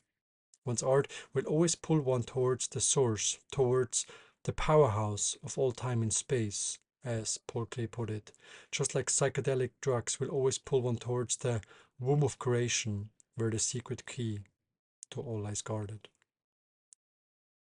So the more grandiose one's art becomes, the more centered one needs to be. Otherwise, one won't be sculpting for long. As Brancusi said, it is not the work itself, it is to keep oneself in condition to do it that is difficult. Those who tend to say that this is nonsense are the same people who say that psychedelics are the easy way out. Of course, such people would never explore the art of sculpture beyond a Sunday's worth of workshop, nor would they come close to a serious dose of psychedelic phantasmagoria. But not because they do not work or because they are the easy way out. No, precisely because they do work and truly deliver on their promise. And their minds can sense that, which is why they are condemning it in the first place. They thus rather commit to another workshop on sculptural techniques or on drinking matcha tea instead of jumping into the center of the mandala this very afternoon. So perhaps the best comparison to working with stone really are psychedelic drugs. Both gain access to deeper dimensions of reality. Both dissolve the supremacy of the linear mind. Both demand for radical self-exploration. Both can lead to the final understanding. And both are self-regulatory. The harder one pushes them, the harder they push back.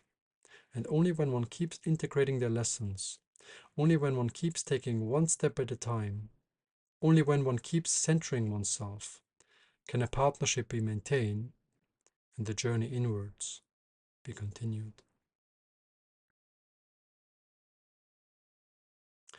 Inevitably, those who venture into novel directions are always mavericks, mad people who follow their inner necessity, regardless of the feedback their culture, their social environment, or even their own minds give them. They do so not just because they want to, but because they must. Their authority lies with something else, with the material, with the stone, and they trust that what it asks them to do is right. Some of them find a way to cope with it and rise to glory. Many do not, and fall into the abyss of psychosis or depression. In the beginning, nobody but a few will see the significance of their work. Some might openly despise it. But with the lapse of time, often long after they are dead, the culture begins to catch up and understand, or at least appreciate, what these pioneers have done. Few today doubt the revolution that took place in 1915 when Malevich exhibited Black Square, or when Schoenberg dispensed of tonal structures. But it took time for the general public to catch up. It took time until the sense organs, the language, to assimilate them into thought developed. So it might take time until the significance of this approach is appreciated. This way of working is in its infancy and has, by no means, percolated into the art world, not to speak about the general public. It is but a few who have sensed that the time is ripe to move beyond all truisms that govern the realm of sculpture. Chapter 6. I have proposed that works of art are called forth by the environment, and that they are, in a sense, fulfilling an ecological function. I further proposed that their influence on the environment is similar to that of acupuncture needles, in that they contribute towards the relaxation of space itself. And because the environment does not have hands to make these objects, she needs us to make them manifest. She needs our hands, our tools, to scoop them out of potentiality, and therefore plants the urge to create within us.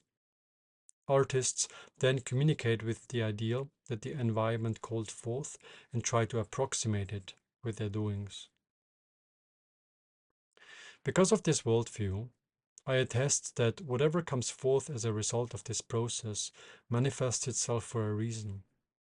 That each work born out of such an orientation has an ecological function. And this ecological function lies beyond what one can comprehend by rational thought alone.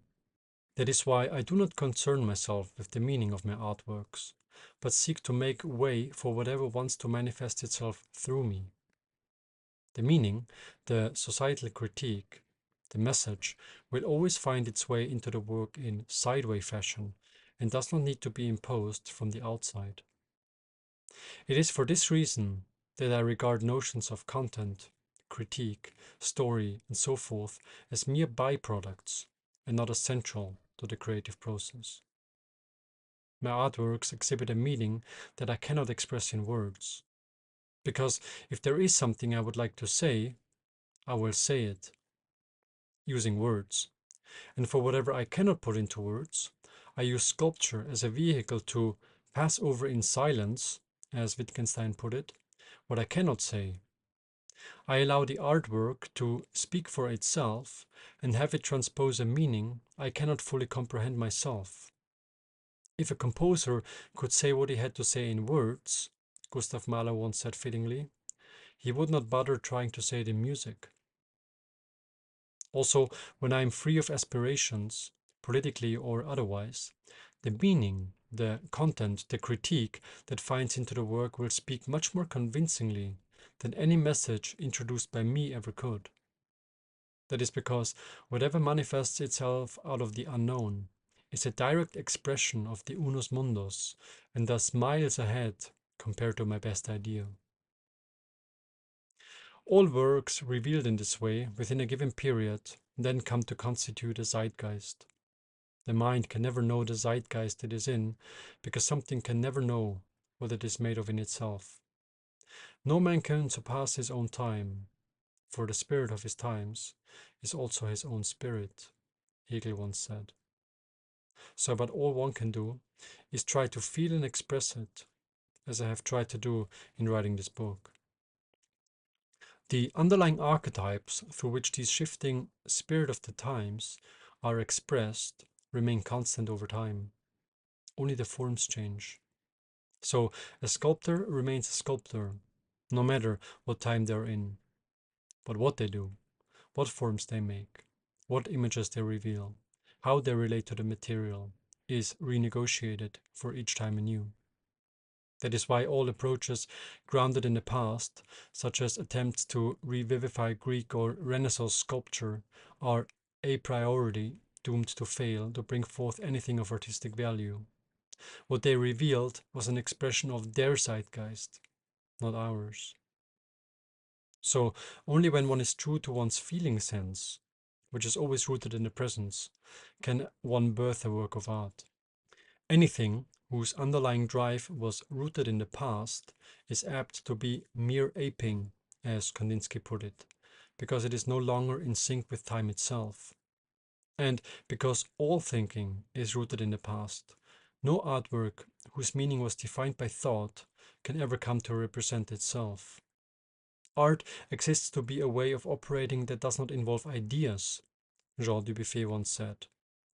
When it is mixed with ideas, art becomes oxidized and worthless. Every true work of art is, in that way, simultaneously a reflection and a constituent part of an ongoing zeitgeist. Or, as Mondrian put it is the spirit of the times that determines artistic expression, which, in turn, reflects the spirit of the times. But there is more. There is a persisting intuition that works of art do not just constitute an ongoing zeitgeist, but that they are, in fact, anticipating the future. If there is something to that eerie intuition that art is foreshadowing what is about to come, one is, when looking across the contemporary art world, not presented with a particularly hopeful picture. Many so-called artists still seek to triumph over each other in terms of being more disturbing, weird, ugly, unintelligible, and so forth. In defense of such argument that art foreshadows the future, some might claim that such works mirror and anticipate cultural downfall, environmental catastrophes, deterioration of health, and so forth. But to me, such works aren't works of art at all. They aren't artifacts discovered in the deep waters of the unknown, but products of the linear mind. At best, they are stuck halfway. For what the often sick minds behind these works overlook is that chaos tends to organize itself when it is left to itself. They overlook that if chaos is allowed to ensue, order arises. And not just any order, but a beautiful one. Because whenever I start a new project, the sculpture also, sometimes for a very long time, takes on seemingly undefined and random forms. After a few sessions, someone might equally interpret my sculpture to be anticipating an incoming environmental crisis. I might even get a phone call from a contemporary art museum because they want to exhibit my disturbing piece. But when I keep taking one step at a time, the process will soon reveal an intrinsic order. All chaotic systems, mathematics and the natural world have taught us, will eventually reveal a dynamic order when they are left to themselves. When order arises, or what this order will look like, cannot be anticipated from the starting conditions, however. It only arises after the system has run for a while, which is to say, after one has taken one step at a time for a while in sculpture. The order revealed this way is, therefore, not an order defined top-down, but an order that reveals itself from the bottom up. It is, in fact, a natural order. Whatever forms arise by themselves consistently bear a certain quality that makes them recognizable as artifacts of nature itself. If we observe feathers, crystals, leaves, or whatever else that simply occurs on its own, we notice a consistency of quality that resides below the multitude of forms. Whatever carries this quality we call beautiful, natural, healthy, alive. Most contemporary sculptures do not emit that flavor. It is difficult to define why they do not, but they miss this quality that nature always hits. Either they are too rigid or not rigid enough, too straight or not straight enough, too complex or not complex enough, too smooth or not smooth enough. One can sense that someone was trying instead of letting loose. One can sense that their makers weren't considering the lilies in the field. Whenever I go into an intact forest, that is, Whenever I go into a forest that was not interfered with, that was not managed or controlled, but which was allowed to grow wild, I find this spontaneous order that nature always hits. The way the grass grows with the ferns, the way the ferns grow with the bushes, the way the bushes grow with the trees, all makes sense and gives rise to a beautiful whole. Even the distances between the trees, the width of the deer's path, the location of the anthill, all seems exactly right. So, even though nobody mapped the forest, decided where the trees must grow, where the deers must walk, where the ants must build their hill, everything seems perfectly integrated with everything else. And I can choose any lens of magnification, and this order will persist. From above, I can see how the greens of the forest fade towards the river, how the river cooperates its way around the rock formation. From below, I can see how the spider's web builds perfectly into the branches, how the moss blends nicely with the browns of the tree. All but what man tries to control is distinguished by this divine perfection. Whenever I encounter such an unspoiled ecosystem, I experience a feeling of depth, richness, and mystery. I might not see the birds nesting on the top of the trees, or the mycelium working below my feet, but I can feel that life is thriving here. I can feel that I am in a healthy ecosystem, and I can feel its healing effects on me. And it is the same healing effect that I have felt emitted by Neiman's sculptures, for they come from the same place, are organized according to the same principles, are governed by the same laws. This is a very different feeling I know from standing in front of a monoculture field or before a conceptual sculpture that was vomited out of a diseased mind. There, my breath gets more shallow, my thoughts more anxious. A kind of dissociation occurs. I am alienated from myself and the natural world. Sickness spawns. So, as long as someone seeks to control any element of their work independently, such as its meaning or parts of its form, there is bound to remain within the confines of the intellect and removed from the intelligence of nature. And just like every attempt to control nature is bound to create ever more problems, approaches to sculpture that are targeted at controlling any one element individually are equally bound to result in ever more complications. That is because a sculpture, just like a forest, is simply too complex, comprised of too many parts, linked in too many ways, so that no matter how much one knows, how good one's technique is, how much one has studied, one will never be able to control all aspects simultaneously. Like in an ecosystem, every part within a sculpture is connected to every other part, and by moving one aspect, the whole moves with it. And no intellect can keep up with that, for its relationships are, on top of being infinite in number, connected non-linearly, spontaneously, and chaotically. Sculptors who do not allow this spontaneous organization of chaotic parts to occur will thus forever remain afraid of the material, anxiously hoping it will obey their will. And as a result of their subordinating act, their sculptures will, just like a monoculture field, spawn sickness. If sculptors can find the courage to give up control, on the other hand, their sculptures will, just like a forest, find a dynamic equilibrium all of their own. I say dynamic because there can be earthquakes, volcanic eruptions, landslides, asteroid impacts, or pandemics, all of which can temporarily cause a great imbalance in the form.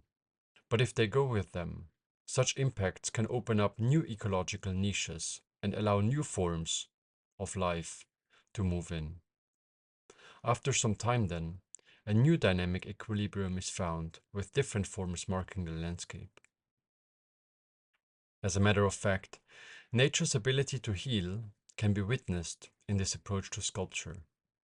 Whenever something brute happens in nature, everything immediately begins to reassemble itself so that it soon appears as if the broken part has always been integral to its surroundings. And so in sculpture, whenever something unintentional happens, the thread will always find a way to incorporate the happening into the becoming of the form. But not only is one returned to the baseline, one is led deeper, higher, to places one has never been before, to places one would not have traveled otherwise. So the conviction that nature thrives when it is allowed to organize itself is what underlies this approach to sculpture. And when the body, which is part of nature, is allowed to partake in this process of self-organization, a sculpture will, all on its own, begin to take on the same quality as a healthy ecosystem. It will become an artifact of nature. It will come alive.